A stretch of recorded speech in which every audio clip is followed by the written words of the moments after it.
Hello, hello, hello. Happy Thursday.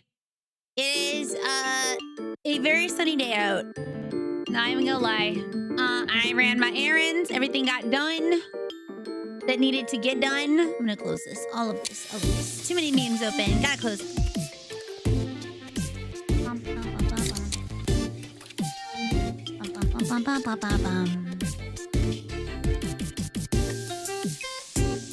I also have a new favorite song.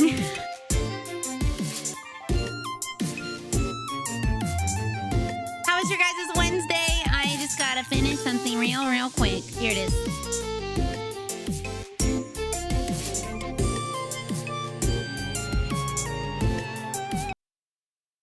Hello. Wait, why can't I hear my music?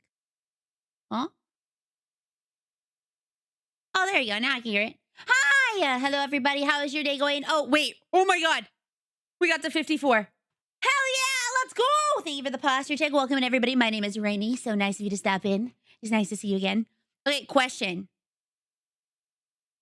Do you guys want to see Superman? Like, I think I really want to see it. I mean, I've wanted to see it for a while. But, like, did anyone see it? Can you tell me if it's good? Because I've heard good things. I've heard, like, great things. But I just haven't gone to see it yet. Thank you!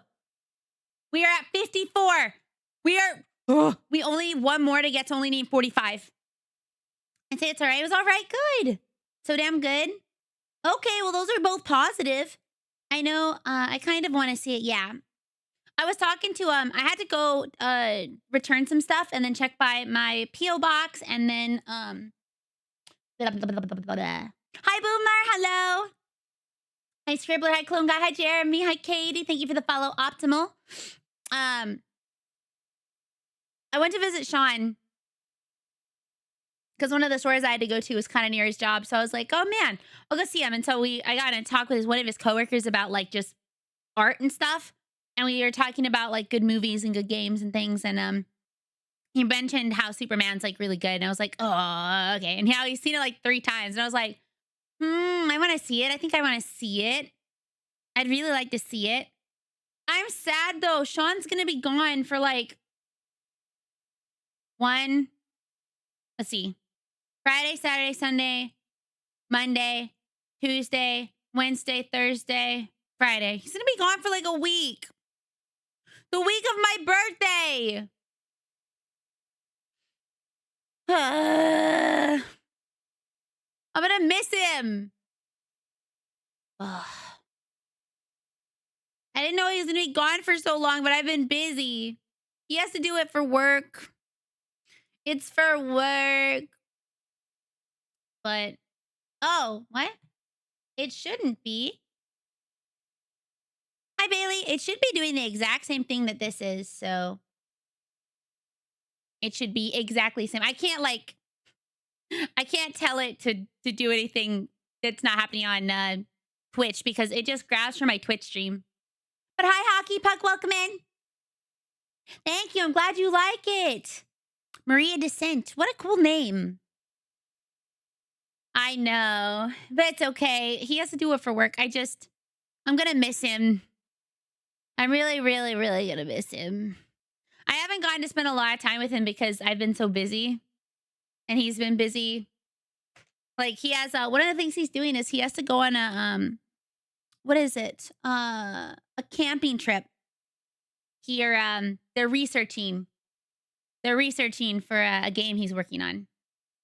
It's a play on iridescent. Oh, Maria Descent. Oh, that's pretty. Oh, I like that. Oh, wait. Also, where's my little thingy? Where's my radio? Thank you. This is my favorite song right now. It's so good. It's called Bird Brain by Jamie Page. And it uses Tato. I heard it yesterday. Technically, I should have heard it before because someone in the Discord put it there and I missed it. I just didn't even get to see it. But flashbang. It's really good. Wait, have you guys seen the music video for it? Wait, you guys might never have seen it. I will show you. It's very cool. Some people saw it yesterday because they were on. I was on Adora's stream and she shared it.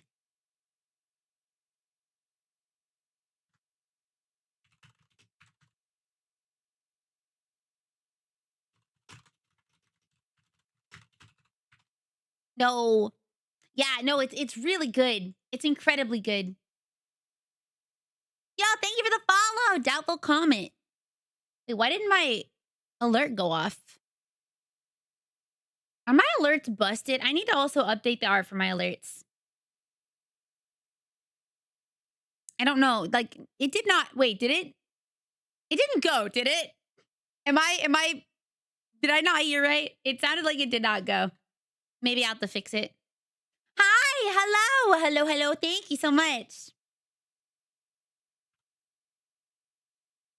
All right, well, maybe it's broken. I'll try fixing it. Here, we'll fix it and put on the new artwork too. We're gonna fix it. Thank you so much for your first time chat and the follow. Hi, it's nice to meet you. My name's Rainy. I'm a little nervous about, can I duplicate this?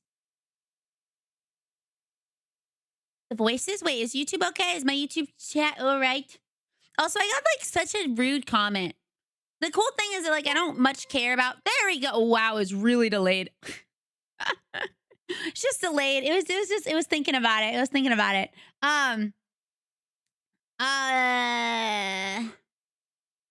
What was I saying? Oh, yeah. So, okay. Now imagine that you have actual constructive criticism for someone, right? You'd like them to listen to your constructive criticism, right? Right? Okay. So that's great. Constructive criticism is awesome when somebody's asking for it, when like you're trying to help them out, like, you know, when you're trying to become better at whatever it is that you're doing. However, what is not good, what is not great is if no one asks you and you just go, this sucks or this is lame. Because then it's like, okay, that's fine. If you don't like it, that's okay. But maybe it's just not for you, you know? Maybe it's just like not your thing. And so I got this random comment on one of my videos on YouTube for promoting the plushie campaign. They were just like, ha ha, lame. And I was like, ha ha, deleted. Deleted. Because I leave stuff up if it's constructive criticism, but what I do not leave up is random rude comments that have like leave nothing to, what is the right word? Nothing to like, I don't know, like they're not helping. You know, it's like, why would you go on someone's stuff and just be like, ha ha, bad? Maybe if it was like problematic or something, then yeah, I understand. But like, you just don't like it. Actually, I was talking about, I don't give constructive criticism anymore, even when asked, because people get pissed. When I give constructive criticism, if somebody asks me like, oh, you know, especially a friend, usually a friend will be like, oh, what do you think of this? And I'll just say to them, do you want like my actual answer or do you want like a friend answer? Are you looking for actual criticism or are you looking for someone to say that they like it? Because those are two very different things. And sometimes people just want you to say that you like it. But I think it's also important that when you are asking for criticism, that you're open to someone not liking it for whatever reason. You know, like actually I watched this video that I kind of want to show you guys because it's a really cool video about kind of bad video games and like why people are interested in them and why they're, you know, people are kind of obsessed with them. And it's about how something can be bad, not necessarily because it is objectively bad, but because maybe it just didn't come out like someone wanted it to. You know, it wasn't like they set out to make a bad product or make a bad game. It just kind of failed. It wasn't what people were looking for. And about failure and how like failure is a learning tool. And I don't know, it's like a really cool thing. So if you're not honestly asked, or you keep going to contribute, you're not going to contribute to the conversation, keep your damn mouth shut. Yeah, I don't know. I'm of the opinion it's like if I don't have anything nice to say, I just don't say it. Because sometimes it doesn't help. It just makes it worse. I'm just like, okay, I don't agree, but I'll keep my mouth shut, you know? I only ask one friend for criticism because her opinion is the only one that actually matters to me. Yeah, that's important, you know? I take strangers' criticism into consideration, but when they're being dicks about it, it doesn't really bother. I don't really care. Like, I've had people be like really mean to me, and I'm just like, okay, you say you don't like my videos, and yet you comment that you hate every one of my videos on all of my videos, which means you're probably watching my video, which is like helping me. But also, who has so much time to just say they hate my videos and watching them if they don't like them? Like, you know what I don't do? I don't spend my time watching stuff I don't like. I don't spend my time engaging in things I don't like or don't want to be a part of. So something about what I do is enough to keep you here. Somehow, some way, you know? Don't know. Don't make sense to me, but if it makes sense to you, cool.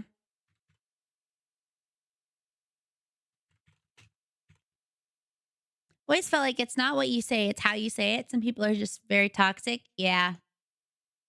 Yeah, some people, I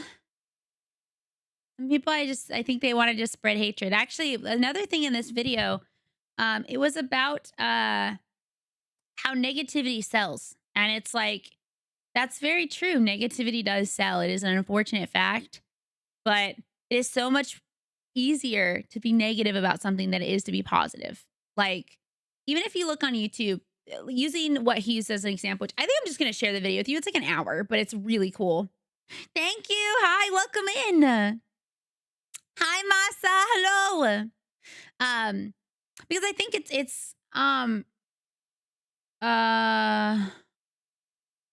you for the follow. Welcome in. Like your content, have been lurking for a long time, mostly on Twitter, but thank you. Thank you. Hi, Thai food. Thank you so much for the follow here. And thank you for watching what I do. Really? Oh man, I have a 3D one too. Hold on. Hold on. I'll show you that one too. It's pixelated and also low poly. Let's see. Well, can I have both on?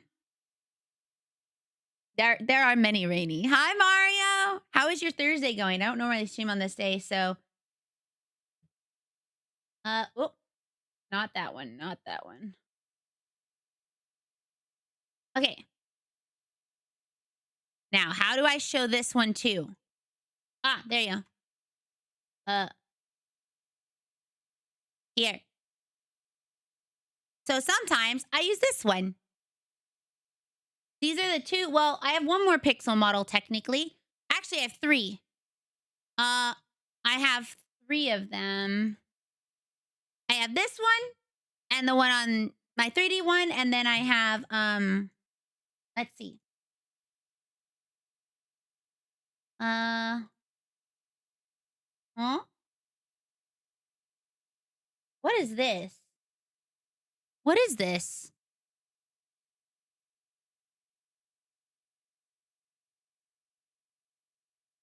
Oh, my model's, this one's broken. Wait, I think I accidentally hid my teeth. Oh God, this is like,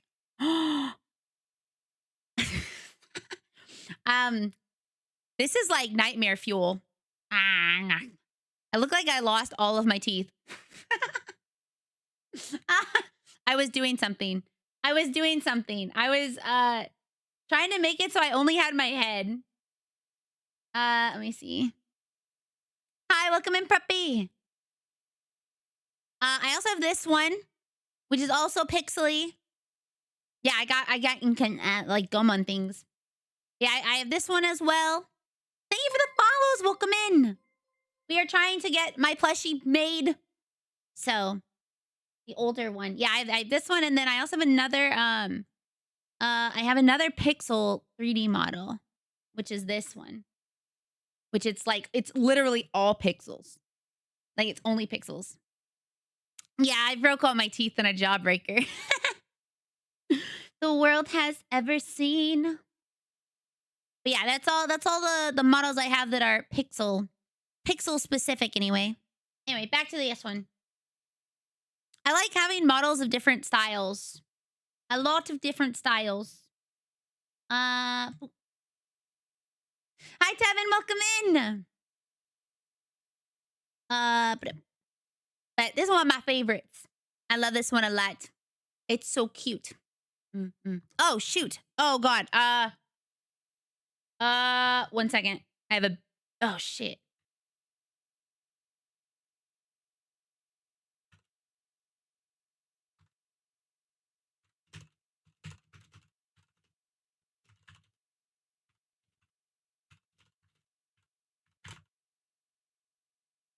Okay. I have to handle something real quick. Oh my God. I just completely forgot.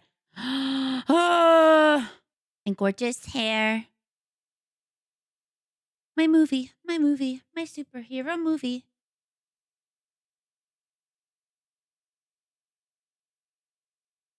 I hate when I just completely forget about something I said I need to respond to. Thank you for the hydration.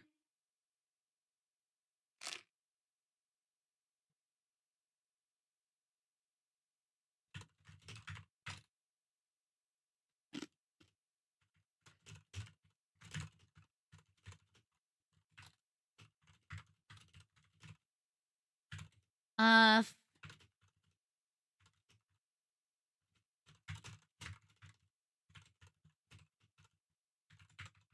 okay.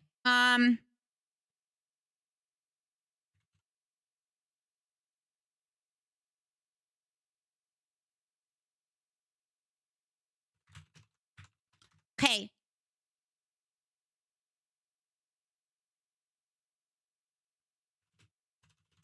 Let me read. All right, I just gotta do this real quick. Ugh. I feel like I have the brain of a, I don't know, like a peanut. I constantly forget things that I really feel like I shouldn't be forgetting.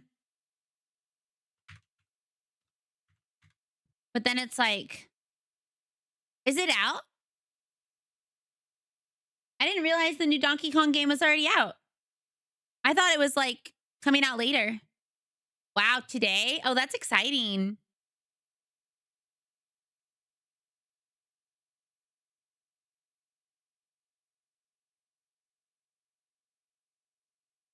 Oh, oops. Okay. I don't have a Switch, so I won't be playing anytime soon. Uh,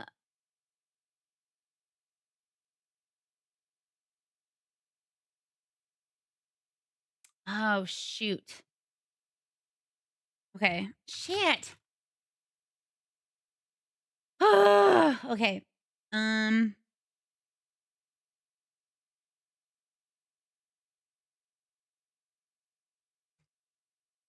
uh, see, the problem is I respond to someone and I'm like, okay, I'll get back to you soon. And I just forget because I have so many things. Actually, I was talking to someone yesterday and they were like, oh, do you like happen to have like a lot of messages? And I was like, yeah. And they were like, how many? And I was like, well, on Discord right now, I have 240 that are just sitting there. And I'm like, I can't answer them all. I like literally cannot answer them all. Thank you so much for the follow and for the lurk. I really appreciate it. Hello. Thank you, Peach Tanuki, for lurking. And it's just like, you know how like when there's just so much for you to do. You don't I never save messages responses for later. The problem is I literally can't answer them all. It's like I can't answer them all because some of it's small talk, which I just can't. I wish I could talk to like 200 people. DMs. Server pings. I have to meet like every server I'm in. And I just have to look at them. The only server that I get notifications for is my own. Because I'm in so many, I cannot. I try to do that, but there's sometimes where I just cannot. Well, I'm not even talking about Instagram. I'm only talking about Discord at this moment in time. I'm only talking about Discord. Um Instagram I've been so behind on. Extremely behind. Um where I should go. Um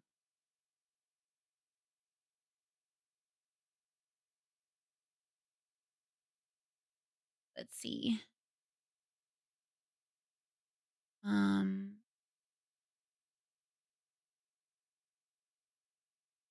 why not? Okay, let me write some notes for you.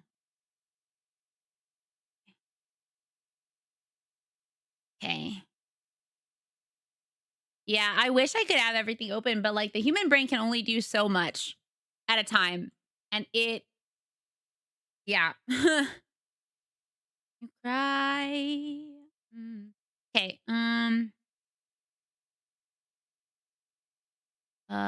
I agree.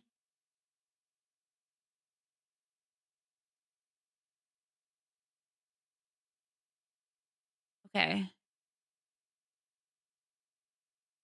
Okay.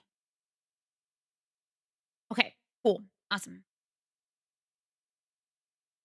first place. Okay. Hi, Token. Welcome.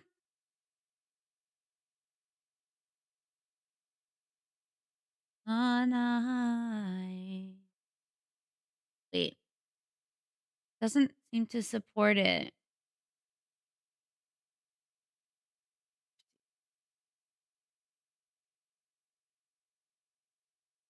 Okay. So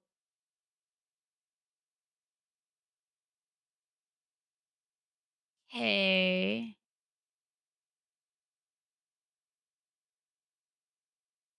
Okay.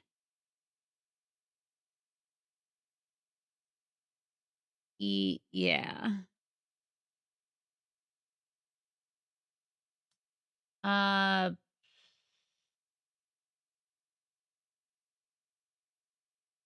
yes. Okay.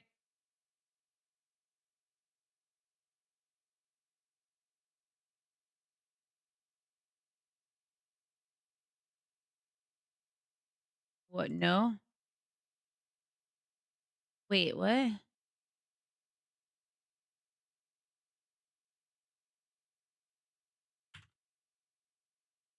Wait.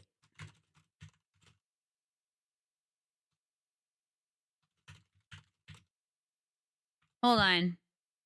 What the heck? I might have to do this later.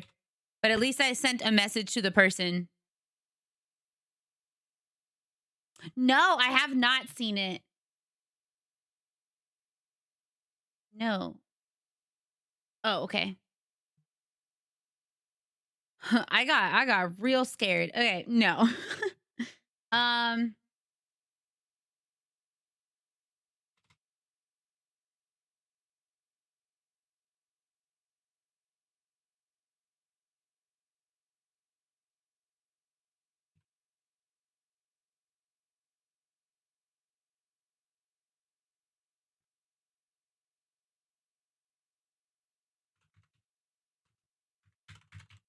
okay.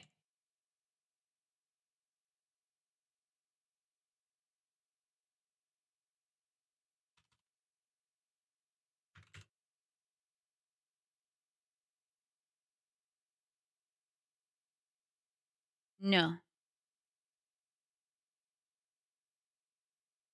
Okay. Did it go through?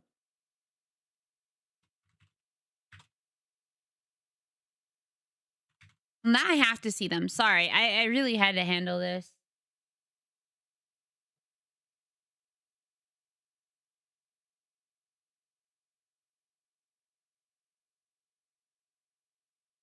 Okay. Let's see.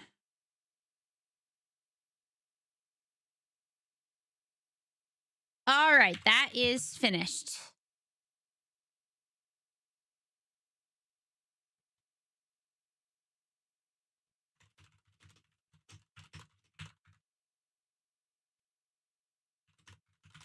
Okay, cool. That's finished. Oh yay. Oh yay yay yay.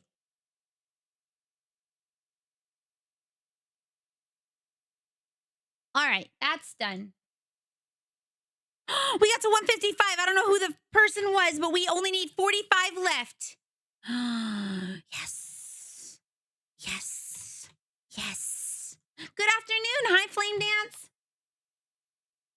Hi, Vanimated. Hello. If you're watching on YouTube, thank you. Sorry, I really had to finish a paying for something. All right. So, my account. There are two games I really wanted to play. That I got. I got asked to play them, and I wanted to try them out. So. Oh wait, I was gonna show you guys that video. Let me show you guys that video actually, because I really think that that's a cool video on a cool topic. Never knows best. I don't know if I can like Stream the video. I mean, I want to talk about it. I can on here, but I don't know if I can on YouTube. I don't know if I'll get in trouble. That's the problem is YouTube has such stricter rules on stuff. Much, much stricter rules. But all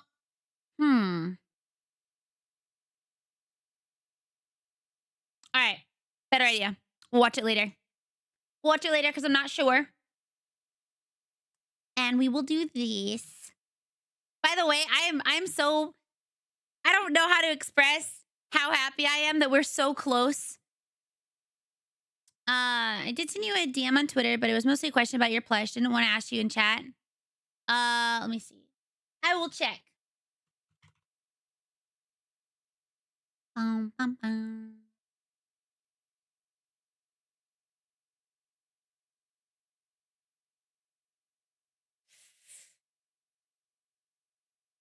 There you go. Let me see. Let me see.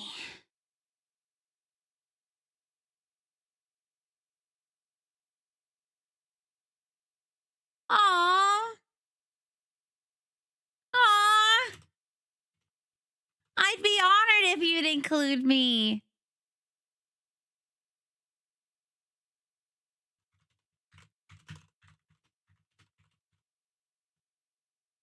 Thank you for wanting to include me on your background.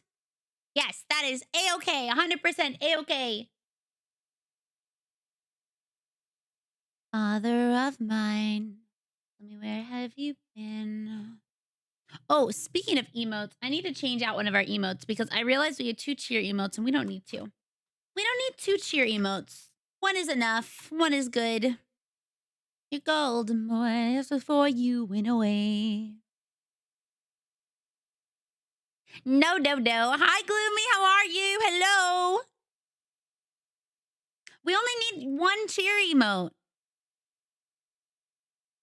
Oh my gosh. But then you guys have something else.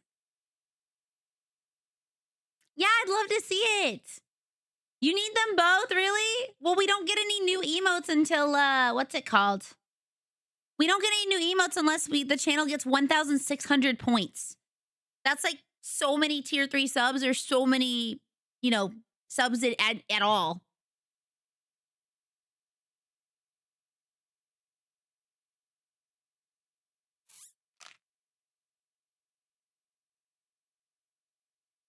Fine. If you want to keep them both, that's fine.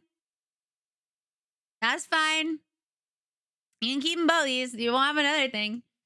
All right. Question. This is going to be a really cryptic poll, but you guys get to choose between one of 2 things. And you'll have like 2 minutes to do it. All right, there's a poll up. Van or Boba. It may not make a lot of sense. It may not make a lot of sense right now, but choose which you like. Van or Boba, what do you feel like today?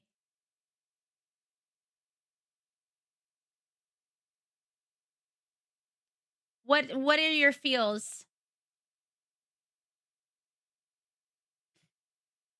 In the van. Well, okay. It's not about which one you're going to eat. It's just like, which one do you guys think is resonating with you today? Which word is resonating with you, Maybe.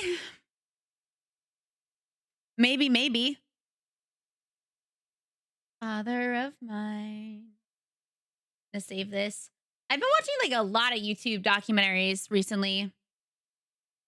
Technically, I think there was a guy who ate a bicycle once. He ate it piece by piece, which I still think is crazy. I don't want to eat any metal bits. No, thank you. No, thank you.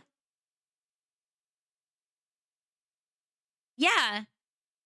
Like, I think it's like as a Not as a joke, but like, I don't know. It's just a thing he did. Also, hi, Lynn. Do not make it both. Do not tie the boat. I don't know how he ate a bicycle, but he did.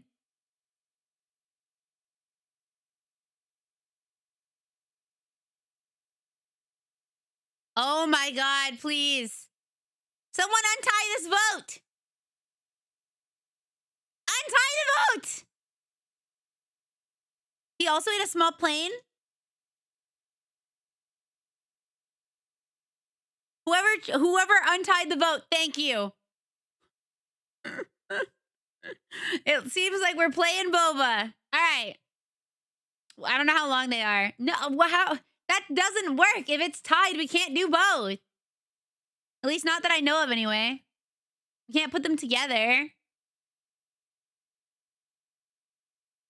Ba-na-na-na-na-na-na. Dana. Dana. All right. All the small things. Two them. Two means. Will make one look. Your eyes. Bam, bam. We're not drinking boba. We're making boba. We're gonna make some boba. Actually, I've decided I want to open up a boba shop. And you all will be my workers, right? You'll be my little workers, right? Who needs a little pog champ when you can be my little workers? Help make the boba. Boba makers. Yeah, get your cloud coins. No. Boba makers.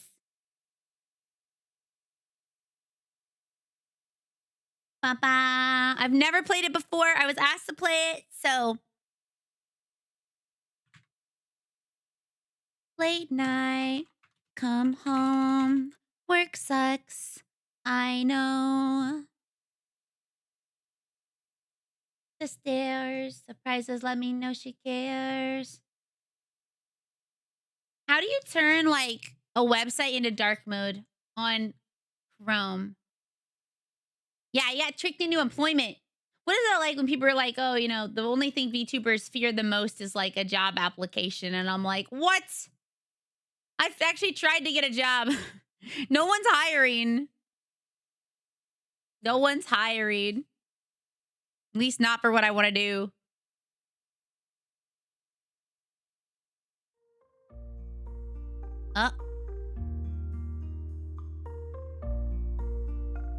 Oh, I hear the game. Let's see. Why can I hear it? But I can't see it. The game is in early access, by the way.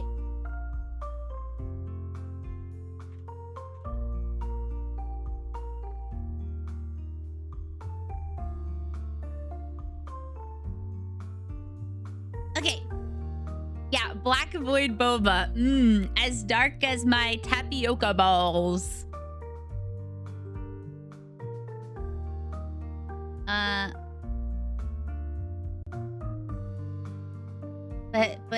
But how do I display? Okay. It sounds cute already. Oh, what did I just do? I just ruined something.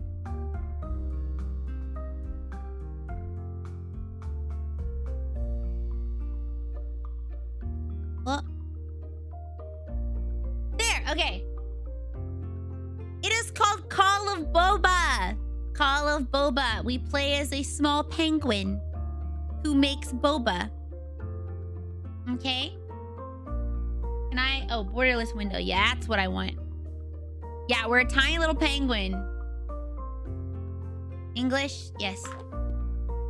Okay, I have never played this game before, so we are all new here. It should say Call of Boba.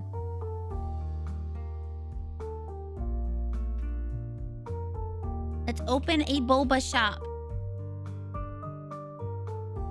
New game. After graduation, I was lucky enough to find a job in the big city.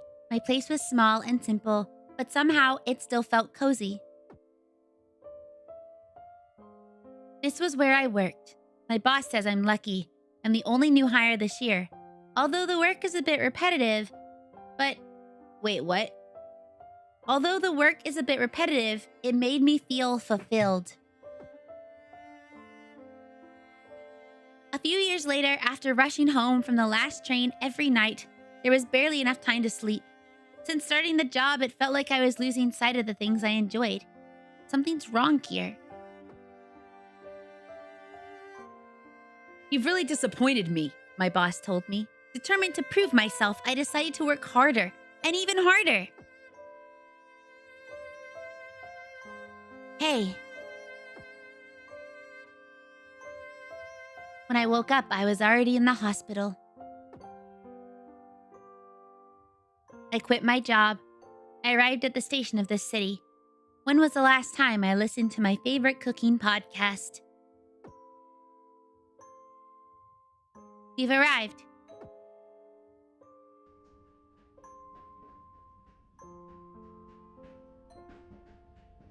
It's a giant hamster?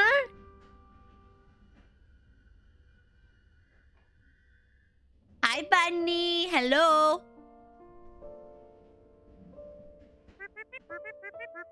Nothing much has changed here, but after so long, I can smell spring again. Imagine working so hard you just like fucking die. You know? That's actually happened to some people. Like that is why some people in like what is it called? Japan do not actually like working in Japan. Because they're like the work culture is like a lot. How do I group them? Group items.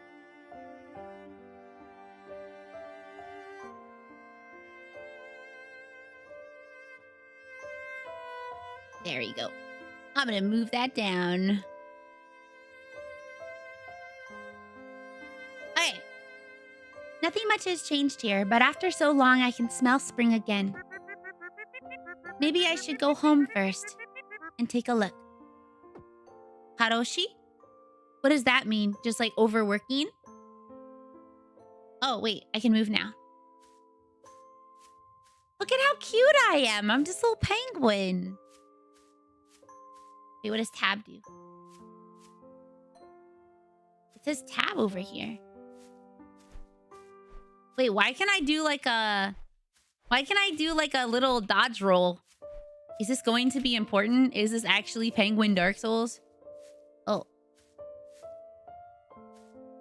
Oh, wait, that's right. Black Company. That's right. That's why they call it, Kuro Sonji. Where do I go? Wait. Tab? Why does this say tab over here? I can't do anything. Oh, I don't think it means tab. I think it means like... I don't know. I don't know, man. I don't know.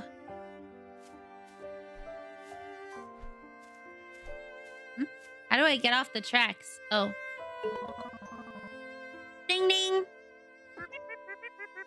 Hello, Mom? Bobo. Oh, I was worried about you. I was worried you were busy and wouldn't pick up. I didn't want to disturb you often. How have you been? I'm doing okay. This is like really slow. The text is slow, but I will check if there is a way to make it faster. That's good. I know you've been working so hard. Big cities are competitive, but there are also many opportunities. So many people want to make a difference out there. I really miss you, but I don't want to tie you down here. Just knowing you doing your best in Ice Latte City makes me so proud. Oh, all the places are called like cafe things. So this is Tapioca and I was in Ice Latte City. Yeah. Mom just wanted to hear your voice. Take care of yourself out there and don't get sick, please. Okay. You all take care too. Don't worry about me. We know you've always been the most reliable and thoughtful since you were little. All right. Go on with your work. I won't keep you, my sweet Bobo.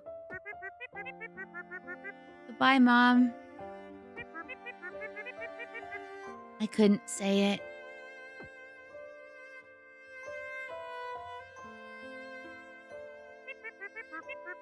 But the bus arrived. Going home now would surely disappoint my mom and dad. Am I no longer their pride now? This is so sad. Why is the game starting off so sad? Will they still love me? I'm sure they will still love you, Bobo. You worked your best. You did your best.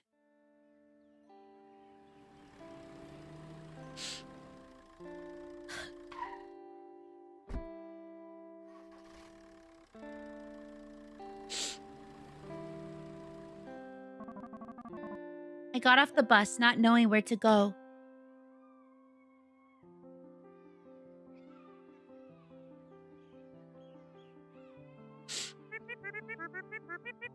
The commercial street has changed so much. The pancake shop is closed down. I used to love going there when I was a kid. Everything has changed.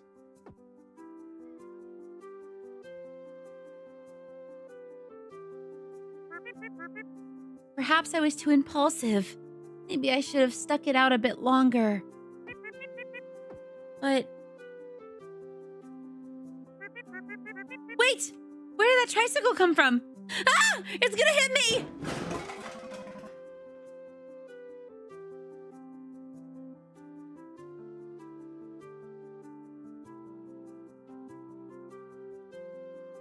I just fucking died. Bang. Ouch, that hurts. I'm sorry, are you okay? Did I hurt you? It's not your fault. I wasn't paying attention. I'm okay though. Just fell down. Didn't hit anything, I promise. How about you? Wait a second. You're...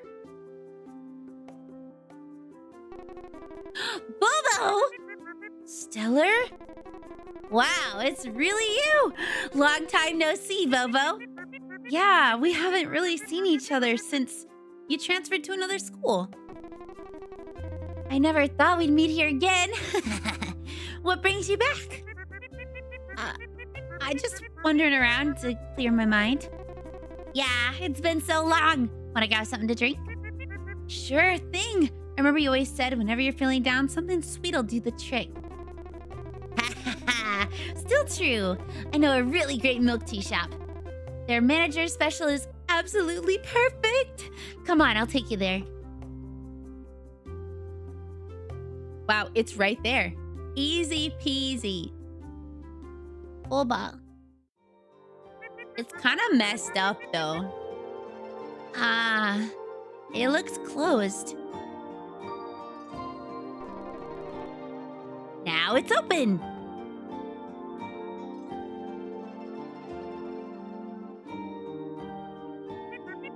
Wait, the manager's special? Just wait a moment. I'll make one right away.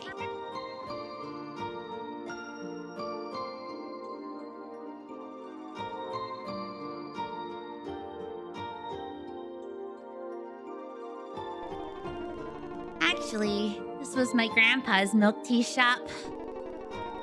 Remember how everyone loved coming here when we were kids? But eventually, everyone moved away, leaving only Grandpa's shop. And now, my grandfather is gone. Why is this game so sad right off the bat?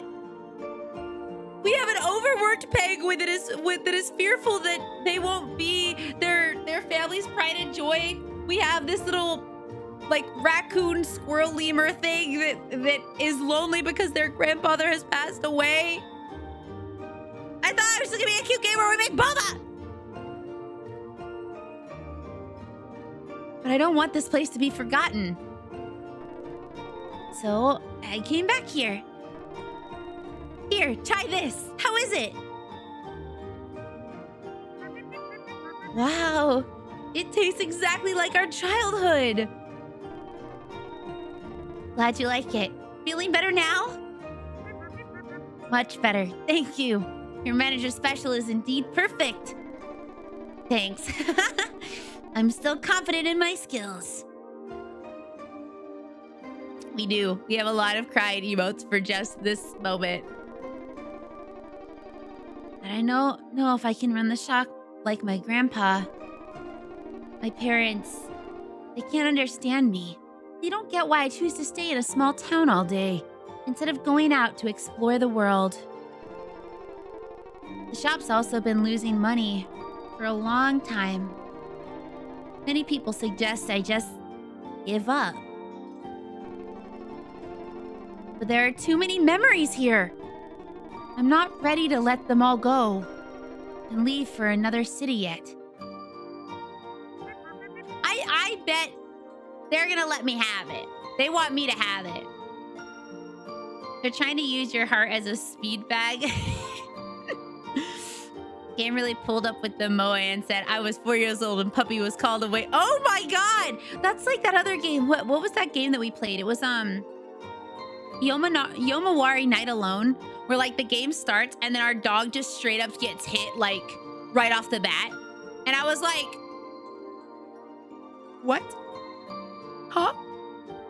So, I'm afraid I can't do it alone. I can't keep Grandpa's taste alive. So, Bobo, if you're willing, can you help me out?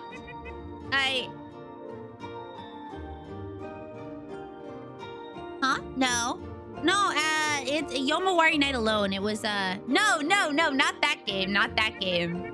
No, Yomawari Night Alone's a game where you play as like a little kid and your sister goes to find the dog, even though the dog got hit by a car, but like it's you going through. Yay! Yes. Oh my gosh. Ever so close. One at a time.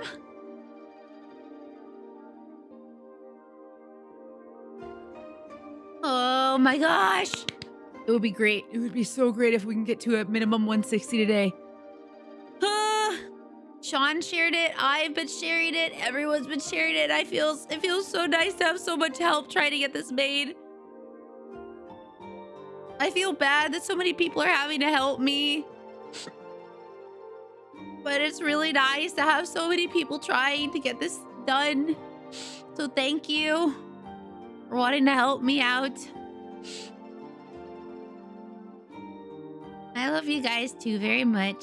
Oh, the ad break's about to start. I'll let the ad break go now. That way I don't mess it up.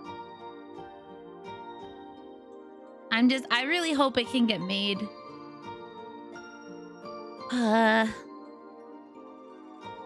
I'd feel so bad if we got so close. Welcome back.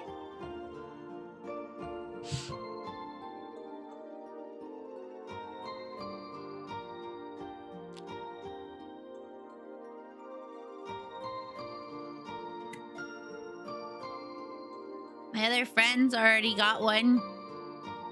So now it's just a matter of like promoting it the last bit of the way. We're in the home stretch. In the home stretch.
it's cool that we're so close. I honestly didn't think we'd get that close. I had confidence that it was either really possible or not possible at all. Like we would not be anywhere close. But we are. Really?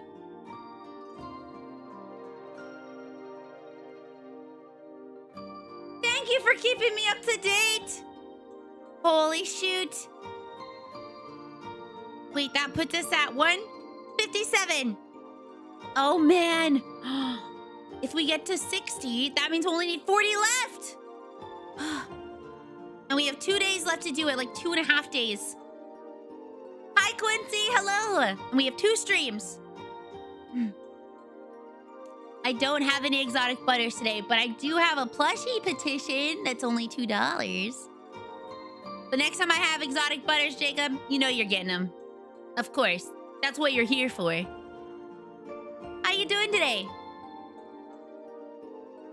That's okay, too. I appreciate you coming by to lurk. Hi, Nacha. Welcome in. I'm chill. I'm broke. I'm chill. Hi, I'm Rainy. Nice to meet you. I'm Rainy. Hi. Hola. Welcome in. Thank you for your first time chat. Okay. We're back. We should be back from the ads. We are playing a game called Call of Boba. Yeah, this is Rainy. She is. I will be a plushie. I might be a plushie. Getting to be a plushie would be great. But we need 43 more people. 43. It is possible.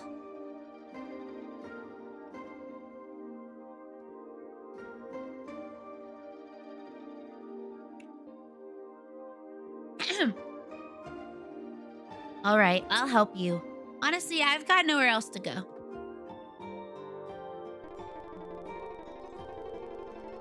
I know, I'm so excited for yours. I hope it gets made, Quincy. Oh man, that'll be really exciting. Really, Bobo? Oh my god. Meeting you today is the luckiest thing ever. I feel the same way. Let's start right now. I'll show you around the shop. It's gonna be so fun. And so we learn. Hi, Bobo. Welcome to the milk tea shop. I'm the manager. Today's your first day here, so I'll personally teach you how to make the authentic bubble tea. I hope the audio is okay, by the way. Here, let me put my hair up since we are, you know, in a restaurant. Thank you, Raisin, to every single person who has pledged. I really mean that. Thank you. It is only because of your help that we have gotten to 157. We need 43 more. I want my marketable plushie arc. This might be our only chance. The only chance to become a marketable plushie. Because I was told no by 3 other companies. One of them twice. So they seem like very good quality. Oh, wait. First things first, all our milk teas are made by our staff before they go on the menu. Once you gather new ingredients, you can come back to unlock new recipes. Oh, that's cool. Here are some ingredients. Take them for starters. Now, tap the cup on the table and start making your milk tea. Okay. Boba black tea and milk. It's your first day, so let's make a super classic boba milk tea.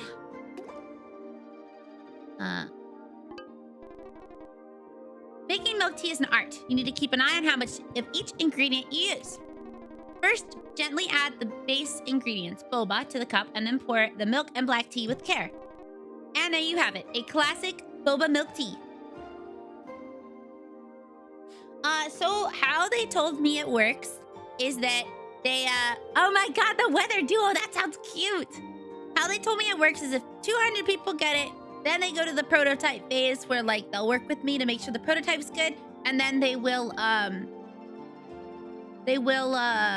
like, once they're done, like, other people can buy them for, like, a longer period if they want to, but, like, then it's fully funded.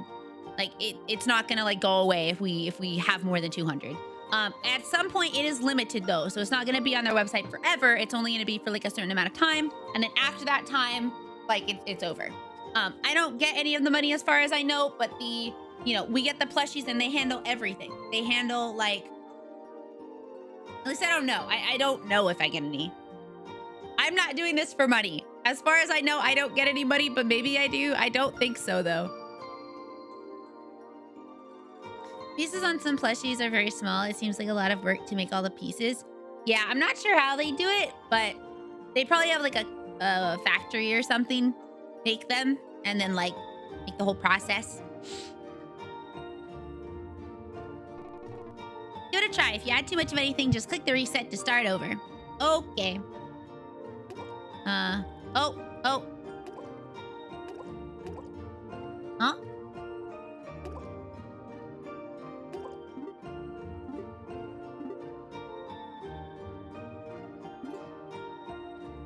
Okay.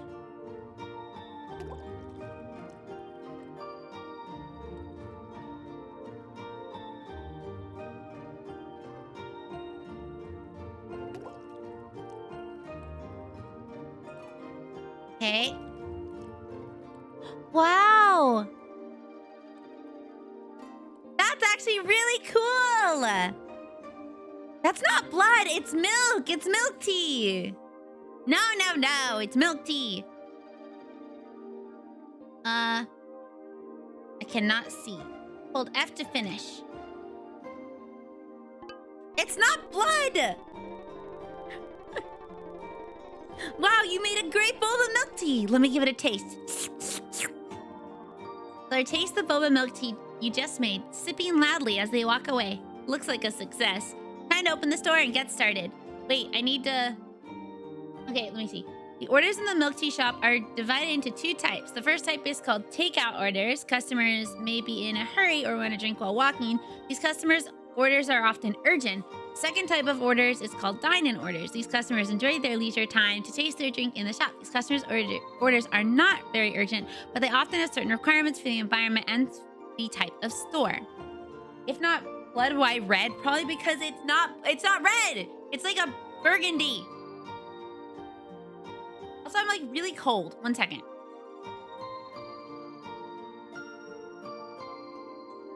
Where's my sweater?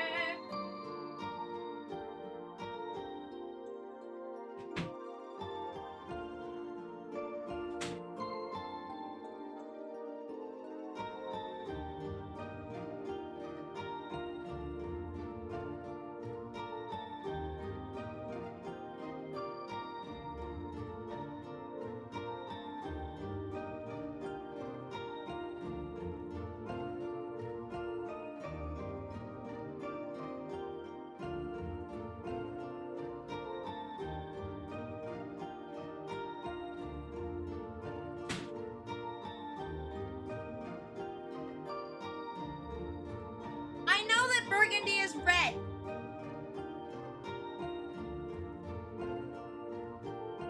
But it's not blood.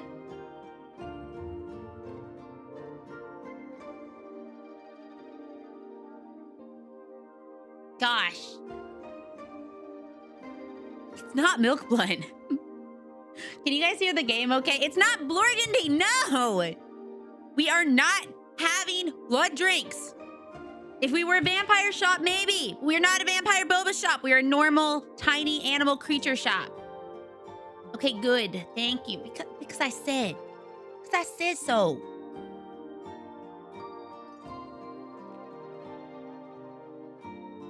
In the case of takeout orders, players can freely choose to give the corresponding orders to customers. Players can also freely arrange them to serve first based on actual situation. Okay.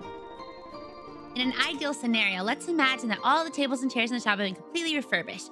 Next, let's roll up our sleeves, and if we're officially opening, personally prepping the empty... It says tab. What? What am I doing? What did it say to do?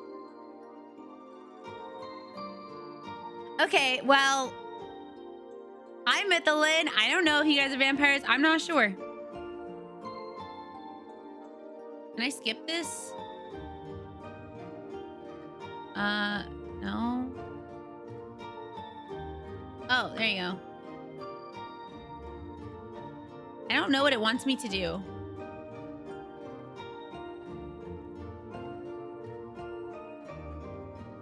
Yeah, I think I'm just gonna skip this tutorial because I don't actually know what's happening.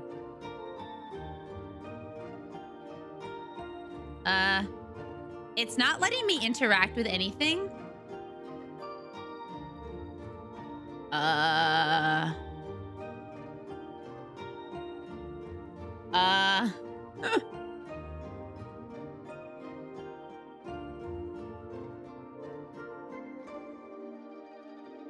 Well, I'm gonna restart it because it wasn't letting me do anything. Try again. We'll give it the old 1-2.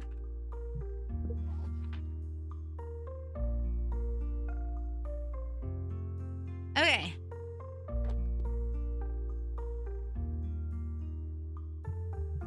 Continue. Load game. Hi, Fizzy. Hello.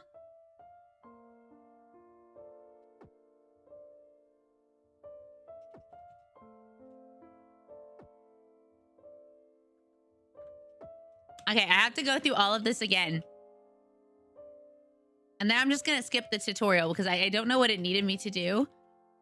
How you doing, Fizzy? We've arrived. Yes, we arrived at the train station. We're in Tapiocaville. Like Margaritaville, but with tapioca balls. Yes!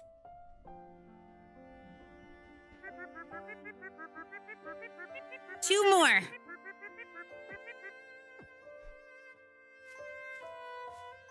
Hey. Go, go, go. Two more and we'll be at 160. It is only $2. Where do I go? Skip. Skip. Skip. Wait. Skip. Okay. Cool.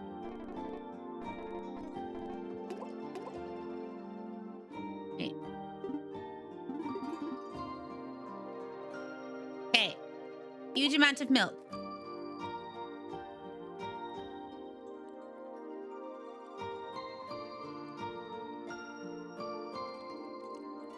Okay. Small amount of black tea. Got it. All right. Finish. Well, it's going good until I got stuck somehow. Silver sleeves.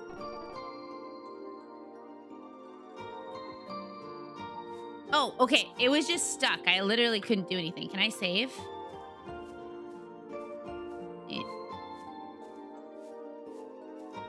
Can I leave? Wait.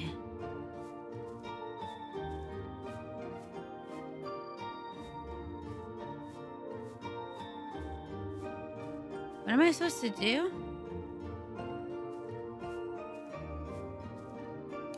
Oh.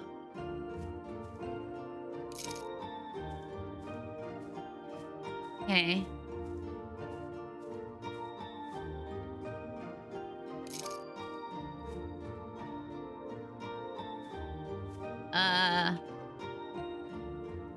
Is it this?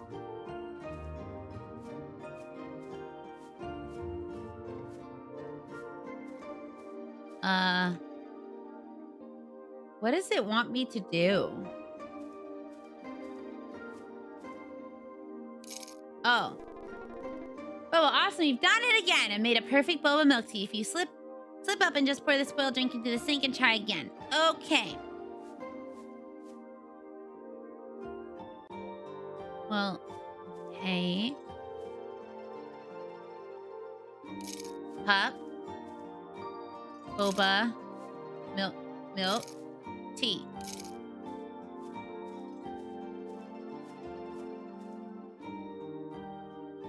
Got you. All right. Cup. Boba. Milk. Tea. Oh, it's having me test. How can I let this sit here?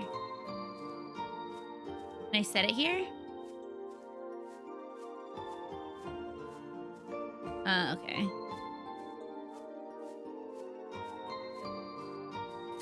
It's like Diner Dash, but I can't use my roll. Boba, milk, tea. Okay. Boba, milk, and tea. Well, no, I'll have more drinks later, but I have to go get ingredients.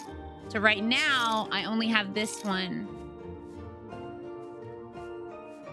This is like the tutorial.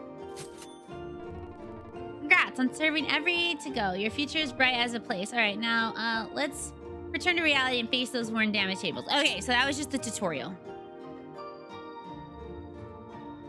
Okay, daily earnings, total sales, dine-in versus takeout, night orders, VIP orders, satisfaction 100%. Okay. Yeah, it looks like I only have to make it once and then I can just make it. Where are you staying now, by the way? Is it close to here? Will it be convenient?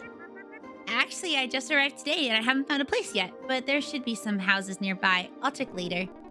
Oh, if you don't mind, why don't you stay with me? I have several spare rooms in my place. Would that be too much trouble for you? Not at all.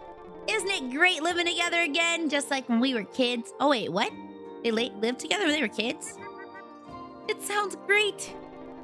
Ha ha ha ha! Great. Let's go home and take a look now. Hello, what can I get for you? It all starts with a nice greeting. Wow, I wish I had a house that looked like this. This is so nice. Here it is. Not bad, right? Downstairs is the living room and the kitchen. Bedrooms are upstairs, and your room is the first one on the right.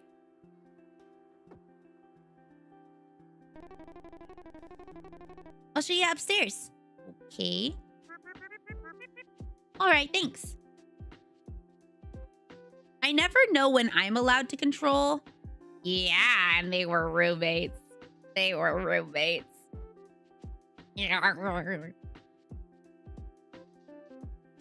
This house is ginormous.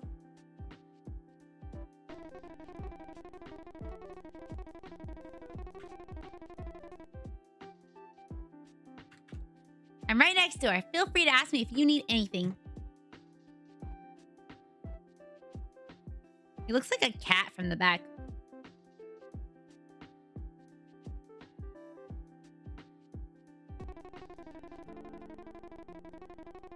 Wait, is he a cat? I don't know. Maybe a raccoon? It says my name on it already. All right. A lot happened today. Rest well. We'll finish the open tomorrow. Good night, Bobo. Okay, good night. And there's already like penguin stuff next to it. Oh, where'd my game go? Is this my dream? Seems like I need to find an exit from here. Eh? What's with this gun? It looks like a cup of boba milk tea. You can't shoot boba, right? Move with the arrow keys and aim with the joystick.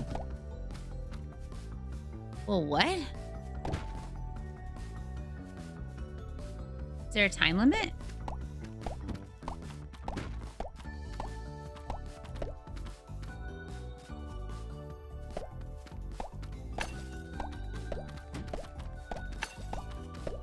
Whoa! Ah! Ah! Ah! Ah!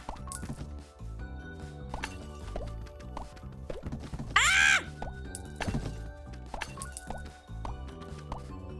Is this how I get ingredients?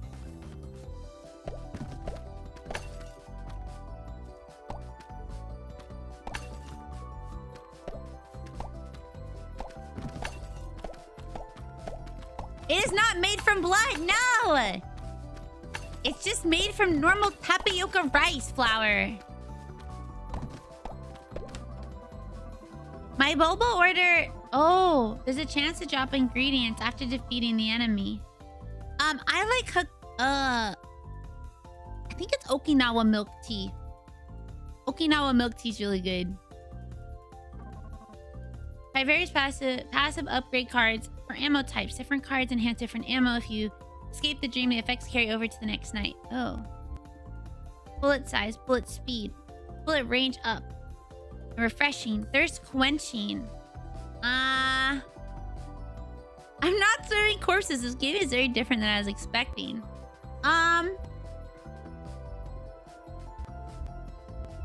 They're already pretty big. Spicy.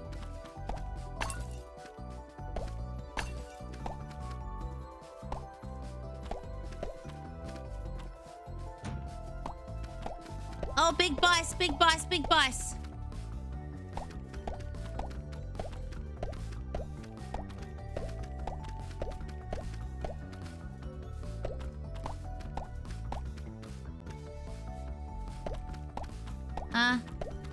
We had to kill the coffees first.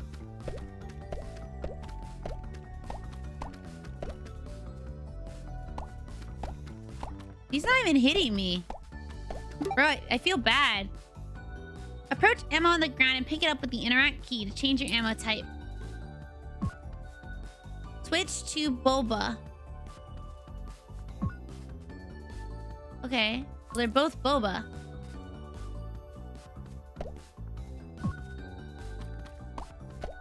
What's a different boba?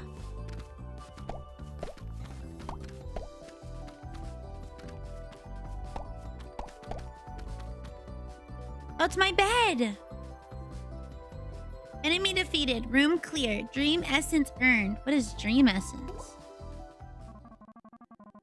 I didn't sleep well last night. Felt like something was disturbing my dreams. I need to go to find the manager for today's shift. I can't be late. It's raining! Use arrow keys to move. Okay. What does this say?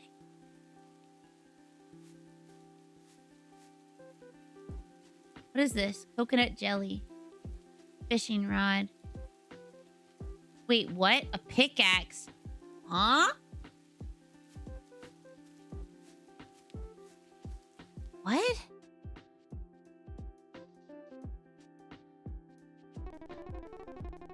Morning, Bobo! Did you sleep well?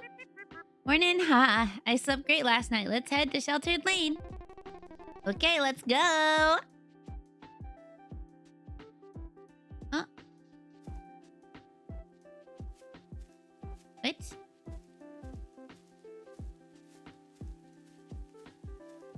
Whose room is this? It's locked. Been 12-2. Okay. It's 6:40 in the morning. When do I have to be at work?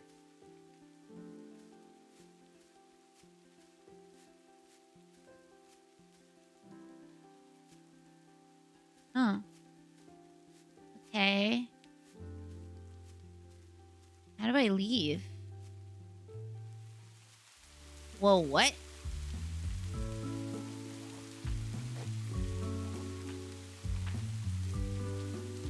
Interesting.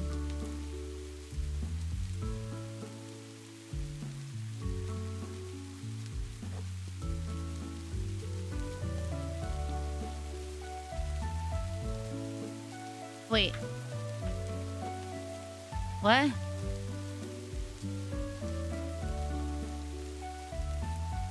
What? There's farming in this game? Where's the map? Okay, so I gotta go this way.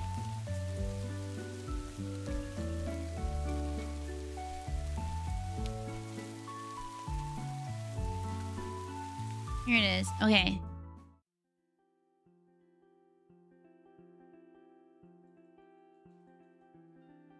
Wait, what? Wait, can I not move?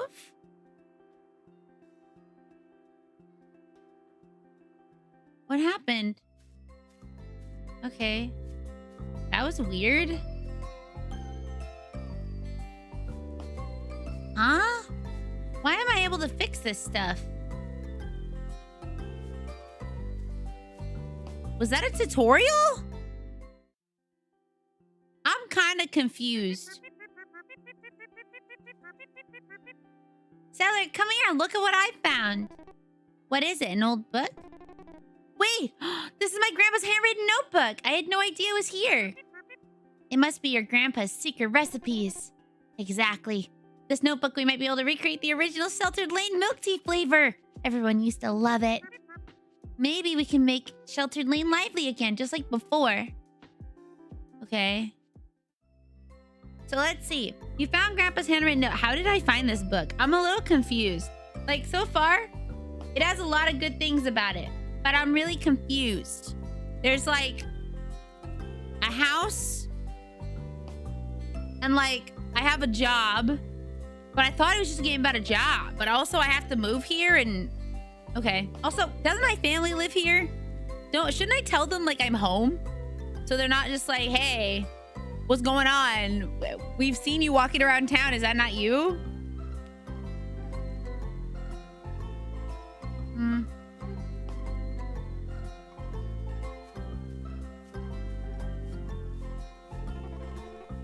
Did a great job. Okay, did I have my day of work?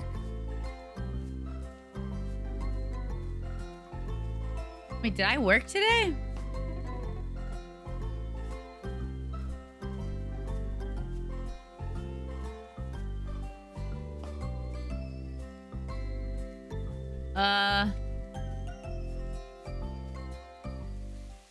Oh my god. This game keeps going to the wrong side.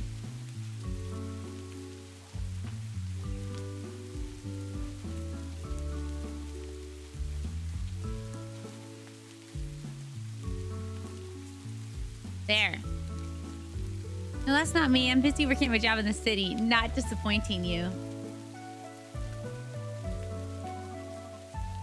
Hey, hello there. I know you. You're Bobo, right? Yes. Hello. My name is Pippa. I live in the convenience store. You're welcome to come play it with me anytime. Hey, hello there. I know you. You're Bobo, right? Yes. Hello. My name's Maisie. Maisie. Nice to meet you. Yep. It's locked. So did I already have my whole day of work?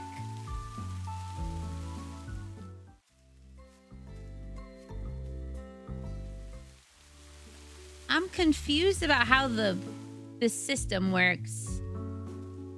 This is somebody's house. Okay, let me look at the map. Callie's home. Skewer shop. Amber's home. Ramen's home. The arcade. Hi, Roxy. Carpy's home. Lena's home. Starlight Post. Mr. Wise's home. Miles' home. Wow, there's like a big cloud resort. Okay. What are my quests? Sheltered milk tea, my childhood friend. Seems really nice. Hope we can be friends. I haven't met some of these people. I feel like there should not be anything in here until I've met them. Maybe I have met them? When they came to get tea?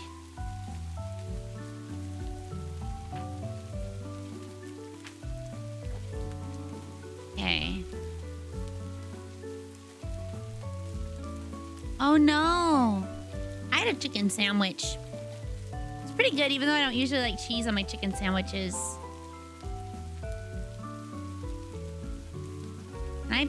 What is this? Can I pick these up? Hi, Zane.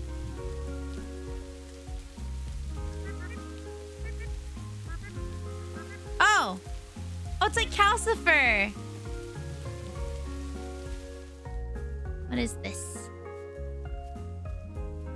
Roll cake. Hello. Nice to meet you. I'm Lucky from Afu's Cake Shop. It is! Oh, we only need one more to get to 60. Yay! We are at 159. Thank you for keeping me updated. We are trying to get a plushie made. We only need 41 more people. 41 more people. And then it shall be realized. I'm actually so excited about it. I think we can get there. I do. Hello, just call me Bobo. I work at Shelter Lane Milk Tea now. Do my moms, like, just not know that I'm here? Can I buy stuff? Oh, here. Repair the shop. Fishing exploration. I cannot see what that says. Fix the damage. Floor. Done. Savory chili McDonald's sauce. They had McDonald's for a promo a couple years ago. I don't think it's accurate, but one creation was an Asian zing sauce with some roasted chili oils. Yeah, that's it was trying to make the Szechuan sauce again. Finished exploration to the River Arcade. Okay. There's some people that probably have old ones, but I don't know if I'd trust those.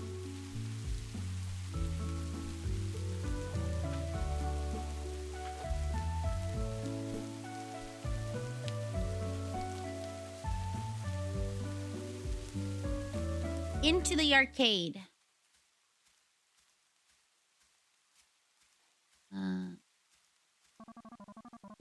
Hey, are you new here? I don't think I've seen you before. Hi, Anime. Thank you for the lurk. Oh, I need to refill my water because I don't have any.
Thank you for the posture check.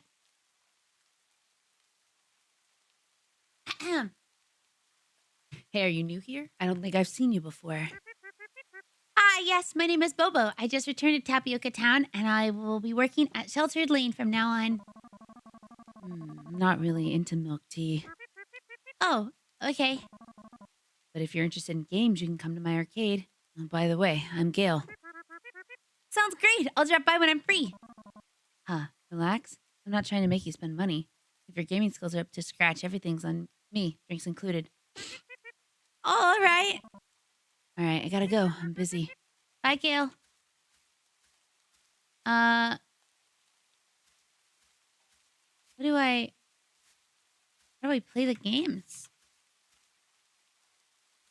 I can't actually play anything. Oh. Oh, God, I died. Wait, what do I do? What am I supposed to do?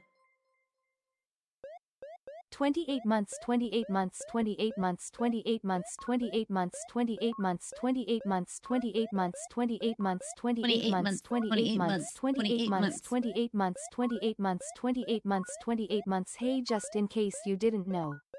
28 months. Thank you for 28 months, Chris Yedel. Welcome back. Thank you so much. Oh, man. Let me do my big stretch.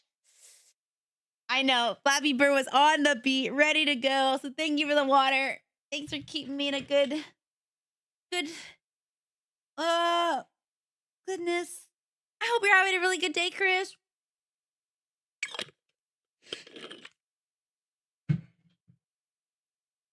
Hating is like so easy to do. Do you know what's hard to do? Loving something.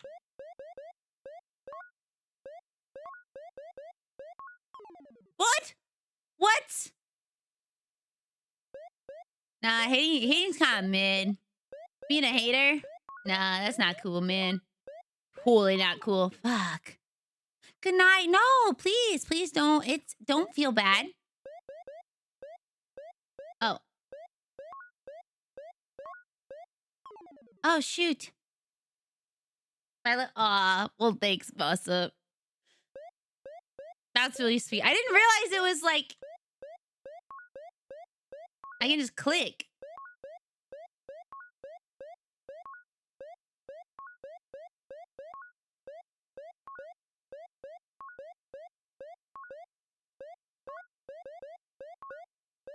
Remember when Flappy Bird was like really popular?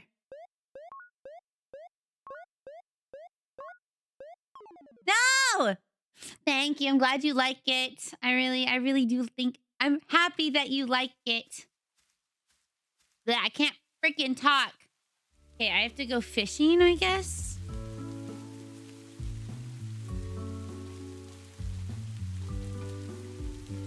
Wait, there were phones that already had it installed?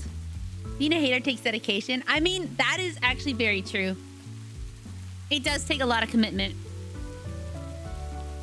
I actually, like... I watched some videos recently on YouTube about, like, people who just hate someone who, like, hasn't done anything wrong, by the way. And there's just a massive hate campaign for this person. But he hasn't done anything. But it's so controversial because this group of people really hates him because they feel like he is, like, I guess, destroyed something they love, but he hasn't done that at all. It's like a hard thing to explain. I remember when people would be like selling a shitty phone, but it has Flappy Bird, and people would be like, I'll give you $500. What? Wasn't Flappy Bird free or something? Or thoughts on it? Wasn't Pirate Software. It was a different guy. Be describing so many people. I know. The person I'm describing is a game dev. Funny enough, not Pirate Software, but he's a game dev that does writing for a game. But it was removed from the App Store and people went crazy. It was free, but the creator took it down, therefore making the game have value. No, the controversy, him. They pulled Flappy Bird from the store because people were getting super addicted to it. Wow, they pulled it because people were addicted to it? In this timeline, they would have kept that shit up and then monetized it so people spent money on it. Oh, my thoughts on the Pirate Software stuff, it sucks because I like Pirate Software, but I don't agree with a lot of his stance on stop killing games and how he didn't understand it. And I've watched a lot of videos about it and about, like, you know, a lot of things, and I still like him. I do, but I don't like that because, you know, there are people are complicated, first of all, and I haven't watched the Muujin video. I watched the ones by Moist Critical, and I think that, like, he does a lot of good still. It seems like he tries to do a lot of good for the indie game field, and I think that's awesome. He pays his mods very well, and he clearly cares about them. He takes care of the ferrets and does, like, you know, people are complicated, and I don't want to, like, say, well, Pirate Software is a horrible person. I don't think he's a horrible person. I do think he is handling this situation very wrong, though, and I do not agree with how that's being handled, you know. But I don't think he's a shitty person who deserves death threats, you know. I don't think that at all. I don't think anyone really deserves death threats, you know. I respect him a lot. Who's Dr. K? I don't know who that is. But yeah, I've watched a lot of things. I watched more on the stuff about what is that?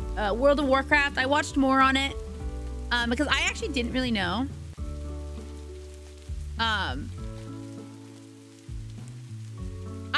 I think that's fair. I do think that's fair. And I think that he's a great example of like complicated person, you know? Because I don't hate him, but I do think that a lot of what's going on right now could easily be like fixed with like, hey, I got it wrong. Sorry, you know? But I don't like people jumping on anybody. And this is anything. Whenever there's some like hating on something is kind of trendy. For a while in like what? January, hating on Pirate Software was trendy because of the WoW stuff. And then hating on Pirate Software was more, he had that thing with Asmongold and like Ashes of, I don't like Asmongold. I'm going to be straight up. I do not like Asmongold. Yeah, I do remember. People were like sending death threats to his family and his spirits, and that is fucked up and not okay. That should never be okay. In the slightest. But, what point was I on? Let's go to his chat and like, remember Mana? You saying that half months ago? Yeah, oh, with that, like, I watched more about it and I was like, oh shit. He probably could have gone back. He could have gone back and saved them. And it looks like, you know, he maybe could have been more open about the fact that he also made mistakes. And he said in one of his posts, yeah, we all made mistakes. But it seemed also like there are two sides to that. One, he apparently had a mana gem. I don't play WoW, but he had a mana gem. He could have, he said he was out of mana. He had a mana gem. Could have used God more mana. Could have maybe saved somebody. Cool. But then he decided to make it seem like it was not his fault at all. And then people got mad at him in the guild. But then people dogpiled. And this is where this situation is a little weird, is that every single person was against him without anyone even trying to hear his side. But he also wasn't making it easy because he was making it seem like he did nothing wrong. Which is not true.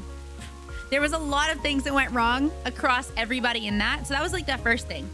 And then, you know, there was a thing with Ashes of Creation where people are mad at him for bringing Asmongold on to talk about it because Asmongold is like a really against Ashes of Creation.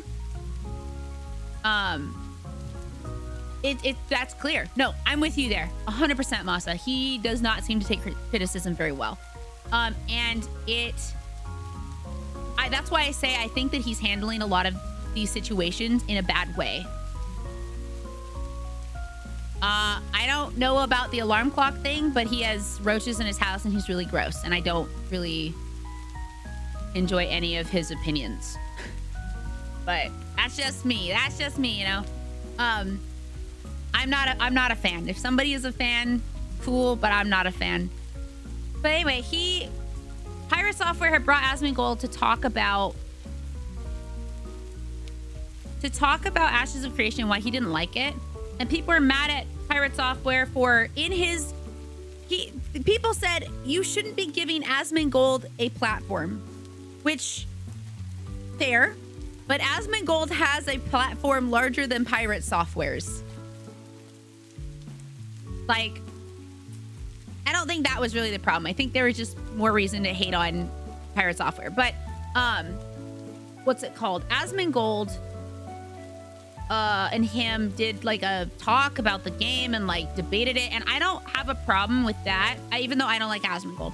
And then there was all of the situation with the Stop Killing Games initiative, and this is where I had a big talk with someone more recently about, I don't remember who it was.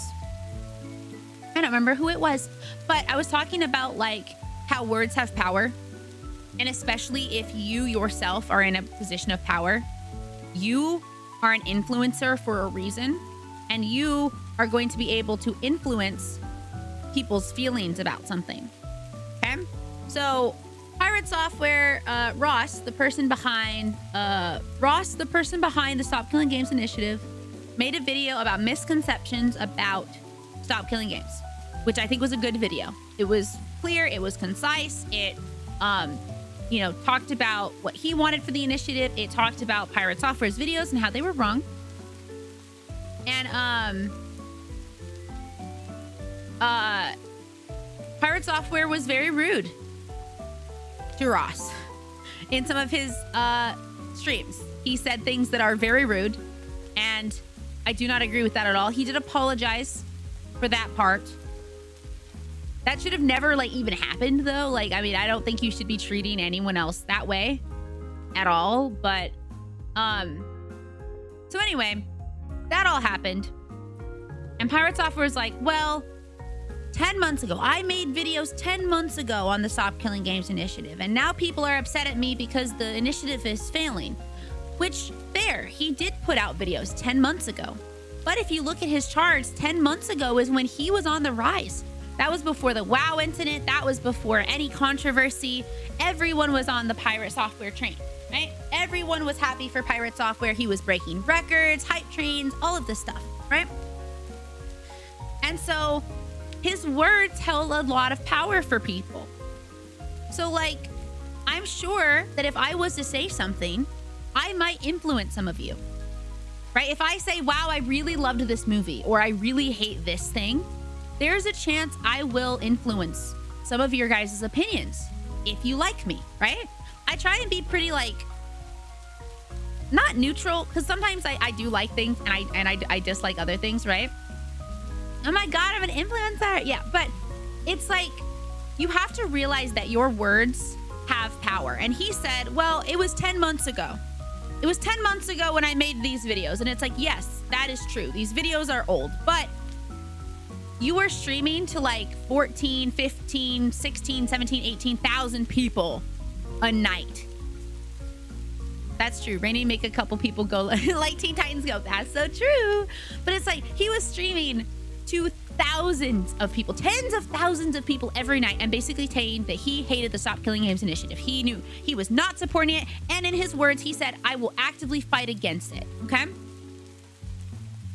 And then he has the audacity to say, well, my words are not why it's failing. And it's like, it might not just be your words that are causing it to fail, but it is also your words did not help it succeed because you were objectively against it in front of tens of thousands of people. And then you made a video where you didn't fully understand what they were trying to do. And that was seen by another millions of people who at this time all thought very highly of you. So of course you were going to influence at least a handful of people. But when you're that size, you're going to be influencing probably thousands of people, right? Say that like, I don't know, let's look at like games, right? Among Us was not popular. It was like a niche group of people that played it. And then 2020 happened. And you know who started playing Among Us? The biggest creators in the space. Pokimane at the time. What is her name? I don't think she's that popular anymore. She's so popular, but Amaranth. Saikuno, right? The biggest people ever. Valkyrie, yeah, she was playing it, right? So all these all these big names start playing it, all right? And then what happens? It fucking pops off. Not just because people were inside, but because their favorite people were playing it. When you are at a size like Pirate Software, and even if you're at a size smaller than Pirate Software, even like Iron Mouse level or lower, right? Like someone below Iron Mouse. If you are streaming constantly to like, well, first to anybody, I think you should be wary of what your words how your words can affect people's perception of something. And actually, this makes me so badly want to share a video that I watched, but it is 2 hours long, so I'm not going to go into that. But if you are a popular person and you have strong opinions about something, that's fine. But if you have strong opinions about something that you don't fully understand and other people start spouting the same hatred of you and they're wrong, I think it is completely it is up to you, your responsibility to say, hey, you know what? I was wrong. I was wrong in this moment. I didn't fully understand. I didn't get this correct. And try and set the record straight for the things you did not get. Hi, welcome in. Hi, Josh. Hello. And so that is why, like, my feelings about the Pirate Software stuff is like, I still like him. I do not like what he's doing right now. I do not like it. And if he continues on this path, maybe I will change. You know, maybe my feelings will change. But I want to give the benefit of the doubt that he can learn from these things that are happening and become better in these types of situations, because all of the situations have been kind of similar, where it's like he hasn't wanted to fully take responsibility for something, and so he's kind of lashing out. But I also don't agree with, and I understand that it is totally okay for him to be upset about getting death threats and constantly being memed on, when it's not just, oh haha, this is kind of funny. It's like aggressive and mean. I don't think anyone deserves that, even if they are kind of egotistical. I think that's shitty. And no one deserves death threats. All right, our brains as ourselves are already difficult enough to deal with on our own. We don't need people telling us to go kill ourselves, okay? We don't need that. And also, you should not be doing that. Hi, Kelly, how are you? Welcome in. So that is my current feelings about the Pirate Software situation. We will see. I'm going to watch Mujin's video because I do like his videos. We will see what the future holds. But at this moment, I still like him, but we'll see. Because I also, this is another thing that I feel, is that someone who does do a lot of good, or tries to do a lot of good, I don't think that one thing or even two things that they're big things. They are very big things. But I don't think that one or two mistakes should ruin a person's entire character when they have done a lot of good as well. I don't want to like diminish the fact that he is helping a lot of ferrets. He is very active and vocal about the indie game space. He puts on game jams for people and tries to inspire them to make games, even if he can be kind of egotistical, you know? It's like I was talking to one of Sean's coworkers, and he was talking about an artist that he likes, and he said, oh man, his art's so good and I've been so inspired by it, but I don't like him when he talks about women, because he's lecherous and gross, and I hate that about him. But his art's very good and influential, but I hate that aspect about him. But it doesn't diminish the fact that his art's really good and he has skills. And I'm like, I get that. Hi, welcome in. Hello, hello. Hi, Okami. I was just chatting. What were you talking about? Yeah, this actually goes back to how this kind of started. I mentioned a different person who was lied about, but I'm so nervous to talk about it because it is such a controversial person. I don't feel it has to be, but some people have such strong feelings about this individual, and it makes me nervous to bring it up, because some of the people that really dislike this person, I feel like they don't have actual reason to dislike him based on his actions and what he's actually done. But there are some, it is not you. It is not you, Kelly. It's a game dev who writes in games, who did a talk one time in like, you do not. Yeah, I tell you to like March and no, it is not you. It's, you know, you guys are very open-minded. I think that's also why I love my chat, because you guys tend to be, it is not you. You guys tend to be open-minded, all right? So I'm going to tell you guys a story. This has kind of become just chatting, but by the way, if you got to go, Okami, I totally get it. I totally get it. But if you want to hang out with us, we'd love to have you. Sorry, we kind of got on a just chatting talk. Welcome,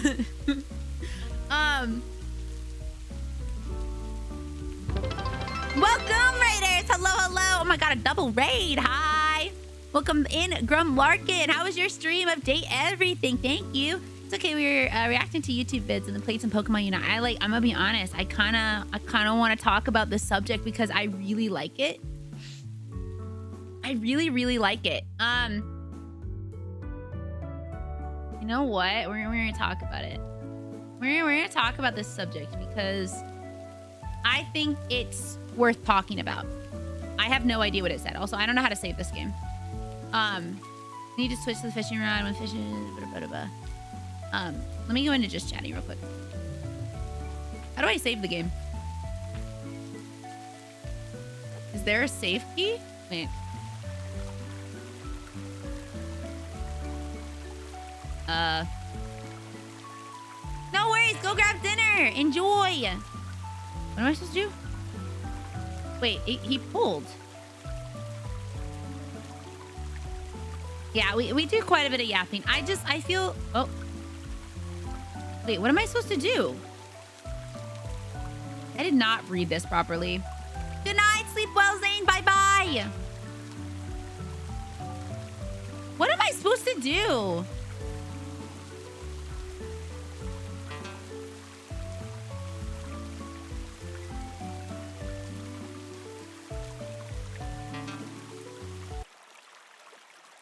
Oh.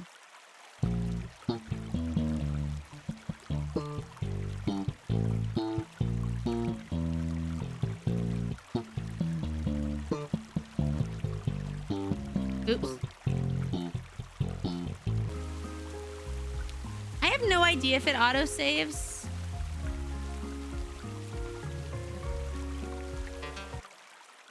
Okay. So I have to get everything right?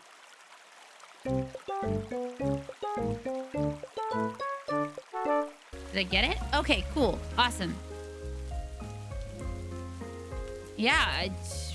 Farming? It wants me to go this way, but why?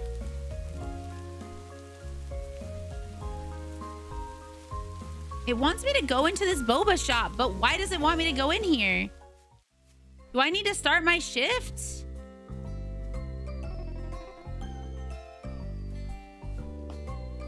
I think the game is in early access and it's very cute, but it's a little buggy. It's a little buggy, just a little bit.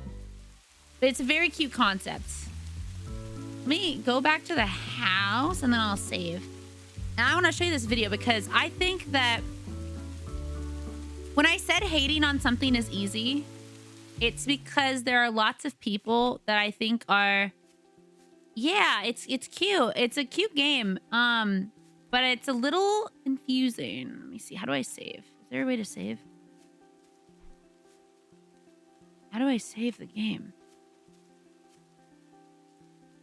Is it like the next day that I have to sleep? Oh, would you like... Oh, save. Yes. Oh, that's cute. It has a little boba in the side. Oh, that's cute. Okay, so now I can turn the game off. Okay. Yeah. It's a very cute game. It's called Call of Boba. We're gonna talk about something real quick though. We might go back to it. But this will take some time. All right, so are any of you guys enjoyers of Bethesda? I'm so nervous because I feel like so many people are not interested. Okay, do you know this person? Do you know this person? Because I don't know why. No, they didn't do anything. That's the thing. I don't feel like they did anything. But maybe I'm wrong. I'd love to know if you have feelings about this person, right? I would love to know why. Okay. Because his name is Emil. And apparently a lot of people in the Bethesda space hate this guy. From what I can only understand is not actually fully understanding. Yeah. So like, why do you not like this guy? So I want to hear from someone first. It's a video, but because I watched him. Hey, Wambat, welcome in.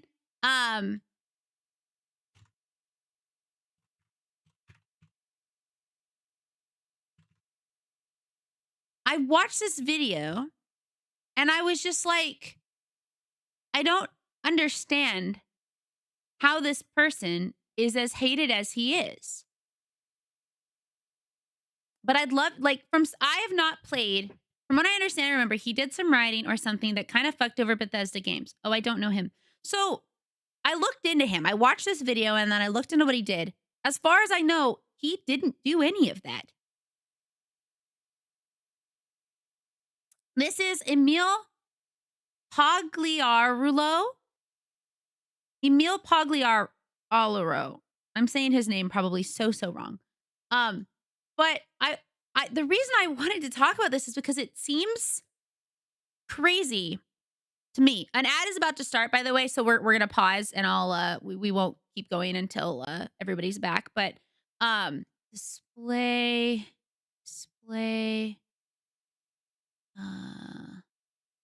what did I do? This is not right. Bum, bum, do, do, do, bum, bum. Display. You know, I'll put the music on for you guys.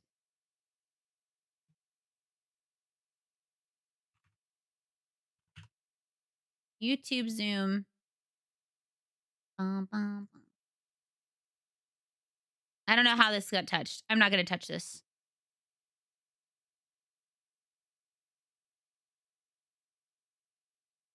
So, from what I understand, there's a lot of people that think he did a lot of stuff that he actually never did. From what I understand anyway. That's the thing. It's from what I understand.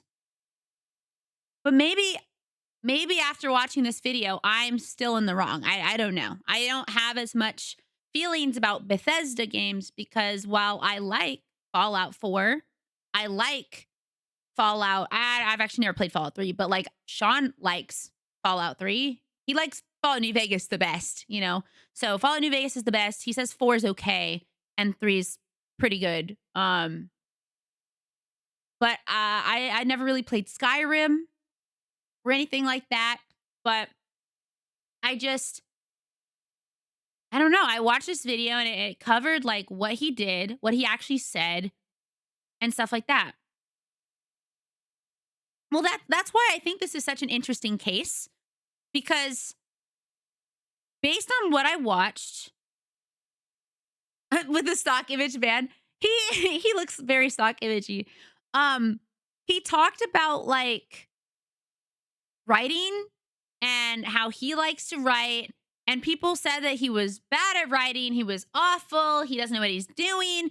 But then he also is the person he was the lead writer on some of what Bethesda fans consider some of the best stuff in Bethesda games, such as the Dark Brotherhood, such as Nick Valentine in Fallout 4. Like, it's just a weird thing where like he seems like just a really nice guy that gets shit talked into everyone kind of believing or thinking that he's a total asshole.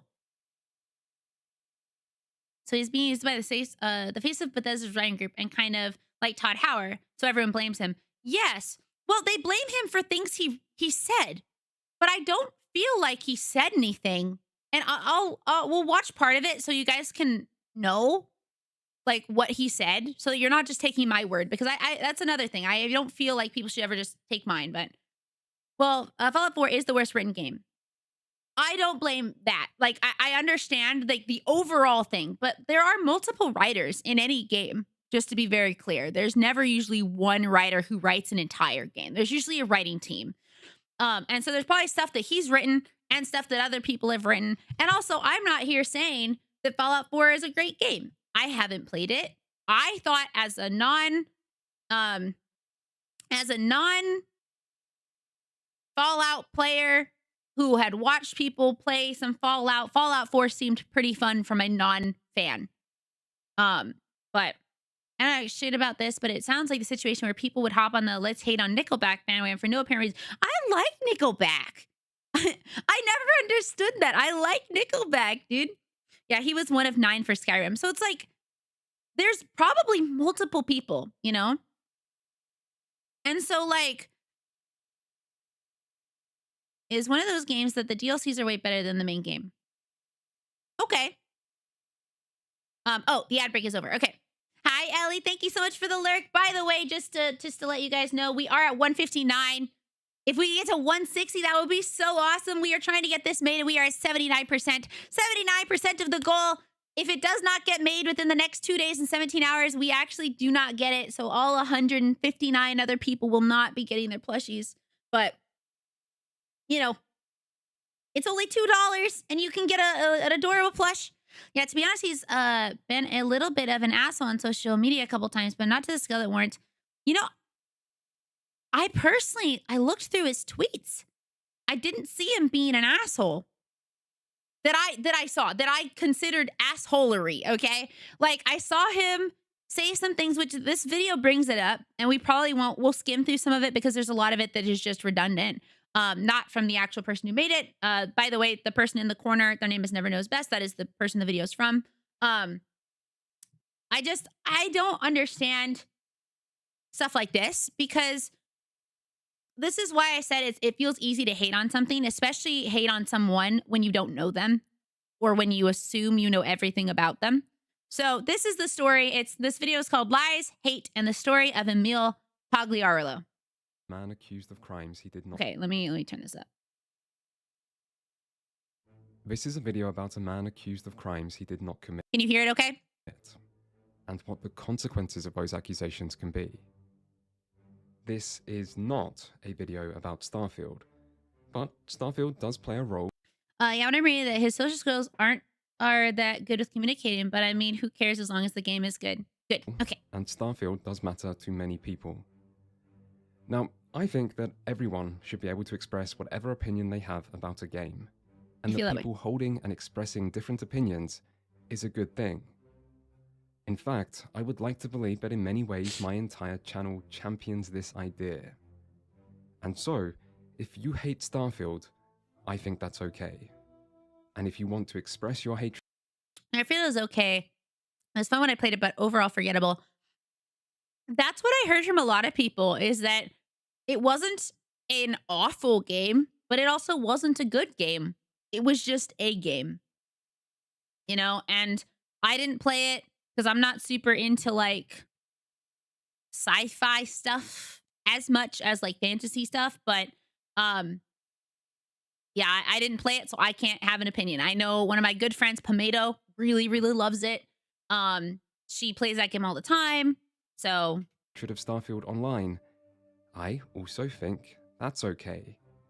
And if you are disappointed in Starfield, Bethesda, or any other part of the gaming industry, then I think that's okay as well. But there are things which are not okay, no matter what your opinion of a game might be. And it's those things that I want to focus on.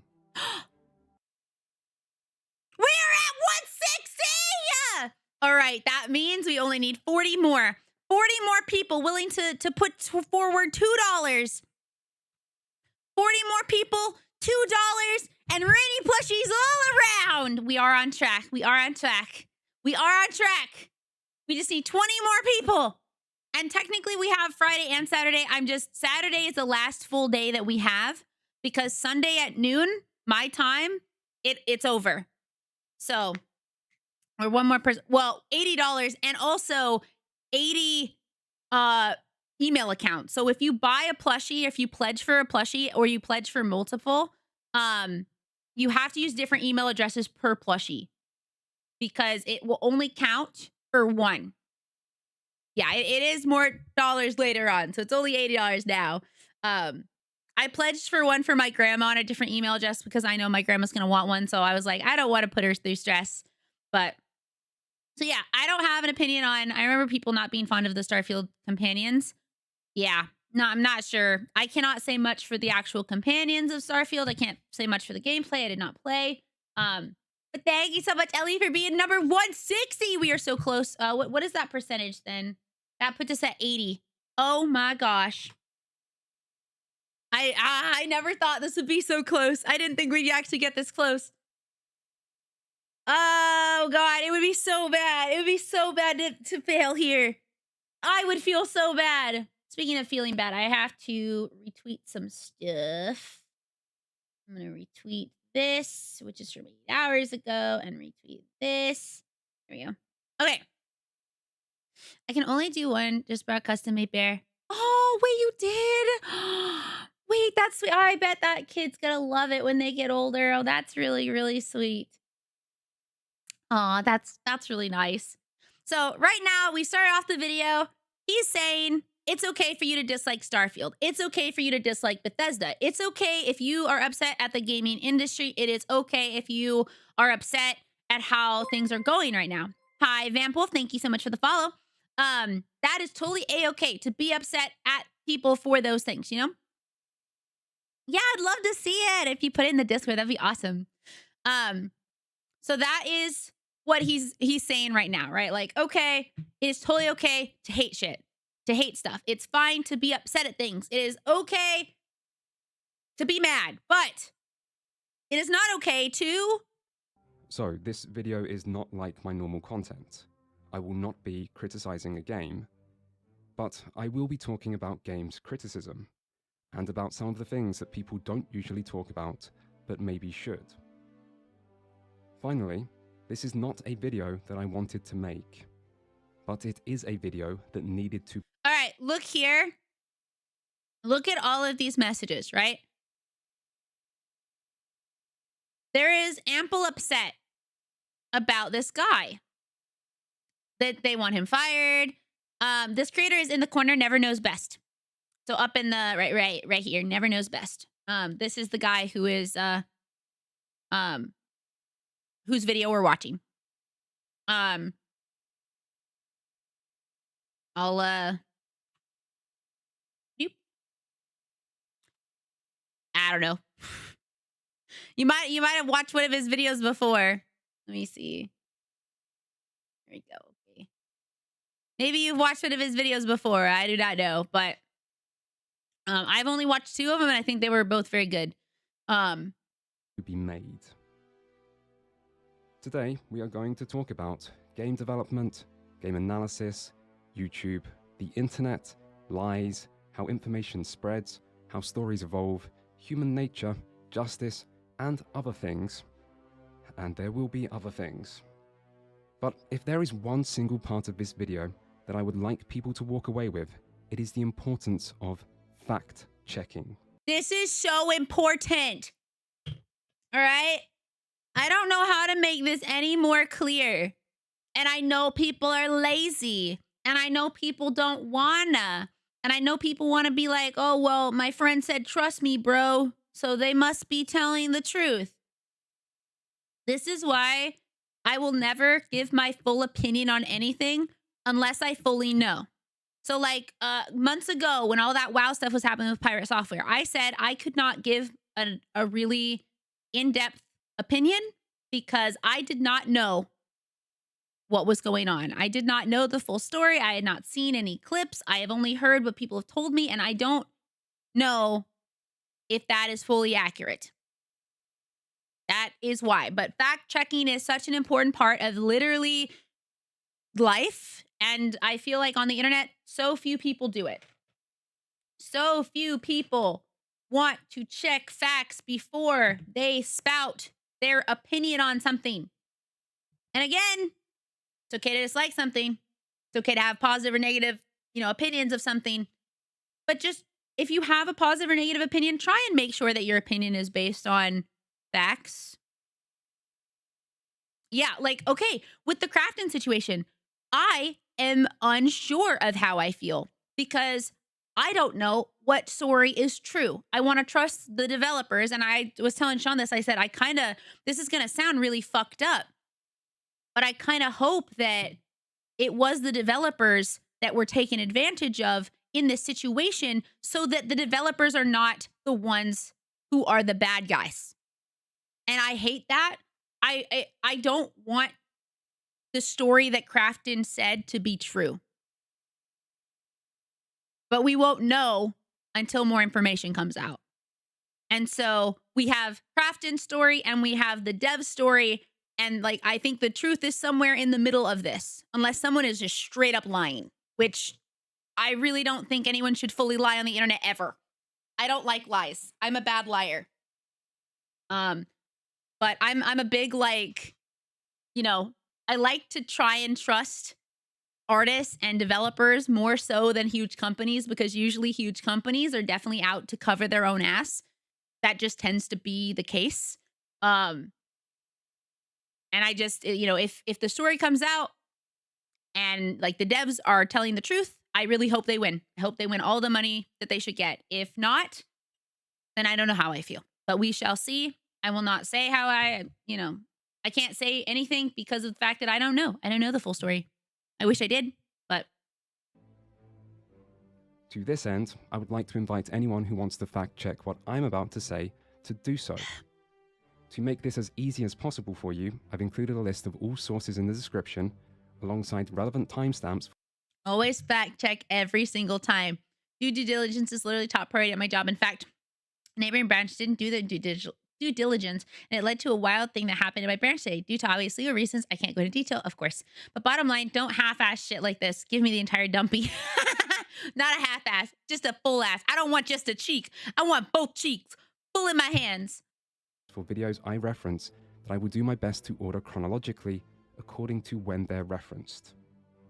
As someone who has spent the last week scrubbing through numerous videos, some of which are quite long, I will say I like this video because he tries his best.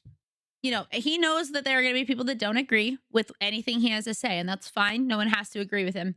And I'm not telling all of you to change your minds about this guy. I'm about Emil. I'm not trying to change your mind. I want you to watch a story because I think it's interesting how misinformation can spread so quickly. And some things maybe people do feel strongly about, but no, we don't use Grok here. No, even though Grok's a sexy anime girl. No. But I like this guy, Never Knows Best, because at least in this video, he is trying to make it as clear as possible. Here's the references I used. It's like a paper. It's like a fucking, when you're in school and they're like, okay, here's the paper. What she kind of does. Let me see. Anime girl Grok. Let me just show you this. I am so mad that people are putting her, like Misa's beautiful name, in with,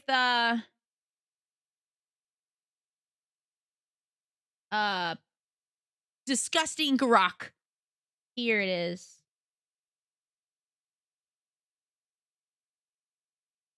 This.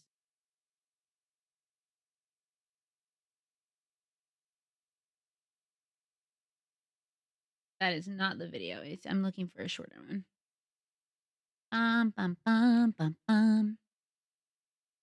Yeah, it is. That's what he called it. I cannot find the video that specifically has her in it. Oh, is it this? Okay.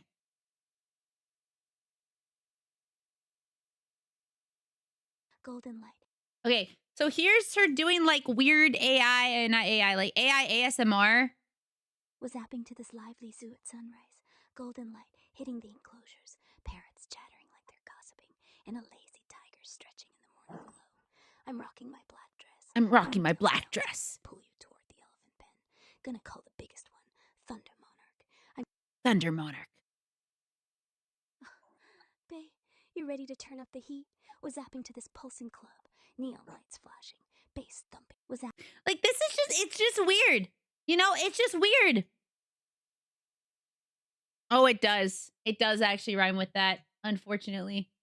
But yeah, it's weird. I don't know. They're trying to give her a face, or give it a face, and apparently there's like that is the female. I don't know. That's one of Grok's many faces. Apparently, yeah. I'm not into it. I don't like it. It's weird. I've never liked Grok anyway. I blocked it straight up. It's weird. And I don't know. People were hating on VTubers, and yet apparently they really like that type of thing. So many people are like, oh my God, this is so cool. I'm a waifu. Now I can have one and tell me all the things I want. It's like, we're going into an era where no one wants to talk to real people. They would rather talk to an AI that is based on a real person than talk to an actual real person. We're going to that thing from 2049. Let me see. 2049 scene. This one. Fucking this one.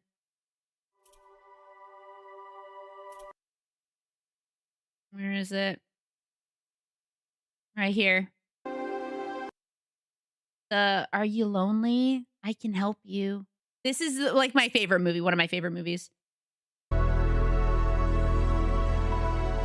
Yeah, it's just, we're going to that scene where she's like, are you lonely? And it's like, yes, I'm lonely. Yes, I'm really fucking lonely.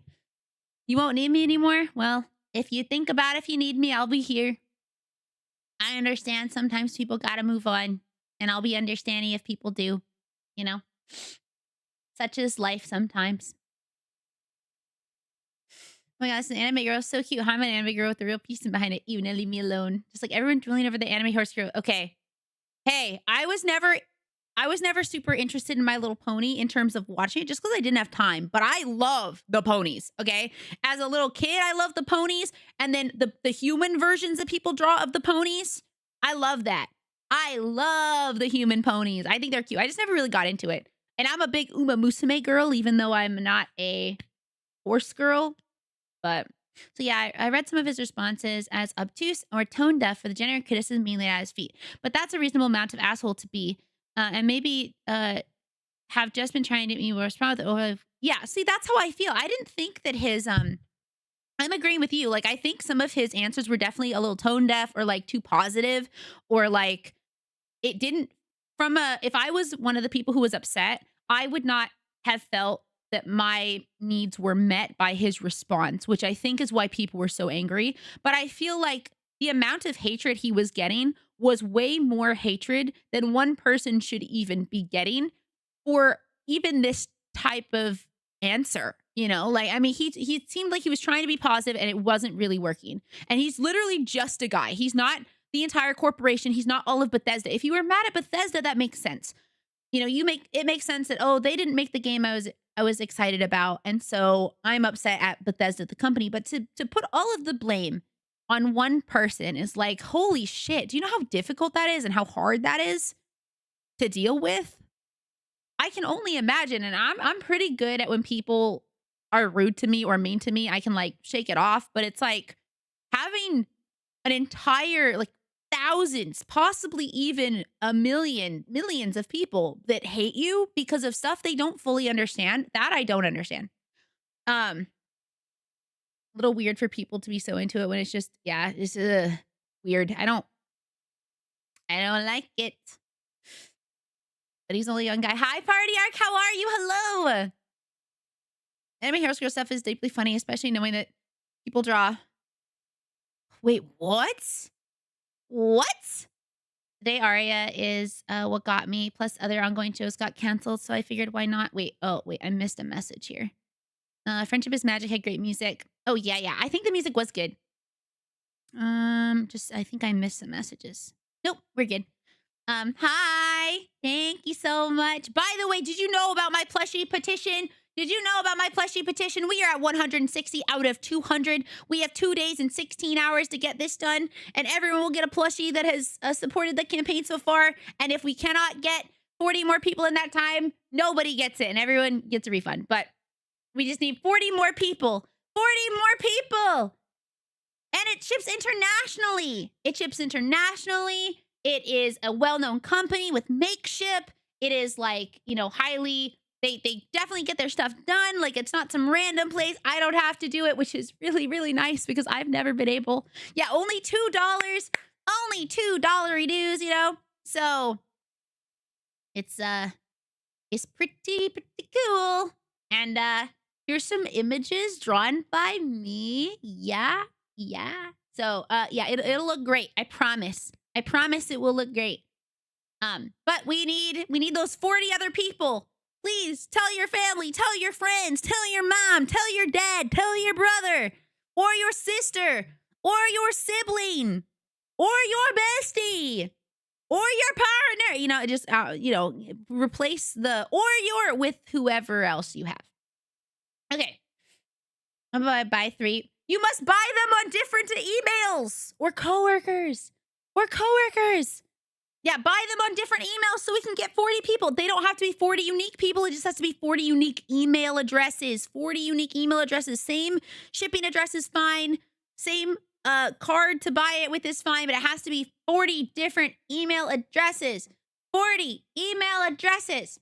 So, yes, we only have 2 days.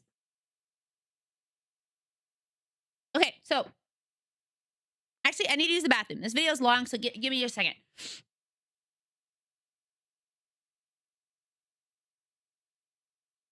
Be back.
Okay.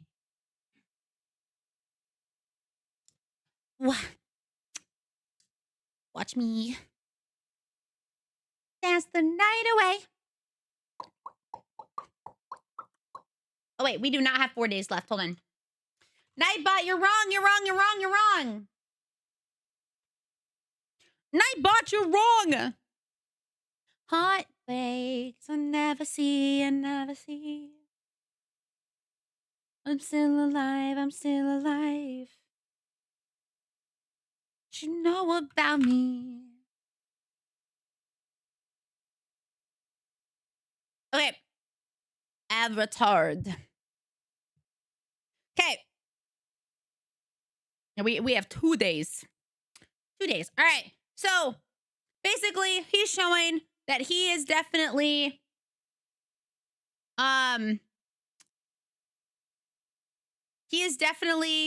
putting in the due diligence to try and give references and examples and making it very easy for anyone who might feel differently or might be more interested in this subject to go find the information and look at it themselves. You know, if they're like, hey, this guy's a fucking quack, I don't really like what he's saying, let me go see what was said, they can go look themselves, okay? Hopefully, this will make the job that I have spent so long doing recently easier for you. You're welcome. With that out of the way, let's begin with the most infamous speech in the history of game development.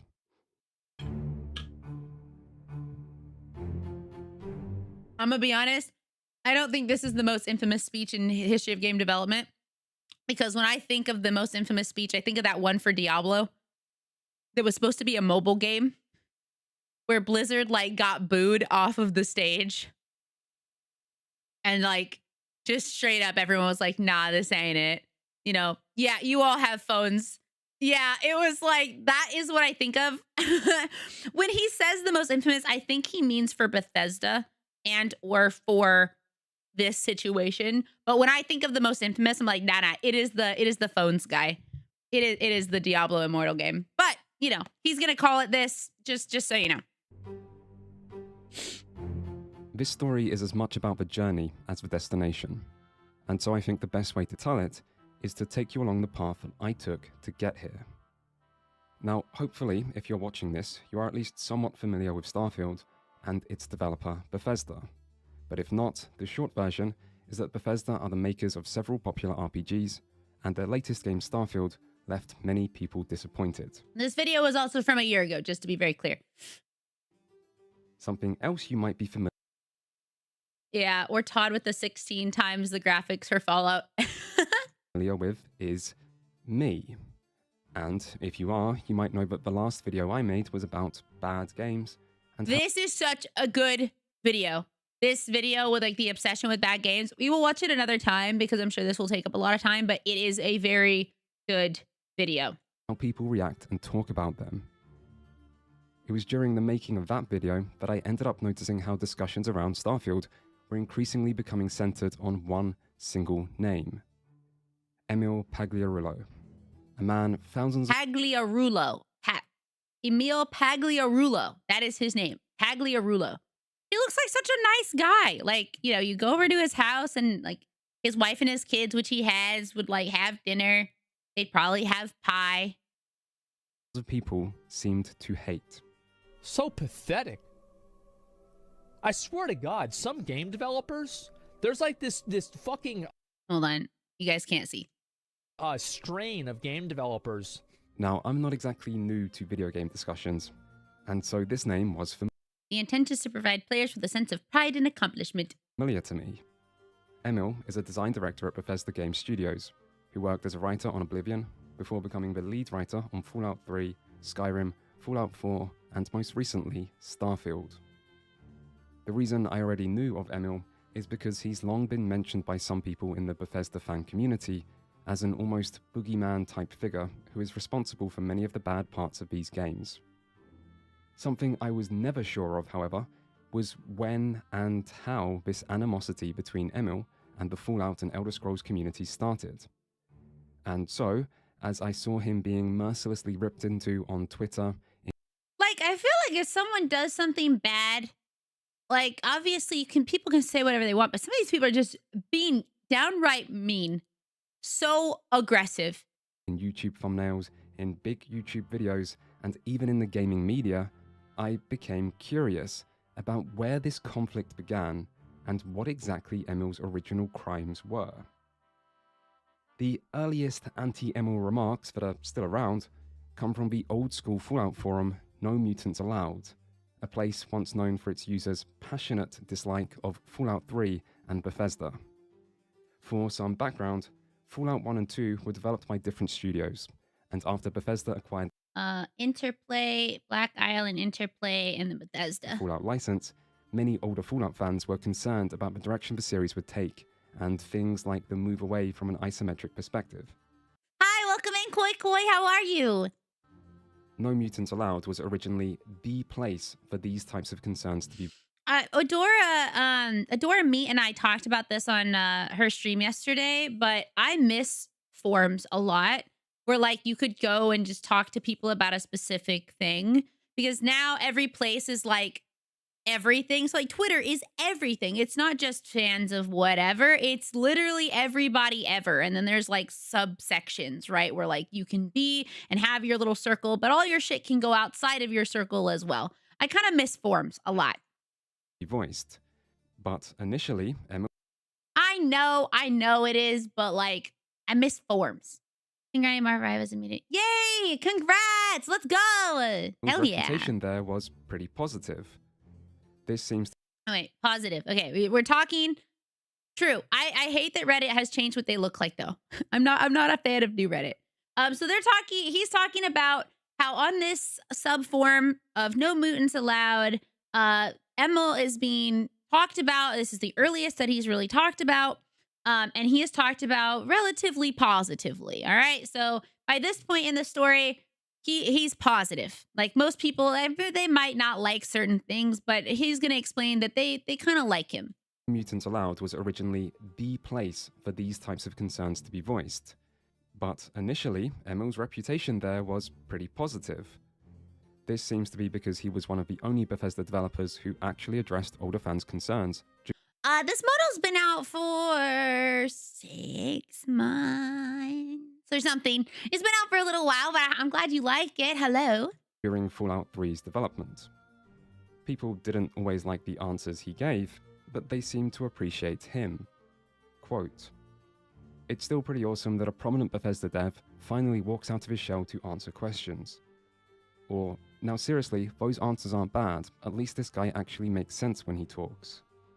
Or, "It's rather weird, but I like that interview because for once he was not trying to sell how awesome Fallout 3 was, he was being honest, and even if reality sucks, it's better than a lie." Emil's reputation... That's true. We are trying to get... Oh, where is it? We are trying to get to 200 pledges. It's $2 today so that we can get a Randy plushie made. If we do not reach 200, it does not get made and everyone gets refunded. But we literally only need 40 more people with emails to pledge. Information is on it on the page, which is linked in chat. But we are trying to get this made. I really would like it to be made. ...would change after the release of Fallout 3, and then it got worse with... Okay, so right now they're like, this is before Fallout 3 has come out. People are happy that he's answering questions. He's deciding to kind of put himself forward to be like the face, I guess. The face of, story writing, which he wrote for Fallout 3, he wrote for Skyrim, and he wrote for Fallout 4 and Starfield. Emil's reputation would change after the release of Fallout 3, and then it got worse with time as Fallout 3's success became clear and it started winning Game of the Year awards and such. During this time, Emil, as lead writer and designer on the game, did a lot of interviews and publicity events talking about the game's reception and planned DLC, which brought plenty of continued attention. This situation was likely exacerbated by the fact that Bethesda, Emil, and particularly the games media all seemed to be acting like Fallout 3 was a great game, with interviews and awards that were celebratory in nature, all while No Mutants Allowed considered Fallout 3 to be a relatively bad game and something of a betrayal of the series, with the writing in particular being scrutinized for inconsistencies with the original lore. Nicole's in the main plot. We decided to use Fallout franchise for our ideas of coolness without taking a second thought about them. We don't give a damn. We like it. I don't think that's what he said, but okay. As well as problems with Fallout 3's ending. This made Emil one of the main faces of fan discontent, and it was a discontent that wasn't being acknowledged by anyone outside of the forum, perhaps making it more extreme. So a bunch of people who were really huge fans of Fallout 1 and 2 are not happy with Fallout 3 at all, and so a lot of them are just kind of in this little Fallout New Vegas was peak. To be honest, 4 was good though. Yeah. My husband loves Fallout New Vegas. He loves it so much. That is his favorite game out of all of them. He also says 4 was like, okay. He thinks it's a good opener for people who want to get into the series. But so he's like, okay, Fallout 3 comes out. People are pissed. They're kind of in this echo chamber of other people who also hate it because they enjoyed 1 and 2, which is totally understandable and fair. They liked the first 2 games. The 3rd game did not meet their expectations, right? Did not meet their expectations. And so obviously they're going to be upset about it and they're going to talk in this little chamber with other people who don't like it. That's fine. So far, everything's good. They are hating on him, but whatever. No, they did not. They did not make it. And so that's why I'm saying fans of 1 and 2 that were from an entirely different company are upset with 3. Bethesda got the license for the 3rd and 4th game. And then they gave the license to Obsidian to make New Vegas. So, yeah. But if you're a fan of a series and someone else gets it, you're hopefully looking forward to the new game, even if it's not going to be the same. But they were very disappointed. Hi, Aloy. Welcome in.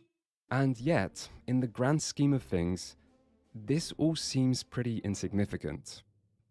Make no mistake, this was where Emil's negative online reputation began. But as soon as he stopped doing interviews following Fallout 3's release, search results for his name on No Mutants Allowed became relatively rare, and outside of No Mutants Allowed, there is almost no negativity attached to his name in this period at all. For example, on Reddit, from all results before 2015, there is just one person I can find that is unhappy with Emil. And while they are very unhappy, the issue they're angry about is not being allowed to kill children in Fallout 3, which they hold Emil personally responsible for. That's This really user has fucked up since and deleted weird. their post, and whatever their real issue was, it seems That's weird and fucked up. That's a weird request to want to have. That person has something going on mentally. unrelated and slightly concerning. No one should be that angry about not getting to kill children.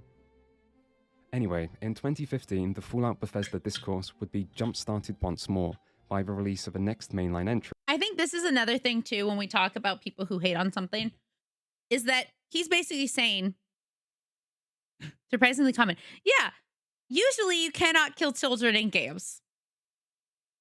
Right. Children in Bethesda games are assholes, so I can kind of understand removing them from your playthrough. Well, apparently you cannot here.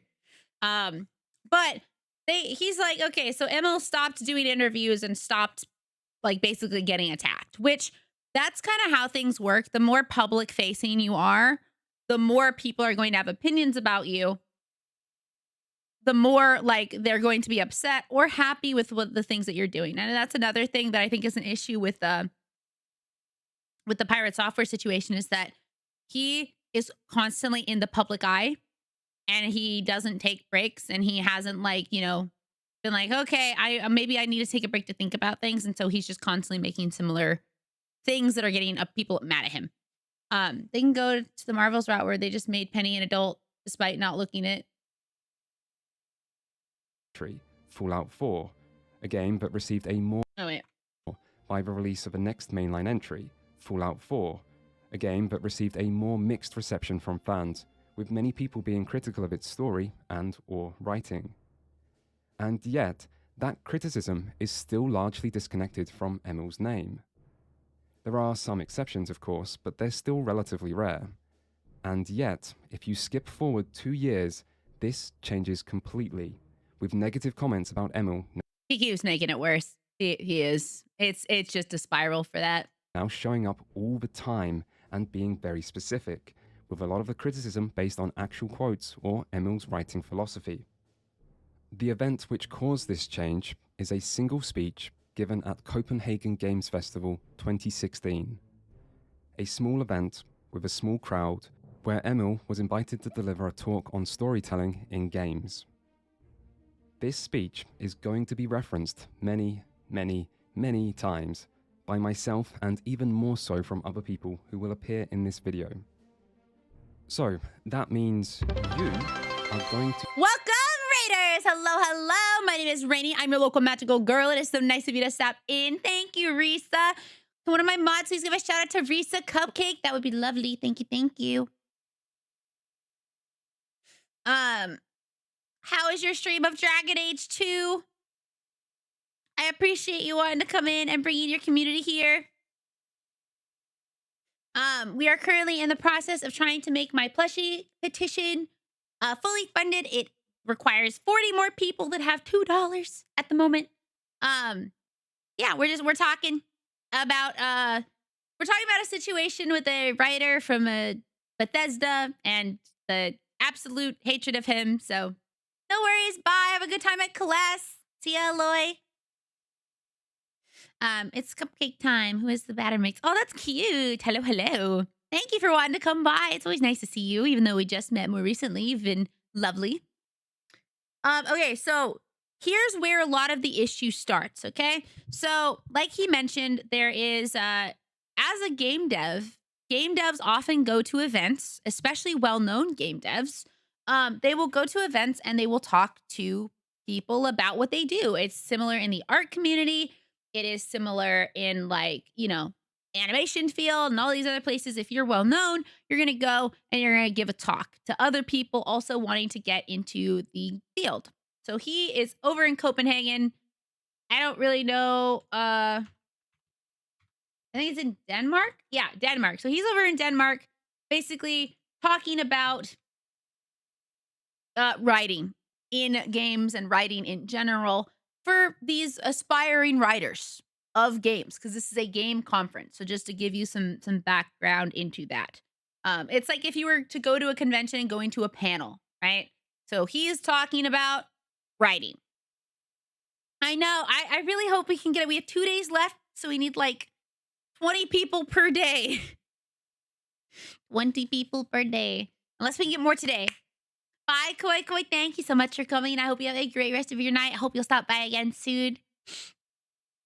To see multiple different interpretations of this speech. But before that, why not listen to some of the most referenced and important parts of this without further commentary? I am going to just watch this part, and I want you guys to, at the end of him talking, tell me what you personally think. I'm not going to say anything because I have my feelings about it, but I want to know what your guys' thoughts are on anything that he says. Okay? Sound good? Hopefully good. So you can form your own opinion. And remember, the full version is below if you want to see more. And if this section feels a little long, well, trust me that it will be important.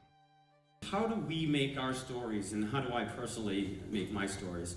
I thought, it's funny, I had never really thought of the process that I use to write stories and make games, and then I realized I do have a process. And I started to put it together. I realized that there are 3 primary points that I use when I create a story for one of our games. So I thought I'd run through those 3 points for everyone here today. So, going to the first point. Yes, I can. Yes. Keep it simple, stupid. What does that mean? Well, for me, that means when I'm coming up with a story for a game, I like to concentrate on strong central themes. And 1 or 2 strong central themes is enough. Now, going to the second point, write what you know. What does this mean, write what you know? Does this mean that if you are working as a dishwasher and decide to become a game developer, you need to make a game about washing dishes? No. Write what you know, for me, means that you draw upon your personal experiences. So for me, one of my biggest, my first big break at Bethesda was around 2006, when we started working on Oblivion. I was tasked with creating the Dark Brotherhood, which is the Assassin's Guild. And I wanted to sort of leverage the experience I had at Looking Glass Studios working on the Thief games. And Thief is about sneaking around and stealing stuff. I wanted to sneak around and stab people in the face. I thought that would be fun. I thought to myself, how could I relate this, an evil assassin's guild, to my own personal experiences? It's like, I don't know what this is, but I do know. I know the Catholic Church. I grew up Catholic. And so, actually, the Dark Brotherhood in Oblivion, the story is actually an evil take on the Catholic Church. My third point and the longest point, and all of these sort of tie together, but great games are played and not made. So this is a point for the studio. This is one of our mottos at the studio, but it has several meanings. On a studio-wide level, great games are played, not made, means that we use the iterative process. We make the game. We are very flexible with changing things. We are actually at a state now in the development of the studio, we don't have a lot of extensive design documentation. We found that probably after we hit Fallout 3, the design docs that we had became outdated very quickly because we knew we needed to get stuff in the game and play it and then change it. We needed to iterate on it. So we would have these extensive 50-page design documents that were completely outdated, and the time it took to maintain those just wasn't worth it. And so great games are played, not made, means that as a studio, we are constantly iterating. But also on a personal level. And so on a personal level, on a designer level, that's what it means. Great games are played, not made. It means play your own stuff. But as a writer, so how do we look at this with stories, right? Great games are played, not made. Played, that's the key word, right? because every game developer is a storyteller in an interactive medium. You are not writing a screenplay. You are not writing a novel. You are writing a piece of fiction that has an important interactive component. When we start writing a story at Bethesda, when I start working with the team, we start big. Like, you know, we always want to do this. So we always want to write the great American novel, right? So let's say, okay, we're going to write the great American novel. It's going to be this thick. And on every page will be written comedy and tragedy, and it'll be wonderful. It'll be amazing. And you're going to give this book, this great American novel, to the player. And what are they going to do with it? They're going to rip out every page and make paper airplanes out of them. And they're going to throw them around the room. And they're never going to see your story. Because the story is there, right? But they are going to spend 30 hours making shacks. Okay? They're going to spend 20 hours looking for bobbleheads. Okay? But that's okay. We know that going in. That's the jagged pill that we swallow when we do this. Because again, great games are played, not made, and a story in a video game is an interactive thing. And so we know that, and we're comfortable with that. Because the true mark of being a real developer is, as every developer knows, is waiting for reviews to come in, right? And then reading the reviews, of course, and hopefully, if you get lucky, ignoring the reviews, right? Thank you very much, guys. So, Okay. What did you think about what he said? I know that it was like kind of skipped through, but what feelings did you have about what he said? Did anything stand out to you? Yeah, so what did he say? It's the same philosophy I use to make my D&D campaigns. And there's no right answers here. There are no right or wrong answers here, so I do want to know what you guys think. If you guys don't agree, if you're, you know, if you're like, what is it? That's fair. Did anything stand out in particular? Like, how did you feel about it? Some of you feel meh. Some of you are like, ah, that's good. Wow, good job, you know? If I was in the audience, I mean, KISS, like, keep it simple, stupid is something that they teach us in art school, too. So, be a DM and not a writer. Very good. But for me, like, he said a lot of basic stuff, in my own opinion. Like, I don't think it was awful. I don't think it was, like, mind-blowing. You know, he talked about, strikes me as practical, of somewhat basic perspective on the writing process for games. To ignore the reviews wasn't great, but yeah, for me, like, I feel personally, like, when he says ignore them, he means, like, there are things that can't be changed, so may fix them for later. But I can understand how that can also come off as like, oh, he just disregards them. Which is also like a valid, you know, that's a valid criticism. You know, if I'm watching this and I really love Fallout 4, I don't know what point he was making with the paper airplanes part because of the editing to a degree, but yes, it's not an excuse for lacking story. I don't know what he was saying on the opposite. So how I took it before, and I'm trying to ignore like how I know how it goes.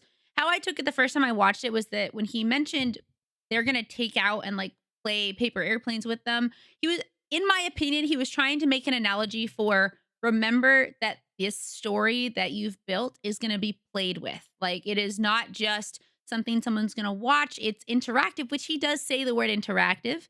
But he also tries to add this analogy of like, oh, well, you know, they're going to play with this story. It is not just going to be something that they open and they read all the way through. Like, the story is going to be something that they experience in an interactive way, and maybe they experience different parts at different time. That's how I viewed it at first. But the rest of the stuff, I was like, okay, it's pretty, you know, like Jeremy said, pretty practical, if not somewhat basic.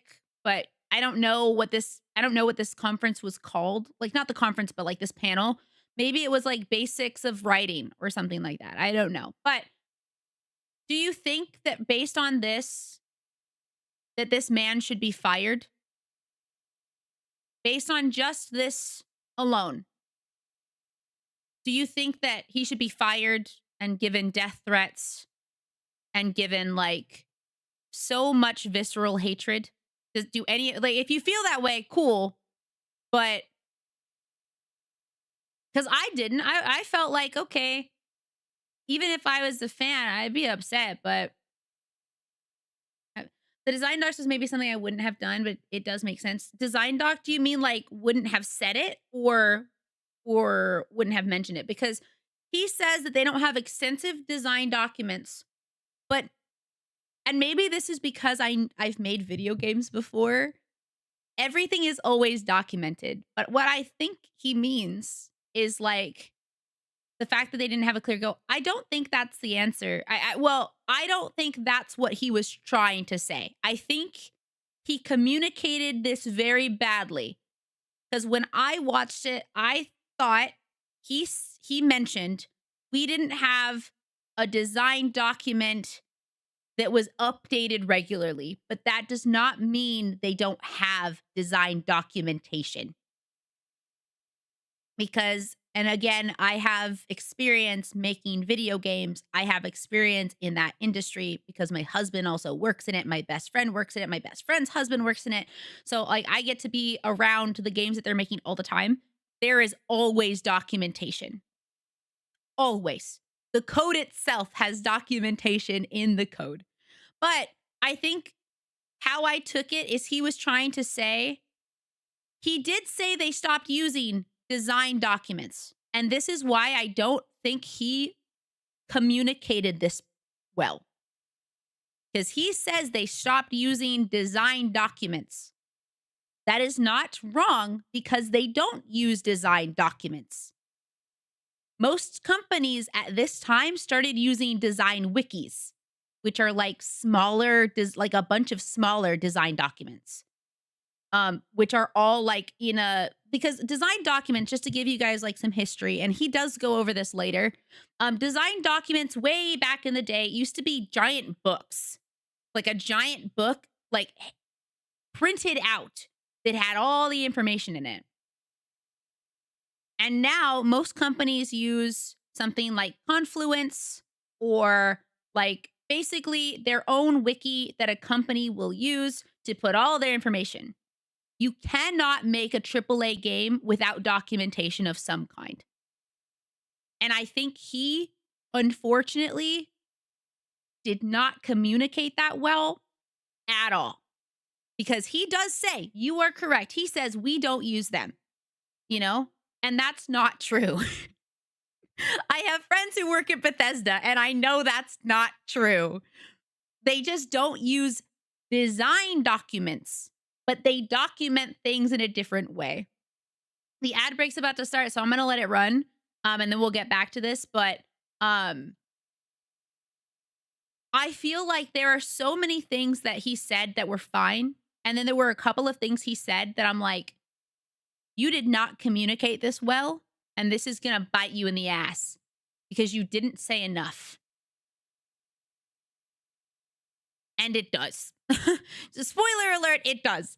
Oh, absolutely not. The design docs, those may be something you shouldn't have. The fact that they didn't use them, they said they didn't stop using them. Was it that they stopped using them or they renamed them? Yeah, it's like a show Bible. Yeah, that wiki makes sense, but I feel like a big majority chunk of it should be set in stone or chosen before much tinkering should be done. And not because the story path. I agree with you. And I will tell you, most games have that core. Now, I don't know if these games, I think they knew what they wanted to do, but I was not in the room during the process of Fallout 4. So I cannot say, and I have no idea about like Fallout 76, but most games, they have the core of what they want, but then you also have a lot of like, there's a lot of games that, Vampire the Masquerade Bloodlines, my baby game. There's a lot of games that they had an idea and it just gets changed due to management. He is one of management, so again, I don't know his feelings about this or what might have been going on, or if even if they didn't feel like they had a clear image. Most games should have a clear idea of what they want to be in the beginning, and then how I understand, based on what my friends have told me and showed me, is that you then start putting stuff in the game and you see if it feels good. And that's one thing that's hard though, is that like, just because you as a player feel that it's good does not mean that it's going to feel good for every player. Games and the process of making them, much like making artwork, is subjective. So there's a game like Stardew. As an example, Stardew Valley, I don't like Stardew. Not because it's a bad game, but I think it's ugly. The gameplay itself seemed fine. It seemed fun. But I think the game itself is ugly, so it's not a game that I would want to play because I don't like it. But that does not make it a bad game. For someone, they love the art of Stardew, I'm sure, right? And it's just not for me. Yeah, that can make sense. Also, remember that they probably had set in stone the design doc for the engine and others because until recently they were using the creation engine for all of those games. Yeah, so they did have things that were probably set in stone. As far as story goes, I have no idea their process. Lambrio, hello! Thank you so much for the raid. Welcome in. Hi. How was Minecraft? We are on our ad break, but hopefully you'll be back soon from your ad break. I'm sorry. It will be over soon. Hopefully it should be done. But welcome, Raiders. How was your stream? Hello. Hi, my name is Rainy. Hi. I'm your local magical girl, and we are talking about I got a 2-minute long sentence. Wait, what? It's 2 minutes? Oh, 1 second.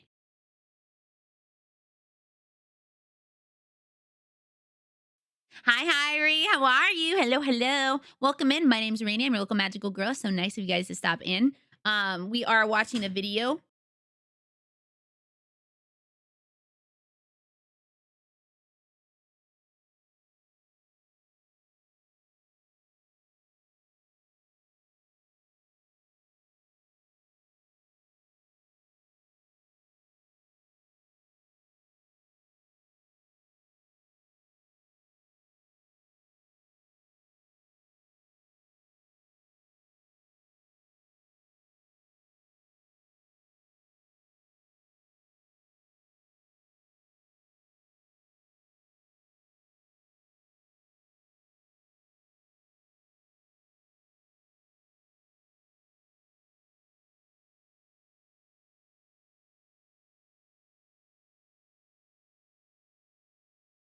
Sorry, my husband came in.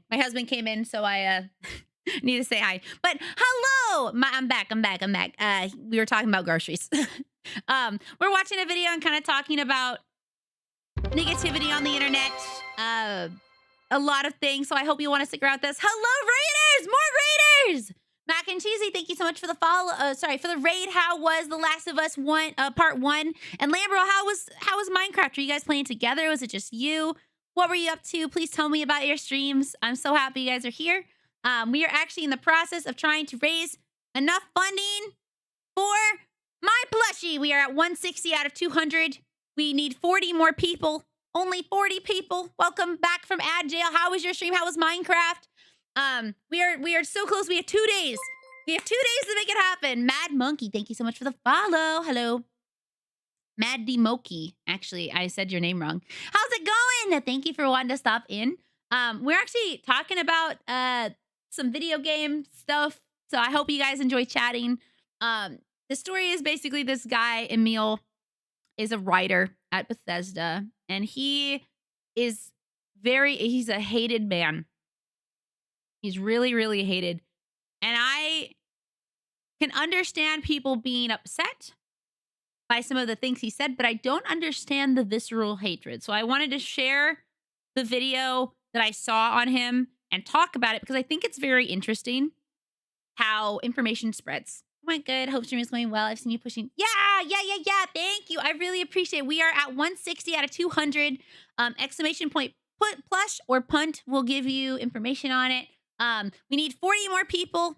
Just 40 more people and it will be real. And I'm really excited and hoping we can get it. We have 2 days and 16 hours left. So we only have 2 full days left to make it possible. But I'm really, really hoping that we can get it done. We need 40 more emails. 40 more emails because like you can technically get multiple on one order, but it doesn't count because it has to be 200 unique. So we're trying to get that last 40. That last 40. If you have a mom that likes plushies, or a sister who likes plushies, or a brother who likes plushies, or a dog who likes plushies, yo, get your dog. Yeah, we have 40 left. I mean, we have 160 already. So we need 40 more people in 2 days.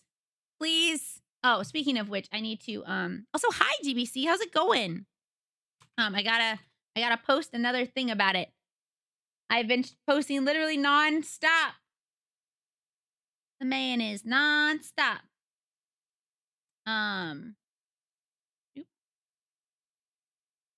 Thank you so much, Hyrie. I really appreciate you so much. I hope you've been well.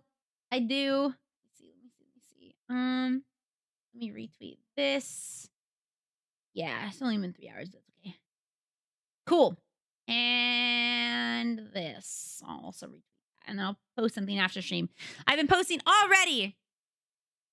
Yeah, I ask your dogs if you want more plushies, you know. It individual emails. So we need 40 more people. 40 more individuals. That's $2. It is only $2 today, by the way. It is only $2 today. The rest of the money is like about $40, and it's later. It's later. That's with the shipping. That's with everything. So, but anyways, so back to this video. So this guy, you know, we talked a little bit about what we had feelings about, right? So I think, yes, he said they had no design document. That was not a good look because it makes it seem like there's not. I know for a fact that there are in some way, right? That's first thing. Second thing, he ends by saying, like, you know, ignore the reviews, which I think what he was trying to say here, and again, I'm not him, I don't know, is ignore the reviews that are just hatred. Because he does talk at another point about like how criticism is important, but that hatred and, you know, like just saying, hey, it's just awful is not useful. But again, he did not communicate that well. He also talks about paper airplanes, which, like, well, I don't think he's much of a public speaker, and I think it'll come up, right? I don't think he is much of a forward speaking person. It seems like he doesn't really like to be in the limelight, even though he seems to be. But this is just my initial feelings about it. Also with the paper airplane, I think the analogy just gets lost and makes people confused. I think maybe going even simpler might have been better in this case and being a little more clear. But again, we're gonna find out. Exactly. Like, the presentation wasn't bad. It wasn't garbage. It wasn't awful. It was just okay. And a little confusing on he left some things, I think, too vague, which allowed people to have misinterpretation of their own feelings, you know? Like, they felt, oh, well, he didn't say this, so it must mean they don't do this, or it must mean blah, blah, blah, blah, blah. So that is where we're at. For anyone who's interested in sticking around, if you do have to go, I completely understand, and I'm happy you guys are here. At the of the day, you can pick any speech apart. Exactly, you can. Anything that anyone says can be picked apart.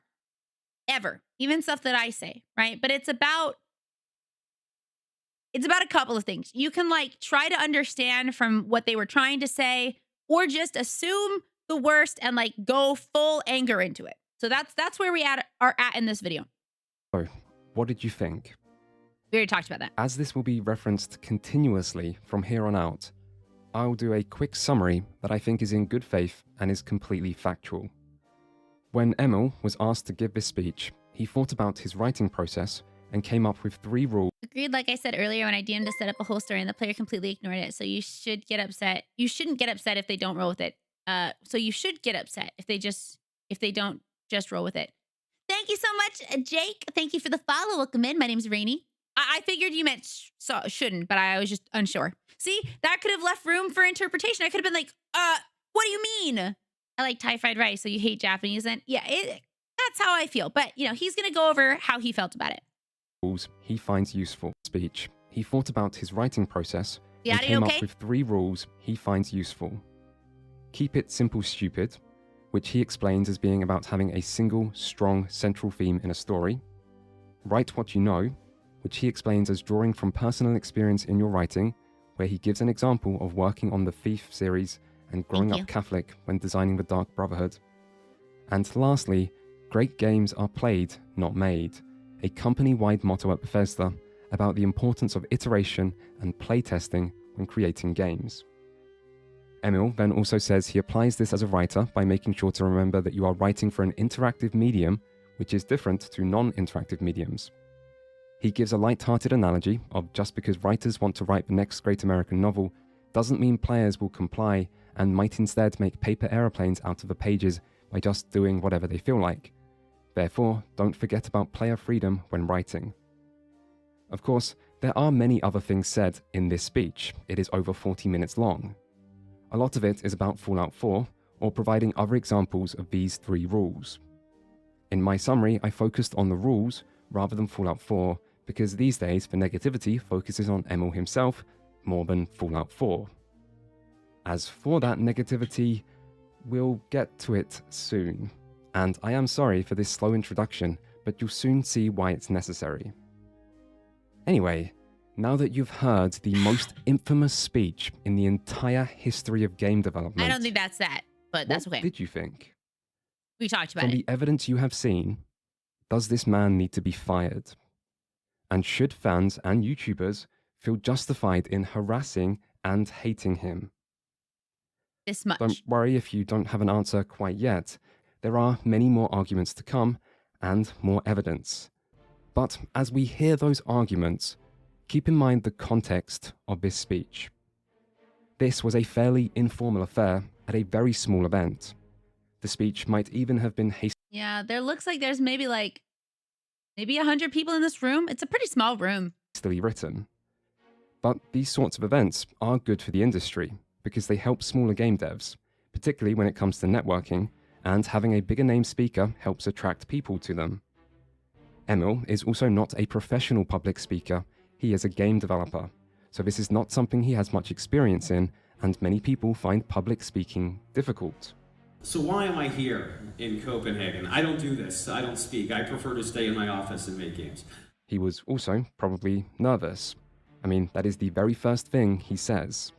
I'm a bundle of nervous energy, so try to use that. This speech had an enormous impact. This is what turned the world against Emil. This was what caused negative comments about Emil to go from there but rare to being everywhere. From one listing, I still don't understand why people are up in arms over Fallout 4. The remaster, I was upset about, but that was due to optimization, not the writing.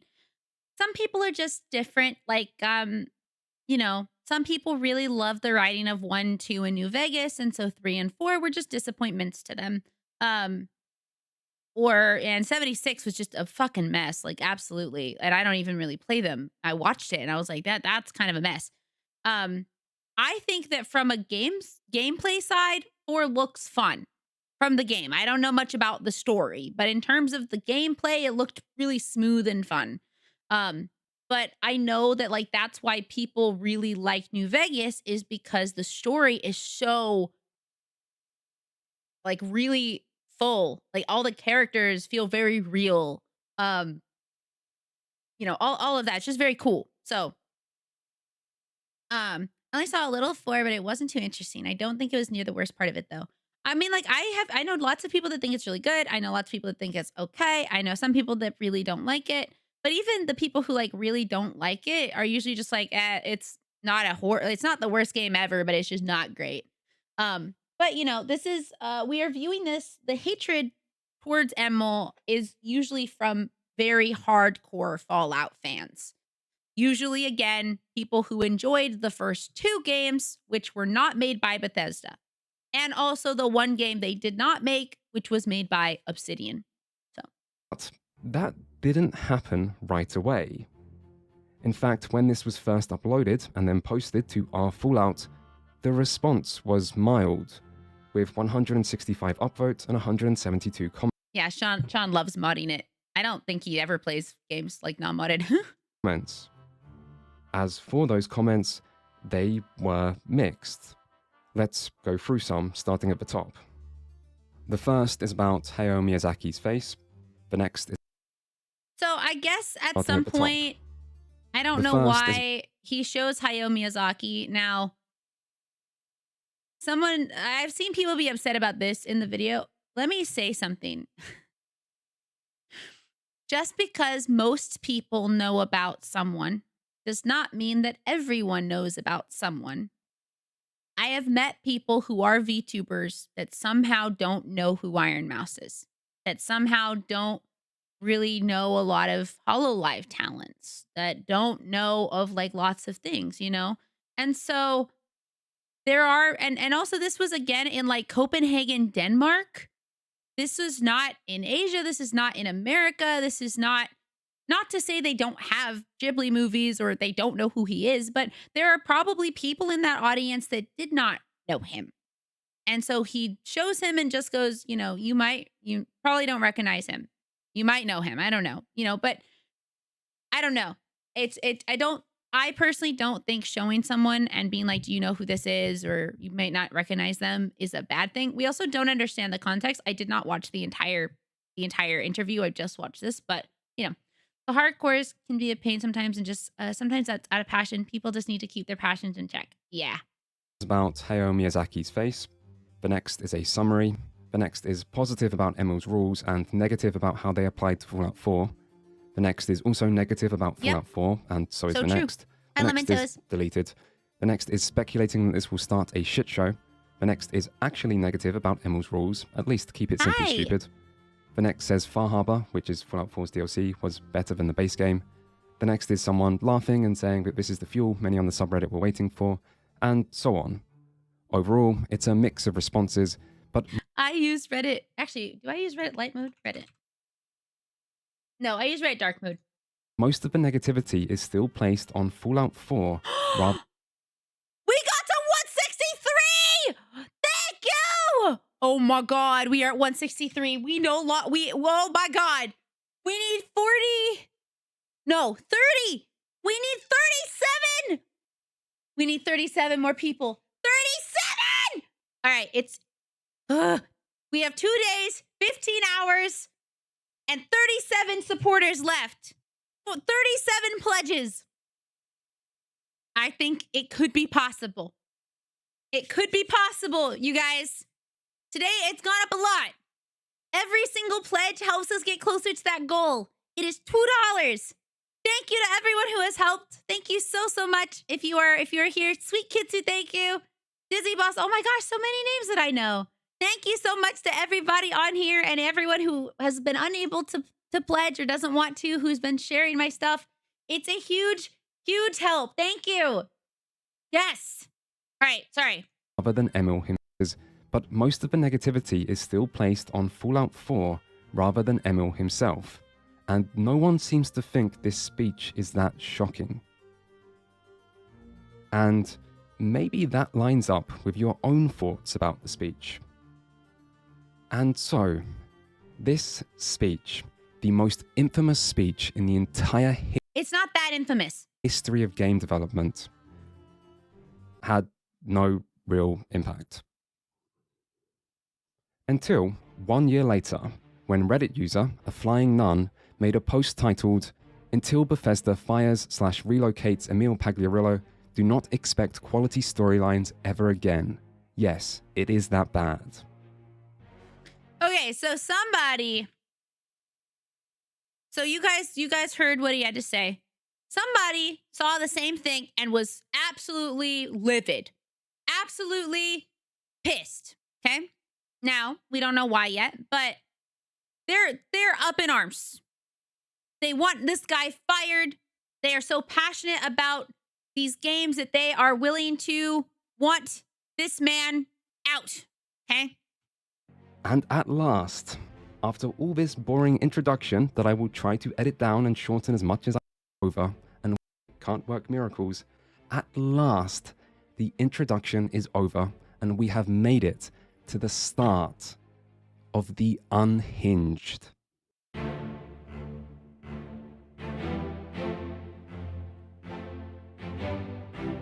In an ideal world, you would have watched the entirety of Emil's speech, and then you would take the time to read the entirety of this Reddit post. Because I don't Fact checking. I did actually read this entire thing. I did not watch the entire the entire interview because it's 40 minutes long, and I had already watched this video and it's long. But I did read this entire post because I am a chronic pauser. Okay, I'm one of those people who, when I watch a movie, I want to pause to talk about it. It's awful for some people, not for me, but for some people. I don't think there is anything I can say that will accurately communicate just what a drastically uncharitable and inaccurate representation of Emil's speech this post is. Still, the world is not ideal, and so I will do my best. Also, not to spoil a big chunk of this video for you, but this right here demonstrates clearly the main problem that is at the heart of this story. But let's not get ahead of ourselves. A Flying Nun's post begins by saying he recently came across Emil's speech and wanted to speak up about it because he didn't think anyone had broken down just how bad it is and how it speaks volumes about how unqualified Emil is. He breaks his long assessment down into 4 main problems. The first is, and I quote, "For the entirety of this video, Emil seems to follow this pattern. Step 1. Emil makes a claim that a new feature, major change, or cut content was necessary for development.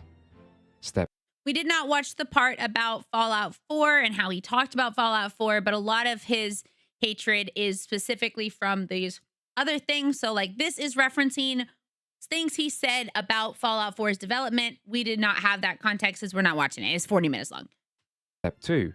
You rationally ask yourself why, as he hasn't said why yet.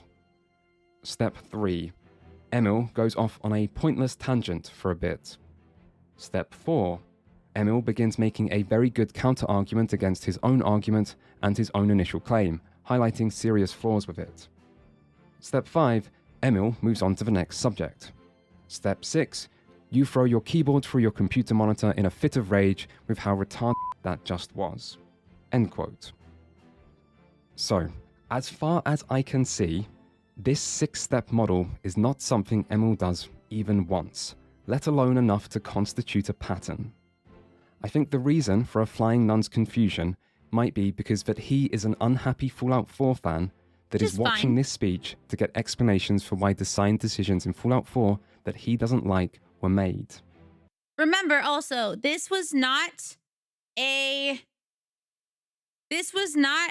thing on Fallout 4. I mean, it had a lot of talk about Fallout 4. This was to help other game developers who are interested in writing learn how to write, and for him to talk about the process for which Bethesda writes their stuff, whether you like them or not.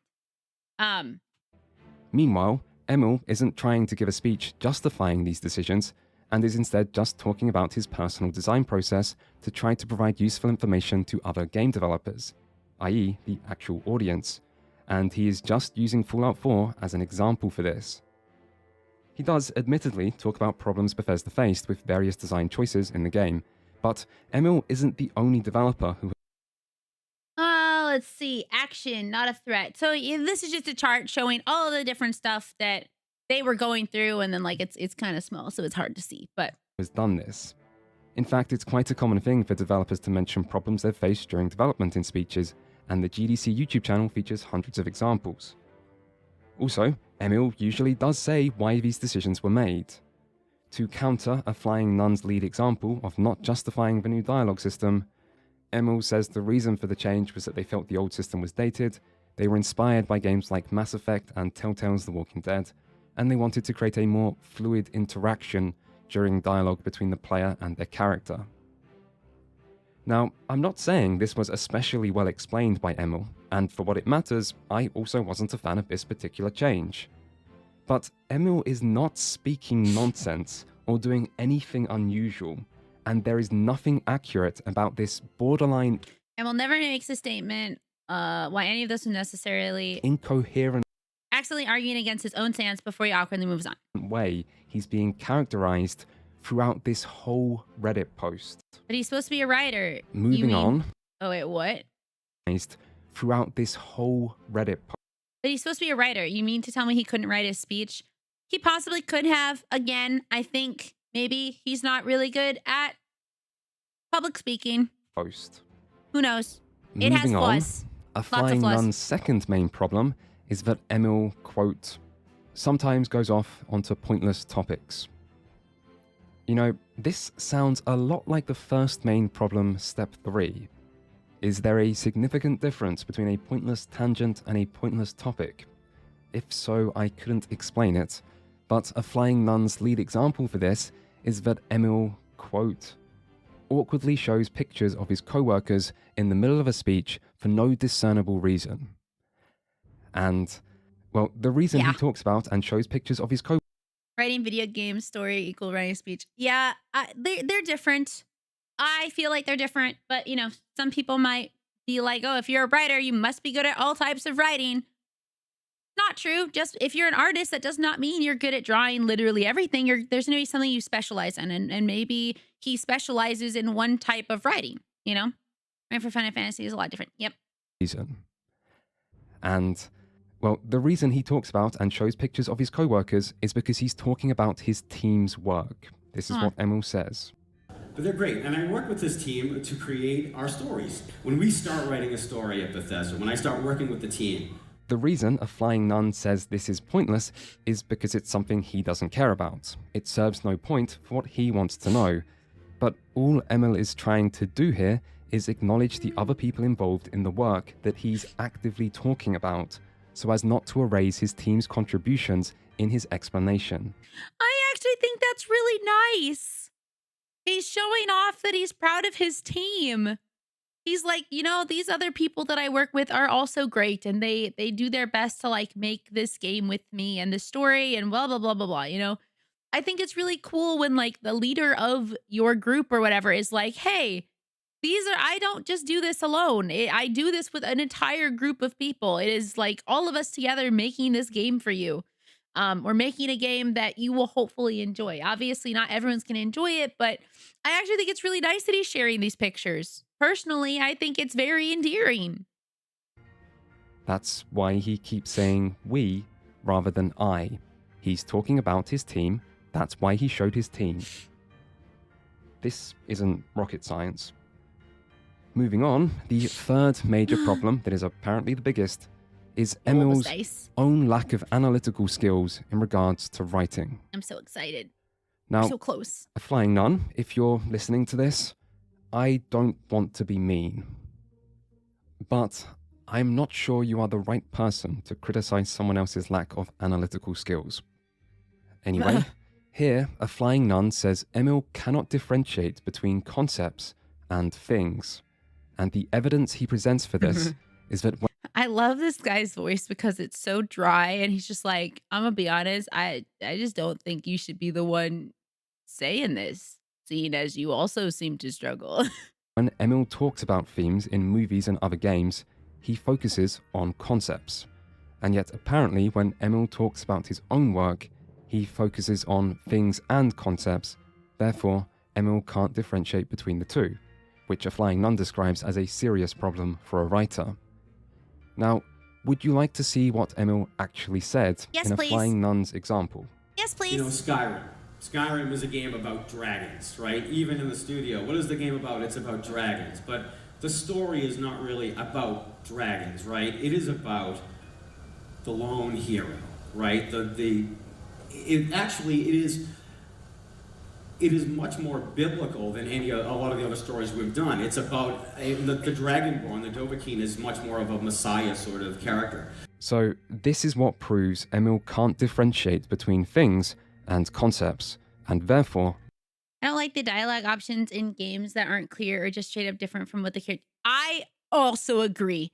That pisses me off in games. It makes me really upset when like there's a game I really love, and it is called Steamboat Chronicles. And there's a part in the game where you're sitting with this girl and you have this necklace on, and she's like, "Where did you get that necklace?" Right? And one of the options feels like you should be like explaining yourself, and instead when you click it, it goes like, "Yeah, I'm that guy that your friend. I'm actually Mello." And she's like, "What?" But Mello was supposed to be blah blah blah, like he died or something. And then it just becomes, it's like, that's not what I wanted to say. And then she gets mad at you, and you're like, I was trying to be honest, but I'm not Mello. That's a lie, you know? using every fiber of his being not to roast the editor. Okay, when it comes to things like this also, there are some times when I'm online, and obviously not everyone has gone to high school. Even though in America it is like required, that does not mean everyone went to high school. Some people have like left high school and just decided not to go. But it makes me realize that there are some people that they don't know how to break down information and analyze what is actually being written. So an example, I was in an English class one time and it was like, we need you to analyze what this thing says, right? And it was like, it's,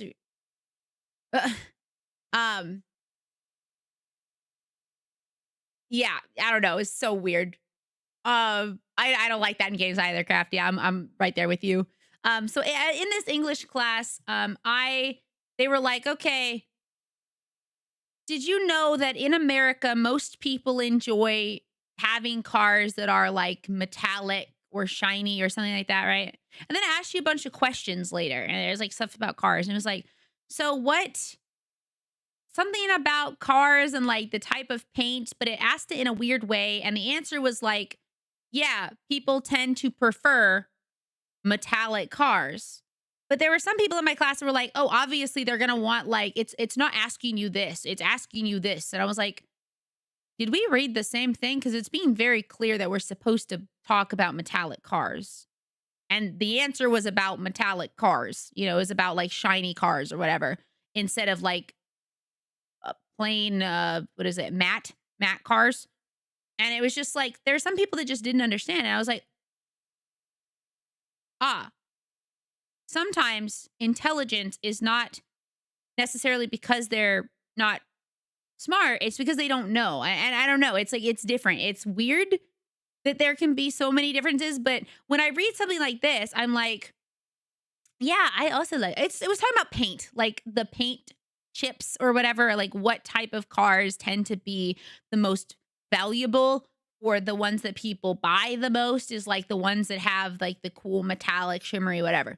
But you know, so in here differentiate between, he talks about how the game is about dragons, but more than that, it's about like, it's like biblical, and it's about sacrifice, and it's about, you know, blah blah blah things and concepts, and therefore lacks analytical skills. Even more suspect than this, though. You mean like crime of the shine of paint? It was like, it was one of those questions like, if Bobby has 7 apples and Abby has, you know, a bunch of grapes, and they sell them and this many sells, which type did people like which one did people buy the most of? So it was talking about like, it had a dialogue about like what people commonly like and blah, blah, blah. And then the question was like kind of roundabout asking like, so what is people's favorite, like what is America's favorite type to purchase? And I was like, well, it's clearly like chrome, you know, type paints, like shiny paints, metallic paints, not matte, not whatever. So that's what that was about. Is what a flying nut sorry. between things and concepts, and therefore lacks analytical skills. Even more suspect than this, though, is what a flying nun says about Fallout 4's main concept, suspicion. Quote, "Of all emotions and feelings, I dare say Emil somehow found the most infantile. Like, really, I'm asking seriously, can someone think of a less interesting human emotion or feeling than suspicion? Even lust spawns dozens of trashy romance novels." Suspicion to me is so, not that he did it, but I hate when people use suspect instead of suspicion. It's weird to say like it's an infantile feeling, because like I feel like suspicion is so innately adult. Most children are not usually openly suspicious of anything yet. That like they are usually very gullible. and like willing to trust because they haven't been hurt yet. Hopefully, you know, like they haven't been hurt by like people being mean to them or whatever. Like they are usually open and willing. You know, it's suspicion is a learned feeling. I would not say that is infantile. That is not something you just come out of the womb feeling. You come out of the womb feeling like, you know, the world is hard and bright, and you have to be able to trust your parents and your friends and whatever. And suspicion is something that is innately adult. I feel it is something that you come to realize that you must be careful. You must be suspicious of those around you, because not everyone is there to help you. But he feels this is an infantile emotion, this Redditor. End quote.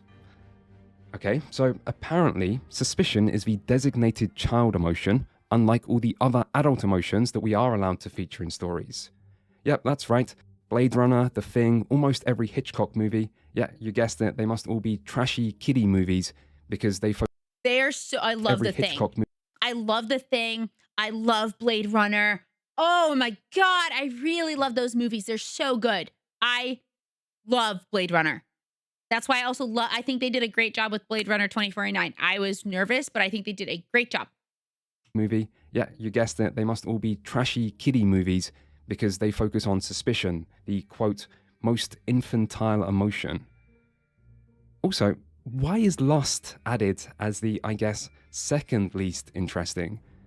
You don't think lust is an interesting emotion? Oh, fuck. They're a child, aren't they? I am bullying a child on the internet. God damn it. And I usually try hard not to do things like that. Oh well, this was over 7 years ago. I'm sure they've grown up. I do think I need to say here, though, that if anyone who watches this... I think lust is much more basic. It can be interesting, but I think suspicion is way more like, I don't know, it's a deeper feeling, because with suspicion, there's like a level of like, you never really know. You know, you never really know who you can trust. You never really know who's fully on your side. You know, I think suspicion is actually very cool. This video goes on to harass any of the people that I am going to talk about, in my name or otherwise. I will ban you. Don't ask how I will know. Don't ask whether that is a feature on YouTube. It is. I am making this video in large part because of my dislike for harassment and dogpiling. Do not be part of the problem. Do not be part of the problem. That's also why we're watching this video, because I thought it was very cool. And I think there's a lot of the internet these days that does like to dogpile on issues that they don't fully understand. And like, if you're mad about something or at someone for reasons that you are clear and evident on, cool. It's understandable to a degree. Again, there should never be death threats. There should never be, you know, I'm gonna find you and take you out type of shit. All right. But it is okay to have feelings that are negative about people or about companies or about things. But if you don't know the full situation, I'm gonna find you and take you out on a date. Oh, wait, really? Oh, well, that's fine. We'll go on a little girly date. But yeah, it's just like, if you don't really know what information is accurate and true, I don't feel like you should be this upset at someone is what I'm trying to say. And this is also why because I'm not a super huge Bethesda fan. I don't dislike Bethesda. I just haven't played anything from Bethesda. I have not played anything all the way through. I cannot say positive or negative with what I feel about their games that they've made. Never played Starfield, never played Fallout 4, never played Skyrim, right? So it's not that I dislike them. It's not that I love them. I am looking at this from a neutral standpoint, and I'm watching this video more to learn about bullying and dogpiling and how this happens, and misinformation, the spread of misinformation, because I think this is a very interesting video on that specific topic, and how something that for most standard average people isn't a big problem For some people, it becomes such a huge problem, and then it becomes an echo chamber of hatred and upset, and then it ruins people's lives. Okay? Not enough people are traumatized by watching Bambi at a young age, and it shows. They never heard Thumper say, if you can't say something nice, don't say it at all. I was traumatized by Bambi. Also, I could sound exactly like Bambi when he said mother. Fun fact. Also, I would like to say, in a Flying Nun's defense, he wrote something pretty dumb, but thousands and thousands of other people saw this and took it as fact. They saw someone saying, Emil is a bad writer that needs to be fired because he wrote about suspicion, and suspicion is the most infantile emotion, and they thought, yeah, that makes sense to me. So, who exactly is the dumbest in this situation, I ask? Moving on to the final problem, which is apparently that Emil correctly identifies literary concepts, hey, good job Emil, but then blatantly violates them. Stop! You violated the law! The example a Flying Nun gives is Emil's use of write what you know, which he says is wrong because apparently Emil focuses on acts. For example, stabbing people rather than experiences. This is referring to the Dark Brotherhood section. He then switches to praising people who do apparently know how to do this, like Chris Avallone, who apparently writes about things that depress him, and Josh Sawyer, who writes about history. These two were both lead designers on Fallout New Vegas, which likely explains this entire post. Most people who don't like 3 and 4 also really love New Vegas. It is not something that is fully true, but it is common. If you don't know, there is, and certainly was, a lot of tribalism in the Fallout community, usually not between old fans and new fans, because old fans are old by this point, but instead between fans of Obsidian Entertainment's Fallout New Vegas and fans of Bethesda's Fallout 3 and 4. A Flying Nun is clearly a New Vegas fan who dislikes Emil because he is a Bethesda developer. So there you go, that's the motive here. He does say that he wants to hug Chris Avallone, so that's nice, I think. And then he attacks Emil for creating the acronym KISS, Keep It Simple Stupid, not realizing that Emil is not actually the inventor of KISS, which was a design principle that has apparently been around since the 60s and... Let's see. KISS, an acronym for Keep It Simple Stupid, is a design principle first noted by the U.S. Navy in 1960. First seen partly in the American English at least by 1938. The KISS principle states that most systems work better if they are kept more simple. Yep. So 1960s, 1938. So it's been around for a while. And a lot of people apparently thought he made it to diminish. Yes, Lynn, there are so many people that thought he made this acronym. So many people. This will come into play. It is very important. Okay. When I first got an Xbox, I bought FO3, Fallout 3. I only played a few hours before the console fucked up on the disc, and I never... Oh, I'm sorry. That sounds awful. Was coined by an engineer in the US Navy. The post concludes by saying, in short, the entire video depicts Emil as someone incapable of collecting his thoughts, incapable of analytical thinking skills, incapable of withholding thoughts in his mind for longer than 10 seconds, and even incapable of justifying his own decisions. And no, the video does not... Bro, do you feel that way? Do you feel like he is incapable of collecting thoughts, incapable of analytical skills, incapable of withholding a thought or rule back, and incapable of justifying his own decisions? Completely. Obviously, Rainy. God, are we even watching the same fucking video? Of course he's like that. No. Remember we have warning labels for a reason. I have learned, by the way, that common knowledge is not always common. I have learned that from talking with some people. Common is not always common knowledge, you know? That's like the people who are like, what does I don't know mean? I don't know. Oh, I'll ask someone else. It's like, no, you idiot. It means I don't know. Played all of Mass Effect 1 so much. I had 3 copies because 3 were so used they broke in the console. Oh, shit. Person is definitely fighting their own demons and not Emil. They probably. But you know what they did? They wrote this article and a lot of people saw it. A lot of people saw it. And a lot of people took this as fact. Own decisions. And no, the video does not depict any of those things. But that is how this Reddit post depicts Emil. And this post was influential. With over 8,000 upvotes and more than 1,000 comments, this alone makes it one of the top posts in the r Fallout subreddit. But it wasn't only posted to r Fallout, and that wasn't the only place it was well received. This is also a great example of how sharing something can make a huge difference. So as he mentioned, this was only posted in the r subreddit, or the r Fallout subreddit. However, people took it and shared it in different subreddits, which he will explain. For example, it also got 6,000 upvotes and 1,200 comments on r PC Gaming, and it made its way to plenty of other subreddits as well, eventually. Now, I do have to wonder, as someone who doesn't really use Reddit much, can Redditors read?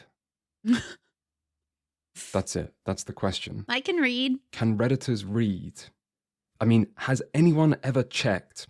Obviously, don't write the question down for them. That might confuse them. But have I use Reddit, but I read. we considered some kind of other way to conduct a poll Imagine to understand what we're dealing with here and how something like this goes so unchallenged for so long? I'm sorry, I might be getting a little carried away there. Bro is crashing out in his own video. Hi, Brandy. Hello, hello. How you doing? Bro is crashing out in his own video about this, all right? But, you know, he's making a really good point. So this person clearly has a love for Fallout New Vegas. That's not a problem. They clearly dislike Fallout 4. That's also not a problem. But they let their passion and their hatred focus on this one individual person, which is Emil, and then they write it out. And they wrote out their feelings in such a way that seemed like they knew for a fact. I bet you a lot of the people that read that article never watched the 40-minute interview for which he was referencing. And even if they did go watch the interview, I bet you by this point, they were people that felt very similarly to a flying nun. They were people that, you know, had, maybe they also kind of disliked Fallout 4 and they really loved New Vegas, but this made them feel heated because you know what this did? This created Emil as this is the person who ruined your game. It allowed people to like put their feelings of like confusion and upset towards one target. And that target was Emil. Again, by this point, he hasn't really done anything else other than that talk like 2 or 3 years prior.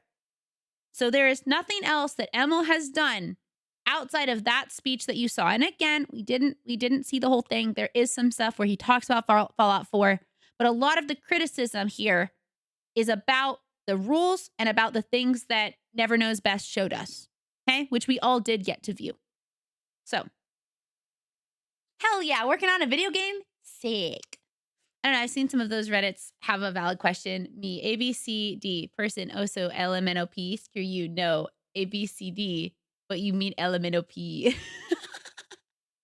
But yeah, I think that's something that's very specific in communication. Communication is not just your ability to talk. It is also your ability to sit and understand and listen and analyze and, you know, communicate back and then respond.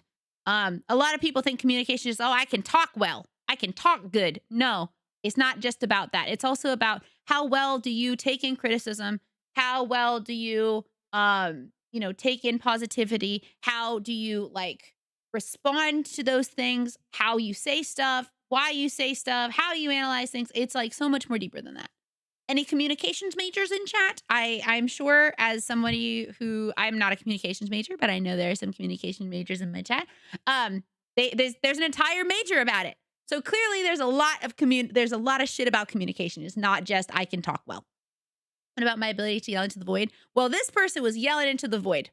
This person was absolutely yelling into the void. And the void listened. And the void was like, well, let me tell you. Let's talk.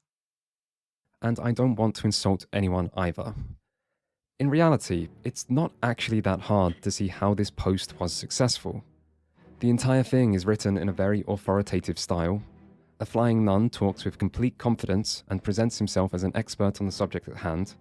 He uses lots of examples to back his points up, and he invokes literary terms like Chekhov's gun, as well as the names of other developers to show off his understanding of the industry and writing. And so it's actually quite easy to imagine how people might be taken in by this post. Hello, darkness, my old friend. Yeah, it's like, oh, I'm in the void too. It's like you yell in the darkness and you're like, hello. And somebody's like, hello. So many arguments with my mom would be because of her tone and not even what she was saying, but her tone. Yeah, that's another thing. Tone is really important and how that is portrayed to a person, right? Like, there is so much that goes into communication and more than just talking. Particularly if they only skim through it, which people often do when presented with such a big wall of text. Yeah. And especially... Most people were not reading all this. I think we probably read more of it than most people did who liked it. Especially if they've never seen the original speech being... Some people also probably just read the title and went, hell yeah, let's go. I don't know who that is, but sure. Such a big wall of text. And especially if they've never seen the original speech being referenced to compare the two and realize how drastically inaccurate this post is. And as for Emil's speech, it's not great. He does seem a bit awkward and nervous. His examples are sometimes quite shallow. There are a few points where he does go off on tangents. They're not pointless. If going on tangents was like a prisonable offense, I would be in prison until the day that I fucking died. And then they would leave my body in the prison and then bury me there behind the bars. Because, bro, I would not be getting out. I would be there forever. My dust in the dirt of the prison. Like, we were literally playing a video game.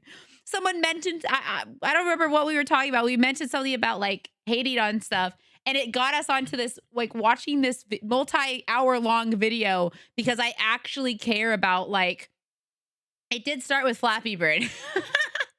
But I really think this is awesome. Thank you for the water. Hi, Tino.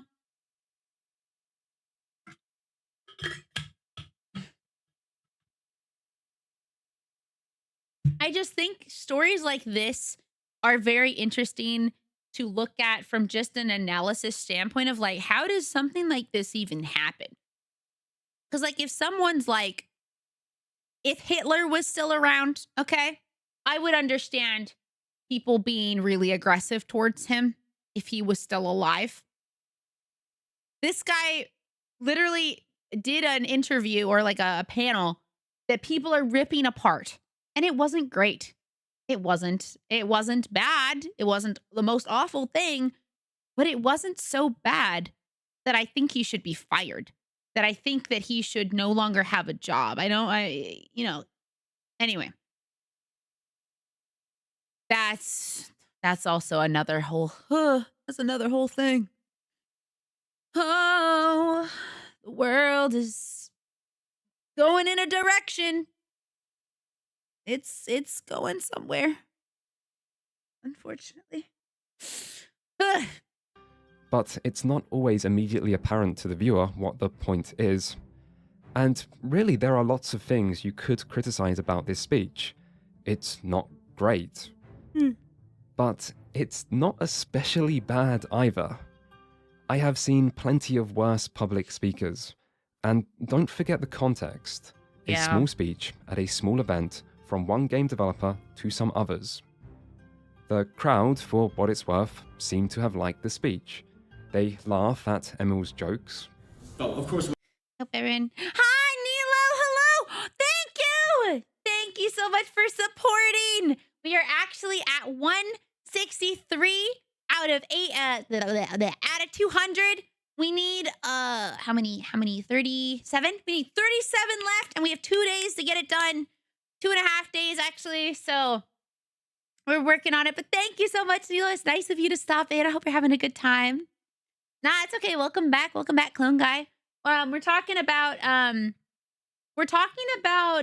we're watching this video and talking about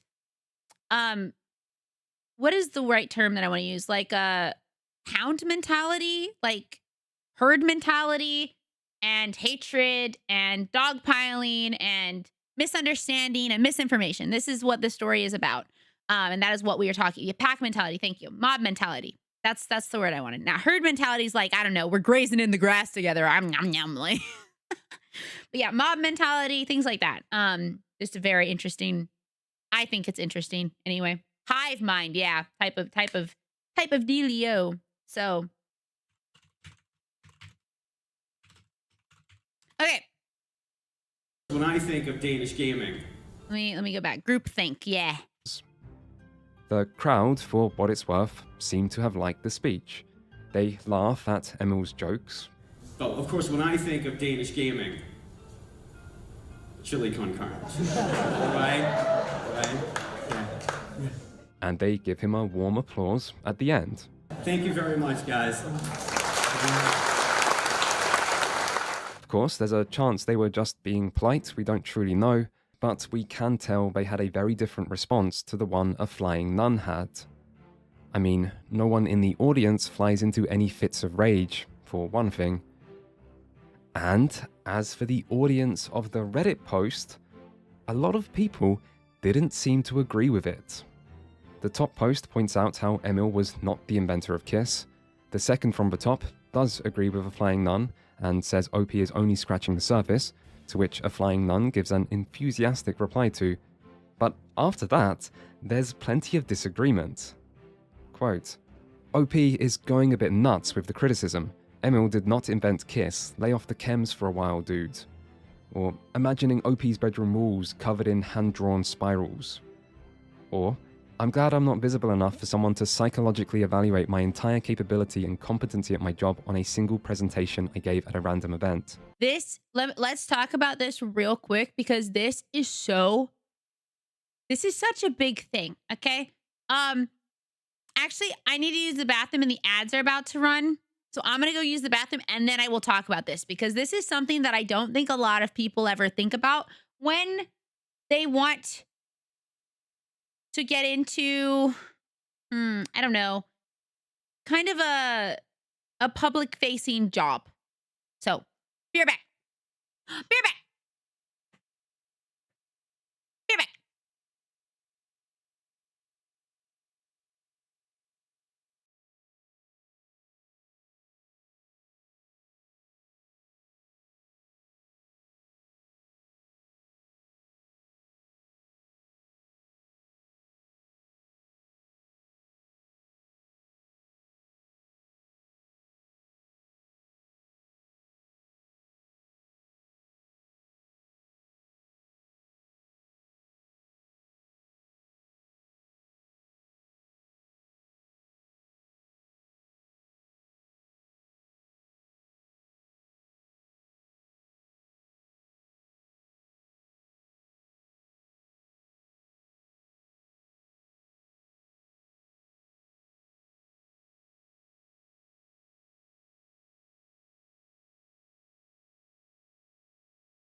Sorry. I wanted to get dinner. Okay. It's fucking up reality. All right, I am back, and ad break should be done. So, the reason why this is important, I'm glad I'm not visible enough for someone to psychologically evaluate my entire capability and competency at my job on a single presentation I did at a random event. So, there's kind of like a saying that not everybody likes. And I don't fully agree with it, but I think it has some merit, which is if you want to be in a public facing role, you have to have thick skin. And I think that is true, because one of the things, that does not mean you have to be mean. It does not mean you have to be like unfeeling or anything like that. But you have to understand that when you are in a job or in a career where you are in the public eye, people who do not like you, and there will be lots of them most likely, the bigger you grow, that will try and pick apart everything that you say, everything that you do.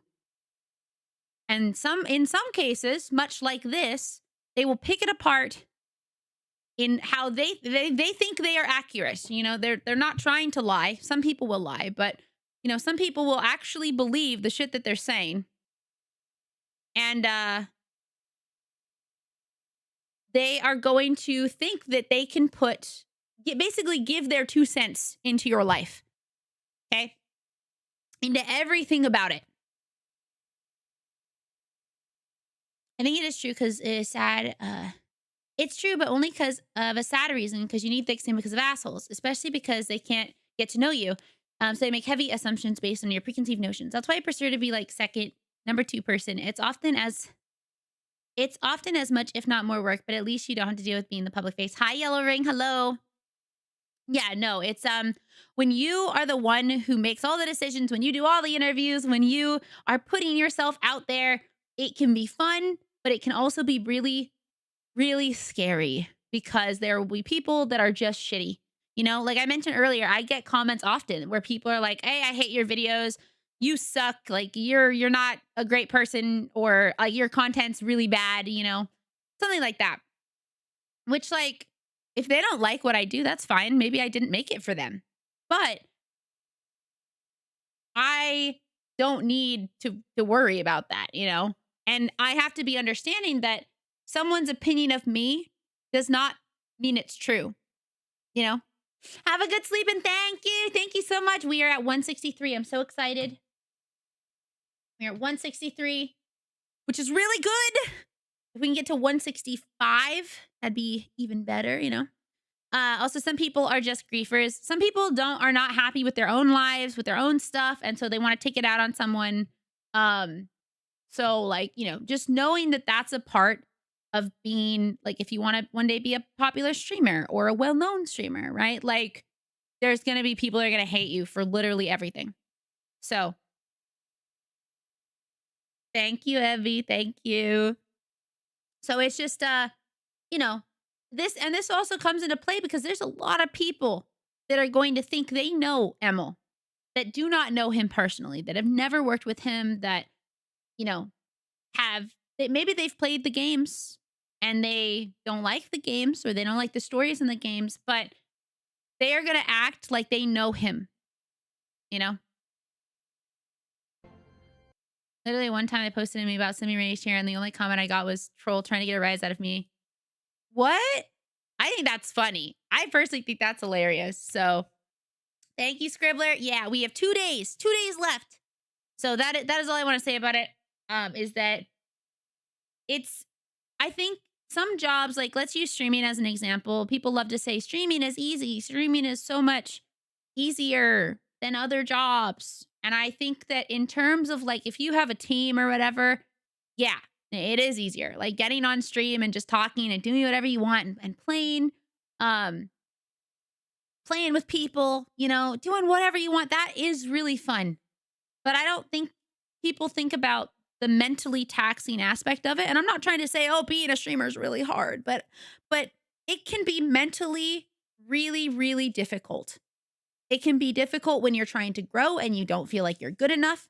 It can be difficult when you're trying to make friends and it feels like you don't have any. It can feel isolating and lonely. Once you're really huge, it can feel, we go back to suspicion. You never know who you can trust, who might be trying to use you, who might be out to get you.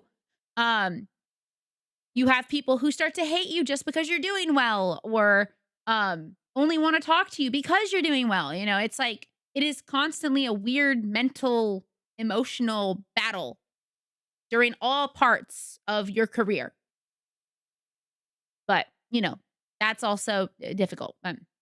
Oh God, that recent job. Hi, Shiny. Thank you. I'm so excited. We are at 163. We're at 61%. 61%. Safe. I actually did not see any of that recently. I have seen that stuff happen, but I didn't know that recently.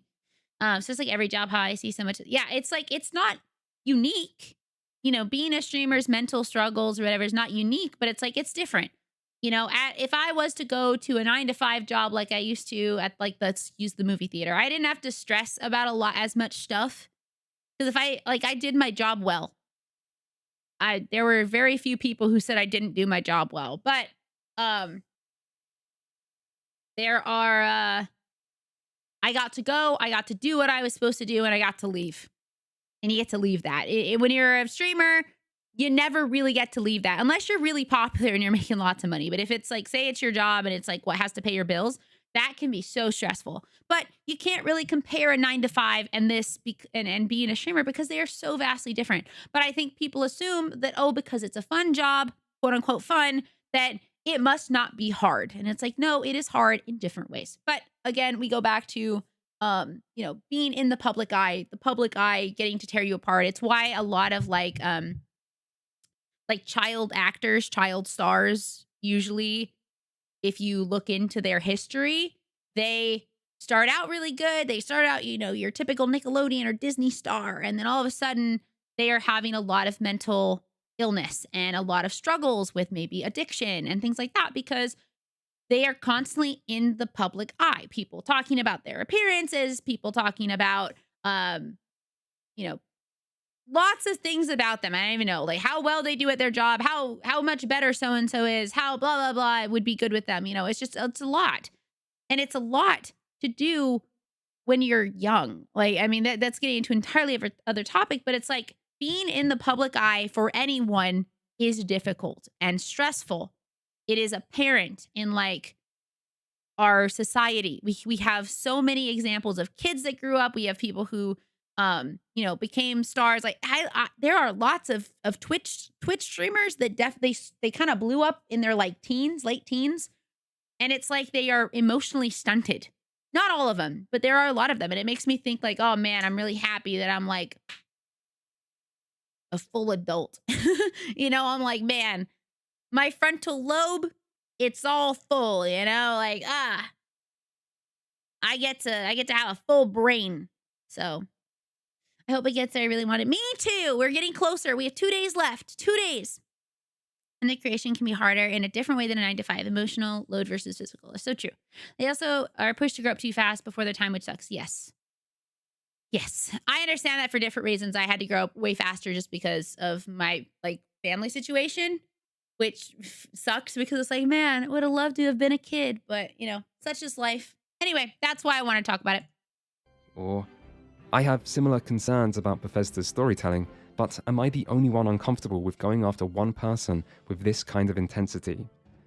And so on. There was pushback. It just didn't matter. And soon... I mean, yeah. Some people don't. It's sad. This post would go beyond Reddit. February 2017, 2 weeks after the Reddit post, YouTuber It's a Gundam posted a video titled, "Until Bethesda fires or relocates Emil Pagliarillo, do not expect quality storylines ever again." Huh, that's a strikingly familiar sentence. The video opens with two YouTubers arguing over Fallout 4, where one of them is trying to epically own the other through the power of editing. Good gameplay design. Like Fallout? Horrible stories. Like Fallout? And yet, apparently, neither of these people are It's a Gundam. But then I guess It's a Gundam adds himself into the edit as well to back up his friend in his friend's internet drama fight thing. I don't know who any of these people are. Bethesda games and their consequences have been a disaster for the human race. And you know what, at this point I'm too far down one rabbit hole to be interested in any others, so I'm just going to admit I don't know what this drama is. And I think it probably doesn't matter, so let's ignore it. Skipping forward 3 minutes, It's a Gundam finally introduces the video, saying, "This video is for those who have waited a prolonged period for me to speak upon a Reddit post which was damning of Fallout, or Bethesda I should say, in general. I shall now do my best to represent this post in a fitting manner worthy of such work. But a flying nun wants to bring your attention to this video." This guy basically just reads the post. Just to be very clear, we're probably going to skip a little bit of this one, but he just basically reads it word for word. But this shows that when something is shared enough, it can go outside of its intended zone. Not that I think this should have ever gotten out this far with this like much visceral hatred, but you know, it is what it is. And breaks down just how bad it is and how it speaks volumes about how unqualified Elm is. If you've seen this video, great. If you haven't, then the author is about to break it down for you in many ways. The first problem... From here, It's a Gundam simply reads out the entire Reddit post word for word. This is strange, because it means It's a Gundam must have read this entire Reddit post. I mean, we have proof he reads it, that's what the video is. Which means he must have read lines like, "Of all emotions and feelings, I dare say email somehow found the most infantile. Like really, I'm asking seriously, can someone think of a less interesting human emotion feeling than suspicion? Even lust spawns dozens of trashy romance novels. Chris Avallone, for example, often writes about things he hates, or things that depress him. I'm sure he's probably had a lot of sorrowful nights, and that makes me want to hug Avallone. Stabbing people. I worked on Thief 2. Holy fucking shit, Emil. How on earth is stabbing people any different from washing dishes? Stabbing people could have emotion, and... Wait, did he straight up just say... I didn't even realize that the post said that. It said, "Is stabbing people any different than washing dishes?" Yes, stabbing people is very different than fucking washing dishes, you dumb fuck. Thought put into it. But we all know through experience... It is, you know? No one dies, there's not blood, you know. With his writing that he didn't. Yep, there he goes. You can't say he hasn't read it. Hi, Jelly. Yeah, you know, and that might explain some complaints. And yet, instead of thinking, this seems a little strange or over-exaggerated or inaccurate, he instead thought, this seems like something I want to read out again and upload on my YouTube channel. And so he did. This video got 187,000 views, and with the Reddit post and this video, the Emil hate train had officially left the station. Choo choo, all aboard. So it goes from Reddit to multiple subreddits, and someone goes, yeah, that's a moneymaker. I think that's a good idea to reshare it, and shares it to YouTube, for which it goes far outside of its zone. Emil Pagliarello needs to get sacked if we ever want quality storylines ever again. If there was a petition to have this man fired, I would sign it so hard my keyboard would break. Rarely have I seen someone... With fucking monkey music, yeah.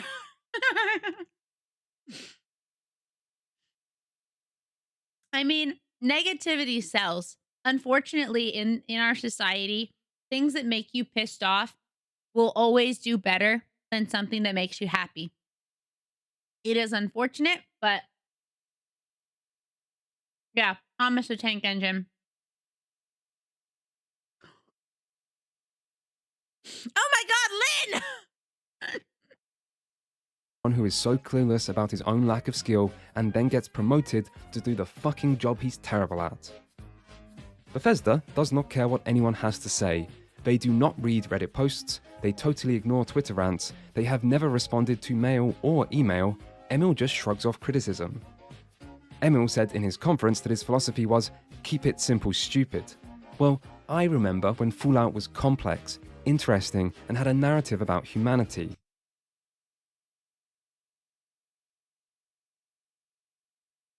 This is where it's very clear that people watched that YouTube video, but did not actually go watch the interview.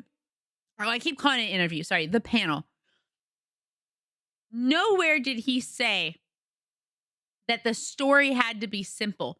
He said the themes should be simple for what you're trying to talk about, but that the stories, that's different. That the themes should be simple. The overarching theme should be one or two.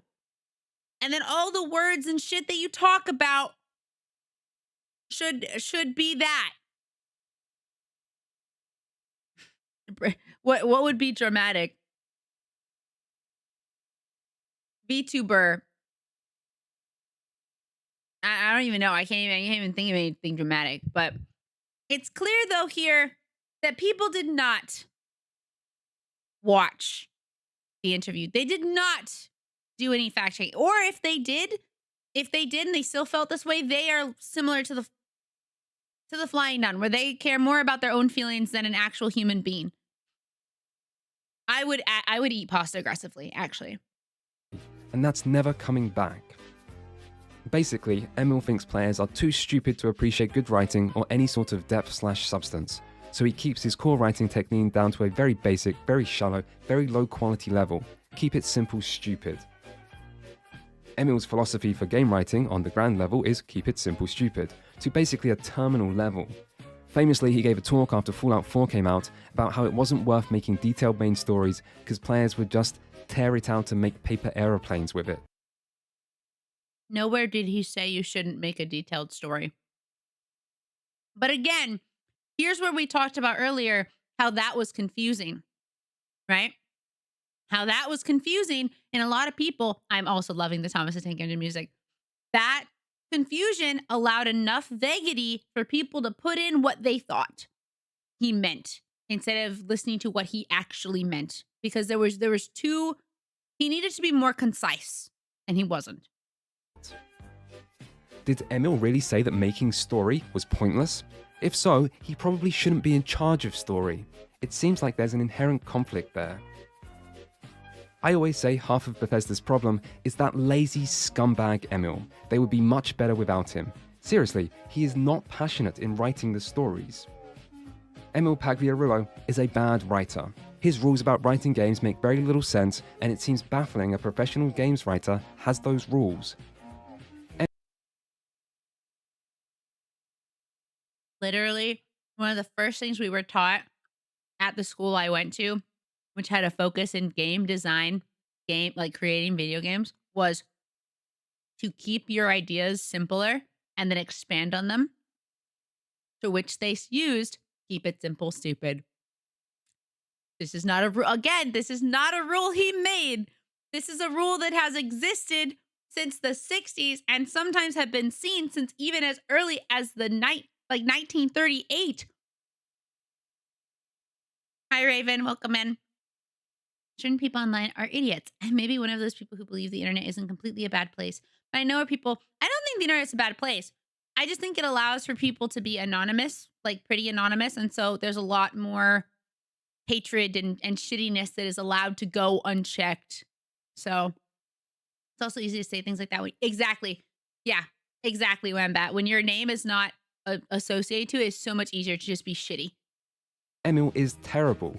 Where's that video of him explaining his creative process and rules, where he then contradicts himself and also never explains his thoughts? I don't think these people watched it. I think the people assumed. I think people assumed, based on the video they watched or the Reddit post that they read, that must have been what happened instead of actually watching it themselves. Because again, it's 40 minutes long, and people online are lazy. And switches points midpoint endlessly. Emil has constantly failed up. Emil Pagliarello is a genuinely awful writer who thinks RPGs should have less dialogue because people won't read it anyway, and if you defend Emil, you're an idiot with bad opinions who should take a corporation's dick out of your mouth. Oh boy, I was hoping Emil wasn't the lead this time. I don't agree with all of the complaints about Fallout 4, but his response to the valid criticism of certain inconsistencies was basically, it's a video game, who cares? Not a great attitude to have leading your team. This goes on and on and on. It is but a small taste of an endless feast of bullshit. Compare search results of Emil's name before the Reddit post in February 2017 and in the years immediately after, and the difference is night and day. And again, it's not hard to understand why.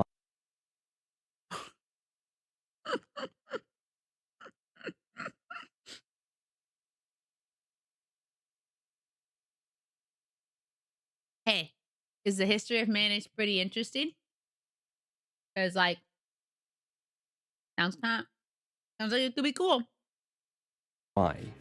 As one Reddit user explains, Those are all really bad takes and not at all what he said. And again,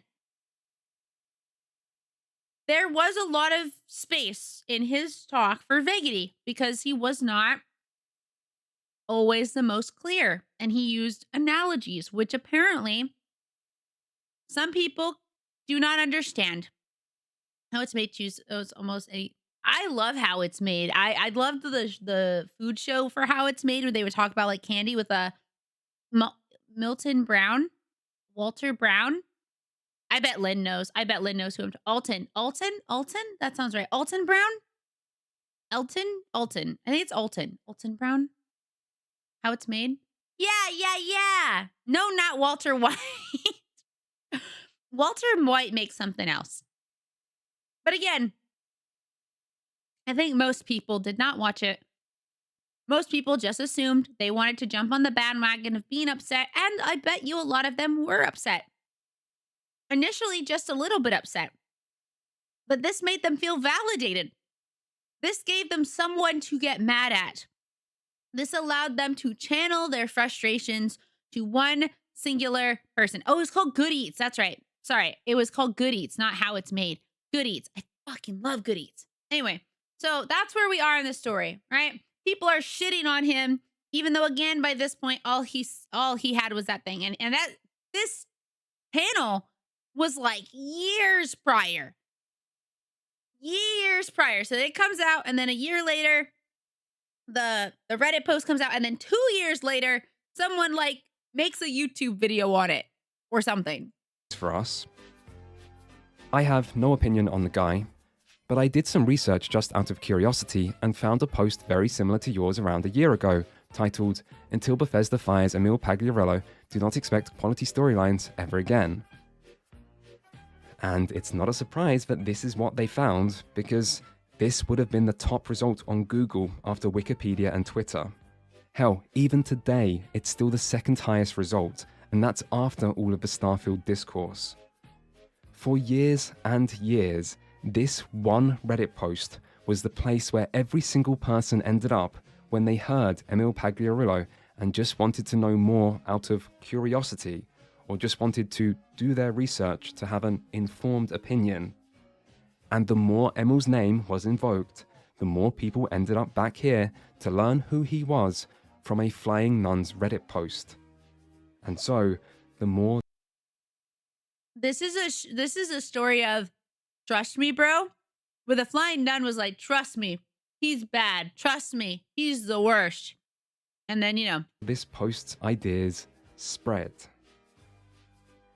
But it's not only this Reddit post that was to blame, because as anyone who knows much about Bethesda games on the internet knows, wherever anti-Bethesda sentiment grows, YouTubers will always follow.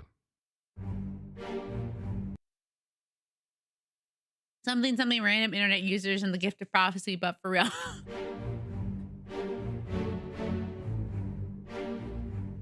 A Flying Nuns Reddit post was hugely influential and entirely inaccurate.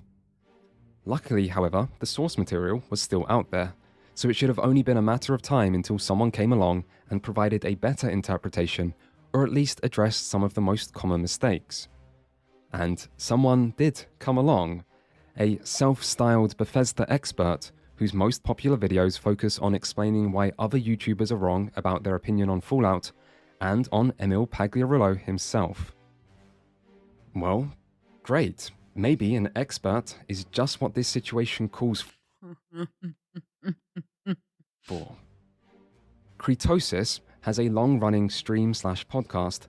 Of course it's a VTuber, says the VTuber.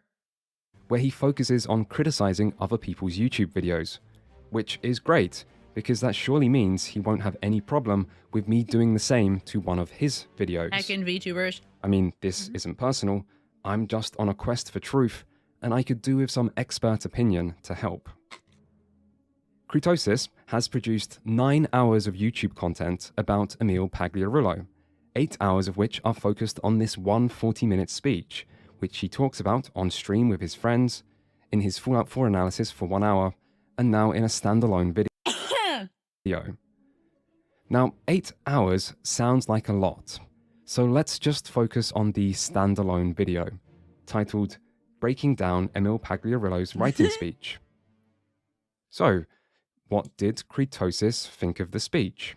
Emil Pagliarulo, the lead writer for Bethesda, and has been since Fallout 3, coincidentally around the time where their writing started taking a nosedive, a professional writer cannot even manage to keep himself on track in a speech he himself wrote and presented. His entire presentation is a meandering, rambling, disjointed mess, not so different from the stories he writes. He doesn't say anything of value for anyone interested in writing, and he never seems to make it around to any kind of point he's trying to make. Well, that sounds like an incredibly uncharitable take that rather sounds like it was influenced by a certain Reddit post, but I guess he's welcome to his opinion. Let's see what specific parts of the speech Cretosis had a problem with. He also wastes some time rambling about how his parents came to the city he's doing the speech in on a vacation, and how this country he's visiting is a place where games are made. I suppose he's trying to endear himself to the audience, but it's just not necessary. This is the very first piece of real... Can I just say, this person, Cretosis, sounds like they just don't, they're not happy in life. He literally says, he talks about his family and how games are made at a games conference and how that's not required or necessary. Dude, it's his presentation. He wanted to talk about his family. I can write a speech. My ADD is going to go on a tangent. real criticism Cretosis presents, and I would like you to pay attention to how it's framed. Yeah, he's just so upset. Emil does praise the city where the conference is, Copenhagen, and says that he's always wanted to come here because his parents once went there on holiday, and when they returned, it was the happiest he ever saw them. He then talks about and praises some of the games made in Denmark, which might be because this is a Danish games conference primarily focused on Danish video games. Now, I would describe this as just, being nice and saying hello to the audience. Yeah, I've never played Limbo. I've always wanted to. Hi, Scarlet Rain. Welcome in. How are you? But yeah, so that would be like talking about like going to Seattle and being like, yeah, I visited the first Starbucks. I went to the Space Needle. It was really cool. Here's some games that I know have come out of Seattle, blah, blah, blah, right? It's like, it's literally just introductory stuff so that you can also get to know your audience, because your audience, a lot of those people might not have even known him. They might have just been like, oh, I want to learn about writing. This is about writing, icebreakers. But he's like, that's not even necessary. He's just trying to make the audience like him. Yeah. It's like, dude, who hurt you? Like, legit, who hurt you? Yet Cretosis describes this as... He also wastes some time rambling about how his parents came to the city he's doing the speech in on a vacation. And by the way, it took like 2 seconds for him to say, my family went to here and they were so happy and I've been excited to visit ever since. Like, if if that is rambling, I don't even know what the fuck my streams are, you know? This country he's visiting is a place where games are made. I suppose he's trying to endear himself to the audience, but it's just not necessary. So, according to Kritosis, Emil is wasting time rambling, trying to endear himself to the audience as if being nice is something bad and manipulative, and all of this is just not necessary. Apparently being nice is manipulative, guys. Sorry. I gotta start being a bitch now. Being nice is manipulative. Sorry. I gotta be rude now. That's what Kritosis said.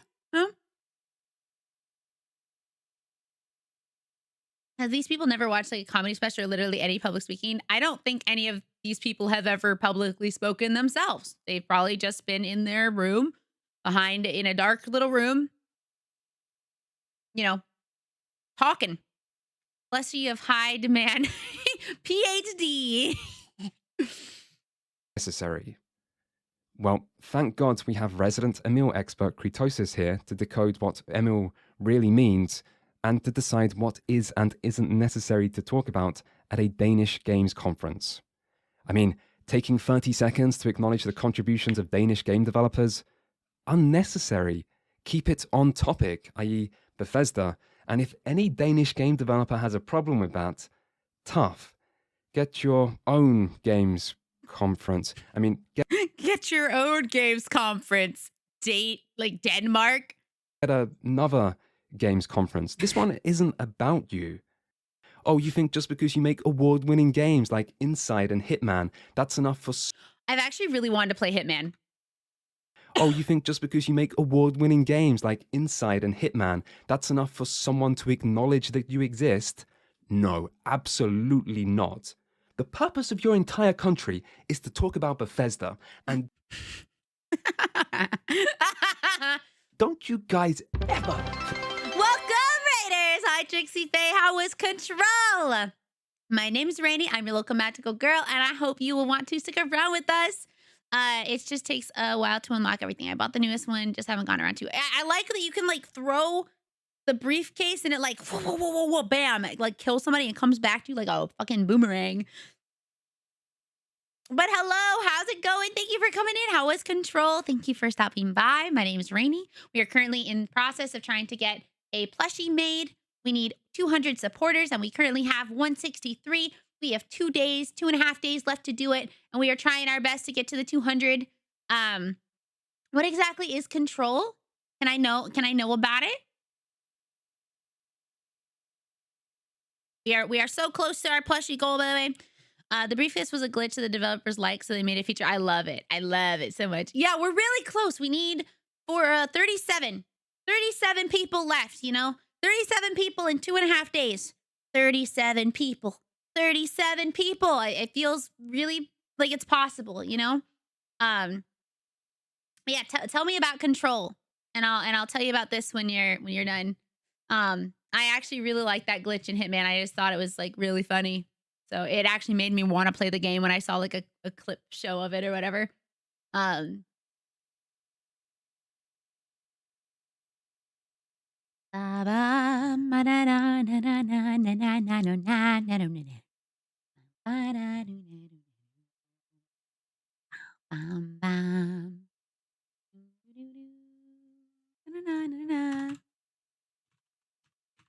Like, what type of game is it? Hi, Altworks. How are you? It's about an agency that investigates and contains objects with paranormal related abilities. And you're this chick looking for her brother. Oh, cool. Wait, Control. Control game. Oh, wait, I have seen this. Oh, I have seen this. Yes, it looked cool. Wow. Yeah, I have seen people play this. That's actually really awesome. Kind of hard to explain, kind of spooky adjacent, kind of mystery, kind of paranormal. Hey, that's okay. Kind of like SCP Foundation. Cool, cool. Thank you, Mod. Thank you, Katie. Cool.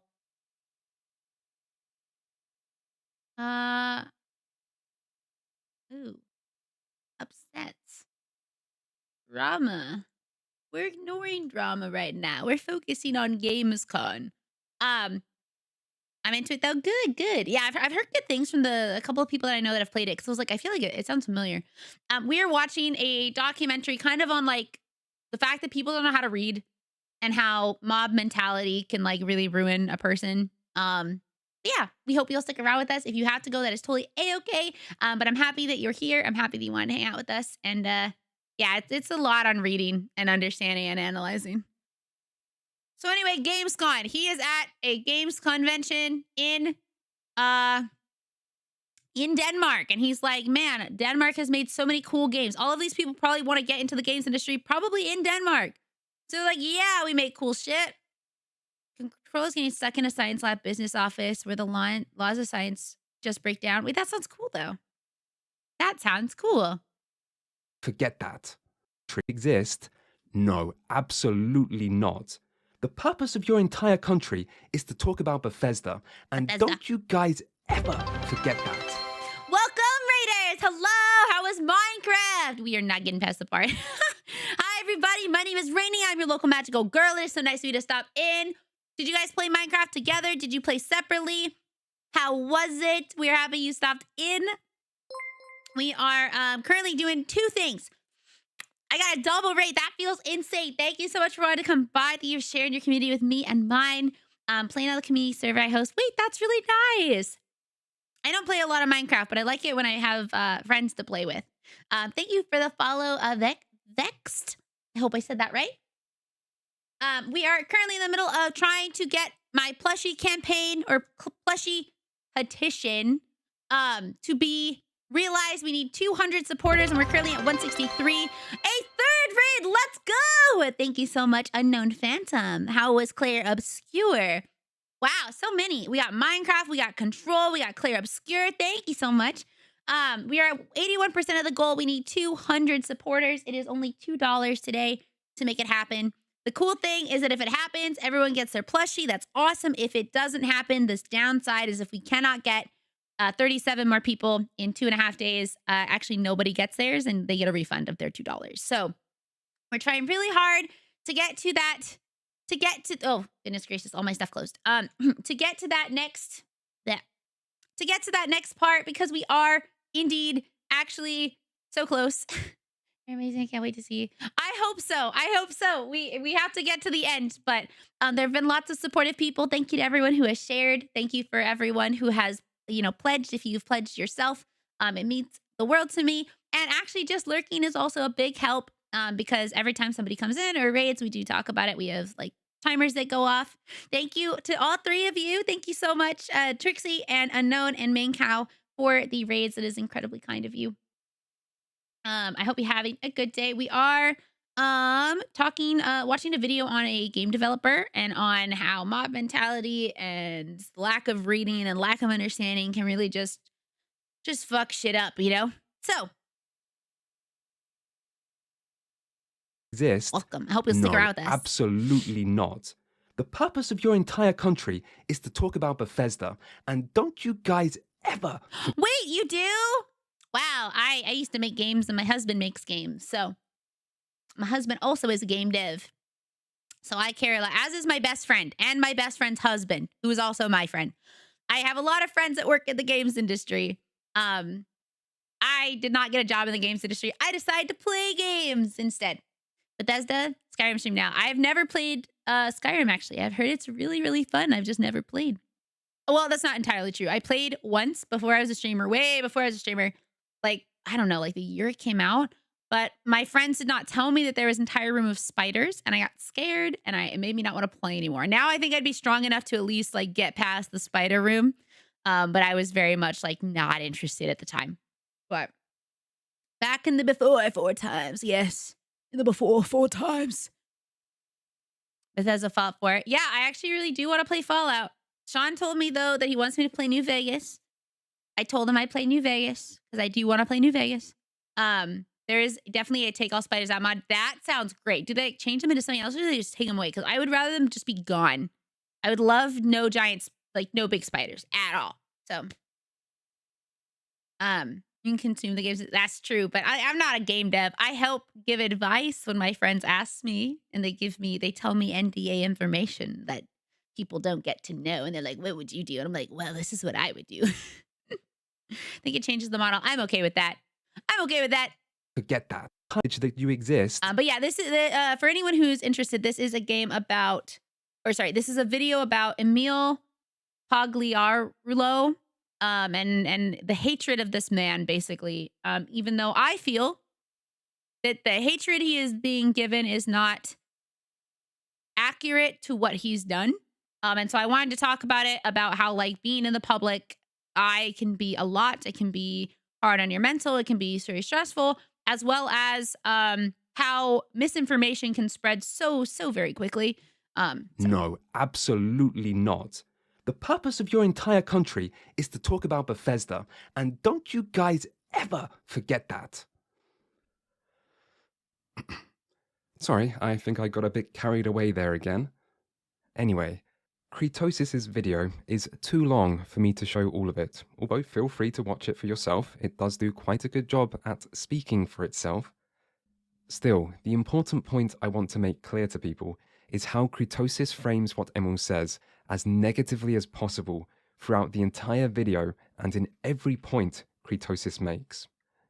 For example, instead of saying things like Emil says, Kritosis will say Emil rambles, to make the very act of speaking in a speech somehow seem like a sin. Here are some examples. Rambling about how his parents, this is more of a rambling mess. He rambles a bit. He rambles more about the creation of Fallout 4, and it takes a lot of inane rambling to get to this point. There's more rambling, he pauses a lot, and there's also a lot of rambling and repetition here that I'm cutting out. And rambles about how every game developer rambles again. There's yet more rambling from ML. He rambles about Then he rambles about Skyrim's intro. He fucking rambles a lot. He rambles about how much of this, yet even more rambling, the meandering, rambling, disjointed mess. I would like to point out that Kritosis' summary of Emil's speech is longer than Emil's speech. Me when I ramble. Bro, let's really quickly look up the definition of ramble. Because ramble, let's see, what does it say? What exactly is the definition of ramble? Walk for pleasure, typically talk or write at length. Okay. Talk or write at length in a confused or inconsequential way. Bro basically says this entire speech is confusing and basically the ass, because he's making every single thing he says seem like it's not worth listening to, which is not true. So, hi Jolene, welcome in. Ramble doesn't even sound like a real word anymore. I know, rambling about rambling. Like, bro is rambling about the fact that Emil was apparently rambling, but yet he wasn't rambling. He was just talking. He was literally just like talking about things that were very clear. Yeah, this speech so ass. What is that thing that's like, yeah, wait, that's the meme. This speech is so ass. This is so ass. Speech, and if your summary is longer than the original, I don't think you can really criticize others for rambling. Still, a lot of this video is about Kritosis' opinions on the Elder Scrolls and Fallout. It's just a lot of that. And actually, this guy, Never Knows Best, whose name is up in the corner, by the way, if you're interested in this video, watching it by yourself, please do. If you end up liking the video or you don't like the video, you can go to his thing. It is called Lies, Hate, and the Story of Emil Pagliarulo. I will never not show someone where the video is if they want to go and comment or whatever on it. But he will be showing more of Kritosis' video later. And in my opinion, it is just so negative. And again, I think it is totally fine if you feel strongly or negatively about a game, about a person, about whatever. But it's like the negativity is not warranted. Nowhere did Emil do anything to deserve this amount of hatred. This amount. And I guess you could say, he ruined my favorite game, but he's not the only one who worked on this game. He may be a lead story artist or story writer, but that does not mean he's the only person making the final calls. It is still a group project. Okay, that's like saying, man, I hate this group project. It's ass. So I'm gonna just get mad at the person who's deciding to speak for the project instead of the other people who also worked on the project. So I think a lot of this hatred is also so passionate because there is one person that everyone is deciding to hate on. If it was the company as a whole, it would be distributed. Again, I don't think this level of hatred should be allowed or should be, expressed to one person, but like I can understand people's frustration. Out. And those parts are fine. They are just his opinion on those games, and that is something he is perfectly entitled to. The other parts can be broadly categorized. Yeah, besides we all know we just blame Todd Howard. I'm just kidding. Apparently he is the most memed on guy. If the company as a whole was to blame, they would still blame a director or leader. It's true. I'm like, there is some like truth to that a leader is probably in the position to make those changes or to make those decisions. But you also have to realize, I believe that Microsoft owns part of Bethesda now or owns them. I don't know if they owned them during Fallout 4, but if that's the case, then Microsoft, they own them now. Do you know when they bought them? Or like when was Bethesda acquired by Microsoft? Oh, more recently. Yeah, only Starfield. March of 2020. Well, this is extremely new. Like just a couple years ago. Fuck. So like Starfield as an example. Starfield might have also been like we're talking about Fallout 4 now, but they talk about Starfield later. Starfield might have been some of the final things in Starfield might have been decided by people at Microsoft. You don't know unless you're there in the room, you know? Entitled to. On the Elder Scrolls and Fallout.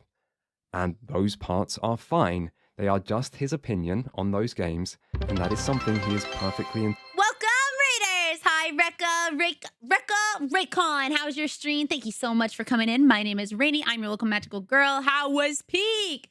ZeniMax was part of Bethesda as well. Is ZeniMax like its own little company, or is it separate? Because let me see. Even then, you can only blame them so much when profits are prioritized over playability. That is also true. A lot of companies, let me tell you a little secret about the games industry and about the animation industry. You know, lots of people are also mad about movies now.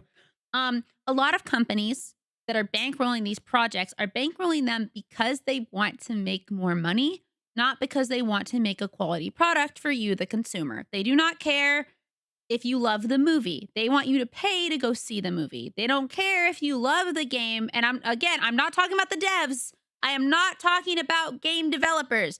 I am talking about the people bankrolling the games, the animations. I'm talking about the multi-billion-dollar corporations that are trying to make more money. Just to be very, very clear. Okay? Game devs almost never set out to make a bad game. I want that to be incredibly clear. It's just like an artist usually doesn't go and strive to make bad art. Sometimes the art sucks. Sometimes the game sucks. But that does not mean the artist or the game dev or whoever tried to make it bad. Maybe it just failed. ZeniMax is the parent, but has had a track of not leaving well enough alone. I see. Understanding. But welcome in, Raiders. Sorry, I was on a topic about that. But hi, I'm Rainy. I hope you had a good time with Peak. Did you get to the Peak? We are currently in the process of trying to raise funding for my plushie. We have 2.5 days to get to 200 supporters. We are currently at 163, so we are very close to that goal. Very, very, very close. Unfortunately, if we don't get 200, it doesn't get made. But, I'm hoping that we can get there. Everyone's been very awesome about sharing it. Thank you for coming in. If you do not want to support, that is also A-okay. I'm just telling everyone as a process because we only have 2 days left to do it. So, it's like when I was a kid and a kid tries so hard at school, still gets a bad grade and has a breakdown of like, no, I actually tried really hard and I still failed. Yeah. Pico's good. We made it to our second or third attempt. First time playing, so we definitely surprised ourselves. This new type, by the way. Oh right, hi, new type. That's right. Okay, Rekka, nice. Well, thank you for coming in. Thank you for wanting to raid and share your community with me and the rest of our chatters. I hope you want to stick around. By the way, how's stream been? Stream's been good. We've been we played a little bit, and then we started talking about things I'm very passionate about, such as negativity. And I know that sounds bad. It's like, you're positive about that. No, it's more like I'm positive about not having people be as negative. But I had seen this video recently and I was like, man, I'd really like to share it. And then it came up naturally. So we started watching it. We're talking about mob mentality, about the games industry, about hatred, and how misinformation can spread, and how lack of being able to read can cause so many issues. So that's what we're doing. The YouTube channel that we're watching is up in the corner, called Never Knows Best, and this is called Lies, Hate, and the Story of Emil Pagliarulo. Are fine. Kratos' opinions on the Elder Scrolls and Fallout. And those parts are fine. They are just his opinion on those games, and that is something he is perfectly entitled to. The other parts can be broadly categorized into 3 groups. The first is petty personal attacks against Emil. Anyways, back to the stupid speech. You'll notice when watching this that he didn't actually say anything of substance. See, the fact that he called it the stupid speech means he already hates this. He does not even care. He is only talking about this so he can rip it apart. He's not trying to talk about this to be analytical at all. He's trying to make it so that anyone who watches his video is going to feel the exact same way as him. That this interview is ass, that this issue is already awful, Good to see you. I just want to say I very much appreciate your passion and drive for content creation and VTubing. Oh, thank you. I really appreciate that. Thank you so much. I like to try my best, and I'm happy that you think that. I'm sad because the ad break's about to start. I'm gonna snooze it. I'm gonna snooze it for right now.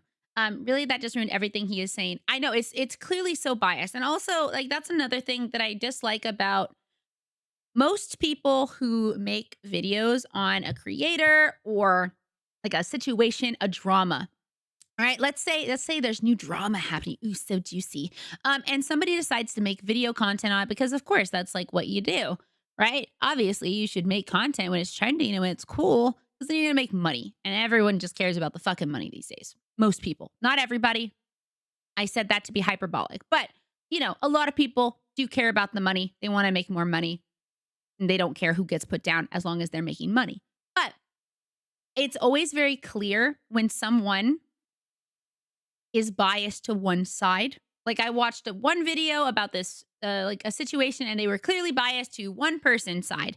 And it's that's fine if you're biased, but I feel like if you're going to do a video like that, you should state what your bias is in the beginning so people watching it can understand that you were speaking with bias, through your bias, and how the words that you say, I don't even know what drama it is. Seen you grow over the years, so it's been awesome. Always be in your corner. Oh, thank you. Have a good sleep. I'm happy you started VTubing stuff. That's actually really exciting. Have a great night, and thank you again for the raid. Bye-bye. Oh, it was so kind. Yeah, I don't know about any drama today. I do not know. Don't know. But it's just if you're going to talk about something, it's better to let people know about what your bias is. And maybe most people do not give a fuck about that. Maybe most people don't care about giving a more, not neutral, but clear idea of a story. If I was to ever get into content like that, covering drama or covering types of things like this, I feel like I would want to try and be kind of a middle of the road type of person. If my goal is to tell people about what happened, make that very clear. If my goal is just to let people know the facts, the facts of one side of the story and the facts of the other side, I wouldn't want to let people know my feelings about it until maybe the end, right? You tell the story, you're like, this happened. And then maybe at the end, I'll say, now I'm going to talk about how I feel about it. And then I would talk about my feelings. But if I'm trying to sway people to like one side or the other, of course I'm going to talk about my bias. Of course you're going to say things like that are positive towards your side and negative towards another side. That is just fucking writing. But literally any story that is ever told can be viewed or can be shown to be viewed in a negative light or a positive light, depending on how you say it, what you say, how you word it, what tone you use. You could say like the man went to the store to get milk for his family. He was gone for a couple of hours, but he returned home, happily. And then, or you could say like, this guy decided to fucking leave his family on their own to go to the store and get milk. Didn't even return until way fucking later when his kids were already hungry. People add other shit into the story, right? It's no matter what story it is, you can make it positive or negative. And that's like literally manipulation, whether people know they're doing it. Those poor kids in their dry ass Oreos. These poor kids who had Oreos and couldn't eat them.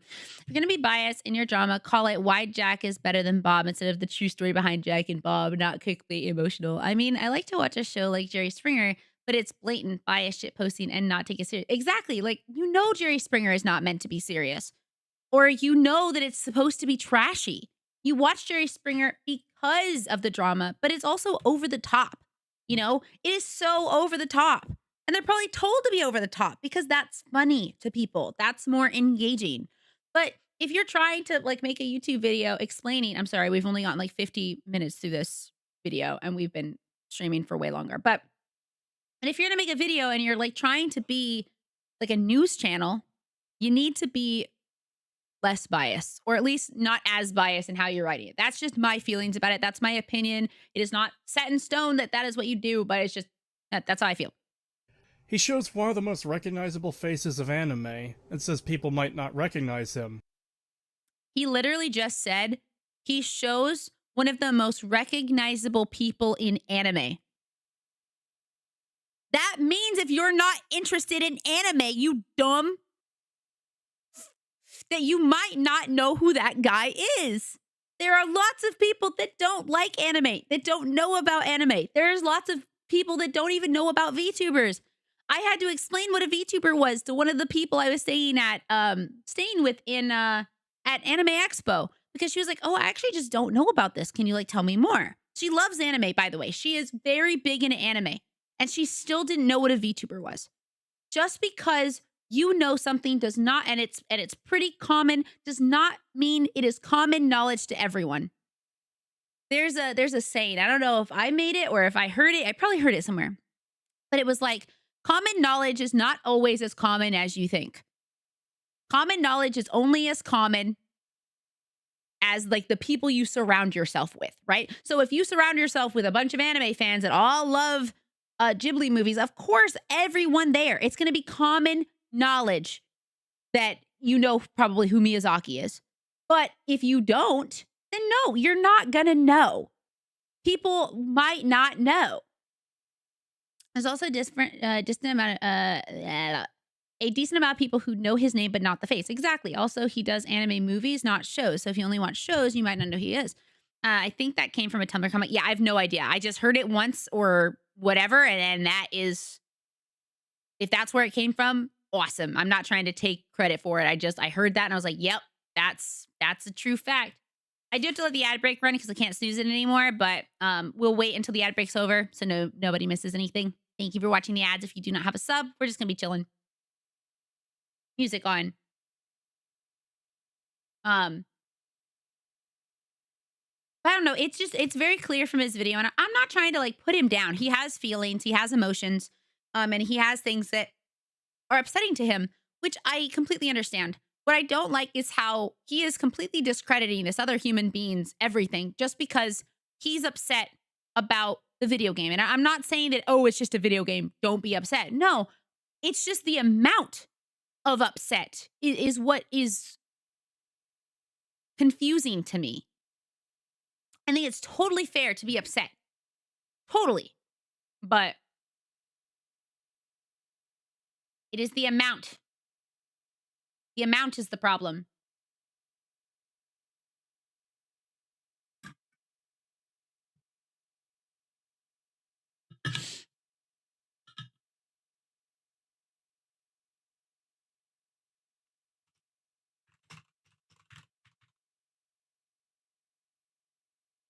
Ugh.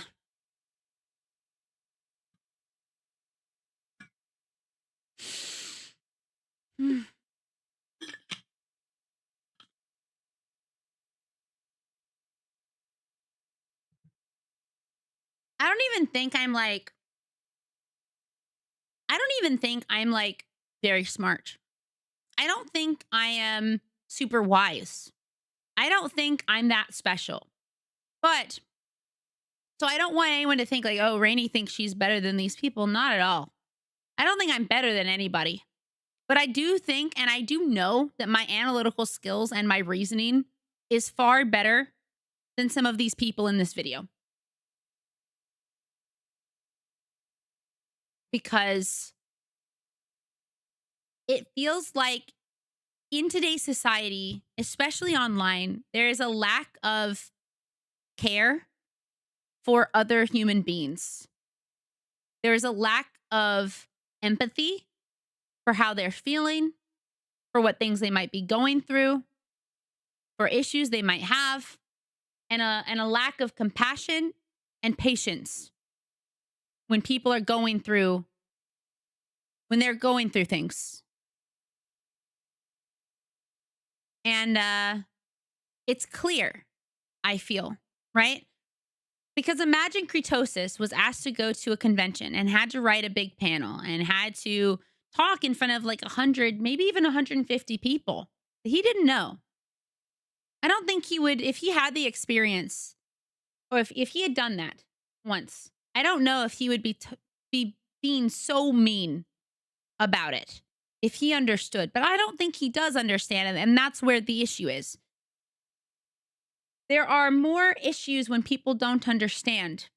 More, lack of compassion when people just don't care. The ad break should be over. We are back.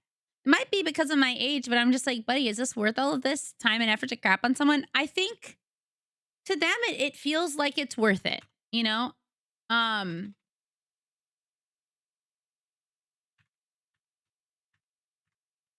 I think that for him, he feels it is worth it because it is something he's passionate about, right? So like for me, I love streaming. I love getting to stream. I love getting to talk with you guys. It is one of my favorite things to do. And so I want to do it as best and as passionately and as like attentively as I can. And he feels so strongly about Bethesda games and so strongly about Fallout 4 and so strongly, maybe, I don't know if he talks about Starfield. I think he focuses on Fallout, right?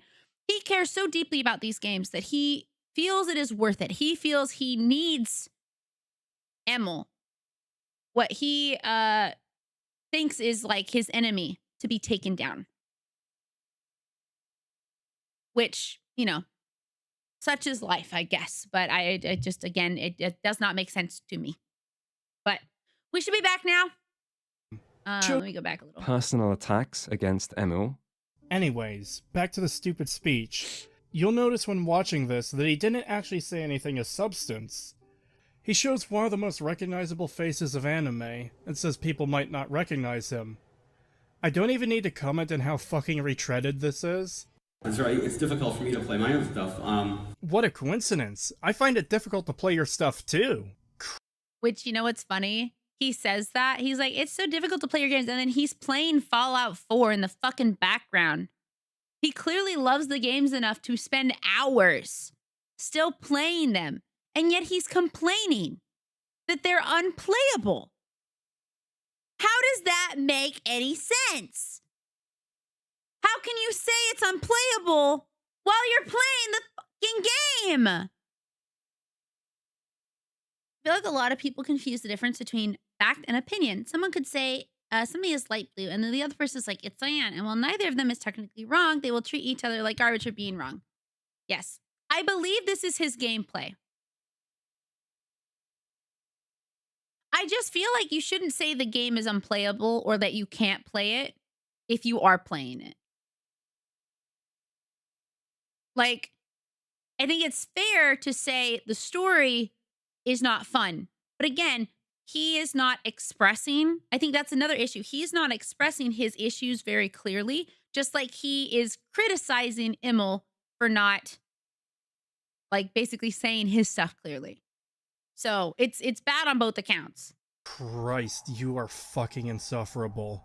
Then there are parts where he either inadequately summarizes Emil or takes things he says out of context to try to make Emil sound stupid or to just make the speech sound nonsensical. He rambles more about the creation of Fallout 4 in Boston, lists some places he knew, and even says he put his bedroom from when he was a kid into the game. Not sure what this has to do with story writing, but okay. This, by the way, relates to story writing because he's talking about drawing from... Which is funny because Emil is part of the Bethesda that made the game he fell in love with, so tearing the company. Hi, welcome! Hello, Sunny. How was your stream? How was Marvel Rivals? Hi, I'm Rainy. It is so nice of you to stop in. We are currently watching a video and having a long talk and discussion while also promoting and trying to get my plushie funded, which is currently at 163 out of 200, which is required for it to be complete. So, hello, welcome in. Hi. How was Marvel Rivals? I played a lot of Marvel Rivals yesterday, which is funny because Mel is part of the Bethesda that made the game he fell in love with. So tearing that company that made it is not. He fell in love with, so tearing at the company that made it is not helping fix what he feels is wrong. I think it's also that a lot of them feel like they're not talking to them, like at all, like not responding very well. They say later, like, oh man, they don't respond to any feedback. And it's like, they probably do. They probably look at it. Now, they don't have to respond to it. They can. But yeah, how was your stream? I hope it was good. I hope you won lots of your games. I play a mean, invisible woman. So, I welcome in. Let me see. Let's go back real quick. So he is talking about how he's upset that it's stupid. He's like, it's stupid that Emma would talk about putting his room in. What did he write games for? Fallout 3, Skyrim, Fallout 4. He also, I guess, wrote for Oblivion. Emil Pagliarulo. Let's see. He worked on. He is known for Thief 2, The Middle Age, Elder Scrolls Oblivion, Fallout 3, The Elder Scrolls Skyrim, Fallout 4, and Starfield. He doesn't even have it doesn't even have Fallout on here, but he definitely worked on Fallout. I think this page is just not updated. But so Thief 2, Elder Scrolls, Fallout 3, Fallout 4, Skyrim, and Starfield. Fallout 4 is not here, but it's in here. I don't know why it's not in here. But yeah. Hi, welcome in, Jax Gaming. Hi, Zambius. What time is it for you? It must be early, I think. I don't know what time it is in Korea. Yeah, he wrote like a lot of stuff. And I guess he said that his first big thing was writing at Bethesda, specifically. His first big thing for Bethesda was writing the Dark Brotherhood or whatever. Into the game. Not sure what this has to do with story writing, but okay. This, by the way, relates to story writing because he's talking about drawing from personal experience in his writing, this time with growing up in Boston, and the part about his bedroom is just a light-hearted joke. Kritosis, if you're ever unsure how to identify jokes, a good way is to just listen to whether the audience laughs. Here's context. And that is where I grew up. Humboldt Place, that's the street I grew up. And of course, I had to put my bedroom in the game. All right. There are more examples like this. He has said great games are played, not made, like a dozen Thank you so much for the follow. Welcome. times in this section. Yeah, he only says it 4 times in the entire video, just to be really clear. My bedroom in the game. Hi, Nick Gamer. Hello, YouTube. There are more examples like this. He has said great games are played, not made, like a dozen times in this section, some of which are in sentences that trail off and don't get completed as his mind moves on to something else. Making sure we remember that you are truly interacting with them, okay? This is the experience. The player has a controller in their hand. It sounds kind of like he ranged from 4 to 8 out of 10, but it diminished over time. Wait, what was 4 to 8? What was 4 to 8? Mind moves on. I don't think I understand, but I will wait for your response. In this section, some of which are in sentences that trail off and don't get completed as his mind moves on to something else. Making sure we remember that you are truly interacting with them, okay? This is the experience. The player has a controller in their hand, and they can alter the narrative whenever they want. No, they can't! They literally cannot alter the narrative anytime they want. What the actual fuck are you talking about, you clown? The context for this is Emil talking. Like, parts of a single game can range from as low as 4 to 10. Oh, you're saying, like, areas of the game in terms of, like... Wait. Are you talking about the team size? Sorry. Or are you talking about, like, the rating for these areas? I just want to be clear of what you mean. Writing quality. Ah, yes. That makes sense. Yeah, I don't know. He did not write all 5 of those games by himself. So we won't really ever know what things he did and did not specifically write unless he mentions it. Unless he says, yeah, I was the one in control. He was the lead for 4 and the lead for 3 and the lead for Starfield. But again, that does not mean that he decided everything. There are some parts of Skyrim I didn't really think were good and some parts were all right. So I don't know what parts he wrote. I know he wrote the Dark Brotherhood timelines and some of the yeah, there's no way one person can write that, just to be very clear. Most games have multiple writers. So he's upset about Emil saying that people can change the narrative whenever they want. Technically that's not true. They can't change the narrative, but they can just not do the story. They can do like the side quest or something. In their hand, and they can alter the narrative whenever they want. No, they can't! They literally cannot alter the narrative anytime they want. What the actual fuck are you talking about, you clown? He's a little mad. Context for this is Emil talking about the interactive nature of games as a medium, hence make sure to remember players can always alter the narrative whenever they want. Kritosis instead presents this as if Emil is making an absolute claim. These kinds of examples are tiresome and dishonest, but it can be hard to identify if these result from a failure of Kritosis' reading comprehension, leading to him genuinely misunderstanding, or if this is instead a deliberate attempt to purposefully misrepresent Emil to make him look as bad as possible. Yeah, like he's very, when they're like, oh, if you're in a situation, you're like arguing with someone, sometimes you need to like take a step away and like refocus yourself. He's not doing that. He's pissed and he wants to be pissed. Regardless, the final type of example is similar, except it involves misrepresenting Emil's key points or writing rules so that Kritosis can make an argument against them to discredit them. Here, Bye, Unknown Phantom. Thank you so much for coming in. I appreciate the raid, and I hope you have a great rest of your night. Have a good rest. is Kritosis on Keep It Simple Stupid. Hi, Groggy. This is a pretty good phrase. I like it, as it applies to, well, just about everything. Except fucking story writing. As far as this phrase goes. So he's mad. He likes Kiss. He likes Keep It Simple Stupid, but he doesn't like it when it comes to story writing. Let's find out why, everybody. Probably because of the same reason other people didn't like it, because of their big misunderstanding and inability to actually understand, comprehend. That's what I want. Comprehend what he was trying to say. But let's hear him out. Let's watch. Here is Kritosis on Keep It Simple Stupid. This is a pretty good phrase. I like it, as it applies to, well, just about everything. Except fucking story writing. As far as this phrase goes, it absolutely does not apply to story writing. In the creation of fiction, the more complex and detailed the world, events, and characters are, the better.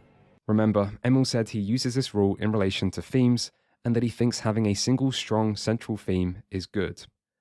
Kritosis, on the other hand, is claiming that Emil applies this rule to all writing and all aspects of storytelling, and Emil claims all parts of stories should be as simple as possible, which is something that Emil has never said, and yet frequently appears in Reddit posts and YouTube comments.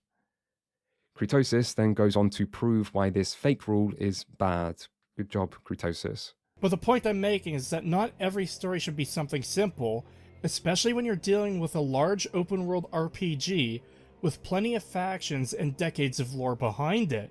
He does the same thing with the second rule, write what you know.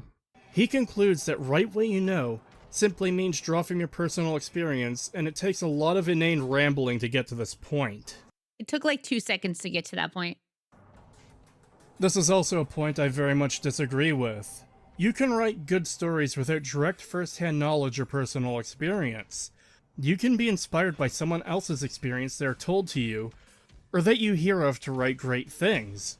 So, Before we get to his thing, so in school, I had writing classes.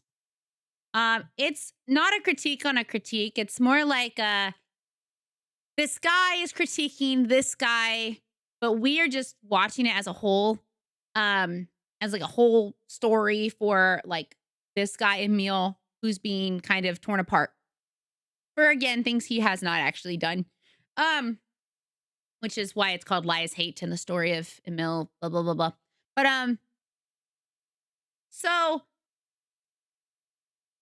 G simple as the central theme, not writing the bare bones. This guy is trying to work me up. Yeah, it's a lot. But in school, I had a lot of writing classes. Yeah, no, it's totally okay. We'll I can give you the too long didn't read in like just a minute. In school, I had writing classes because I wanted to be in the animation field. I wanted to write stories. I wanted to like make storyboards. I wanted to produce comics, which means I need to be a good writer. And what they told us is that, yeah, writing what you know is good, but there are so many different ways that you can write or what you know or experiences. So there are firsthand experiences, which are probably the best type that you can learn from because you've experienced it yourself. Those are called firsthand like experiences, right? And then there are secondhand experiences, which is like someone that you know who experienced something or them telling it to you. And then there are thirdhand experiences where it's like you watching it happen to someone else that you don't personally know. This also applies for animation. If you're like for collecting reference, all right? So if you're like, man, I really want to animate somebody who's walking. Well, the best thing you could do is like record yourself walking the way you want to animate it. If you're like, man, I want like this specific type of walk or this specific type of move, you acting it out and then recording it is probably going to be the best because it's your firsthand experience. Or you can have somebody else act it out for you and then animate based on them. Or you can, if you can't find anyone to walk or do the thing you need, I'm sure you can find a example of it on YouTube or something, right? That is your third-hand reference. Third-hand reference, your second-hand reference, and first-hand reference, whatever. But for you, Groogie, the too long didn't read is there's a guy, his name's Emil. He did a talk like many years prior. There are some, he worked on Fallout 3 and Fallout 4 and Starfield. Some people that did not like Fallout 3 and Fallout 4 are pissed because of this interview that this panel that he did, where he didn't say any of these things. He did have a subpar panel talk. It wasn't great, but it wasn't bad. He didn't say anything bad. And he didn't try and say anything bad. But a lot of people are misinterpreting what he said, choosing not to look at the source material and just taking everyone else's words as fact instead of actually looking into him as a person by not fact checking. And so now we're just kind of going down this rabbit hole of, oh my God, they hate this guy and they want him to be fired. They want him to be out of a job. They want him out of the games industry. They are sending him death threats. They are harassing him and his family because they don't think what he said is accurate when he never said any of these things. And so that's what we're on. And it will go over like the same stuff over and over again from different people. So you'll hear it, but that's like the too long, too long, didn't read. I'm not exactly a fan of Bethesda's writing, but it's definitely way better than some shit I see nowadays. So much illusion of choice, out of nowhere, dialogue that forces the plot, as you know, lines. Yeah, I hate that stuff. I hate the illusion of choice. If you give me choices, I want those choices to affect things. But again, I don't think that the writing is, actually, I can't say anything. I don't know because I haven't played. What I've heard from people that have played is the stories sound fine. They just don't sound awesome. They sound okay. But that some people are more passionate. And so That's where we're at. So, Kritosis. To you, or that you hear of to write great things. So, Kritosis claims Emil's rule is only right about things you have first-hand experience with, and yet in reality, all Emil said was draw from your own experiences. He did not say they have to be first-hand, and in fact, the example he immediately gives is writing the Dark Brotherhood, an assassin's guild. And as far as I'm aware, Emil Pagliarello does not have any real-life experience of being in an assassin's guild. Yeah, so it's this panel. So it'll keep showing things from this like panel that he was on. And it's people taking apart things that he said because he was a little too vague in how he said things, which allowed people to get upset and put in meaning where it did not mean that. And so it's just a really big one. It's a big misunderstanding. And then it's a slew of misinformation that people kept sharing and it went viral and it's bad. The final example is from the paper plane section that we heard earlier, which is probably the second most widely misinterpreted. He's actually the best assassin you've ever known for the Catholic Church. Secretly a multinational assassin. Paper plane section that we heard earlier, which is probably the second most widely misinterpreted part of the original speech after Kiss. Here's Kritosis' response. This honestly just makes him look like a complete dickhead here, and this just comes across as an excuse for being lazy and writing a shit story. I have so many problems with this mentality. Just because someone is going to spend 200 hours building shacks doesn't mean they're never going to see the story, as evidenced by all the people who did see the fucking story. I like building shit in games that have that feature. I also want to enjoy a good story in Fallout 4, and got nothing. This is essentially saying that because side content exists that may distract players, they're gonna shit all over your story, which is monumentally fucking stupid. So, what Emil actually says is that when writing a story for a game, make sure to remember that players won't always do what you want them to, as they play their own way. And yet Kritosis presents this as if Emil is saying, don't bother writing a story at all, or don't try when writing a story, because players might not care about it. Which Emil quite clearly neither says nor implies. The entire situation is people assuming meaning on top of things that he never said. And something similar has happened to me where I said something to someone and instead of like taking me at my word, taking me for what I said, I mean, his situation is a little different because he was kind of vague. He was using analogies where apparently these people just don't get analogies, and maybe they were bad analogies. They might have actually been really bad analogies. I apparently got them more accurately. Even before I watched this video, that's what I thought. But again, maybe the analogies were just not very good. But I said something to them about like, hey, I really love this. I really love this thing. I really love your art. And they were like, so you don't like my art and you think it's not worth the money. And I was like, what? Huh? No, I love it a lot. Well, you asked me to change something. I was like, yeah, because I want it to match my character. Doesn't mean it's bad art. It's really good art and I love it. I just want this one thing to be different. And then we had this giant argument about like apparently disrespect and stuff. And I was like, I've not disrespected you at all. I've actually been very patient. You took a long time to make this art, which in your own terms of service, it shouldn't have taken this long.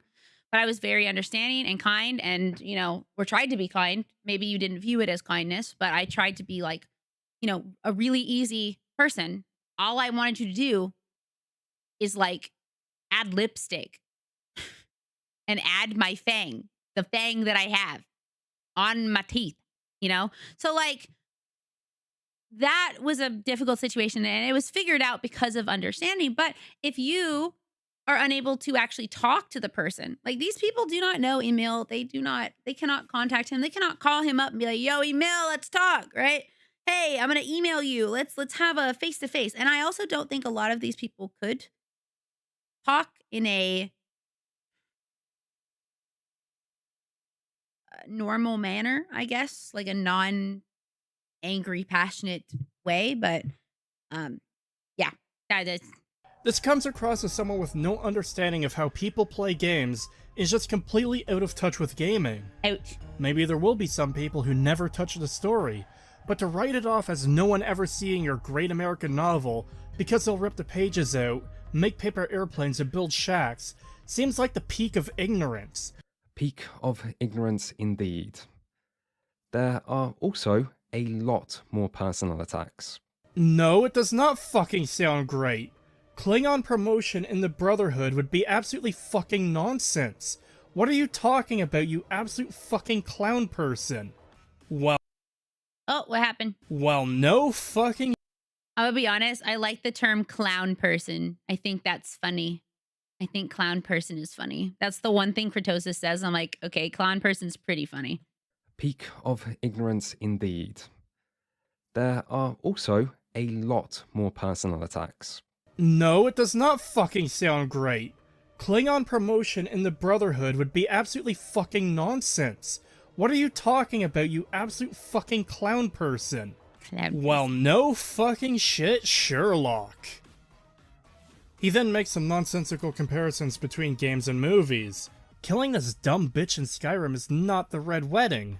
This is actually the perfect representation of how simplistic his understanding of everything is. This really speaks to his level of maturity. The way he talks about his show, he talks to him like he's a child. He's like, wow, this really speaks to his level of maturity. Like, dude, you're not even giving him a chance. It's so condescending. So incredibly rude. I'm not sure if given the chance, they would even want, no, probably not. It's person of clown. Oh, I'm so sorry. You fucking person of clown. Ah yes, Emil is the one coming across as immature here, unlike the completely mature and not at all unhinged Kratosis. And talking of unhinged, I do think that's how Kratosis sounds at times. I assure you, the level of frustration I'm experiencing right now is immense. At one point, there even seems to be a call to action. The future of Fallout is fucking doomed if it remains in this man's control. Which does feel a little bit concerning, given just how openly Kratosis seems to hate Emil. And this is just one of several videos Kratosis has made about him. I'm not going to go over the others in the same detail, but I think it does need to be pointed out that this isn't a one-off. So here are a few representative clips from Kratosis' latest video, titled Bethesda's Emil Pagliarello is an Incompetent Writer. Let's check it out. Today I'm here to talk about a different problem, and that's the writing style of Emil Pagliarello. Emil is a fantastic example of someone who is promoted far beyond his skill or talent, as he's a hack writer, incapable of dealing with even the most basic and simple of... That's another thing that I think, just as a general, as someone who has, like, seen... as someone who, like, knows the process of game development, of animation development, things like that, some people feel like they are the only person that is going to be watching something and that they have to love it. And if they don't love it, then it's a complete and utter fucking failure. Because there are clearly people that love Fallout 4 the way it is, that love Skyrim the way it is, that love Fallout 3 the way it is, right? There are some people that love it, and some people that hate it, and some people that are just lukewarm about it. They're like, I like the game. I could take it or leave it, right?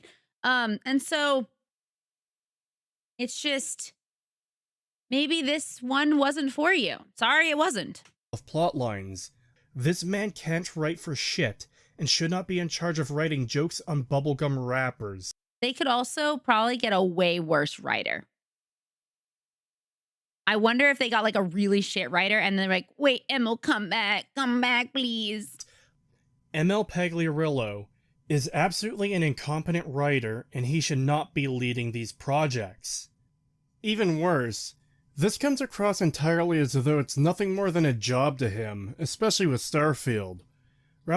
Nobody gets into game development to make money. Usually. People who make games, game development is not easy. It is not simple. It's for fun. And it's like, if you make money, that's also awesome. It's the same reason, like, nobody gets into art to make money. No one becomes a streamer to make fucking money. You do it because you love it, because you care about it, and then you hope that it also brings you money. The only people that get into making games or anything like that or making animations for money are people who are so big that will never actually touch the project. They do not care about the project that's made. They are the big CEO company, whatever, that just wants a product to be made and wants it to be sold so they can make more money. Just to be very clear. Other than having any kind of passion or enthusiasm for the craft, I get the impression that he just does this because it's what he's paid to do. People who are passionate about their work, even if they're bad at it, don't turn in slop this fucking shallow and empty.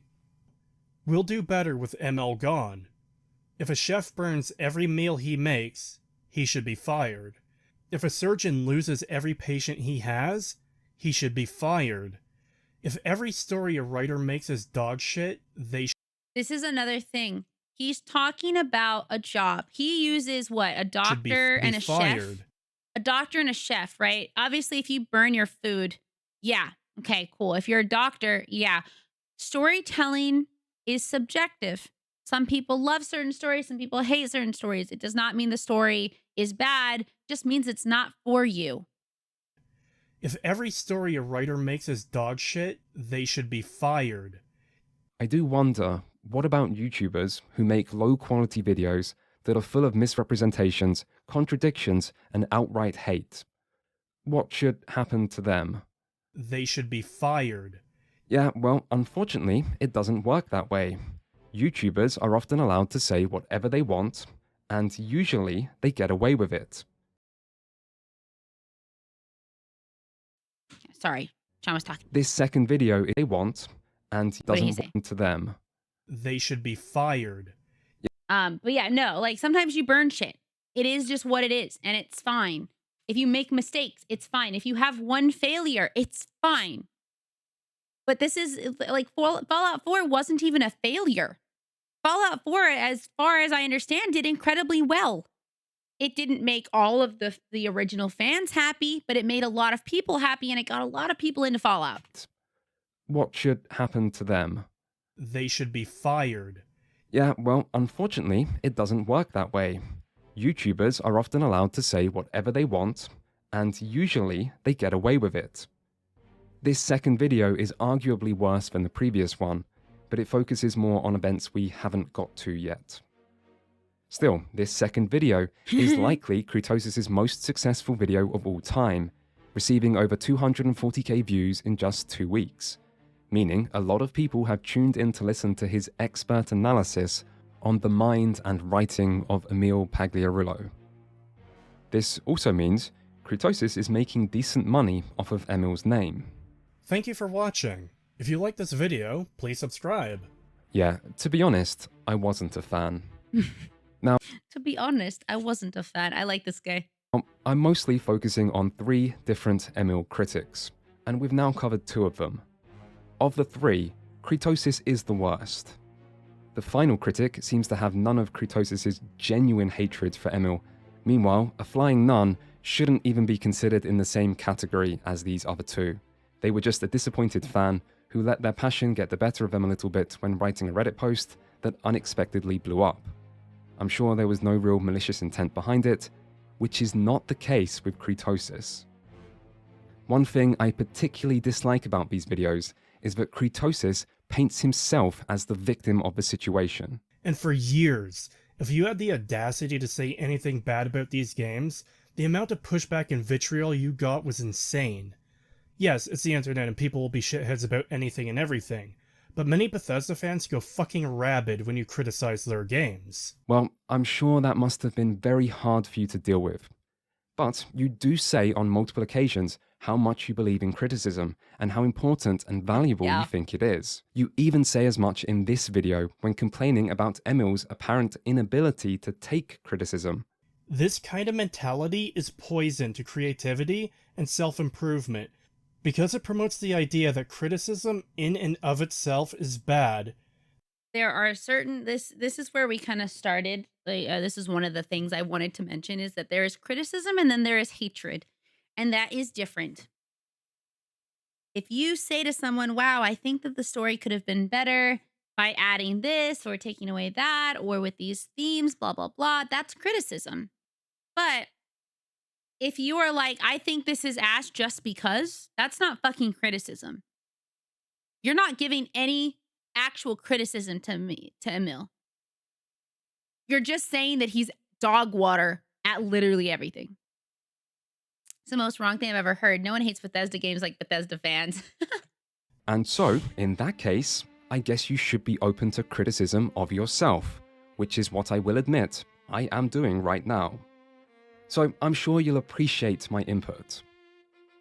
But if you don't, if you are sitting there right now listening to this, thinking about how much you hate me and how unfair this is, and how could a bigger YouTuber do something so cruel as to try to hold you to account for the things you've openly said, well, consider this. Everything I've said has been based on the truth, and none of it has come from a place of hate. So think about how you're feeling right now, and imagine what it would be like to be criticized like this, except based on lies, where it's always hateful, and you see it every day from thousands of people. And remember, according to you, Emil is the one who can't handle criticism. So I guess this is your chance to show him how much better you can handle it. Damn. Somehow, I doubt this will be a turning point in your life where you develop genuine maturity, self-awareness, and empathy. But I hope it is. It's never too late to grow as a person. And YouTube is a weird place. Making videos is weird. You spend many hours working on these things. You desperately want to give your audience what they want and make them happy. And you can start to lose perspective. And so you might start to see things like whether a video game is good or bad as this life or death situation where anything you say is justified. Yep. But it's not. It's not. So I hope you can find perspective. This wasn't personal. Good luck with content creation. Cretosis did not represent a monumental change in the nature of... That was a miss. He should have said, if you listen to this and you hate me, first off, hi, Cretosis. Yeah, like this guy, again, his name is Never Knows Best.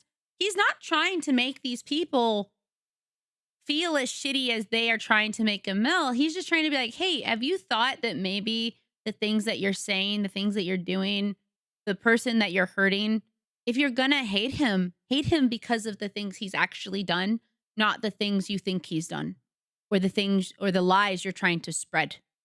And I think that's a fair approach, right? Like, if you want to hate something because they did something really wrong, of course. If you find out that somebody murdered somebody and they were a convicted murderer, it would be totally normal to hate them. They're a murderer. Like that, of course, they murdered somebody. But if you're like, man, I hate this person because they don't like Cheetos, but they never said they hated Cheetos, some shit like that, right? Then, yeah, it's dog water, absolute dog water. Emil Pagliarillo-based discussion in this same way that a Flying Nuns Reddit posted. In many ways, Cretosis was more of a symptom of Emil-based sentiment than a cause.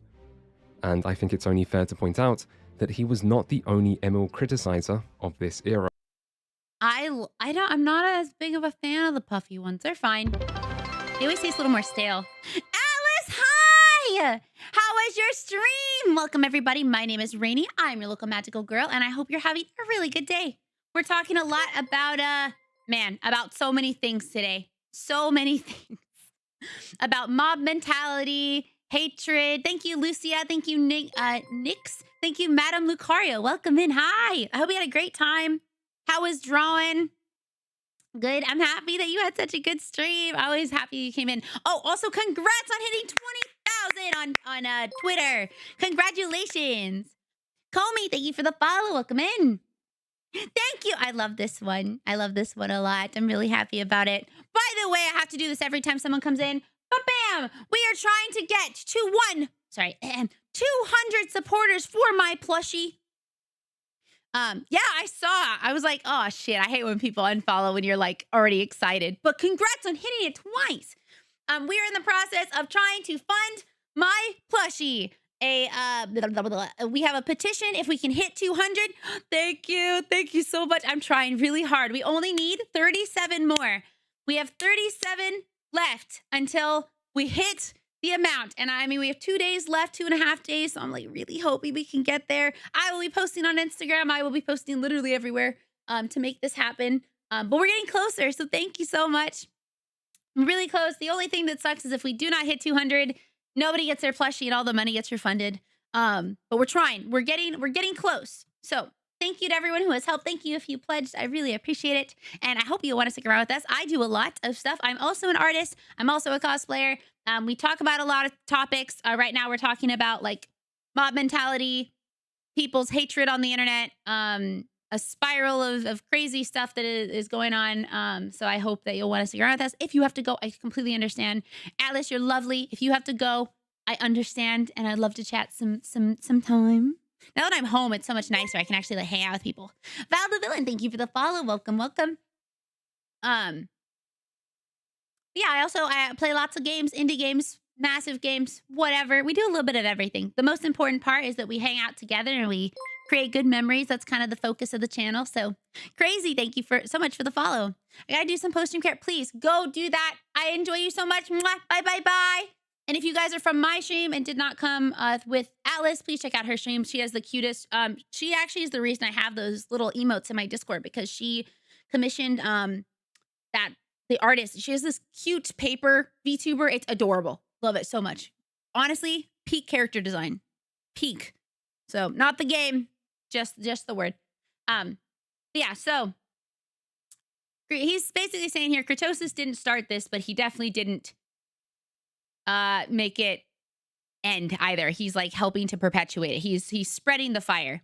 Bad Maya Soul 3. Bye. Have a good day. Thank you so much for coming in. Cat is going to get up at 4:30 auto feeder.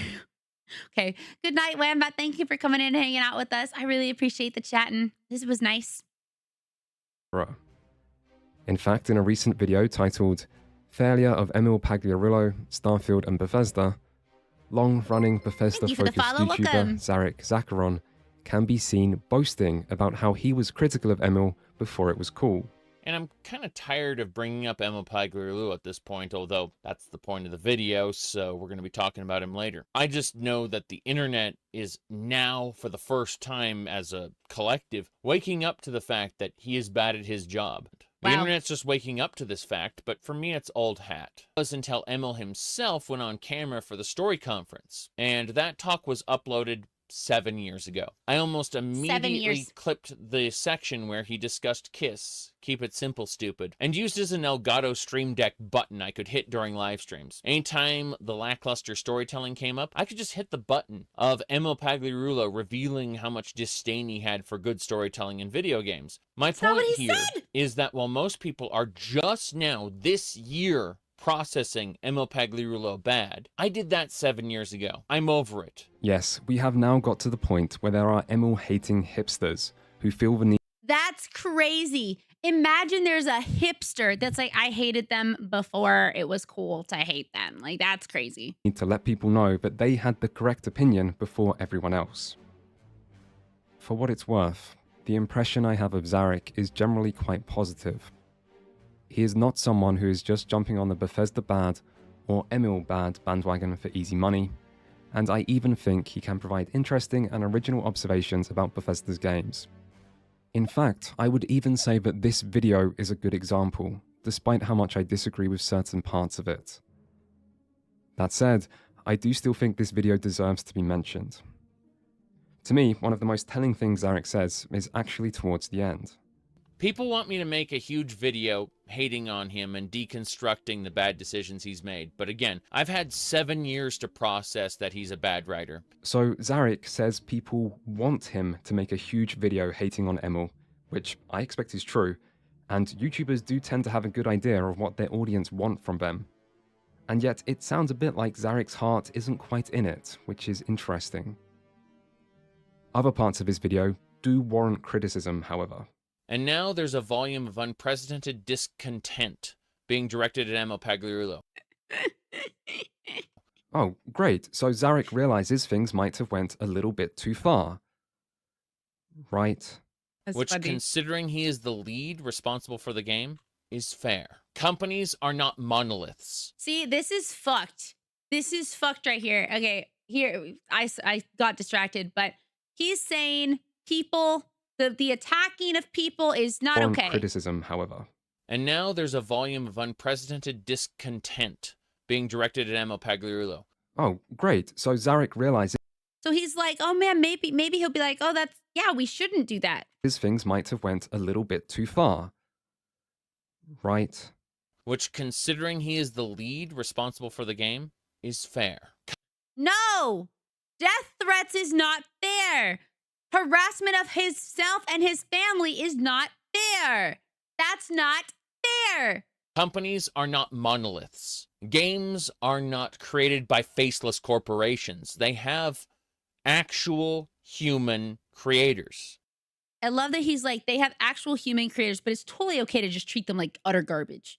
And those companies then ask you to buy and even evangelize their products. Emil Pagliarulo is the progenitor of Starfield. He is the one most responsible. Fuck. Well, Zarek isn't the only one with that opinion right now. We'll get to that later. For now, though, we need to identify what it actually was that turned the Emil hate mainstream. You might think the answer would be the obvious one, which is the release of Starfield. But if you go and actually check, you'll find out that it's not quite that simple, and that once more, the real catalyst seems to be a person. So, who's ready for Emil Critic number 3? Attrition TV.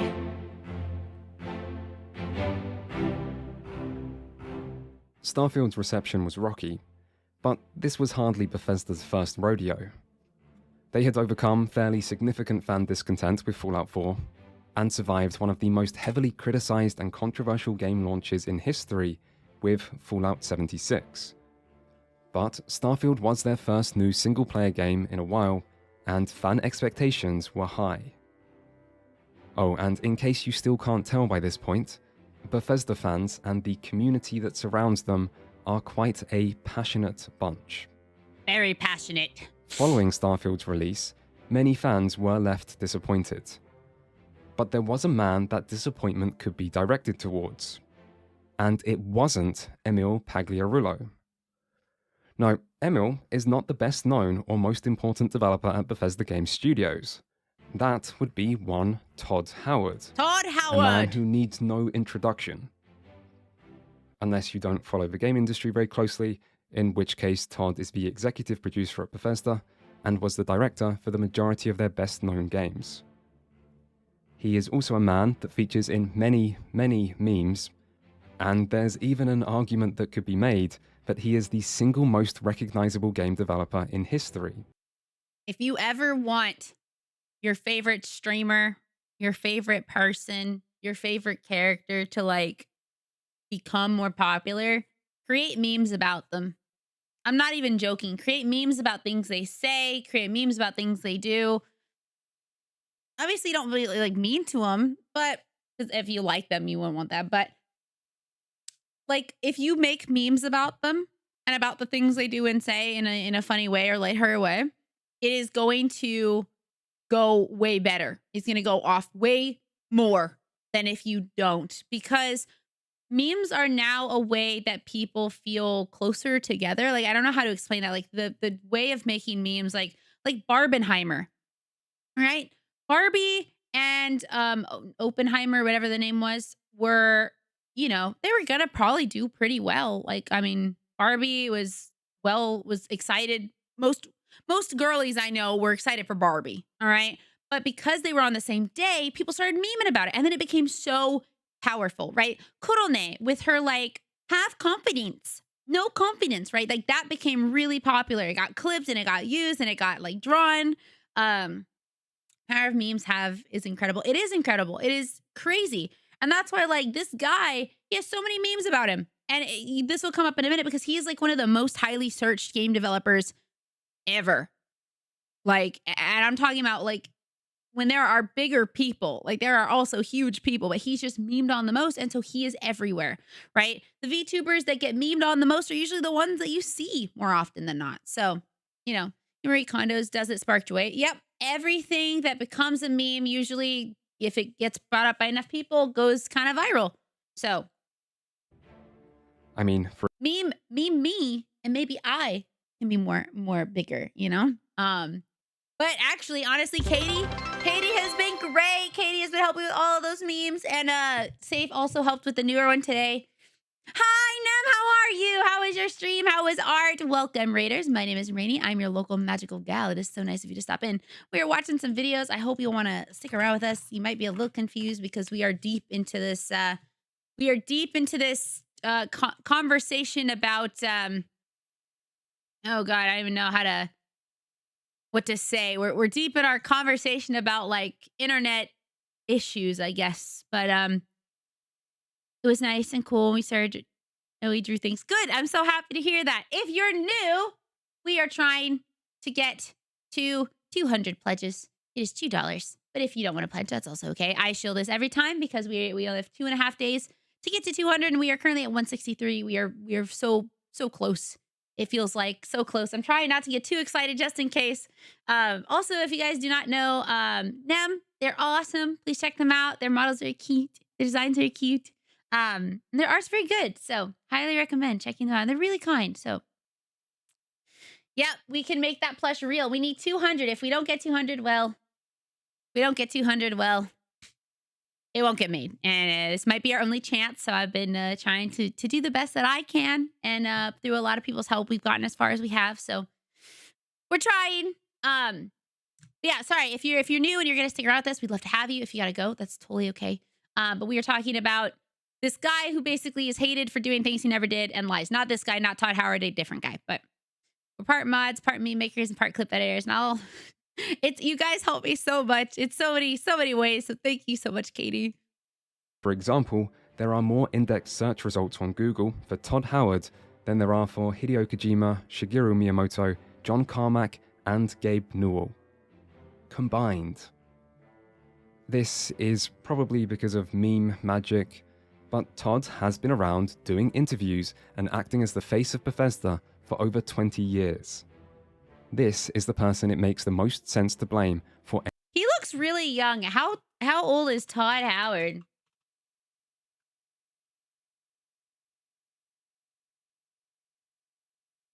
He's 55? Is this new footage?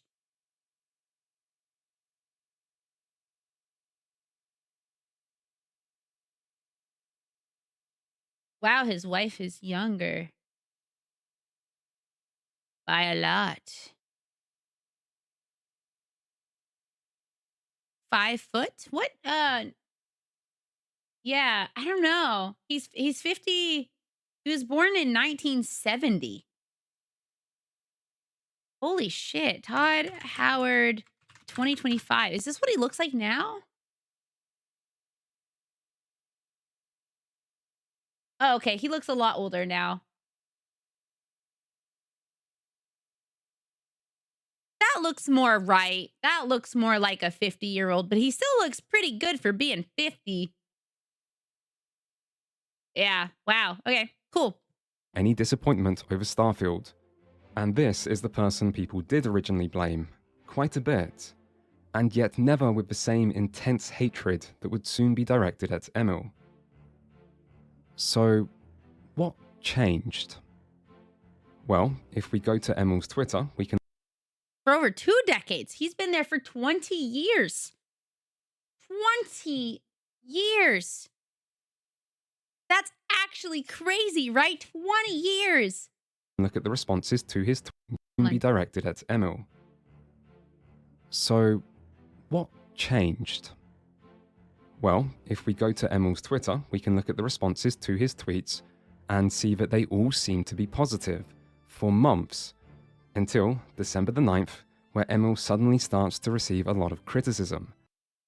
You know, I never used to block people. I figured, hey, everyone's opinion is valid. We can't agree on everything, and I still feel that way about intelligence, reasoned respectful discourse. But now if you want to be confrontational or a flat out dickbag, later loser, I'm gonna be honest, this is quite rude, especially the end. But after all the hate he's been getting, I'm not surprised he would be kind of lashing out, especially at the like having just watched that video, that short part of like that guy who was viscerally upset at him.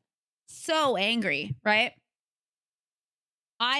This is kind of not that bad. He could have been a lot meaner, but still. Eventually leading him to go on a mass blocking spree. And so we have a timeline. On December the 7th, everything still seemed fine. And yet 2 days later, Emil is suddenly under heavy attack. And from this point onwards, every single tweet Emil makes will be filled with negative responses, despite the blocking, and many of which call for him to be fired. Now, there was another event on December the 13th, which we will get to, but we can clearly see that December the 13th wasn't the start. So something happened before then.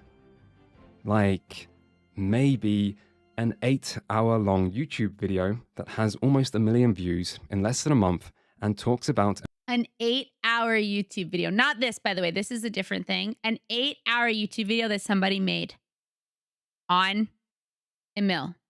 8 hours. So for anyone who's new and who's might be a little confused, hi Crosshair, how are you? This video is about this guy. He is the lead writer at Bethesda, and how most of the Bethesda fandom and people who are fans of Fallout 1 and 2 and like other games and Bethesda games in general hate him because they think that he is a bad writer. They think that he doesn't use design documents. They think that he thinks stories need to be cheap and simple and bad. By the way, he never said any of that. He did say things that people misunderstood because they do not know common sense. And also, like, I mean, that seems rude to say, but it's like, it seemed like they were trying to get mad at him for stuff that they were upset about already.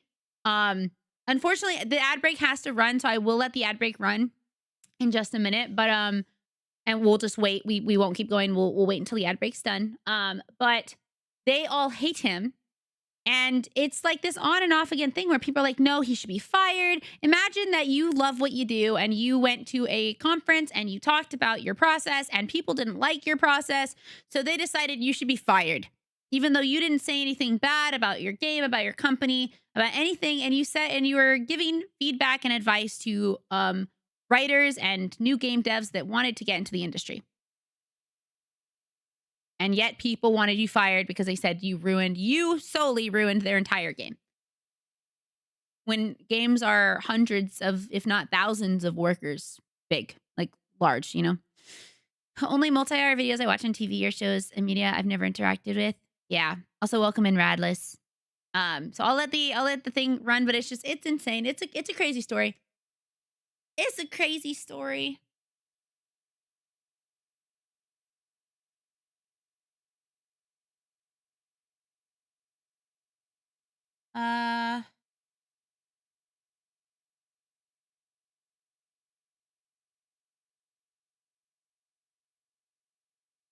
It's just, oh God, it's insane. Ooh. Wait, let's go back. I like this song. We have 3 minutes.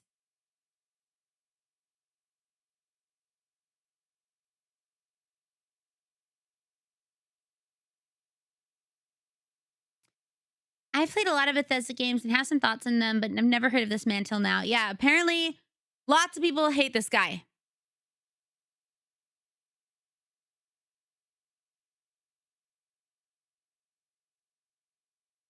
I had never heard of him either.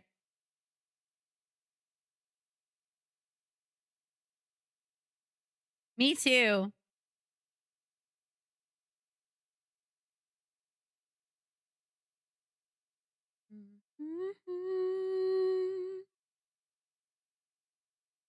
Beneath your skin. There. Higher.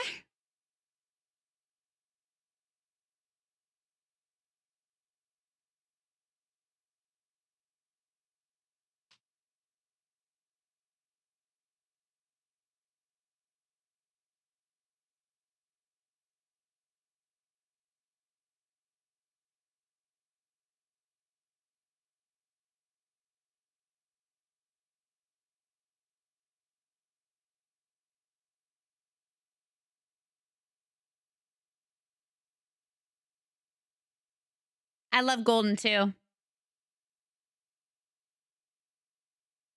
That's what Nicktoons Unite did for me, man.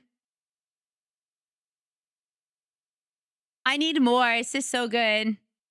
One who knows our skins. I sit underneath your skin. Preaching to the choir. Hi, Pomado. Welcome in. How you doing? I talked about you earlier, actually. I actually mentioned you because we were talking about Starfield. We're watching a really long video and talking about mob mentality and crazy shit. Absolutely crazy shit. You guys don't know Pomado. She's fucking awesome. I love her. Yeah, we're I watched this video recently about a guy I did not know, Emil Pagliarulo, and how apparently so many people hate him. I think our ad break's over. When the song's almost done. Perfect timing.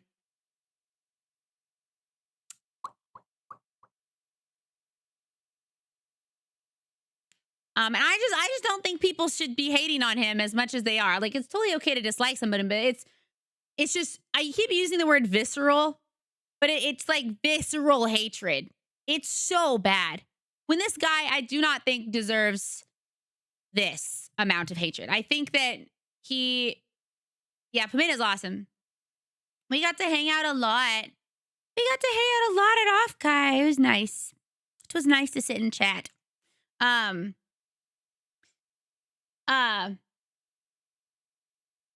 yeah, no, like, I understand people being upset, maybe even misunderstanding, but it's the amount of hatred that I'm like, how does this make any sense? How is this okay to do? Right? So, reach out. No, it is okay. I saw you got sick. Please, are you feeling better? Hopefully so.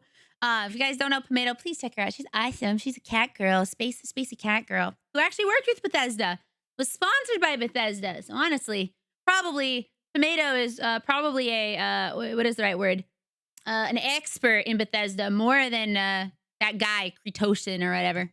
Emil Pagliarulo constantly. Sorry, I forgot what he was talking about. An 8-hour-long YouTube video that has almost a million views in less than a month and talks about Emil Pagliarulo. So an update for anyone who might be wondering. So a new video, Emil was good. He was like kind of in the clear. Starfield came out. Any people who were upset at Todd Howard. They weren't really upset at Emil at all. Until a new video comes out. This is an 8-hour-long YouTube video by some YouTuber. 8 hours he talks about. That is longer than, well, I was about to say some of my streams, but that's not true oftentimes. 8 hours. Imagine I talked about one thing for 8 hours. It would be me shilling my plushie for 8 hours. Oops. For 8 hours, you know? Yeah, so we're going to go over what this video is, but this guy that he's going to talk about, by the way, this video is by Never Knows Best. He is covering this situation. He's going to talk about it. And it is an 8-hour-long video about Emil and about how his place at the company is what has ruined Bethesda games. It's crazy to me that one person, by the way, people think one person at a place, he's like the lead writer, by the way, and game designer or like something like that. That was his title. That one person can somehow be the catalyst that ruins everything. Just bear in mind. Okay. Constantly. This is Starfield Analysis, a quick retrospective. It's also called a quick retrospective, and it's 8 fucking hours. Quick would be under an hour. Honestly, quick should be 30 minutes. By Patrician TV. Now, you might think, 8 hours, that's a lot of content to go through.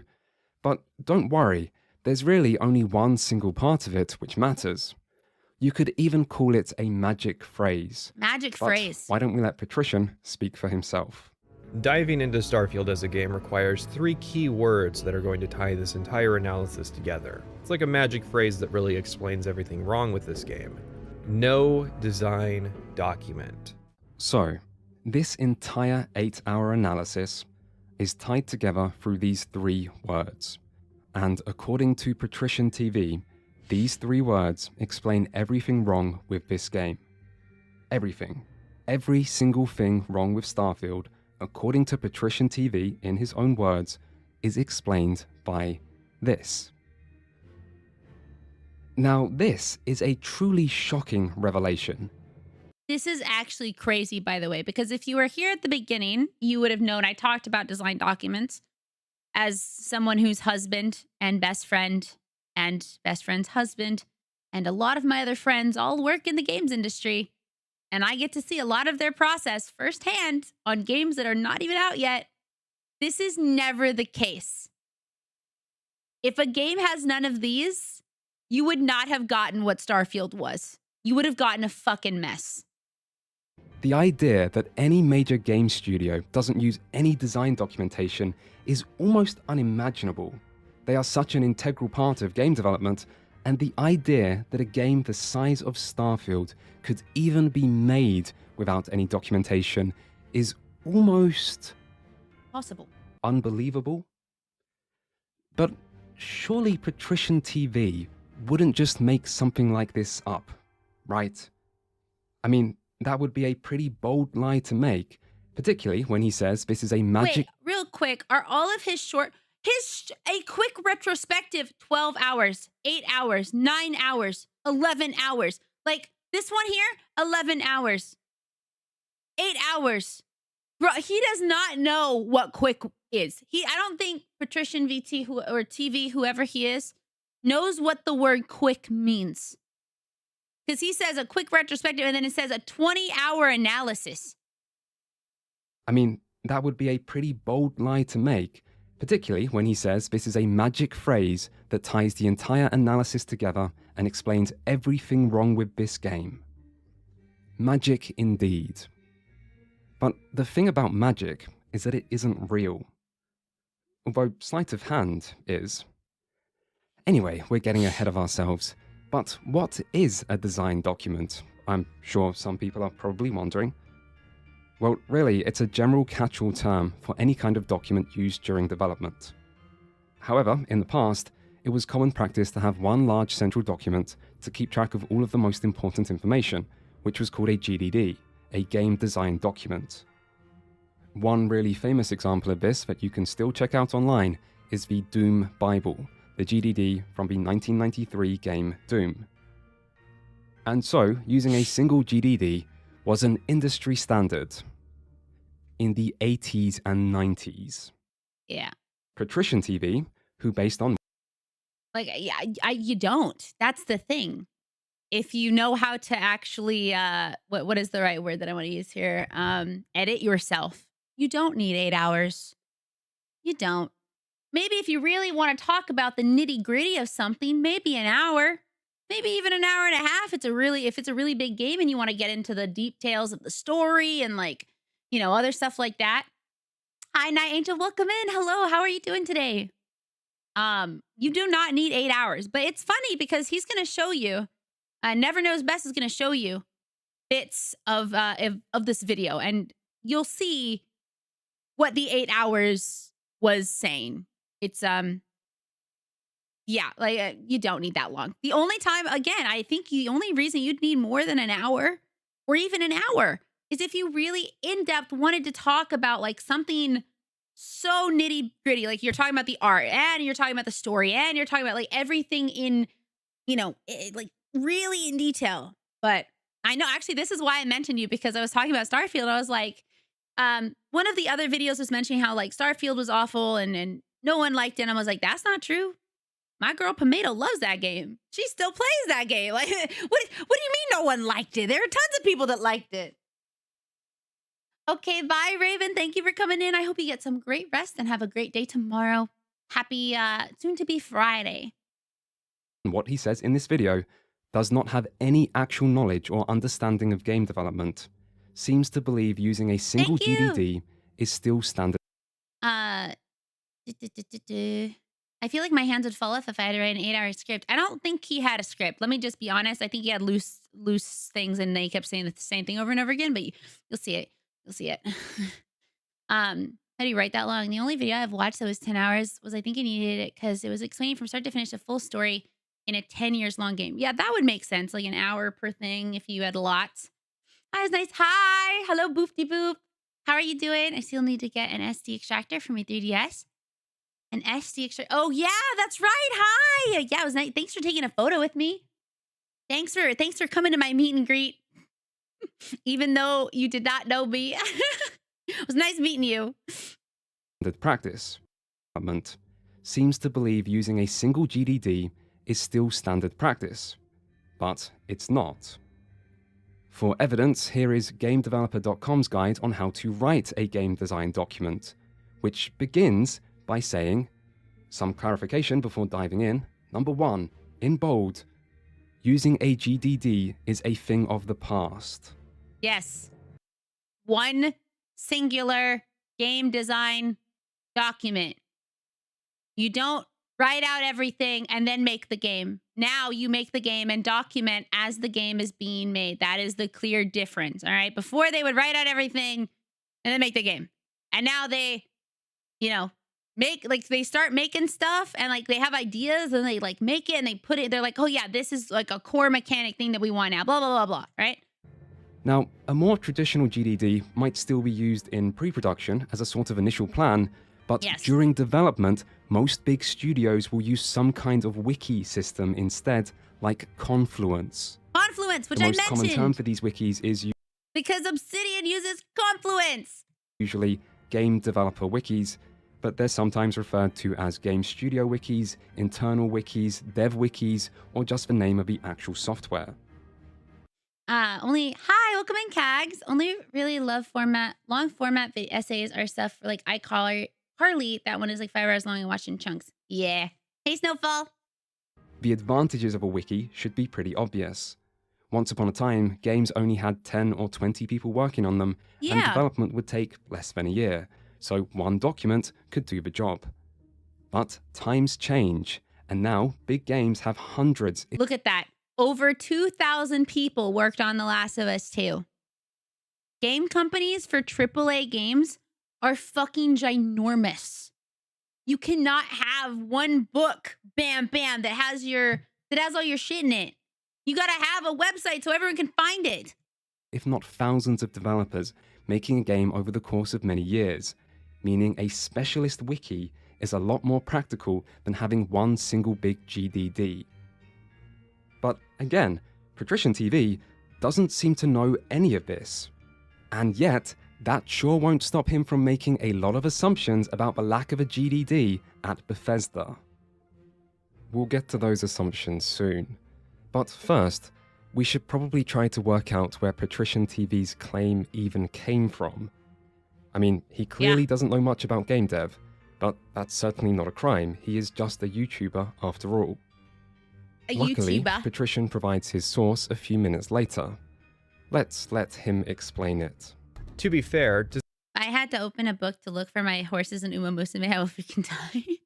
Well, luckily it wouldn't be for the player. The documents are just like for the actual production of the game, right? Like obviously every single project, even non-game projects, are going to have they're gonna have like documentation of some kind. You're gonna have notes, you're gonna have like tons of stuff. Like no game, like the only time I can think of a game that may not have any type of documentation saved is if it was a single guy or two guys. Like I use the term guy, not gendered wise. I'm just like, two people, whatever. You got two people or one person, right? And they are making a game and like, they're just like, I don't really need to. I know what I want to do. I want to make this cube. And this cube jumps up. Cool. That's the game. It's called Cube Jump. And it works, So imagine having to do the models, research notes, all in a messy writing. Yeah. I should have not opened this stream before taking a shower because now I'm stuck here. You can go shower. It's if you guys want to watch the video, by the way, it is actually a really interesting topic. The person's account is Never Knows Best. I always have the YouTuber up in the corner so you guys can find it if you're ever interested in whatever video it is. And it's called Lies, Hate, and the Story of Emil Pogler, blah, blah, blah, whatever his name is. But again, I think that like that's actually one reason I don't like when some YouTuber or some Twitch streamers will watch stuff is I never know what account they're on or what channel they're on because they never really share it. So you just kind of gotta know. But I try and make it clear so if ever there's a video that you're like, man, this is actually really interesting, you can go back and find it. Or if you missed some of it. I think of it as a continuity book. Everything that has happened in here happened is in there. So they know not to mess it up. Exactly.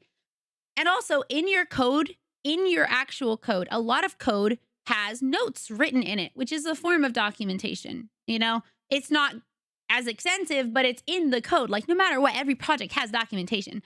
To think that a game at all would have no documentation is insane. Like that's a bonkers, absolutely bonkers idea. He is just a YouTuber after all. Luckily, Patrician provides his source a few minutes later. Let's let him explain it.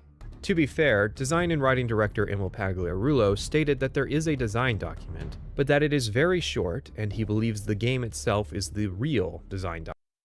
It is not to say nothing is documented. Everything is.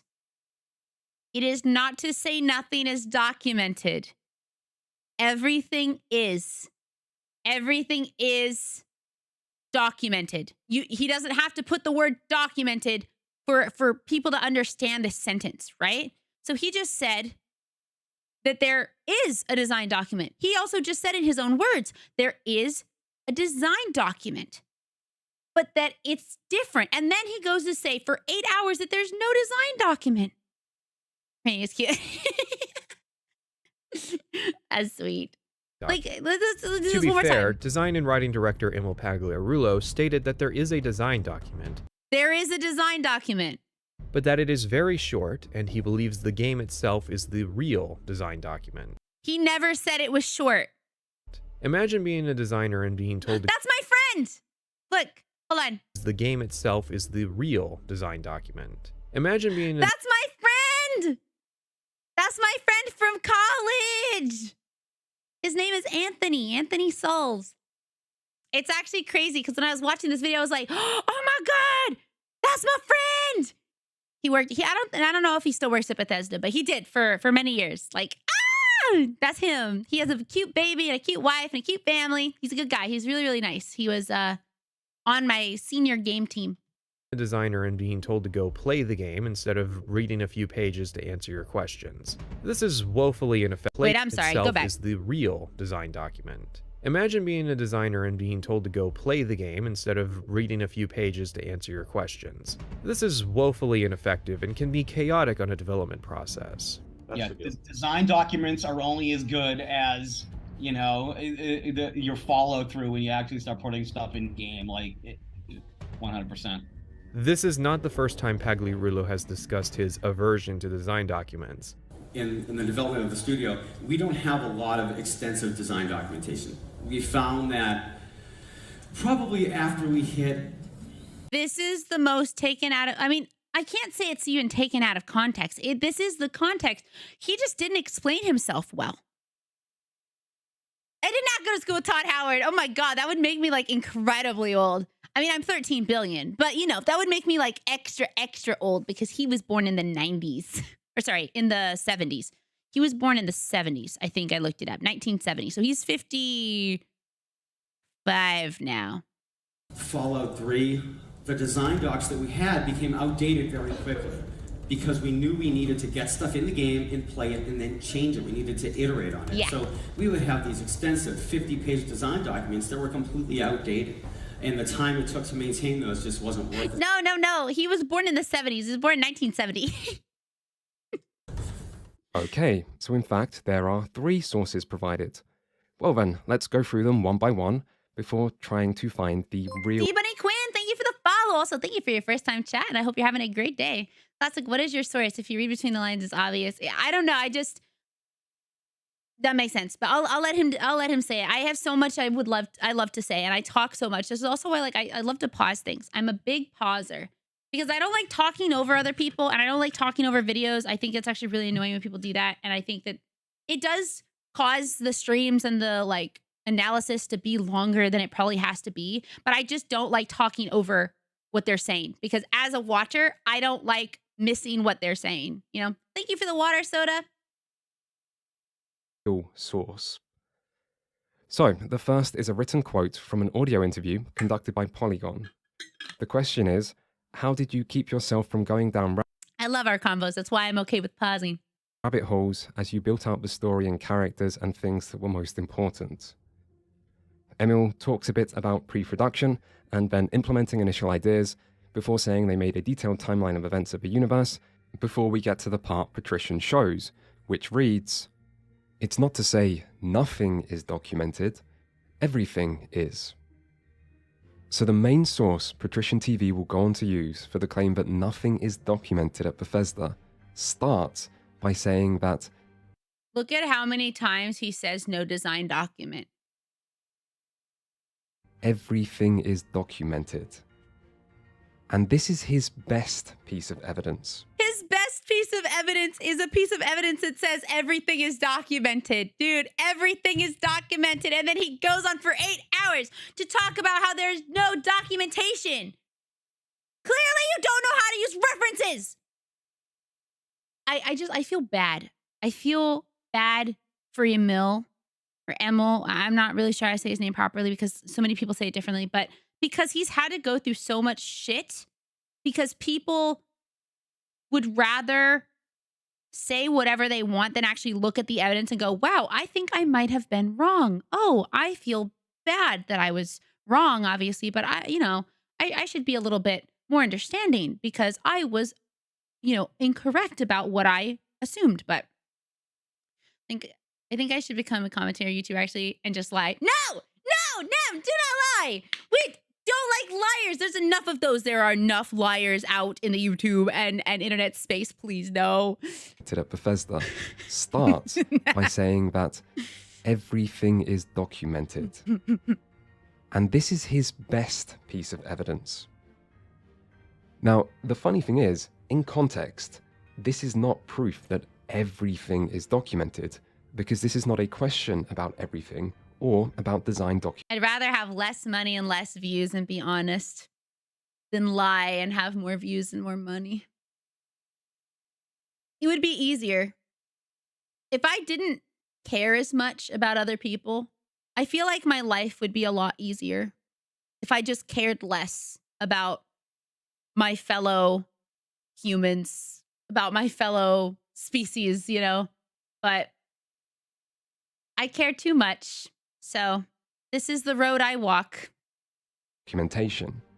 It's the Let's just start lying. Let's just start fucking lying. Honestly, let's just go out there and start spreading lies and drama. That'll get us the money, Palm. That's gonna get us there. Yeah, no. Me, you, lying now. Money. Start making it rain. Be less human equals easier life equals more boring life. Caring is good. I don't mind that I care. I don't think that's a bad thing. Hey, Volstock, welcome in. How's it going? Hello. Let's go. Hey, how's it going? My name's Rainy. It's nice to meet you. Hope you're having a good day. We are talking about a lot of things. So much stuff. How was Warframe? I hope you had a really good time. If you don't know me and you want to know about me, well, hi. I have a plushie campaign I am shilling, and I have 2.5 days left to shill it, or it does or does not get made. But it's only $2 if you'd like to help, and if not, that's also a-okay. You do not have to. But welcome in. I'm Rainy. I'm your local magical girl. We talk a lot. We play some games. We do a little bit of everything, and I would love if you stuck around with us. But if you have to go, I completely understand. Love Volstock. He helped me start streaming. He's a great friend of mine, a lovely mod. Really good person, so I hope you had a really good time with him. Blah, blah, blah. One of my favorite lie, Rainy isn't awesome. You're sweet, Nub. If you fly a plushie and have So true. No lies. You'll get powers. Honestly. Hi, Blue Pen Dragon. Welcome in. Warframe is good. It's a lot to learn about new. Have you played with like Bagel? I think Bagel plays. I believe Bagel plays. But yeah, if you're new here, at least in the video, we're watching about how lies and hatred can really ruin a person. How misinformation can spread very quickly. How it's just the internet is full of people that do not think about the fact that there are other people working on the things that they enjoy and how they like to treat them like shit when it does not meet their expectations. So anyway, let me see. This is not a question. Let me go back a little bit just so he's saying the very first piece of evidence that Patrician, the guy who's in the video of the video we're watching, that's weird. It's like a video analysis of a video analysis, but he has this big theory that like the reason why Starfield sucks ass, it doesn't, but that's what he's saying. The reason why it's so garbage, everything about it, the art, the story, the world, whatever, is because there's no design document. And his first piece of evidence to show that there's no design document is this quote where it says, everything is documented. There is a design document. But it's not like there's a giant design document where the whole game is outlined. There is a doc that talks about the Freestar Collective, and there's a little doc that talks about the United Colonies, and they get updated by designers. So a lot of stuff is outdated if you look, and so that's why we use the game itself as an actual working document. So. Piece of evidence. I feel like a teacher. The funny thing is, in context. I do feel like a teacher being like, this is why you need to have like writing skills, reading comprehension. This is why reading comprehension is important. This is why it is important. Yeah, I mean, if you happen to have $2, we have 2.5 days, $2 for now, and then some more information down here. But at least $2 today, and you can help us get a little closer. We have 2 days left. This is not Thank you so proof much. that everything is documented, because this is not a question about everything or about design documentation. It's the final paragraph in a long answer about how they created the story for this big new universe. So when Emil says, everything is documented, from the context we can only infer that this means that every part of the lore and story is documented because that's what's being discussed. Emil then says that there is no giant design document containing everything, which is industry standard because modern games are too big for one single GDD to be practical. Are too big. He then mentions 2 specific design documents they had for 2 in-game factions, saying these get updated by designers during production, so the initial documentation becomes outdated. And the last line could support the idea of no documentation at Bethesda, but it more likely references something we'll get to shortly. Still, at least there is some ambiguity to this answer, and we have to remember that Patrician TV likely knows very little about game development, which surely makes... That's another thing that I just personally find really irritating as a human being. This is not anything to do with, anything in particular.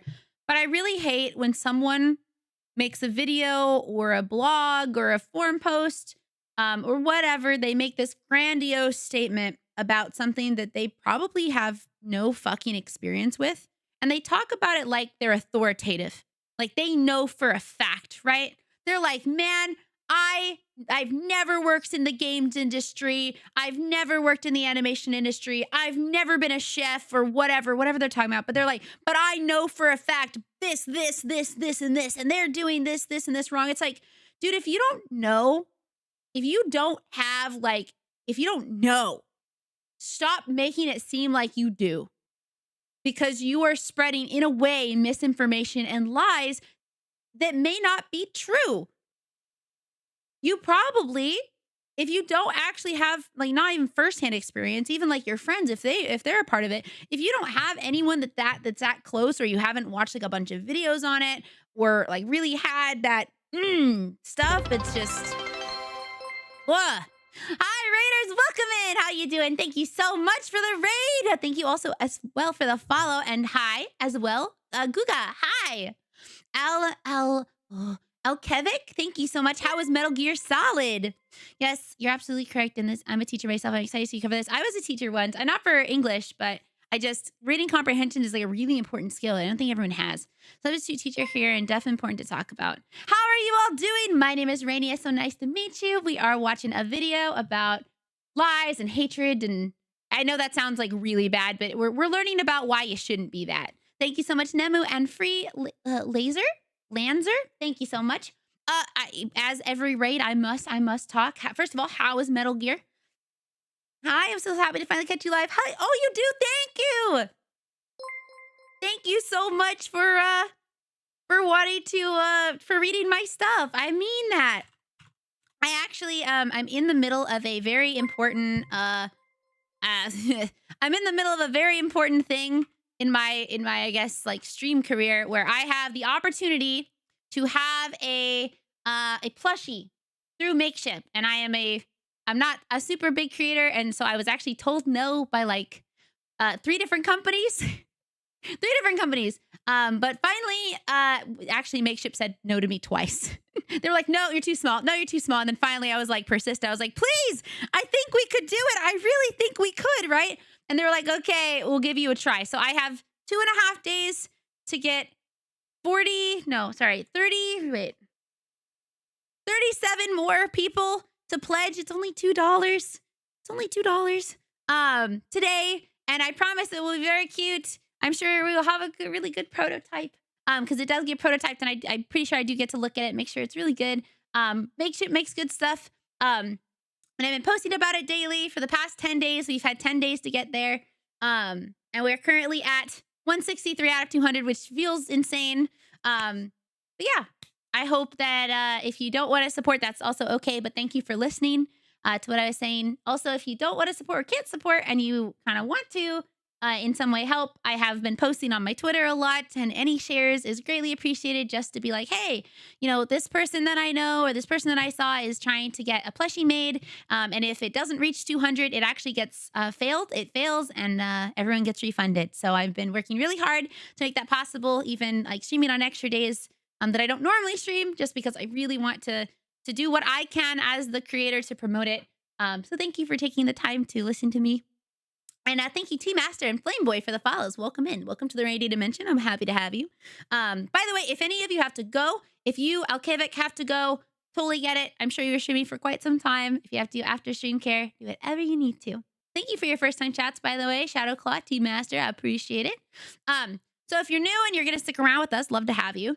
We are talking about Bethesda games. If you happen to know anything about Bethesda games, there's a guy who works there. His name is Emil, and he is kind of shat on for basically never really saying anything bad or doing anything that warrants the kind of hatred that people spout for him. But we're learning about how reading comprehension and understanding the spread of misinformation and how things can go viral do matter a lot for a situation like this. Yeah, I do have to rate it. That is totally a-okay. Thank you for stopping in. I'd love to stop by one of your streams sometime. I will be sure to check you out after stream. I have the last couple of days I have to check out everybody who rated me because I've been kind of behind. But thank you again for sharing your community with me, and we will take very good care of everyone who wants to stick around with us. So have a good night. Bye. So we're learning about this guy who basically made a video lying about Emil and how that lie spread and basically sent harassment, death threats towards him for things he never actually did or said. So imagine you start getting attacked by thousands of people for things you never did or said, ever. Makes it easier for him to accidentally misinterpret to this answer. And we have to remember that Patrician TV likely knows very little about game development, which surely makes it easier for him to accidentally misinterpret things. So we shouldn't be too harsh just yet, and there are 2 more sources. The second is a quote from a charity stream featuring several of the lead designers of Starfield. The question asked was, what advice would you give to your younger self? And this is lead quest designer Will Shen's answer. Right, play the game, play your content. Is it good or not? Right, you trust your instincts there. It's important to button things down and make sure that you actually covered all the corners. That's what the checklist is for, but the checklist isn't going to make your content good. You have to do that. Design documents are only as good as you know, your follow through when you actually start putting stuff in game, like 100%. Now, Patrician TV presents this as Emil discussing his aversion to design documents. This is just as important. Like when he says it's important to play your game, it is just as important to play your game if you're a game developer as it is to watch your animations if you're an animator, as it is to, you know, finish a YouTube video and then watch it through. Make sure you like it if you're a YouTuber, or maybe even watch your streams and clip your own streams and make sure that you're entertained by what you have to say and do. I know it's a little insane. It's almost as if you have to like take part in your content to make sure you can analyze it and be like, okay, I'm not having fun. You know, I don't think this is as interesting or whatever. How can I make it better? You know, that's important for anything that you do, creatively or otherwise. Gotta head to bed. Wish I could stick around because this seems super interesting to me as an aspiring game developer. Hey, actually, if you'd ever love to come back, I went to a school for game development, and while I don't currently work in game development myself, my husband does, my best friend does, her husband does, a lot of my friends do. And so if you ever have questions about game development, I might know some of the answers. I won't say where I went to school because I don't want... I went to a school focused on video games. But yeah. Some people that I know also went there, and I don't want to share too much. But if you ever have questions, maybe in private, I could answer better. Hi, Callie Calico, welcome in. How are you? But if you ever have questions about game development or anything, I'd love to talk to you about it. We love talking about games and stuff. Yeah, no, of course. I mean, who knows? Maybe I have a Discord server, by the way, if you're ever interested in talking in there. It is free to join. There's like no stuff for it. It's not like you have to pay, no paywall or anything. Hi, how are you? We're still going for a little while. We have an entire video to finish. We have like an hour. Hopefully we can finish in time. I don't know.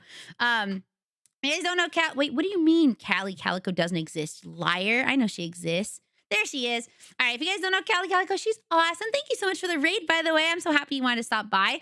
We are watching a video and kind of doing like an analysis and discussion of feelings I have in the internet space, which is just about how misinformation, reading comprehension are very important. Like, you know, how misinformation can spread quickly and how viral it can be, and how if you don't do any fact checking yourself, you can run the risk of spreading lies that are not true.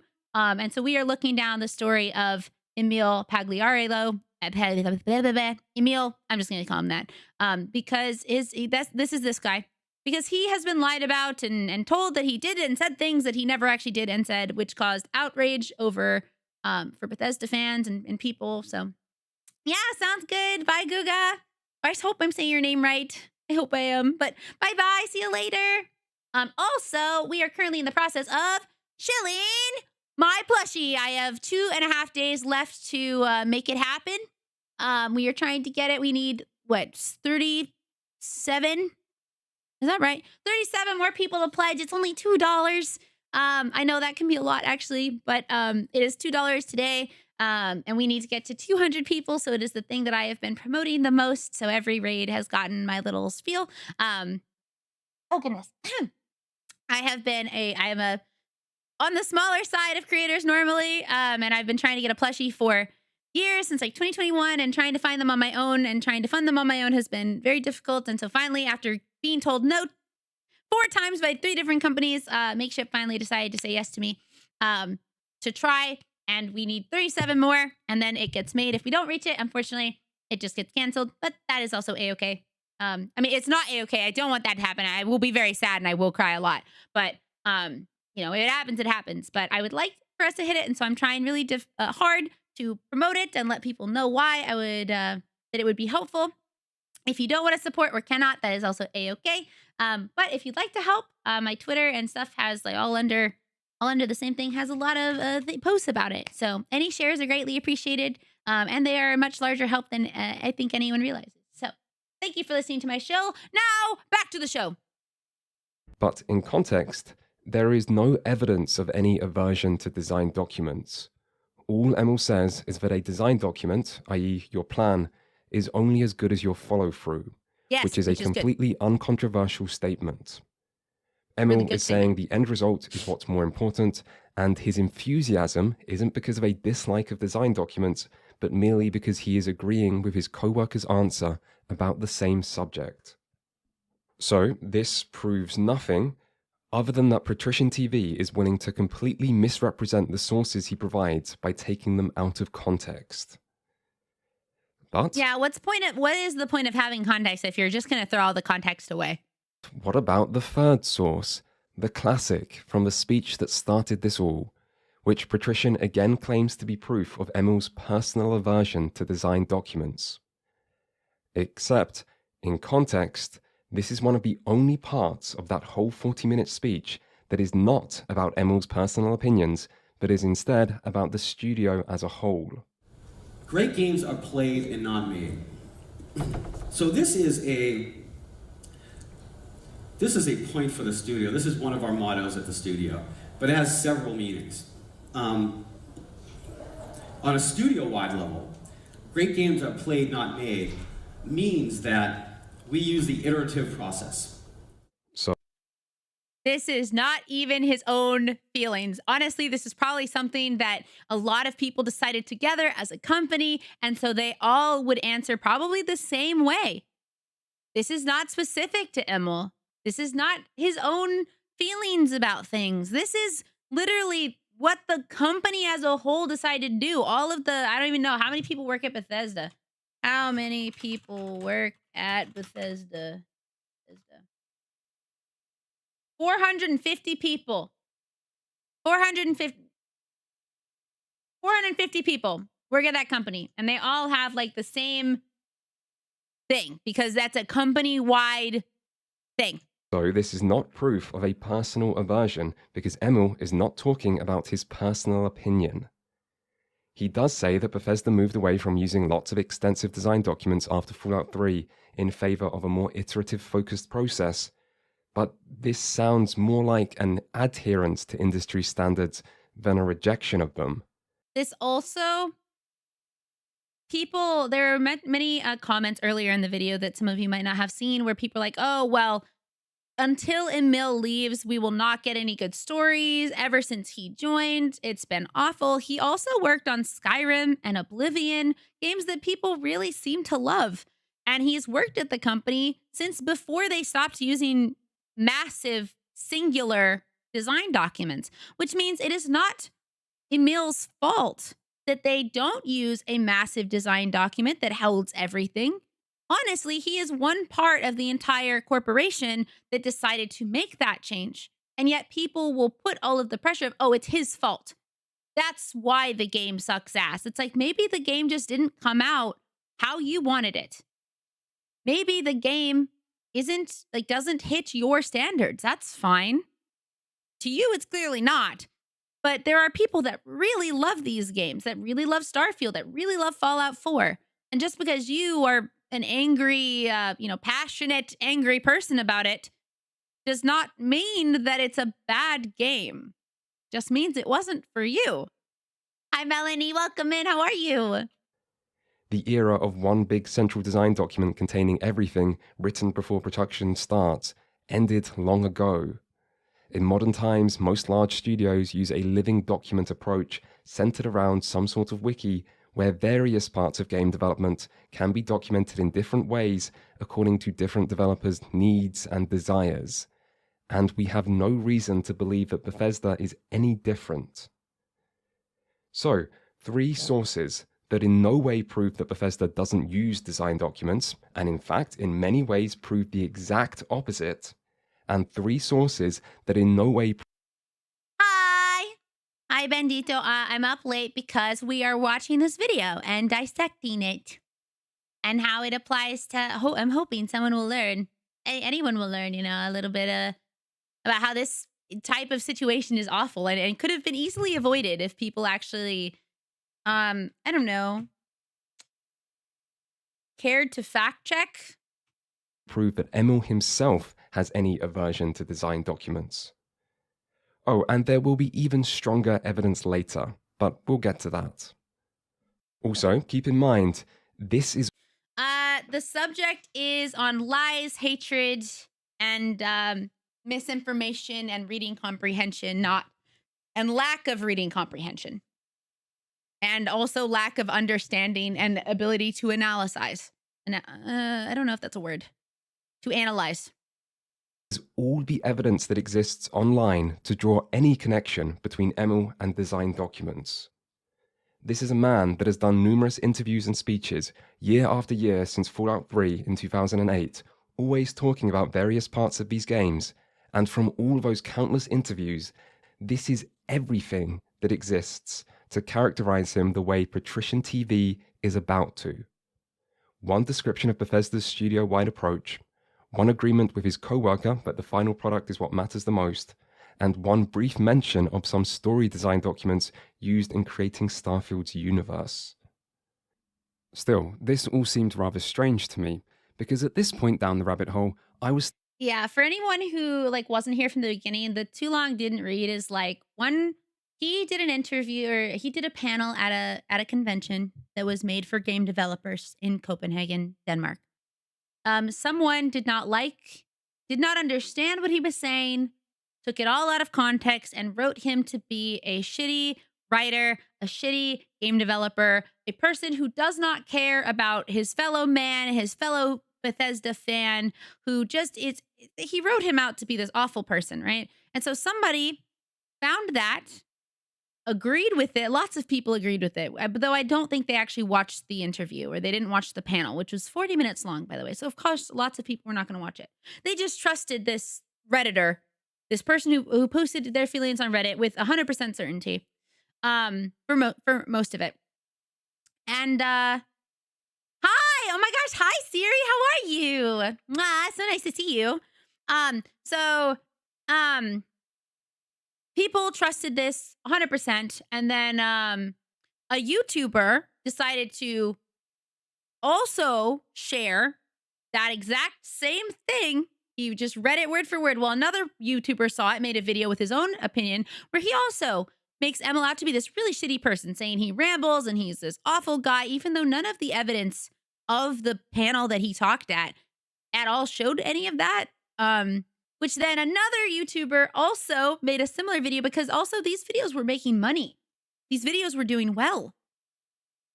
So there was money to be made off of Emil's name, and it kept kind of snowballing. And now this one guy decides to make an 8-hour video about how Emil doesn't use design documents, which again is just not true. It's not true. But one, Emil never stepped in to say none of this was true. I don't even think he saw it most of the time. Thank you so much, Retyn, for the follow and for your first time chat. Hi. And so, good morning, Lovey. Hi. Hi, Geth. Good morning. Good morning. And so now we're getting to the point where this one YouTuber is basically saying, yeah, he hates game design documents. He's shitty. You know, I personally feel that if somebody has an opinion and I read it, I want to go watch I want to go watch what they're referencing, right? And I will say the Redditor did have a link to the panel, the 40-minute panel. So anyone could have watched it. They probably just didn't, because most people online are lazy. They want to be very quick and easy to get their information. They are going to skim a long wall of text. They don't really want to read that, which I understand. I get that. But when it's people's the context of their character, that's bad, you know? Girl, I'm lazy as fuck. Yeah.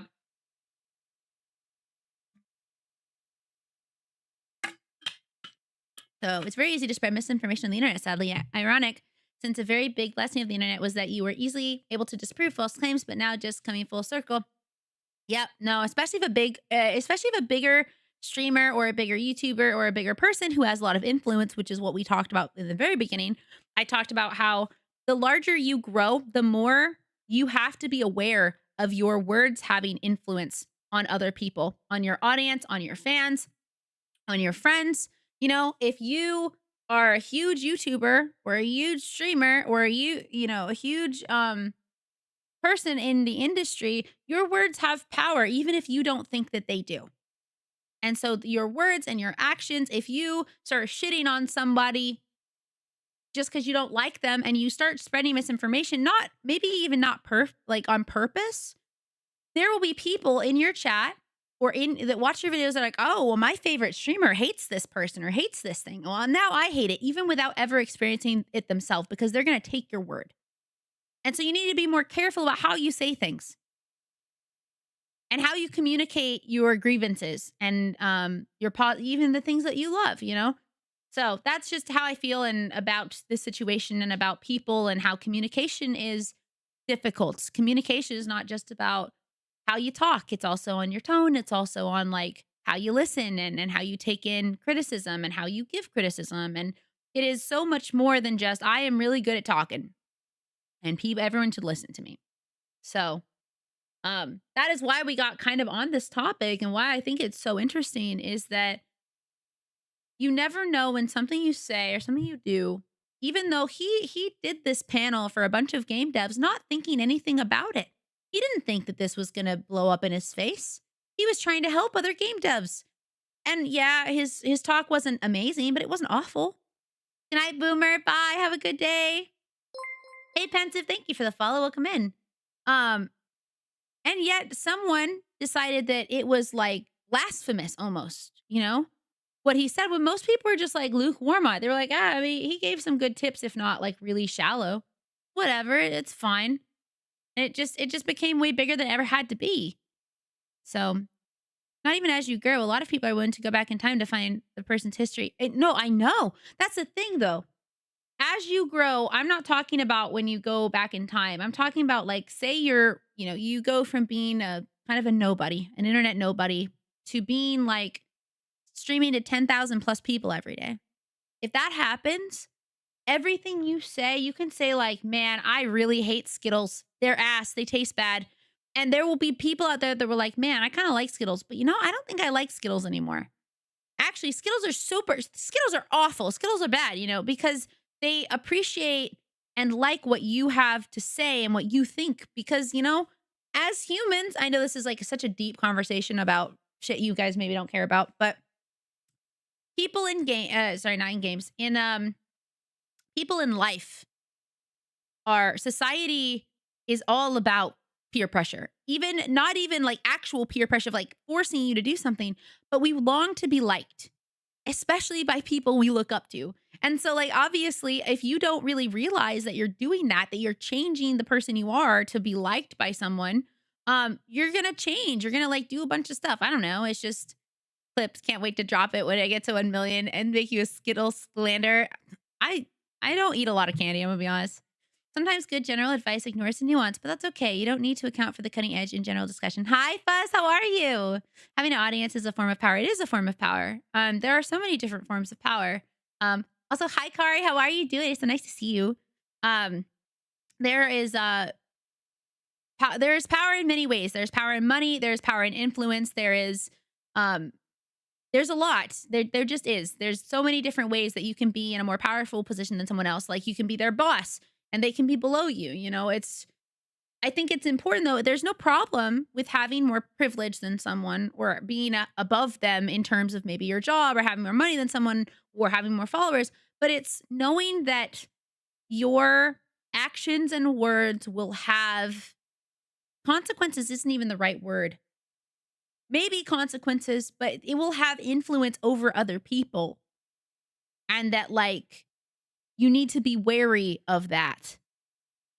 Because if you don't, you could maybe without trying to really hurt someone. And this person, Emil, has been harassed, sent death threats, been told he should be fired, like had petitions made to get this man fired when he never actually did anything wrong. There were times where he was maybe a little tone deaf and like he was upset that he was being attacked. And so he kind of retaliated a little bit in what he said. But even that wasn't that bad. Not as bad as he was being given. He called them like dicks or something. I'm like, honestly, I think that's a fair thing. If people are, calling you, telling you to be fired and sending you death threats, that's kind of dick-like behavior, So humans are in default social species, and being liked is a social experience. So falling into the hive mind, trust who you like or look up to tends to tie together. I just like to personally have my own opinions about stuff. And so, an example. So, like a lot of people hated Joker 2. Maybe some people won't agree with me, and that's okay. I don't need you to agree with me. A lot of people loved Joker 1 and then hated Joker 2. And I was very excited for Joker 2. I wanted to see it myself, but so many people online, it was like, oh, this movie's ass. It's not very good. It's not a very good sequel, blah, blah, blah, blah. Lots of reason against it, right? And I decided to watch it just because. I was like, you know what? I want to see it for myself. I can, if 2 hours gets wasted and I don't like it, that's fine. It's just 2 hours. Well, I watched it and I loved it. And I think I understood it in a way that general audiences would not understand, because I was able to watch it from the perspective of someone who, one, really enjoys cinema, and from the perspective of an artist and a lover of musicals. Like, I had what I needed. I enjoyed the things that the movie was trying to showcase. And like, I'm not going to tell people it's a bad movie or a good movie. I think it's a great movie. But I know there are some people that will not think that way. But I'm happy that I decided to watch it, because I never would have known that I loved that movie if I hadn't decided to go against the, I don't know, general consensus that it was a quote unquote bad movie. And I will be honest, I can understand why most people did not like that movie, because it is kind of I don't want to say a thinker, but it's I can ban you. I can ban you, my mod. It's not really it requires you to have to care. Care is not the right word. It has deeper concepts than I think most people understand or want to when watching a movie. Most people just want to watch a movie and then go on with their day. That movie is like, I'm talking to you, Love Pollution. I don't know if anyone else said anything.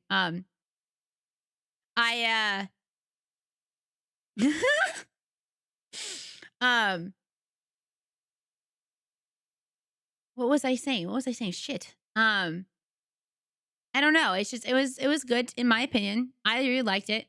But I know that I would not have liked it if I was not interested in those things. Oh, that's what I was gonna say. So like when I looked up after, I decided to look up, you know, people who like and disliked it, and people who disliked it were like general audiences, but people who loved it were like other actors, directors, like artists, people who would understand, because Joker 2 was an art piece. It wasn't just supposed to be a sequel. And I mean, I think it was still a pretty good sequel. It was a very interesting sequel because it focuses on Arthur Fleck. And I mean, I don't want to get into it because I could literally talk about that movie for probably an hour. But it's nice to sometimes, even though everyone else is hating on something or everyone else is like really loving something, it's okay to like feel the opposite way, as long as you're not going to like stream and stuff. Like Labubu's. I don't really care about Labubu's. But I'm not going to diminish the fact that Labubus make people happy. I'm not going to say, wow, it's shit that you like Labubus. No, I think they're fine. I think they're cute, but I don't want to spend a bunch of money on them. I don't really need a Labubu. I want a Smeeski, but I don't really need Labubus. So, reality is a weird consequence amplification machine, and there's no subtlety or half measures that humans are mentally equipped to deal with. Yeah, no, I don't know if we're equipped to deal with like suddenly being in the spotlight like that, which happens. And we talked about that earlier about like how mentally taxing it can be to be in the public eye and to be, yeah, just straight up be like in front of a bunch of people and allow them to all have their 2 cents that they want to put about you and who you are, right? So I love having different opinions from my friends so I can tell that they're wrong and I'm right. No, never been wrong. You are wrong. This is why I love experiencing some things without knowing anything about it. Hi, Yozora. How are you? Hello. Welcome, Raiders. My name is Rainy. I'm your local magical girl. I hope you had a lovely time with Yozora. I am going to get behind in chat, but you know what? I might just have to. How was Darkest Dungeon? I've actually really wanted to play that game. I feel like I'd be like pretty bad at it, but I have been interested to play. I love the style of that game. Absolutely. Also, by the way, hi. Snooze. I am currently in the middle of a plushie campaign. We are trying to get there. It is $2 to pledge. Or, you know, if you can't, that's okay too.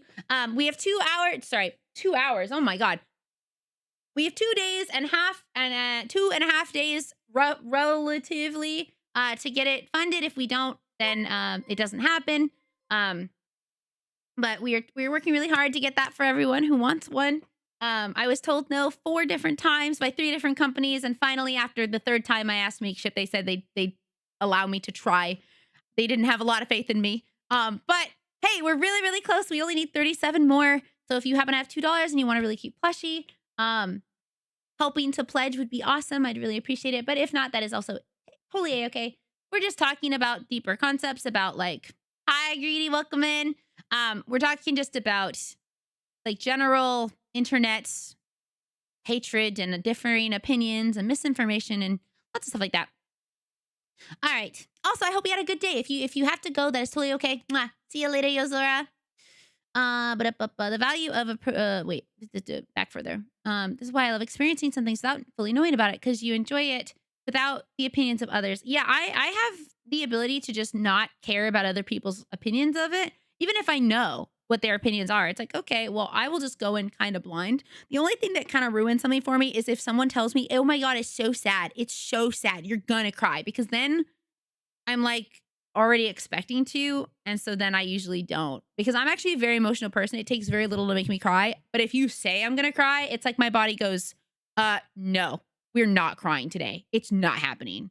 And which sucks, because I want to be able to feel whatever I want to feel while watching the movie or the game or whatever.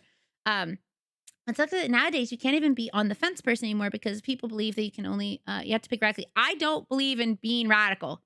I just don't. I think that being radical is actually a problem. And now I'm not talking about like radically being against like oppression and stuff like that. That's different. But I don't think that every single thing in your life has to be love or hate. It's not like, man, I love pancakes, but I hate waffles.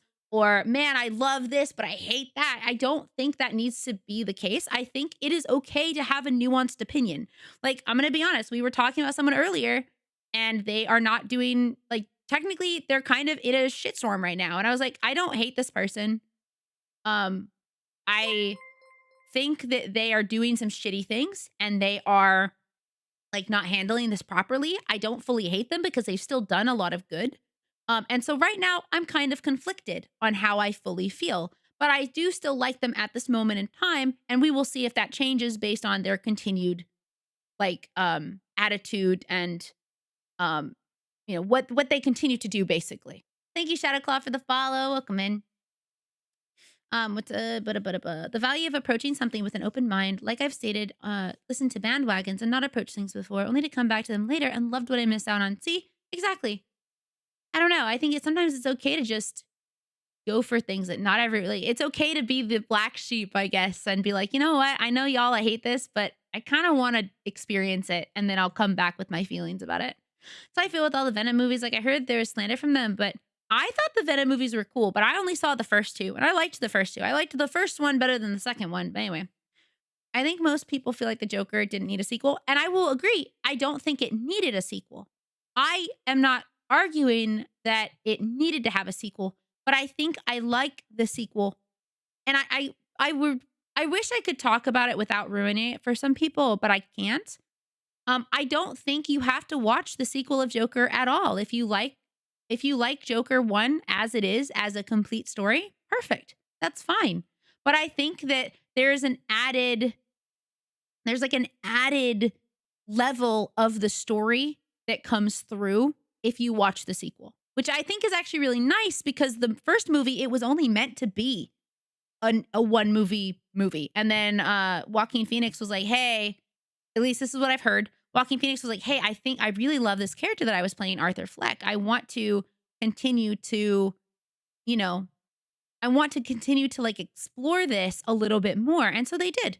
And like the movie didn't need to do well, because it was paid for, you know, it was mostly, I think, paid for a lot of it from Joaquin Phoenix as well. Like he put some of his own money towards it because he really wanted to make this happen. So the boobas make me think of the live action Where the Wild Things Are. They kind of look like that. You had Starfield on screen, so I had to tune in. I'm sorry to disappoint you. I'm not actually playing Starfield, though we are talking about Starfield. I don't like it, so you shouldn't mentality. I'm not a fan of that. I mean, there's certain things that, like, if you agree with someone who's like absolutely a piece of shit or something, that's like done something super wrong. Like if you really love a murderer, like a known convicted murderer who has all the evidence, like I'm gonna be like, that's fucking weird of you. That's really weird that you're like on the side of a murderer. But if it comes to like media and shit, it's like, oh man, you like Pokemon or you like Yu-Gi-Oh! It's okay to like different stuff. It just is. It's just like food. If I don't like something that you like, that's fine. It doesn't all have to be thought criminal. Hi, welcome in. Murderers deserve love too. Maybe. I mean, I also really love watching like I really find I will get onto an entirely different subject if we don't continue this soon, but I watched the Ted Bundy like mini series and I've been always very interested. It's very clear I'm a woman because I like true crime. But I thought that was just so like the human mind is so intriguing. It's just so interesting. Oh, so interesting. Anyways, I have to go to the bathroom real quick. The ad break is about to play, so I will be right back. I'll put some music on for you guys. And then I'll be back. Sorry, I really love talking about this stuff.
Okay, the ad break should be over in just a minute. But I don't think I could ever watch a full YouTube video and not pause it to talk. Sorry. What do you need is your very own yes. Today's with 81. I hope so. We're still at 163, so if we can get 2 more, that'd be great. I get that. I hate that. Opinions like that. Like many things in life are a spectrum. Love and hate are geometrical. Cags, thank you so much for your sub! Thank you! Wait, why didn't I hear the... Oh, it's late. Thank you for tier 1 sub. Enjoy your sub for the month. I really hope you enjoy it. There are 69 emotes for you to use and ad-free viewing for the whole month. Love and hate are geometrical opposites like black and white. There are also lots of steps between them. It colors and all shades of gray. I'm on the spectrum and I have struggled with only seeing... Thank you for the 5 gifted subs! If you are gifted a sub, please be sure to say thank you. That's wonderful. Thank you. Hell yeah. Thank you. Thank you. Giga Chat gifter. There are lots of other steps. The third Venom movie with me. I actually really want to see it. I haven't gotten to see it. I'm on the spectrum and I have all life struggled with seeing only black and white. I've learned that there is a gray section. Yeah, I mean, and that's like even more difficult if standard, it's the standard typical brain, neurotypical brain, instead of the non-typical, struggles. Like, of course, even people with additional difficulties like neurospicy brains are gonna have a hard time. You like Marchie? He's not bad. He is sweet. Hi, Pocket Gamer, welcome in. Oh man, I'm so thirsty.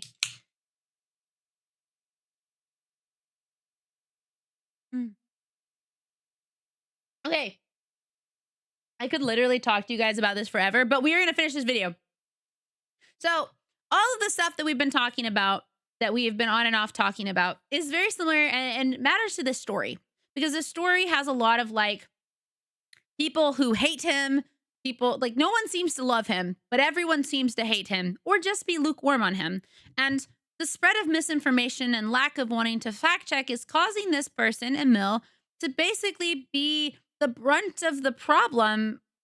The video is called Lies, Hate, and the Story of Emil Pagliaro. Up in the corner, Never Knows Best. This is the channel name. So if you just look up Never Knows Best on YouTube, that is who we are watching from. I always try and make it very clear what channel we're on so that if you guys are interested, you can find the video on your own. But the actual title is called this.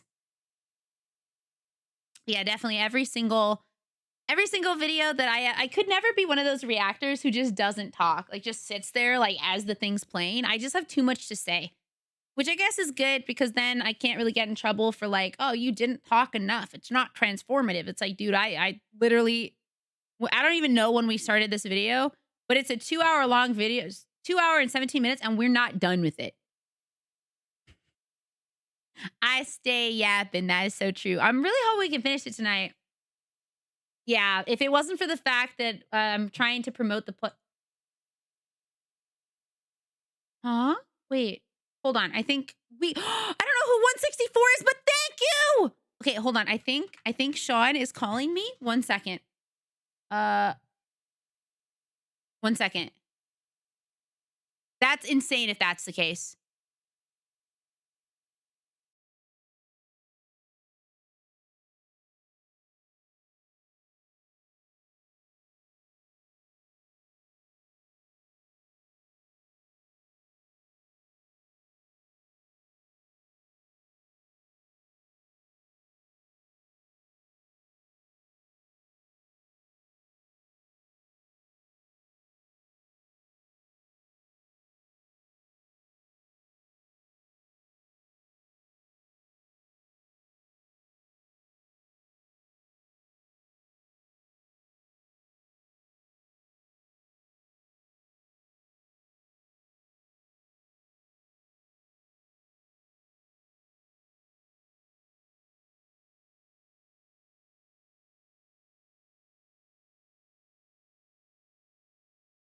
Okay, sorry. Thank you to whoever's 164.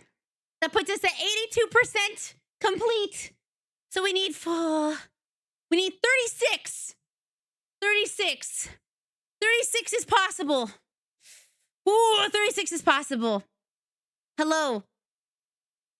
Thank you so much to whoever 164 is. Oh, okay. 1 second. 1 second. I gotta check my DMs. I gotta make sure you guys don't see anything. That would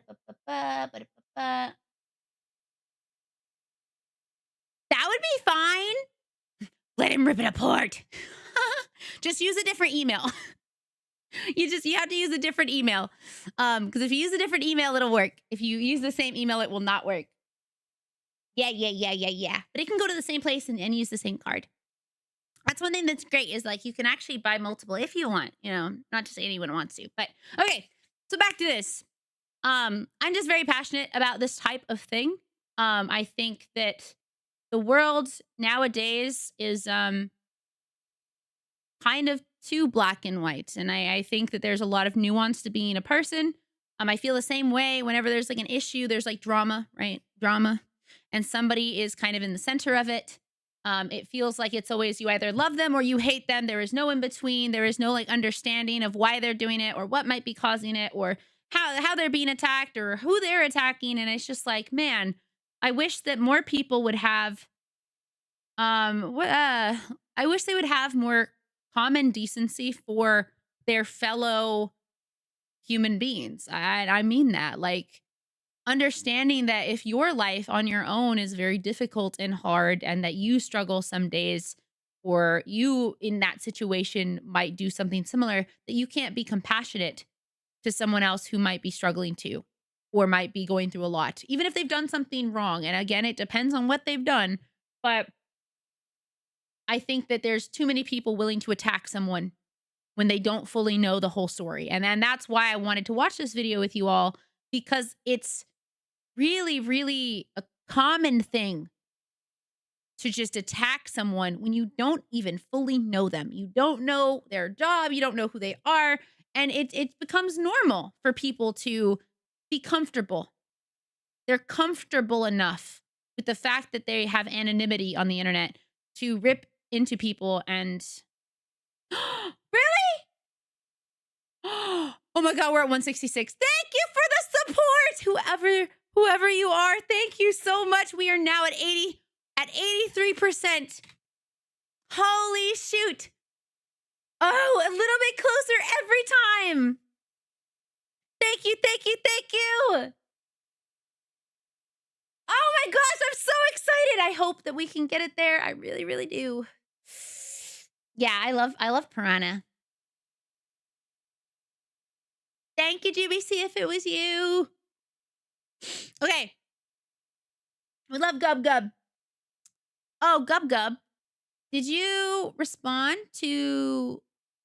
I didn't check the email, so I don't know. I thought I'd ask. I don't know. Things are still going difficult for you, but that one wasn't, but I did earlier. Oh, okay. Well, I don't know who did it. Wait, do you mean the email or that? I don't know. Anyway, continuing the video. Starting to feel like the internet's foremost expert on things.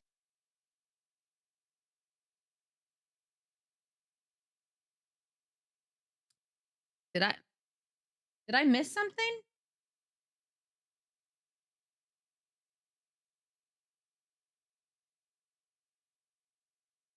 Wait, what? Oh, later. I don't know.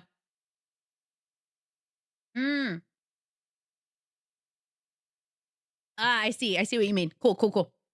Sounds good. All right, so let's go back just a little bit so we can have some context here. One brief mention of some story design documents used in creating Starfield's universe. Still, this all seemed rather strange to me, because at this point down the rabbit hole, I was starting to feel like the internet's foremost expert on things said about Emil Pagliarillo online. And for years, Emil received hate and criticism that had nothing to do with design documents.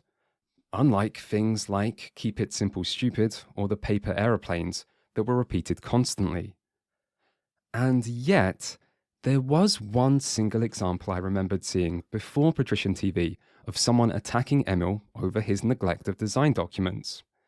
And yes, it was someone we are already familiar with, resident Emil expert Kritosis, who criticized the design doc part of the original speech in the same way that he criticized every single thing about that speech, including Emil's brief acknowledgement of the existence of Denmark. Yes, I guess I was wrong. Sorry, Kritosis. You were influential after all, because it seems like VTubers. You might have influenced Patrician TV. Here's what Kritosis said. The design docs that we had became outdated very quickly. Funny that around the time their games started getting significantly worse is around the time they abandoned documentation.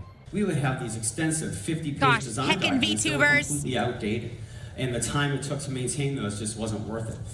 Man, I don't know. Maybe if you had documented things properly, you wouldn't have so many issues in your games.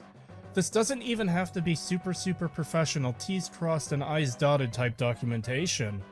Just make sure you're taking notes on what you're doing so everyone else on the project knows what's being done and added to the game. I feel like if Fallout 4 had proper documentation, it would fix a significant chunk of their issues and would be far more coherent than it is now. This does sound a lot like Patrician TV's interpretation. Imagine a game the size of Fallout 4 Starfield where no one had taken notes or told anybody what was in the game, and then they shipped it. They would not have gotten a game like the games they got. They would have gotten straight up fucking garbage for $90. But could this just be a coincidence? I mean, Kritosis. This guy does not suck. In my personal opinion, he has been taken out of context a lot by people who don't know what they're talking about and want to send him hate. But I do not think Emil is a bad person. And I don't think he's striving to make bad games. I think he's trying to make good games. They're just not the games that the people wanted. This guy who's making this video on it, who's talking about Emil Never Knows Best, is trying to... The dev is great. The YouTuber, I don't know, the VTuber Kritosis who was commenting, I can't say how he is. I just know that he has a lot of feelings about Emil that are just not positive and not true. And so, you know, I can't say if he's a cool guy or not, but I know how much he hates him and he's spreading a lot of shit for no reason. It'd be impossible to make any game. I know. So it's weird that these YouTubers, yeah, it's very late, that these YouTubers are like, oh, well, if you just had documentation, if you just wrote anything down, it's like, bro, do you really think that they don't write anything down? Absolutely. Something like that, at the very least, in regards to Emil, this VTuber is just a hater. He is a hater. He is. Like, he definitely hates Emil. I just don't want to say if he's a shit guy or not, because I don't know. I only know him based off of this one thing. And I'm going to be honest, it's not very telling of how the type of person he is, but I cannot say for a fact if he is like a bad person. I just know he really hates Emil. So. Isn't a very big YouTuber, so how do we know Patrician TV actually saw this or even knows who he is? Well, in Patrician's Skyrim analysis, he says that the best Skyrim video on YouTube is his podcast co-host video, but then he says... I would also rate Kritosis and G-Man Lives videos highly. So, Kritosis has one of only 2 Skyrim videos on the whole of YouTube that Patrician rates highly, showing that he does watch his content and that he thinks it's good. There's yet more rambling from ML. Well, to each their own. Maybe ML haters just like to stick together. Oh, and he's also admitted to watching Kritosis' original ML speech breakdown video on Discord and expresses familiarity with its content. But there is other evidence to support that this is where the idea came from as well. Patrician TV never mentions design documents like this in any of his videos pre-Kritosis' mention of them, despite the fact that he clearly thinks they're hugely important now, and the fact that... By the way, Patrician, so there's a couple of different YouTubers here. So Kritosis is the very first, technically the second person who made a video about Emil. It was really mean and crude and way more attacking of him personally than actually having criticism. And Kritosis, I guess on one of his videos, Patrician took his idea and decided to run with it, but decided to run with it and add a fuck ton more lies. And Patrician and Kritosis are both VTubers, but I call them YouTubers because they mostly primarily do YouTube stuff. The original source has been around and criticized for 7 years already, and the fact that Patrician had frequently talked about Emil before this. So, now that we have an idea of where the design doc attack might have originated from, I guess we should look at how Patrician TV uses it. After all, it is the magic phrase which ties all his analysis together. Just remember, the video that Patrician made on Emil is 8 hours long. It's a short retrospective of Starfield that is 8 hours long. So Never Knows Best is talking about Patrician's video, which is 8 hours long. And apparently explains everything wrong with Starfield. By account, Pagliarulo learned to hate design documents with Fallout 3, and so his next lead project of Fallout 4 went without one. So, we instantly jump to Emil learned to hate design documents, which there is zero evidence for, and a claim that this meant Fallout 4 didn't use one. Something that is obviously untrue because even in the original source, Emil refers to Fallout 4 design documents. In fact, the game was not set there originally. I still have a design document in my desk early on in pre-production, especially when it's your own stuff. Everything's brilliant. Everything you do is brilliant. It's going to be great. You write your design documents, and then you play it in the game, and wow, it sucks. Let's keep going. Emil says the reason he dislikes design documents is because updating documentation is a time-consuming task, which is the ultimate ironic statement. For me, a central document is a huge time saver. Again, Emil has never said he dislikes design documents. And just because Patrician finds them to be a time saver for YouTube videos wouldn't prove anything anyway, as one person working on a YouTube video is not the same as hundreds working on a game for many years. Or thousands of people also, working. Patrician, no offense, but I don't think you can classify your document as a game design document unless it's for a game. Writing a plan in a Microsoft Word document doesn't make you... Starfield video? Maybe just make shit up. Tom was right. Just start making shit up. That's how you print money. Just become a fucking liar. Special. There are too many examples like this for me to respond to each one, so let's just let Patrician speak for himself for a while. But, as is Bethesda tradition, if a good idea is broken, the best fix is removal. Take it out. Instead of figuring out how to better work with a design document, let's remove it. But perhaps the sequence was necessary in development to serve as a vertical slice of how all the mechanics were coming together, on account of there not being a design document, and for some reason they never decided to flag Crete as optional. The bizarre part though, where that lack of central design document comes in, is character creation. It makes sense being there was no design document to resolve which method players should ultimately be encouraged to use for multiple playthroughs. Rather, a well-documented timeline of events that define the history of the settled systems is something that should be written down in a design document and then Welcome, Raiders! Hi, everybody. My name is Rainy. I'm your local magical girl. I hope you've had a really good day. Hi. Thank you, Cherry Star VT, for the follow. How was your Marvel Rebel games? I am trying to... Oh my god, we got to 167! Yes! Holy shit! All right. I am currently in the process of... Went 3-4. 3 wins, 4 loss. Ooh, that's... Well, that's okay. I know you're good. I know you're good at the game. Today was an off day. That's fine. Thank you for the raid. I appreciate y'all coming in. Like I mentioned, I'm Rainy. We do a lot of things right now. We're yapping. I'm not going to keep too long of this because this video is so long. We're still watching it, but I'm in the process of trying to get my plushie made. We need 33. Wait, is that right? Or 43? 33? 33. 33 more people. 33 more people to pledge is $2 today for the plushie. We have 2 days and a half to get to 200. It's at 83%. We're super close. Unfortunately, if we don't get to 200, it fails.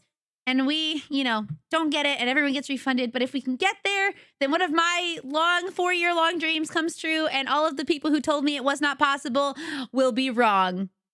Spite is a good motivator. So, it'd be cool if we could get to 170. It'd be awesome if we can get 3 more. But if we can't, that is also A-okay. If you're like, man, I'd love to help, but I don't have any money or I can't.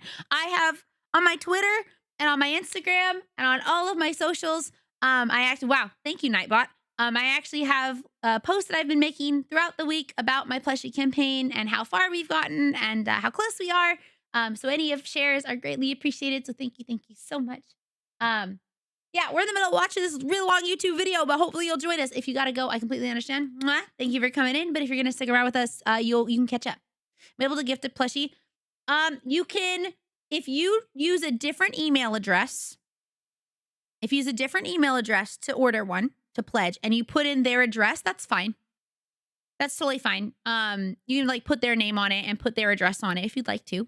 And it will just go to whatever their house is, whatever address you put into it, that's where it's going to go.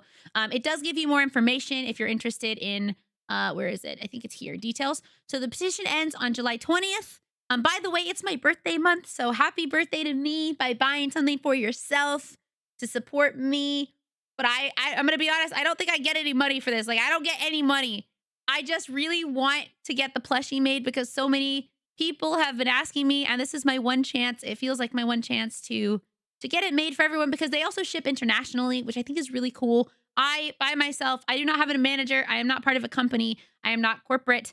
I don't have a way to easily ship internationally. So like if you are an international fan, this is maybe your one chance to get one and like support this because I have never been able to ship internationally. It's quite expensive and it's a lot to write up. It's a lot of information that I need and sometimes they're wrong.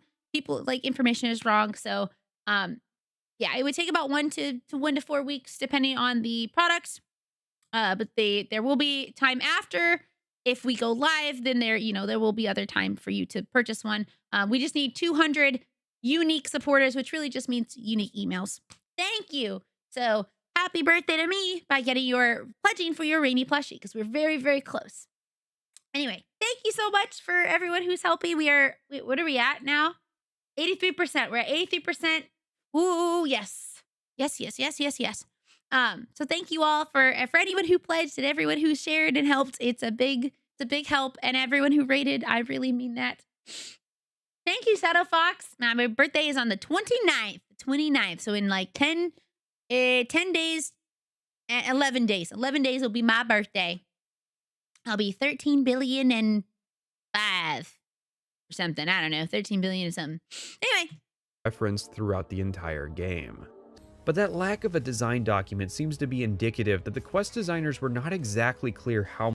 So basically, he uses this 8 hours, again, 8 hours of video to say everything he hates about the game. The character creation sucks. The quests are bad. The world is bad. Blah, blah, blah, blah, blah, right? And he just says,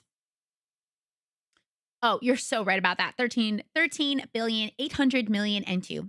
Thank you. God, my mods keep track of my age for me. Thanks. And he basically says that at every moment he goes, it's just because they don't have a design document. It's because they don't know how to take notes, you guys. They're clearly incapable of making video games. That's basically what he's trying to say here. They can't make them. They shouldn't even be trying to type. I don't know. It's bad.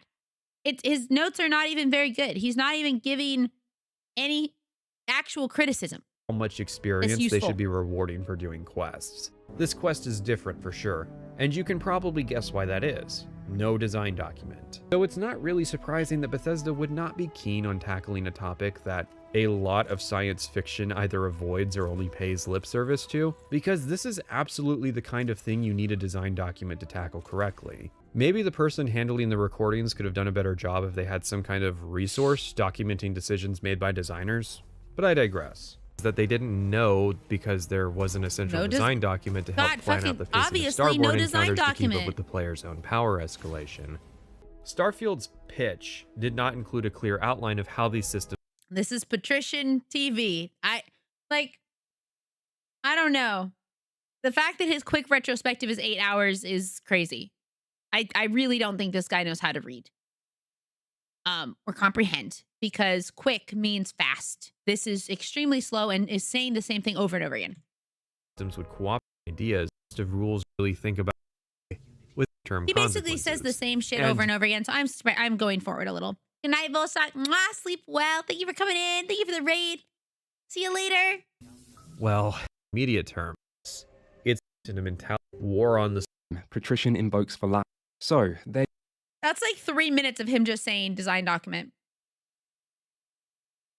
Yeah, it's like he has no other references. So he's just like, yeah, obviously this is it. This is why. I think he's just trying to pad his YouTube videos. And you know what's funny? This has like over 1 million views. Some people sat through 8 hours of him saying the same shit over and over again. There you go.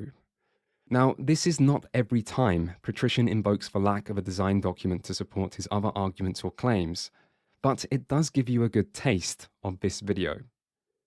And so, just as Patrician said, it is a magic phrase which explains everything wrong with the game and is used in all parts of his analysis. Honestly, if this was the magic phrase, he could have just said, the game sucks because there's no design document. That is my analysis. That was a quick retrospective.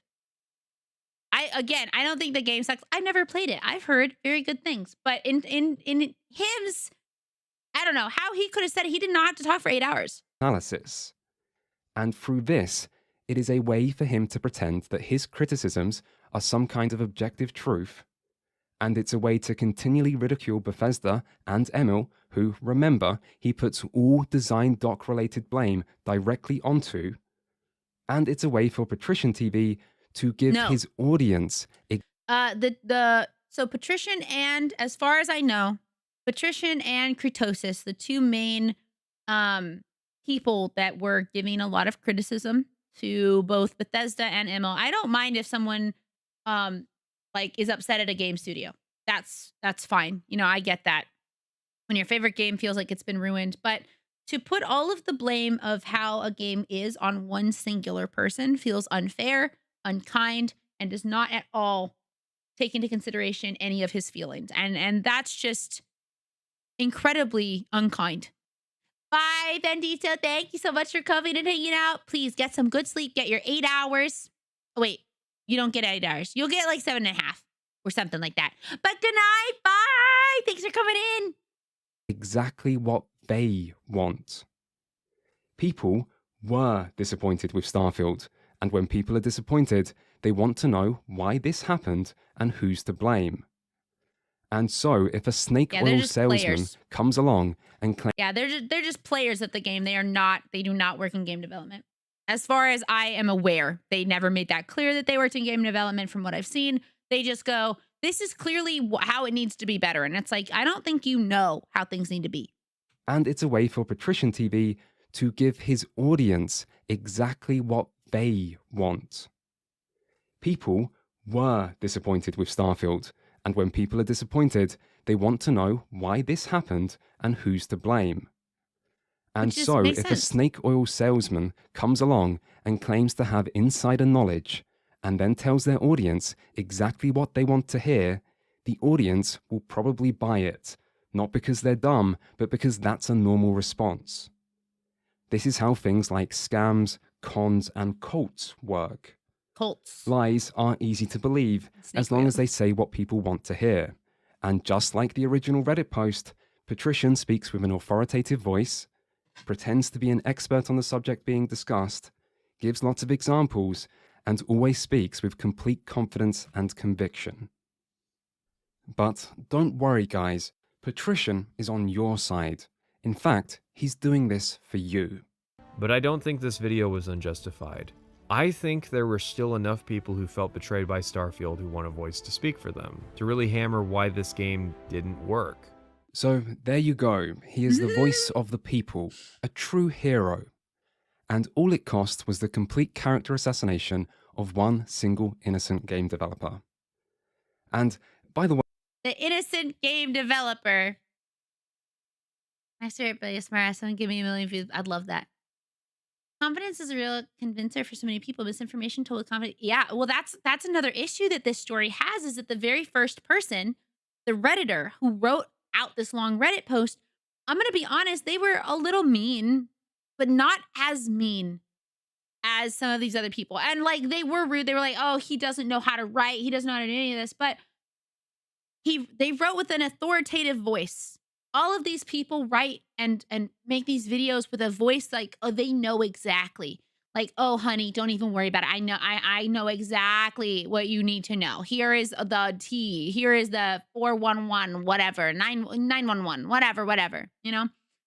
And so it's like, they talk like they know what they're fucking talking about. So people just trust them and they go, oh, okay, well, you must know. Way, you sound like you do. It's not just over design documents that Patrician deliberately misrepresents and attacks Emil. Here are some other examples. Emil Pagliarillo has stated he does not listen to criticism, ignoring the reviews. This is a common lie that creative people will tell. Note how Patrician doesn't say this as if it's his opinion, but instead as if he's just repeating Emil's own words, even though Emil has never said this, and he makes the same point more than once. And yet, despite the heavy criticism, the very first decision made regarding Starfield's design was not to have a silent protagonist, because Emil doesn't Oh, shit, I love you so much. Thank you for the lurk. listen to criticism. Ignoring the reviews. Years of Fallout 4 critiques all ignored because quality is equivalent to profit, meaning I can say whatever I want and he probably won't hear about it. What a telling line at the end there. Meaning I can say whatever I want and he probably won't hear about it. Yes, sadly, that's true, but we'll get to it. I signed an NDA. I'm a professional. I don't want to get fired. Now sure, developers signing non-disclosure agreements is nothing new, but it's very clear that they muzzled Emil because even in the short, controlled interviews he's allowed to do, almost everything he says is a damning indictment of Bethesda's design practices. Literally all you have to do is let him talk and he'll tell on himself the entire time. My ritual is to just go. I just like, I mean, I like stream of conscious. I think like I sometimes can be a little bit manic, but like. So, NDAs are normal. Except when Emil signs one, in which case it's, quote, very clear that it's about muzzling him, and this is then followed by another out-of-context clip designed to make Emil look bad. Now, it's worth noting that Emil is not the only developer Patrician does this to, he's just the main one, and the one I'm focusing on. You know there's a bunch of tourists surrounding Bethesda when they're sad that Pete Hines retired. No, good, I'm glad he's gone. I would also like to point out that the vast majority of the clips I have shown you from Patrician's video came from the first 2 hours, because that's how much I watched before deciding that I have far too many examples already to fit in, and that there is just no way. Good night, sleep well, bye-bye. See, that's the thing, I wish that the last part wasn't so long. It's so long. We're gonna be here forever. Yeah, no, I mean, it's too long. Anything in the rest of the video could ever redeem it. So I am not cherry-picking the worst examples from this 8-hour video. I don't need to. I am cherry-picking the worst examples from the first 2 hours of it. And there are a lot of strong examples that didn't make the cut, particularly around non-design document-related insights. This style of using original sources only to misrepresent them, or to make completely unfounded assumptions based off them, or to take them out of context, or to just attack the developer involved, is a constant feature in Patrician's style of analysis. In fact, at one point, Patrician takes his assumptions so far that he says something quite strange. Let's revisit an old quote. By account, Pagliarulo learned to hate design documents with Fallout 3, and so his next lead project of Fallout 4 went without one. I think if you were to ask him, he'd probably liken the process to jazz music. Okay, so ignoring the fact that Emil hating design docs is fake and Fallout 4 not using a design doc is fake, why on earth does Patrician TV think that Emil would liken the process to jazz music? Yeah, like, why? Is there something with jazz that he likes? Because I have never heard Emil mention jazz. He doesn't mention it in any of Patrician's sources. I can't find any connection between Emil's name and jazz on Google, and I don't think I've ever heard anyone else make this comparison either. So why would Patrician say that this is what Emil would say? Where does this assumption even come from? So how does why does he think it's necessary? Because he could have said, Emil's process seems a lot like improvisation in jazz music, except while this might work in jazz due to the small group size, this doesn't work in something with a large amount of people collaborating, like game development. And that would be fine. That is a greatly shortened version of the point Patrician goes on to make, and that point, in isolation, is alright. So what's the benefit of making this metaphor, Patrician's metaphor, and a decent enough metaphor at that, have to come from Emil's mouth instead of his? Relative to other things I'm mentioning here, this is very minor, and Patrician does qualify this assumption with both I think and probably. So this isn't misleading in the same way that many of his other claims are. But it is strange. Weird. And it really makes me wonder if making completely unfounded assumptions about developers and parts of development has become so normalized to Patrician that it doesn't even seem weird to him to make his words come from Emil's mouth, even at times when it's completely unnecessary. Hearsay. I'm going to try to be charitable here for a second. Patrician clearly believes in the value of referencing outside source material in game analysis. Now, personally, I think the best arguments about a game should be supported through evidence that comes exclusively from the game itself and your experience with it. But this is something people might have different opinions about, and that's fine. There should be different approaches to game criticism, and different audiences might enjoy different styles. A long 2-hour analysis that has taken 5 hours to explain and watch and talk about Bethesda games. Hi, Bagel. And so, Patrician seems to have focused on this one thing he genuinely felt was important: external sources. And he was successful doing this, gaining plenty of views and fans. And so, as he continued to make videos, this became a bigger and bigger part of them, not for malicious reasons, but because he wanted to make good content. And it was his opinion that this approach was what made him better than the other YouTubers who only talk about their opinions, something he discusses in the intro to his Skyrim video. What? Me go back? Them, not for malicious reasons, but because he wanted to make good content. And it was his opinion that this approach was what made him better than the other YouTubers who only talk about... Top left? No, it's, yeah, it's 12 hours. It's 12 hours. A 12-hour quick retrospective of Oblivion. ...out their opinions, something he discusses in the intro to his Skyrim video. Now, 12, one of them is 12 hours, one of them is 20 hours. Bro does not know how to edit down his words. He does not know how to write. He does not know how to be quick. He does not know how to use the word quick. He does not know what the word quick means.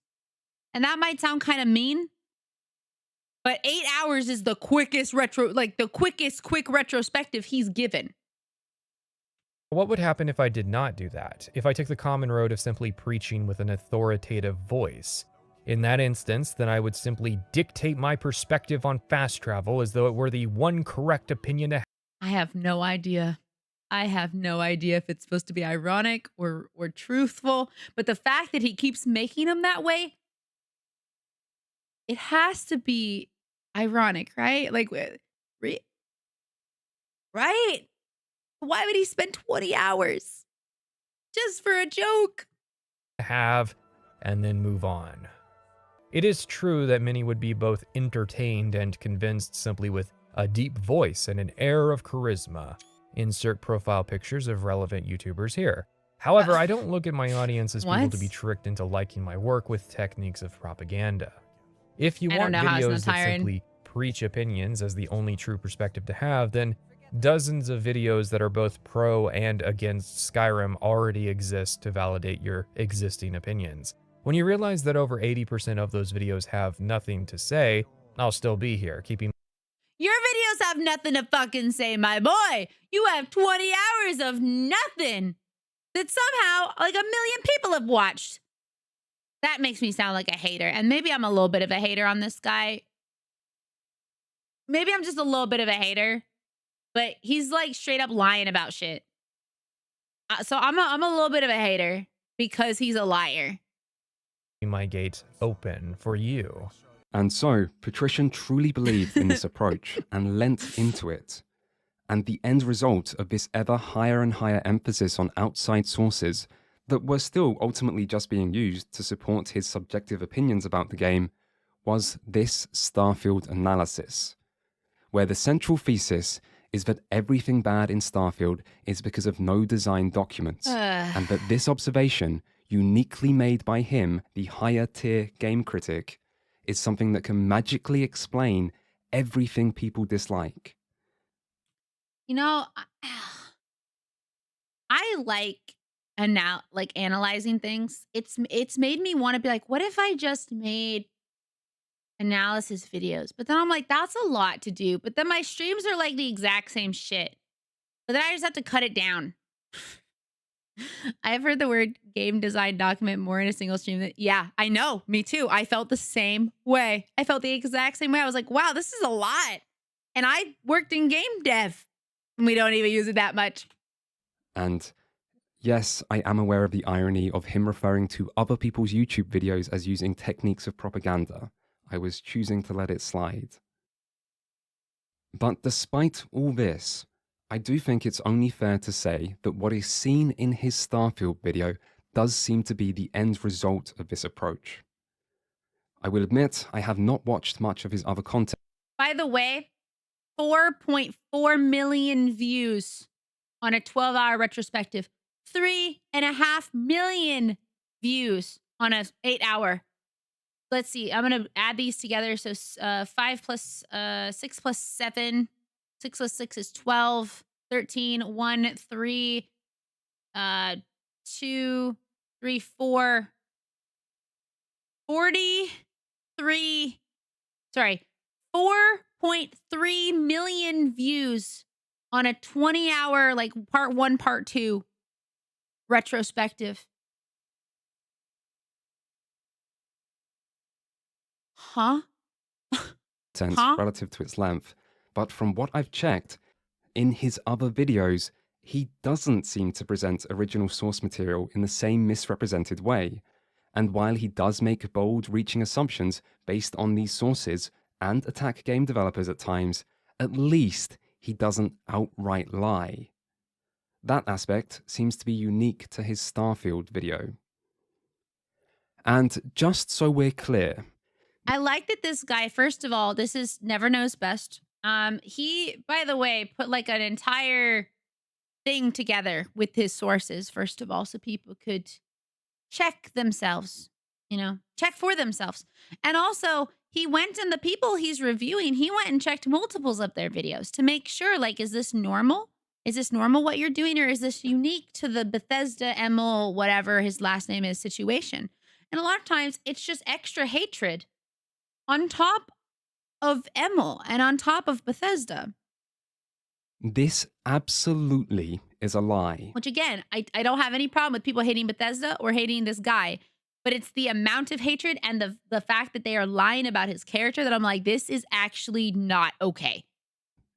It is a lie that Bethesda doesn't use design documents, just like it's a lie that Emil hates design documents, just like it's a lie that Fallout 4 was made entirely without design documents, just like it's a lie that this is a magic phrase that really explains everything wrong with this game. No design document. Patrician TV will defend this by saying that because he says one time in an 8-hour video that design and writing director Emil Pagliarulo stated that there is a design document, but that it is very short and he believes the game itself is the real design document. And I'm sorry to be the one to tell you this, but that is not how the truth works.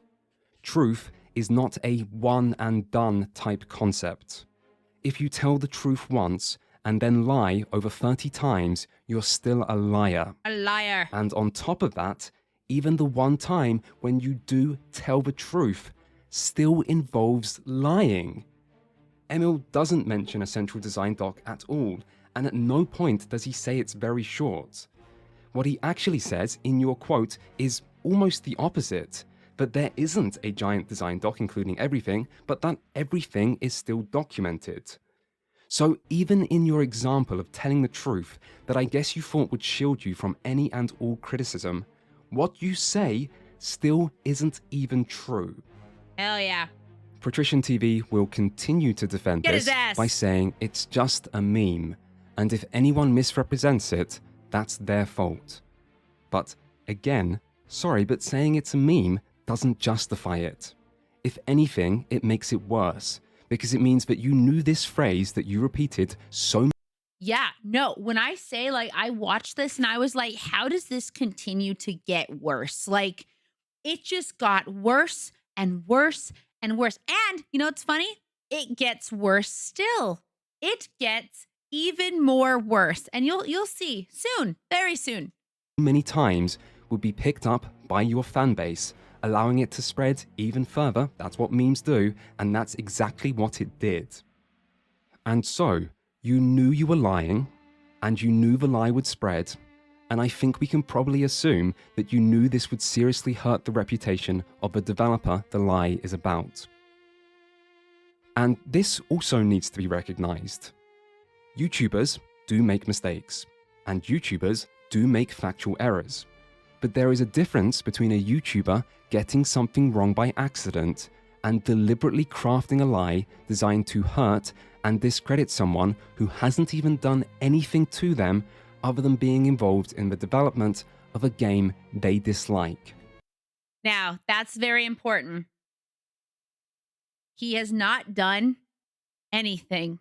And yet there are so many people like this patrician guy that seem to really hate him for the things that you all have seen.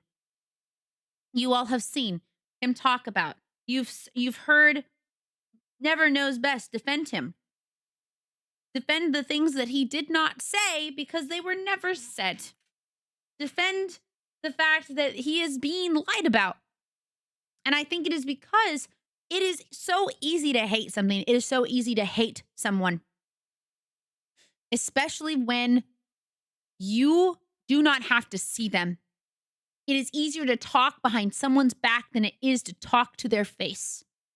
It is easier to be anonymous and make claims, lies or not, and not have any of the repercussions because of your anonymity. And it's vile that people feel that it is okay to do. To hurt someone's character just because they think that's the right person to blame when that's one person out of a 450-person company. He isn't even the CEO, like leader of the place. Anyway, the design document for this YouTube video is the words design document 5 times connected with a red string. Ugh. We don't need to hold YouTubers to the highest possible standards of reporting, but surely there should be at least some standards about what a YouTuber can and can't say in order to get views and money and satisfy their personal grudge against a game developer. Big agree. Of course, Patrician TV tries to use the same blame-avoiding tactic over criticizing Emil by saying this. I don't feel like clarifying every single time I say his name that I think Todd Howard could have pushed back against Emil's impulses, or trying to guess where the line between Emil Pagliarulo and Will Shin was. Just bear in mind moving forward that Starfield's problems are not to blame on one single person. By account... What? They are not to blame on one single person? And yet all of your references and hatred are towards Emil? That Starfield's problems are not to blame on one single person. By account, Pagliarulo learned to hate design documents with Fallout 3, and so his next lead project of Fallout 4 went without one. By the way, this clip looks like I edited together 2 different parts to use irony to emphasize my point, but I didn't. That's actually how his video goes. It's not one person's fault, but here's why it's one guy's fault for 8 hours. Just bear in mind moving forward that Starfield's problems are not to blame on one single person. By account, Pagliarulo learned to hate design documents with Fallout 3, and so his next lead project of Fallout 4 went without one. A magic phrase that really explains everything wrong with this game. No design document. Now, that is me editing 2 clips together to show the irony of the original statement. You cannot say, I'm not blaming one person one single time, before spending hours and hours blaming one single person where the blame is baked into your central thesis. That's not how this works. Yeah. But maybe I'm wrong. Maybe I'm overreacting and no one blamed Emil or got the wrong impression. Well, let's look at the top comments to find out. Quote, and this one's at the very top. It warms my heart to see rage against Emil. Hands down the worst writer I've had to suffer through. Hearing Emil say they essentially scrapped design documents after Fallout 3 makes everything they've done since make so much more sense. All of this is misinformation that is now spreading again like a fucking disease. Like it's like a little kid not washing their hands and then deciding to touch every single person. And then them not realizing that they have now been like, affected by this Listening to Emil makes me wonder how many antidepressants must be consumed by his team. He sounds like the worst type of boss. He gives vague directions, blames everyone else when those directions fail, and then takes credit for what works.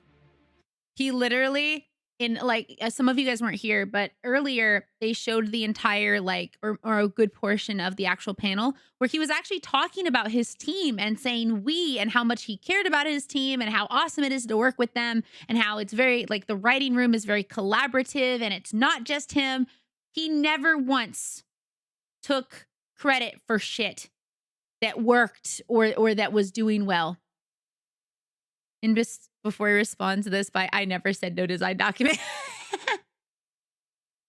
This comment goes on for a while, by the way, calling Emil a petulant man-child and saying Emil having a job is proof Bethesda doesn't value their employees' mental health. And it continues.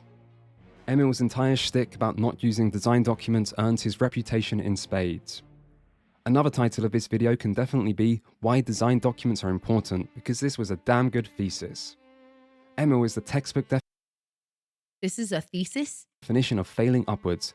It's actually insane how obviously incompetent he is. There are almost 6,000 comments as of me writing this, and about half of the top ones are about Emil or design documents or both. But this is just one video. Well then, how did other places react? Here's Reddit straight after this video went up. Quote, "Let Emil go do something else, and for the love of God, use a goddamn design document." That's in caps lock, so I guess I was meant to shout. Welcome back, Thomas the Tank Engine. No guiding design document at Bethesda. What a genius move when you have 400 plus employees. Let's just wing it. Nothing bad can come out of that, right? So no, I really don't agree with Emil's design process. Or, the absolute lack of care and laziness to not have any core design document is something you'd expect from an intern, not a seasoned veteran like Emil. Or, no, a lack of design documents is directly responsible for the design failure that was Starfield. Emil is an idiot. There are so many examples like this, and all of them, of course, were posted directly after Patrician TV's video, and not even just in the normal Bethesda-focused subreddits. Friendly reminder that Emil Pagliarello went on record saying that Starfield did not have a design document. He never said that. He never said that. Design documents are the literal foundation of game design. Emil Pagliarello is the man to blame for writing in Bethesda games. He is the one who is against design documents in Bethesda. Emil Pagliarello deemed Starfield not to need a design document. He claimed in a talk that design documents were a waste of time. That, coupled with him whining about it afterwards, really speaks to his ego. On and on and on. Design document. Fucking music in the background. Design document, design document, design document, design document, design document. And every single time these people say this, they will be citing this video or citing someone else that originally cited this video. And of course, where anti-Bethesda sentiment grows, YouTubers will always follow. We can only assume what we are told is true, which is Emil Pagliarello proudly presents. I know this. I'm going to be honest. I was like so close to crashing out when I watched this. I was like, how? And this whole stream could have been when I know. Honestly, I should have just said, hey, sorry guys, I just don't have a design document for my stream. So I can't really stream for you guys. That's sorry. I don't have a design document. Us with Starfield. Proud of the fact that he did not use a central design document. Proud of the fact that everyone kind of does their thing in a bubble. Proud of the storytelling that they have made for it. Who else are we to look at and judge? During a speech he did, Emil Pagliarello had explained that there's little to no internal documentation during development of their games. It is very likely that this... Oh, it is not out yet. It is not out yet, but we're close. Oh, 1 second.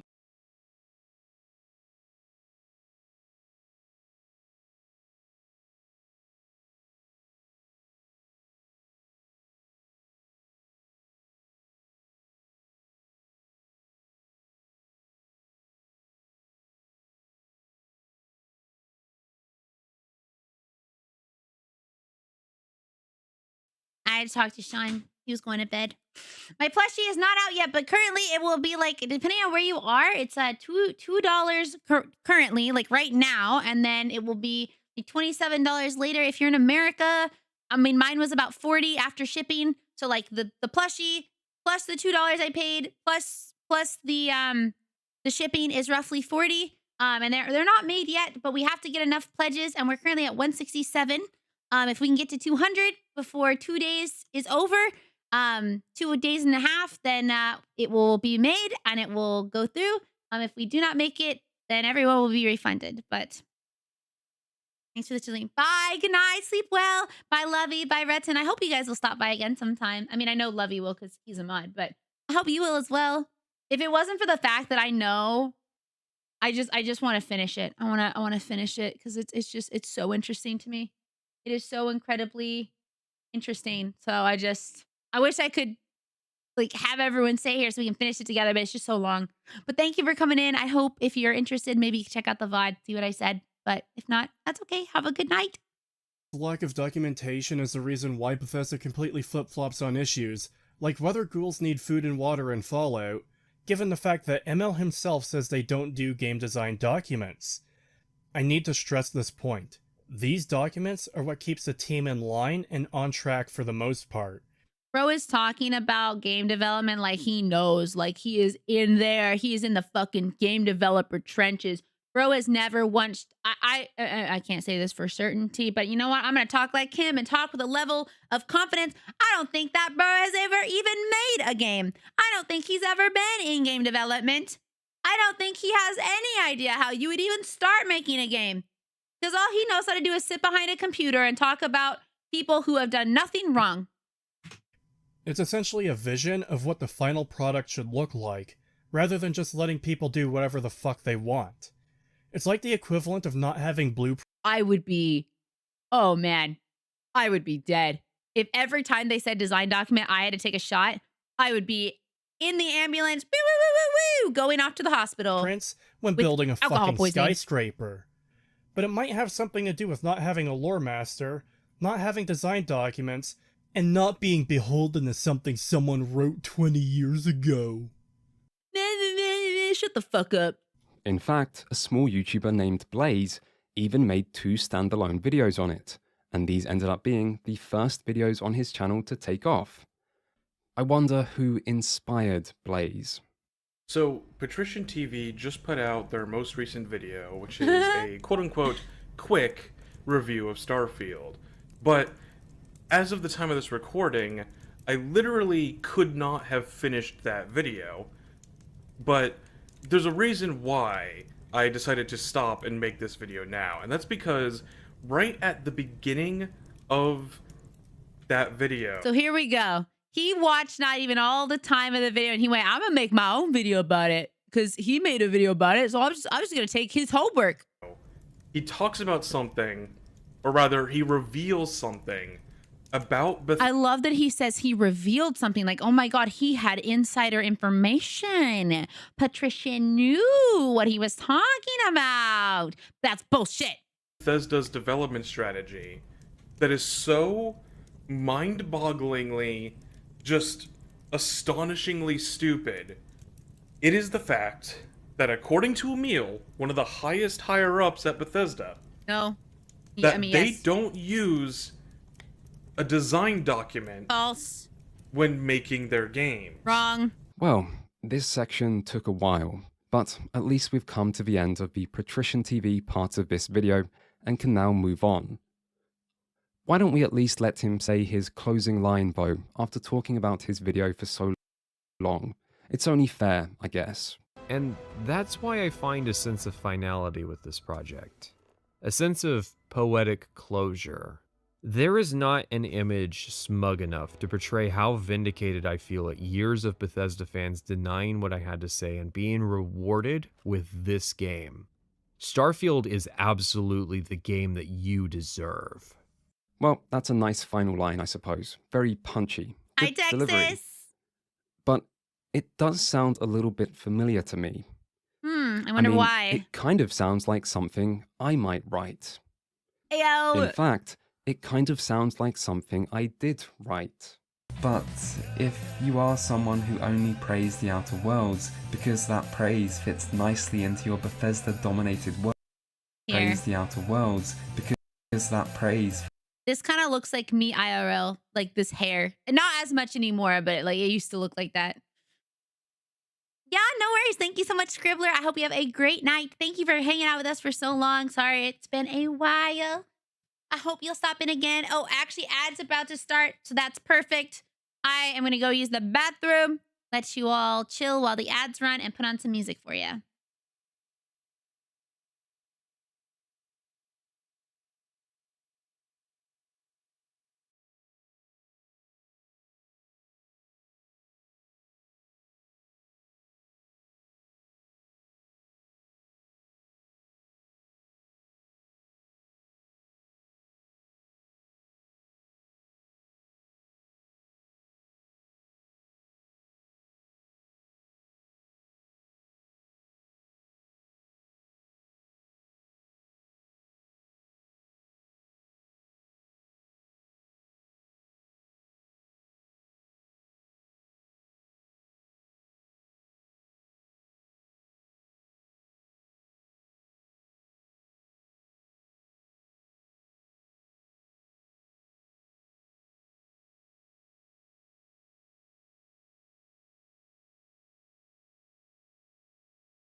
All right.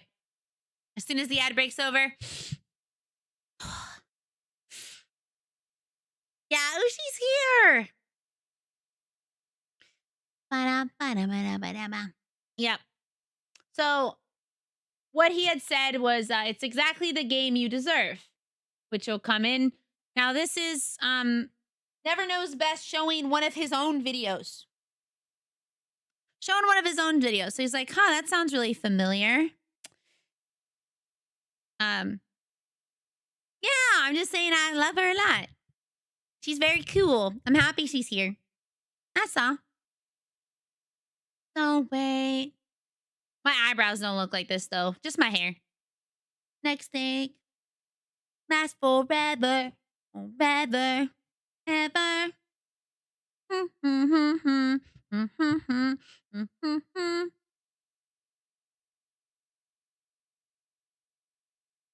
I think our ad break is over.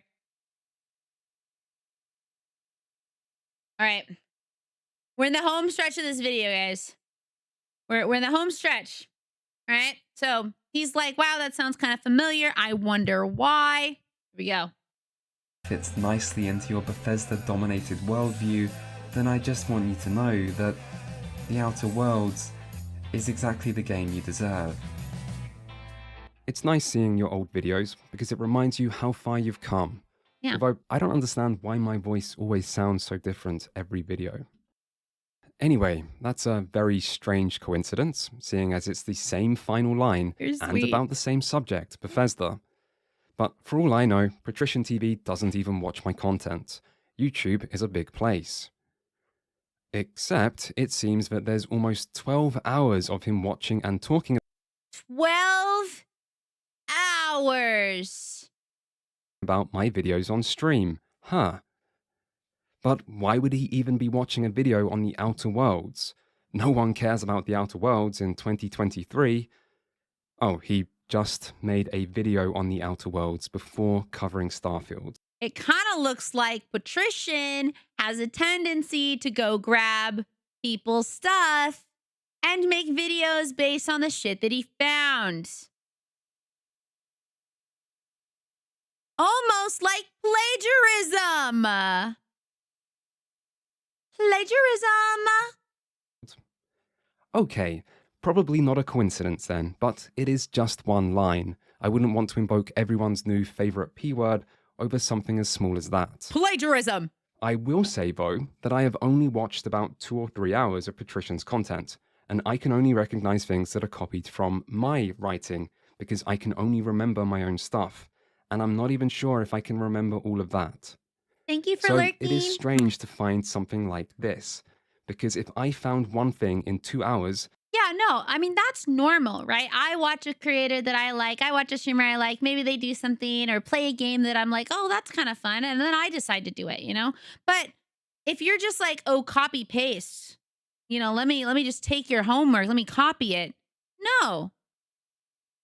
then if you were to check all of the many hours and against the writing of all YouTubers, then that's statistically not the most promising thought. I mean, I'm not saying don't trust, I'm just saying maybe also verify, because I heard recently that people who borrow one thing sometimes borrow more. Yeah. Well, they do say imitation is the highest form of flattery, which is not true, but it is what they say, so thanks, I guess. I didn't know you were such a big fan of mine. Speaking of which, what did you have to say about me? You're a cuck. You're a fucking cuck. Not only are you a cuck, you're like fat bastard cuck. Oh, I guess he doesn't like me. Anyway, I'm mostly bringing this up just to acknowledge it. It seems Patrician TV is not a fan of mine, and I'm not really sure why. I've never interacted with him, so this is a one-sided relationship. Until now, I guess. That said, it is a shame because I feel this undermines my video a little bit by making it seem like this is in some way personal, when it's not. This video is something that needed to be made, regardless of who it did or didn't feature. That's so crazy. Let's get back to the real topic. And all of these YouTubers, by the way, that had the same feelings were all somehow connected by 1 or 2 lines. It's like the 7 degrees of Kevin Bacon. It's like 7 degrees of hatred for Emil. Like every single person was like, oh my God, I have a brother who has a cousin who has a friend who also hates Emil. Let me remind you where we're up to. Patrician TV makes a video saying that everything wrong with Starfield is because of the lack of a design document, and that Emil is the one directly responsible for this. This idea quickly spreads amidst the community who were just waiting to be told who was really responsible for the failures of Starfield. Emil then begins getting attacked on Twitter, leading to a blocking spree, but the criticism keeps coming. So imagine you are Emil Pagliarulo in this situation. What would you do? Now, keep in mind, Emil won't have watched any 8-hour video on YouTube because he's a boomer with a family and a job, and he's probably not interested in consuming hours and hours of Bethesda hate content. And so, imagine you're Emil, and you suddenly notice people... You know what's crazy? It feels like for game companies and even large non-game companies, just for companies in general, it feels like someone becomes a fan of something and then they live too long to see it change and no longer be what it was. And because they cannot deal with change, they decide that they love it so much and that's why they're passionate, but now they mostly hate it. And it's like, so you don't really love it. No, I love it. I love this company. I love everything they make. Well, I used to love them. They're so bad now and it's garbage, but also I love them. And I'm like, sounds like you are conflicted. Very conflicted. People are criticizing you on Twitter. And if you've Googled your name, you'll see it's even worse on Reddit. And not only that, but a lot of these people seem to be making assumptions about what happened during the development of Starfield. Blaming you for things you didn't do, putting words in your mouth that you never said, and asking for you to be fired or to leave Bethesda. I'd be so sad. Like, if I saw all of this towards me, I'd be like, what the actual fuck? I didn't do any of this. it would eat at me. Like when I do one thing that's not even that bad, like I'll do something that in my brain goes, oh, that was that was bad. But like no one else is saying it's bad. It will sit in my brain forever. Be like, oh my God, did I do something wrong? Was I in the right? Or was I in the wrong? Maybe I was just in the wrong, or maybe I didn't do this properly, blah, blah, blah, blah, blah. And then it eats me. So, what would you do? Quit her troubles. If people were repeatedly accusing me of things I hadn't done, I'd respond. Emil might disagree, however. Yeah. You. Yep. How do you handle criticism on a big video like this? You cry. Do you ever take a question? How do you handle? I'll tell you the way you handle criticism. You never engage with the assholes. Never. Don't give them any like. Everyone is entitled to their opinion, right? Like, and we realized as we started getting bigger, right? Like, we realized there was this weird sort of cumulative effect with everything. When you ship 30 million copies, well, 1% of 30 million, a lot of people are going to see it, right? And so if 1% of people don't like something, 1%, 30 million, 1% of 30 million, that's a lot of people, you know? So there are a lot of detractors. And so everyone has their opinion, and you don't engage them, you don't have Twitter meltdowns, you know, you just you take the feedback in. Some of it is valid, some of it's not.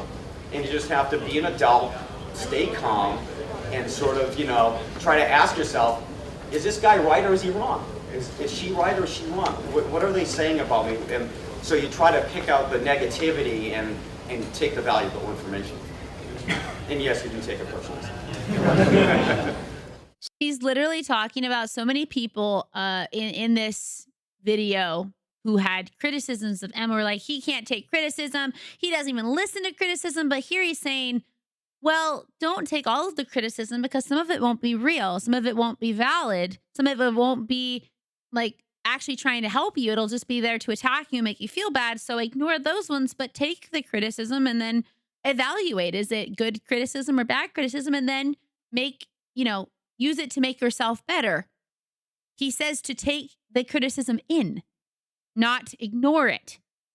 So, Emil believes don't engage no matter what. Let people talk about whatever they want and just accept that this is part of being a game developer for a popular series. And yet, on December the 13th, 6 days after Patrician TV's Starfield analysis went live, Emil broke his cardinal rule and had a bit of a Twitter meltdown. Quote, 1 out of 15. Funny how disconnected some players are from the realities of game development, and yet they speak with complete authority. I mean, I can guess what it takes to make a hostess Twinkie, but I don't work in the factory, so what the hell do I really know? Not a lot. End quote. God damn it, Emil. If you didn't make that Twinkie analogy, things may have went...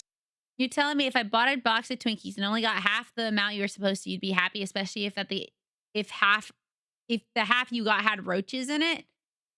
He should really just stop doing analogies. It's not because he's a bad guy. It's just that people take the analogies out of context. So much better for you.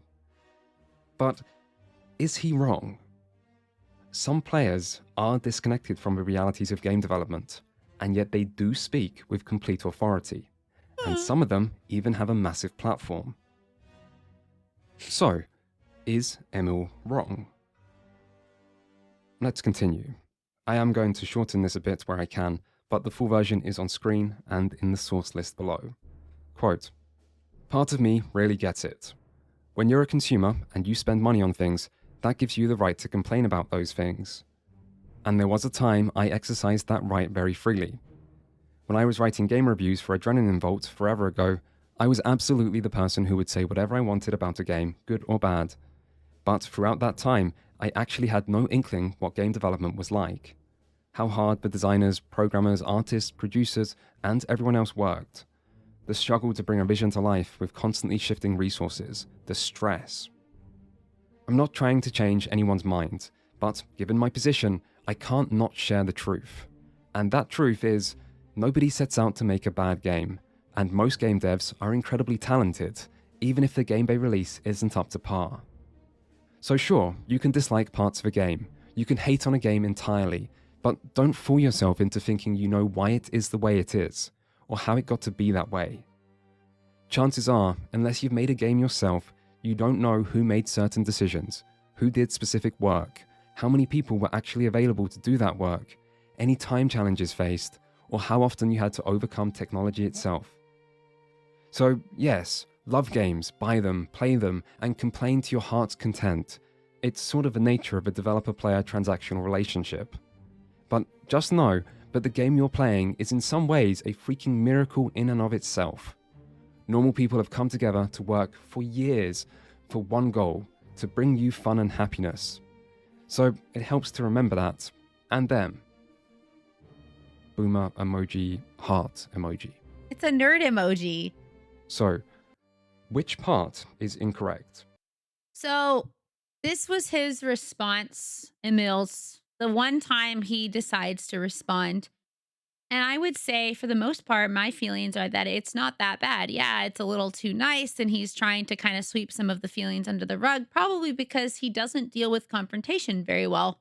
Based on what I've seen of him, it doesn't seem like he really likes, dealing with negativity and tries to make it more positive whenever he can, which I don't think is necessarily a bad thing. Because if he had gotten really up in arms and aggressive, it would have been way worse, So I think he did the best with what he could have.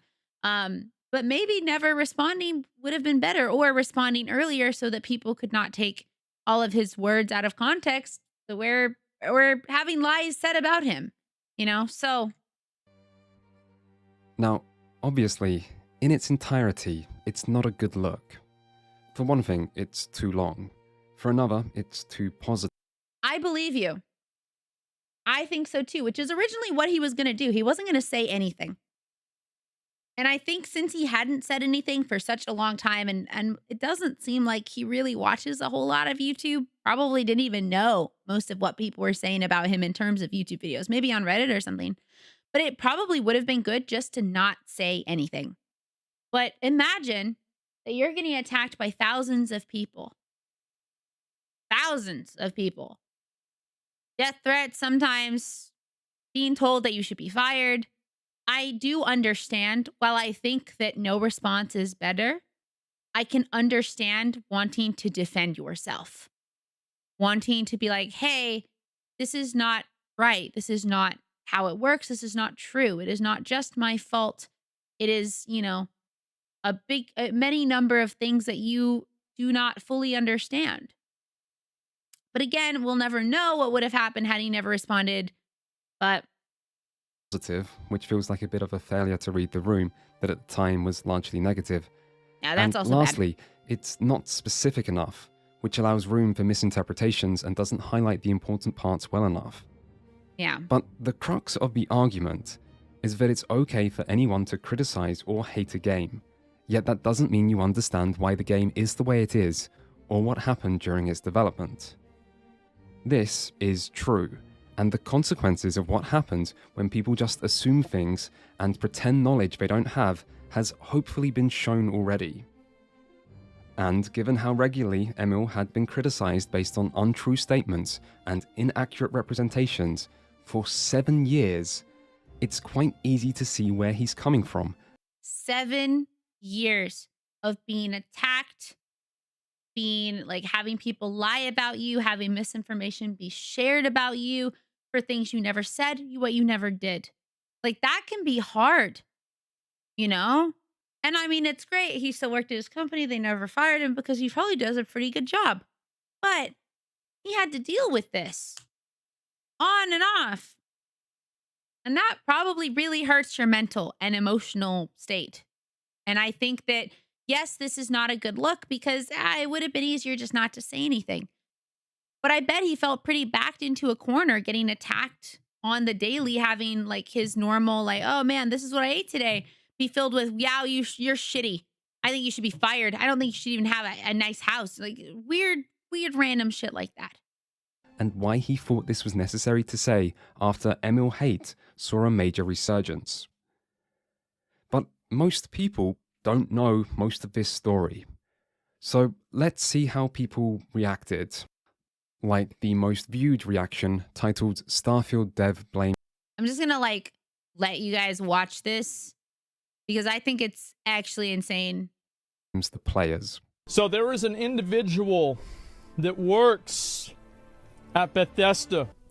Well, what the hell do I really care? Not a lot. You think I give a fuck about your problems as a game developer? You brought out a game that didn't even have a fucking map for a city. Jesus. So pathetic. I swear to God, some game developers, there's like this fucking strain of game developers that are like in this constant battle to be like recognized for having a hard job. It's like streamers that are like fixated around people feeling sorry for them for being streamers. Shut the fuck up. If you don't like it, get another job. Nobody gives a fuck about your problems. Nobody cares about how you feel. It doesn't matter, and it never did, and it never will. Well, maybe one day. Imagine that you have been attacked for 7 years. You have had people, I mean, a lot of people see creatives as machines. Artists, game developers, animators. But you get attacked. You have people lying about you, about what you said, about what you did, what you never did, actually, what you never did, but saying you did. Spreading misinformation about your company, about you, attacking you in your comments, probably also a lot of DMs, sending you death threats, saying you should be fired, being just nasty and unkind about the games that you've made and the things that you do. And then you as a person getting personal attacks. Because like, I can understand if you were upset about Starfield, that's fine. But to put all of that hatred onto one person, and then you have one of the largest fucking streamers who has a huge ass audience basically say that you don't matter. Your feelings don't matter. You as a person doesn't matter. What matters is that you give us a game. You as a game developer don't mean jack shit. You should be able to make the games we want you to make. And we should all be able to like them. And then so many people agree with it.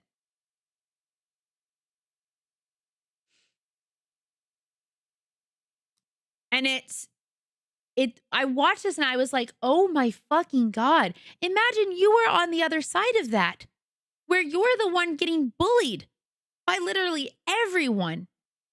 And you're not even able or allowed to defend yourself.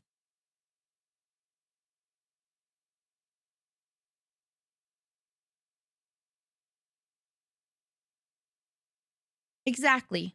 You wonder why. It's people focus on themselves. They focus on how upset and angry they are. They don't think about the fact that that's a person. That's a human being who has feelings, just like you're a person who has feelings. And yeah, like you can say that, like, I don't know how he's allowed to say, like, no one cares and it's not hard. Being a streamer versus being a game developer is not the fucking same. Just like a 9-to-5 job and being a streamer isn't the same. And a 9-to-5 job and necessarily being a game developer is the same. Or being an animator. Like, it is so, the creative field as a whole is so different. It is handled differently. There are more, I would say that, like, the mental and emotional struggles that people who are in creative fields face is much higher than those in 9-to-5 jobs. I'm not saying that 9-to-5 job people cannot have mental and emotional stress. No, they definitely can. But people love to argue that, oh, well, a 9-to-5 job is harder because of the physical labor and streaming is really easy and fun. Game development's so easy and fun. Being an artist, I had some people when I went to college that they'd be like, oh man, I'd be like, how's college going? How's school? And they'd be like, oh, you know, I had history project and I had all this, so difficult. And then I'd be like, oh yeah, I've been really struggling with my art classes. Oh, well, what do you mean you've been struggling? It's just art. All you're doing is drawing. That's fun. Man, I'd love to just be able to draw like you. Just be able to draw, when really in every art class, I got to try and do my best to have my work ripped apart. And not just because it wasn't good enough on a basic level, but because maybe I had a teacher that didn't like how I drew, or didn't like the style I had, or didn't like me as a person, because there were lots of teachers like that. But this is so common. Like, it's stressful. Like, no job is easy. I mean, unless you like, are CEO of a company, you literally don't have to work. But like, if you're working at a grocery store, or you're working at fast food, or you're working as a lawyer, or you're, doing game development, or you're animating, or you're designing characters, or you're whatever, it's difficult work. It takes a mental and sometimes physical toll on you. And when you have people like Asmongold is in this clip, treating someone else like utter garbage, he is influencing. This is another thing that I talked about earlier. He is influencing every fucking person in his chat to treat other human beings that way. He is saying that it is okay to treat game developers like they are nobodies. Like they should be printing off new games for them because they paid $70. Which I get it. Games are fucking expensive. Like, I get it. But games are also subjective, just like art is subjective. If you buy a game and you don't like it, it doesn't mean it was a bad game. Even if, like, all the people, like, most of the people in the world think a game isn't very good, but you still have, like, 10% of people that think, wow, that game's really good. It means that it wasn't a horribly utter failure. It was a failure, maybe, in the eyes of the people who wanted to fund it, your bankrollers, but it succeeded for somebody. It was maybe their favorite game. It was why they maybe wanted to go into game development. And it really sucks to see people treat others so badly. Because they feel their feelings are more important than an entire other person's feelings. And there's nothing wrong with being upset. But how you show that, how you communicate it, makes a whole lot of difference. And the way that these people, the way that Asmongold, the way that all of these YouTubers, Kurtosis, Patrician, whatever, decided to communicate their anger and upset was far too much. They could totally hate Emil. They can totally hate Bethesda. They can totally hate Starfield. But this was not at all justified. People will care. I mean, I can dream. I'm not sure if Asmongold was having a bad day that day, or if he feels this is a normal response. But while most reporting of Emil's tweets were far less vitriolic than this, Asmongold was still the one who truly reflected the views of the Starfield player base. And so, the Emil hate marched ever onwards and to ever greater heights. I would also like it to be known to the jury that despite there being no mention of design documents in Asmongold's video, there certainly is in the comments. Funny how that criticism always seems to show up now anytime Emil's name is mentioned online. After this tweet thread, Emil replied to many people on Twitter, always politely, and one reply in particular came to be used a lot by his detractors to further attack him. It reads, "Oh, the Reddit thread? Lol, yeah, every so often someone likes to dig up a talk I did years ago and misrepresent what I said. Apparently I also don't care about Fallout lore, can't write to save my life, and have the IQ of a peanut. It's on the internet, so it must be true." Still, for the most part, Emil's Twitter is a place of positivity. He tweets regularly, usually at least once a day, and so on December the 14th, one day after being roasted mercilessly by the entire internet, he tweeted this. "The one thing I never wanted was for my Twitter feed to become mired in negativity. What was intended to be support and respect for game devs and the development process has morphed into something else entirely. Lesson learned.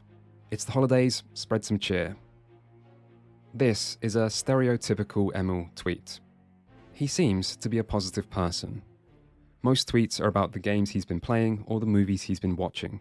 He regularly compliments other game developers' work on all sorts of different games. He talks about his wife, he talks about his family, he posts recipes of 18th century cookies that he baked, and so on. He also comes off as kind of goofy, maybe too openly into nerd culture in a way that seems uncool, and too positive in a way that feels out of place on a website usually so infused with cynicism and irony. I would say he seems like a well-meaning and slightly out of touch boomer, and I don't mean that negatively. He's not always positive though.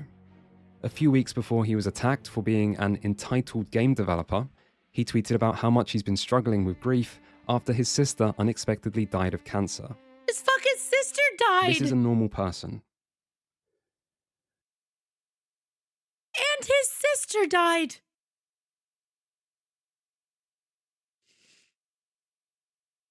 But somehow he's the bad person.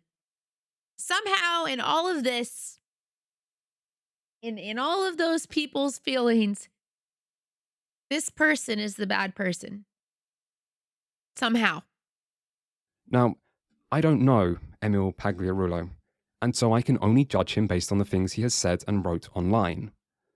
The thing is, that's also true for everyone else. Maybe he's not a good person. There is no way to know for sure just by looking in from the outside. But just as I do not truly know this, that's the same for everyone else. We can only judge the evidence that is available.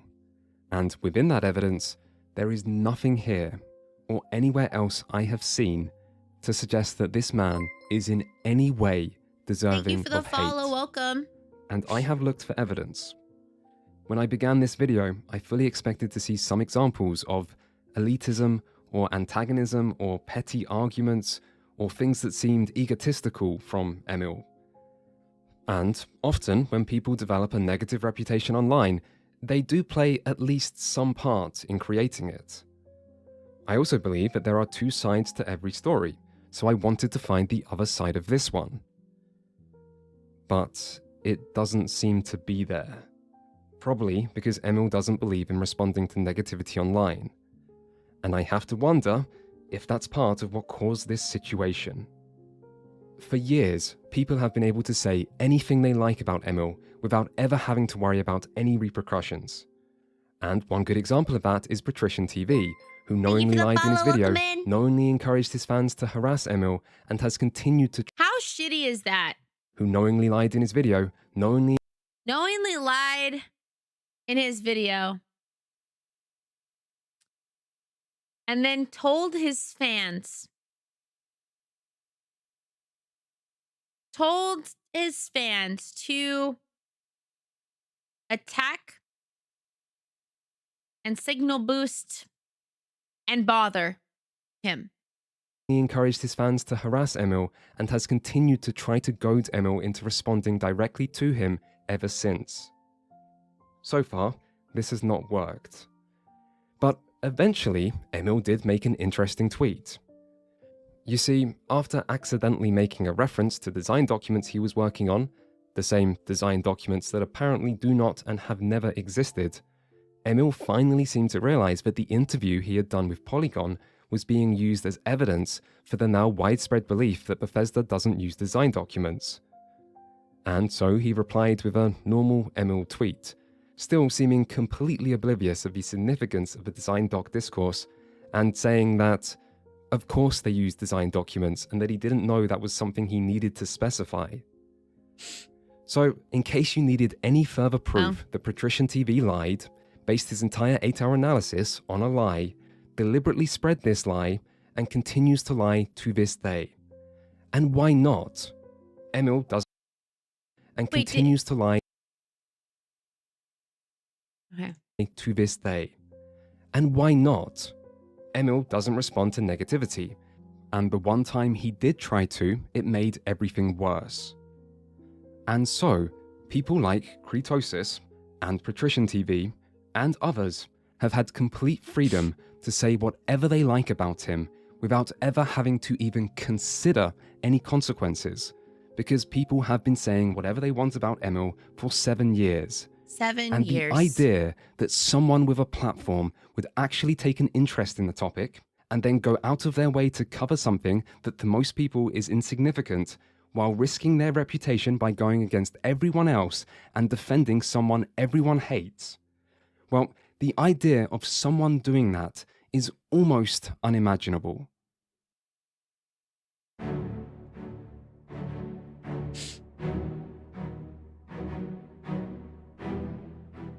There is one thing I haven't mentioned in this video yet, and that is Emil Pagliarulo's writing, which is at the center of many of the older accusations that have been made against him.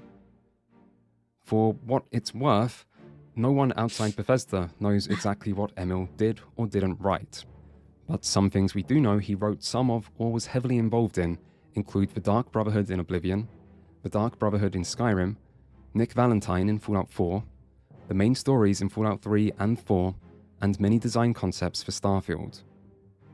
But these games are made by many people, and writing in games of this scale is a collaborative process. No one knows what Emil did or didn't write, and frankly, I do not think it matters. Personally, I am not at all convinced he is a bad writer, but I don't truly know. None of us do.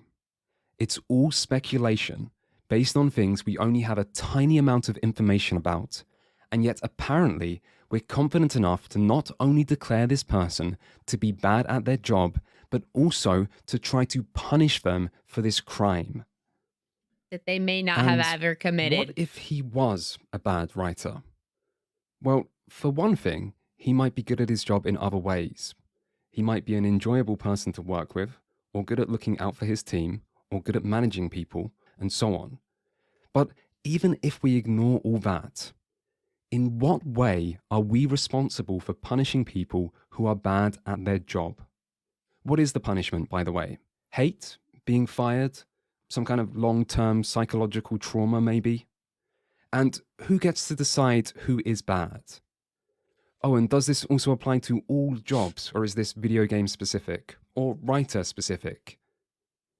And where the fuck does our authority come from? We are not a judge. We're not a jury. We're not any kind of personification of justice. Call us a jury earlier. We are an angry mob attacking a man we know next to nothing about because we thought a video game they made was bad. I wish we were just, though. In a court of law, both sides get to present an argument, and people are presumed innocent until proven guilty. On the internet, that isn't usually the case. One side often drowns the other out, if the other side even gets presented at all, and people are declared guilty long before and independent of if anything's been proven. Yep. And sometimes, majority rule gets things right. But sometimes, it doesn't. It is worth keeping in mind, however, that this video is only arguing for one side. Although I have done my best to be both factual and fair, and if you have any doubts, the sources are below for you to check. Still, this does not mean this is a situation where the other side has not been given a voice. The case against Emil Pagliarulo has been shouted by thousands and thousands of people, some with big platforms, again and again, year after year. And I am not trying to hide the other side's argument. I am trying to do the exact opposite. It's also worth keeping in mind that I absolutely do have an incentive here. I'll admit it. I want people to stop trying to get this man fired for things he has not done and for words he has not said. Which is, I think, And very fair. I also want YouTubers to think more carefully about what information they present and where they get that information from. And I want YouTube viewers to do more to protect themselves from misinformation and not believe everything you hear online so easily, especially when that information tells you what you want to hear, because those are the times you're vulnerable. many other people in this story also have motive. There is a clear financial incentive to make Bethesda bad videos.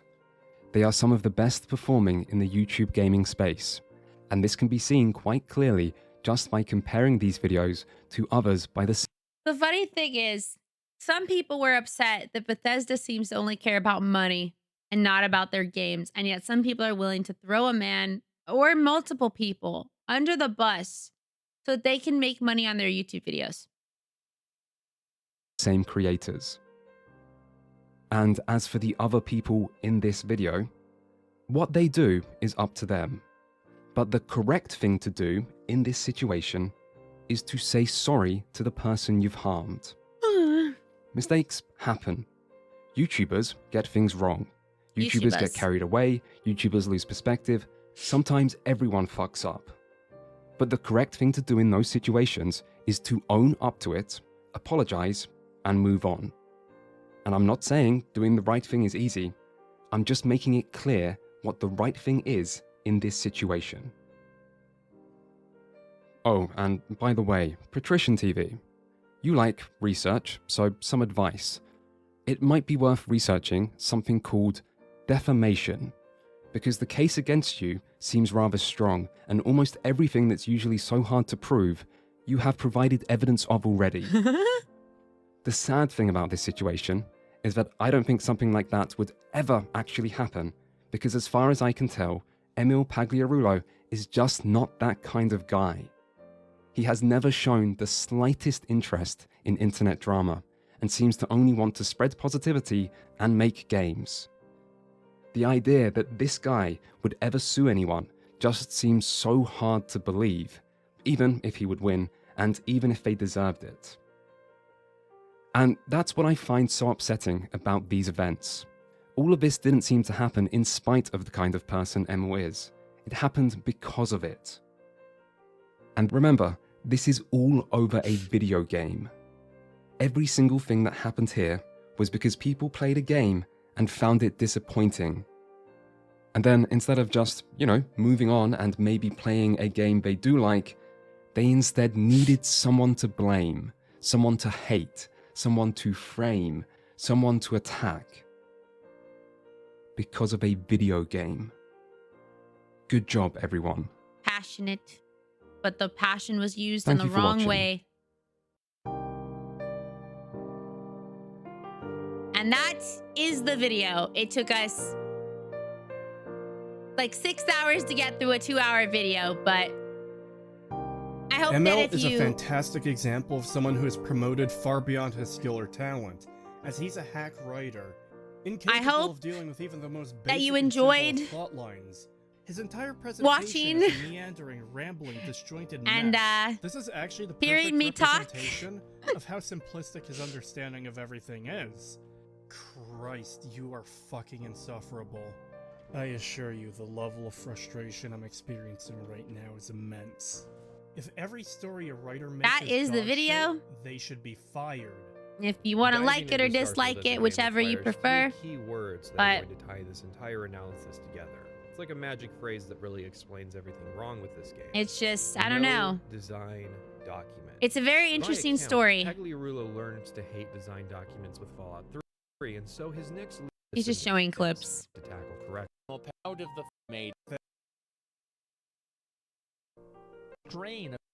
If you don't engage them, you don't have Twitter meltdowns, you just sort of, you take the feedback in, some of it is valid, some of it's not. And you just have to be an adult, stay calm, and sort of, try to ask yourself, is this guy right or is he wrong? Is she right or is she wrong? What are they saying about me? And so you try to pick out the negativity and take the valuable information. He's trying. And yes, you do take it personally. Yeah. Yeah. That is that. That is that. Thank you so much.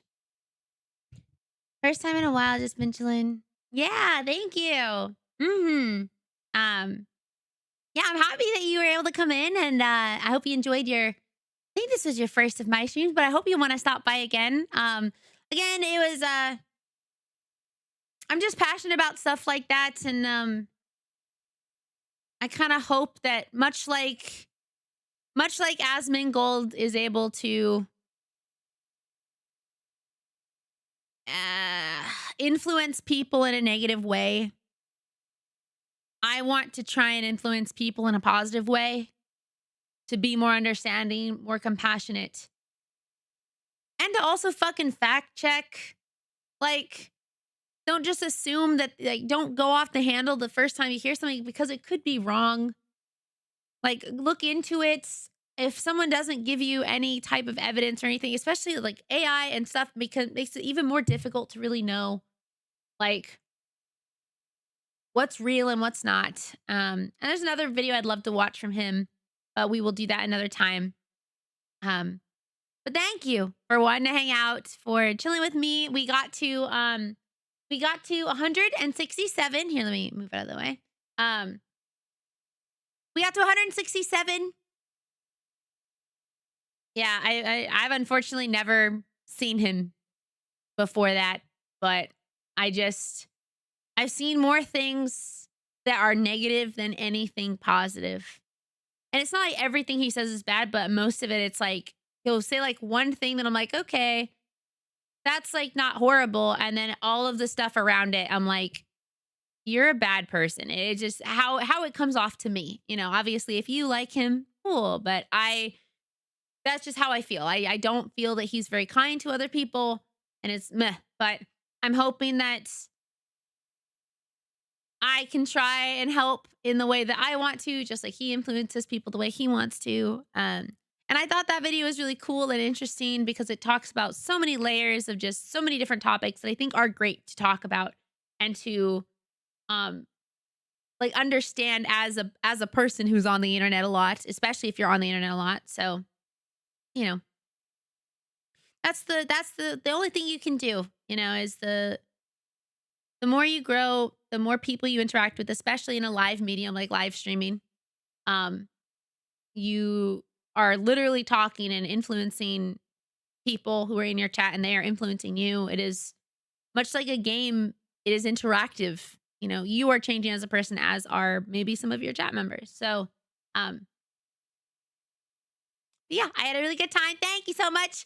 We will be live again tomorrow, probably at 12:30, maybe at 1, because we have 2 days after sleeping. We'll have 2 whole days to get there. We have 83% left, so we need 33 more people in 2 days. I'm hoping we can get there. Thank you so much for coming. I'm gonna rate us somewhere. Cool. I had a very, very, very good day, as I hope you all did too. Bye. I got some options. Give me a moment, and I'll find a place for us to go.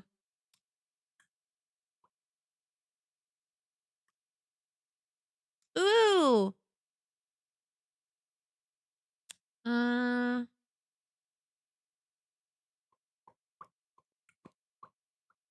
If you're going to bed, I hope you have a really good evening.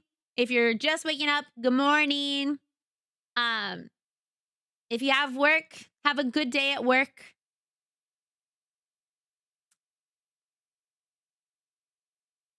I am going to brush my teeth and then take a big fat sleep. A big sleep. Oh, how has she been streaming? Hold on, I gotta check.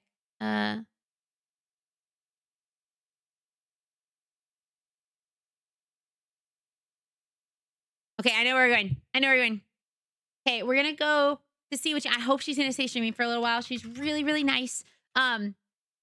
Yes. But please check out my use my raid command if you'd like to. There's a free command if you do not have a sub. If you'd like to see my other socials, please check that out. We also have a free Discord if you'd like to talk some more, or you know, just chat about content creation or arts and other things like that. And feel free to check out my plushie campaign if you are interested in learning more about it. Anyways, bye. Love you guys a lot, and I will see you later. Bye. Bye.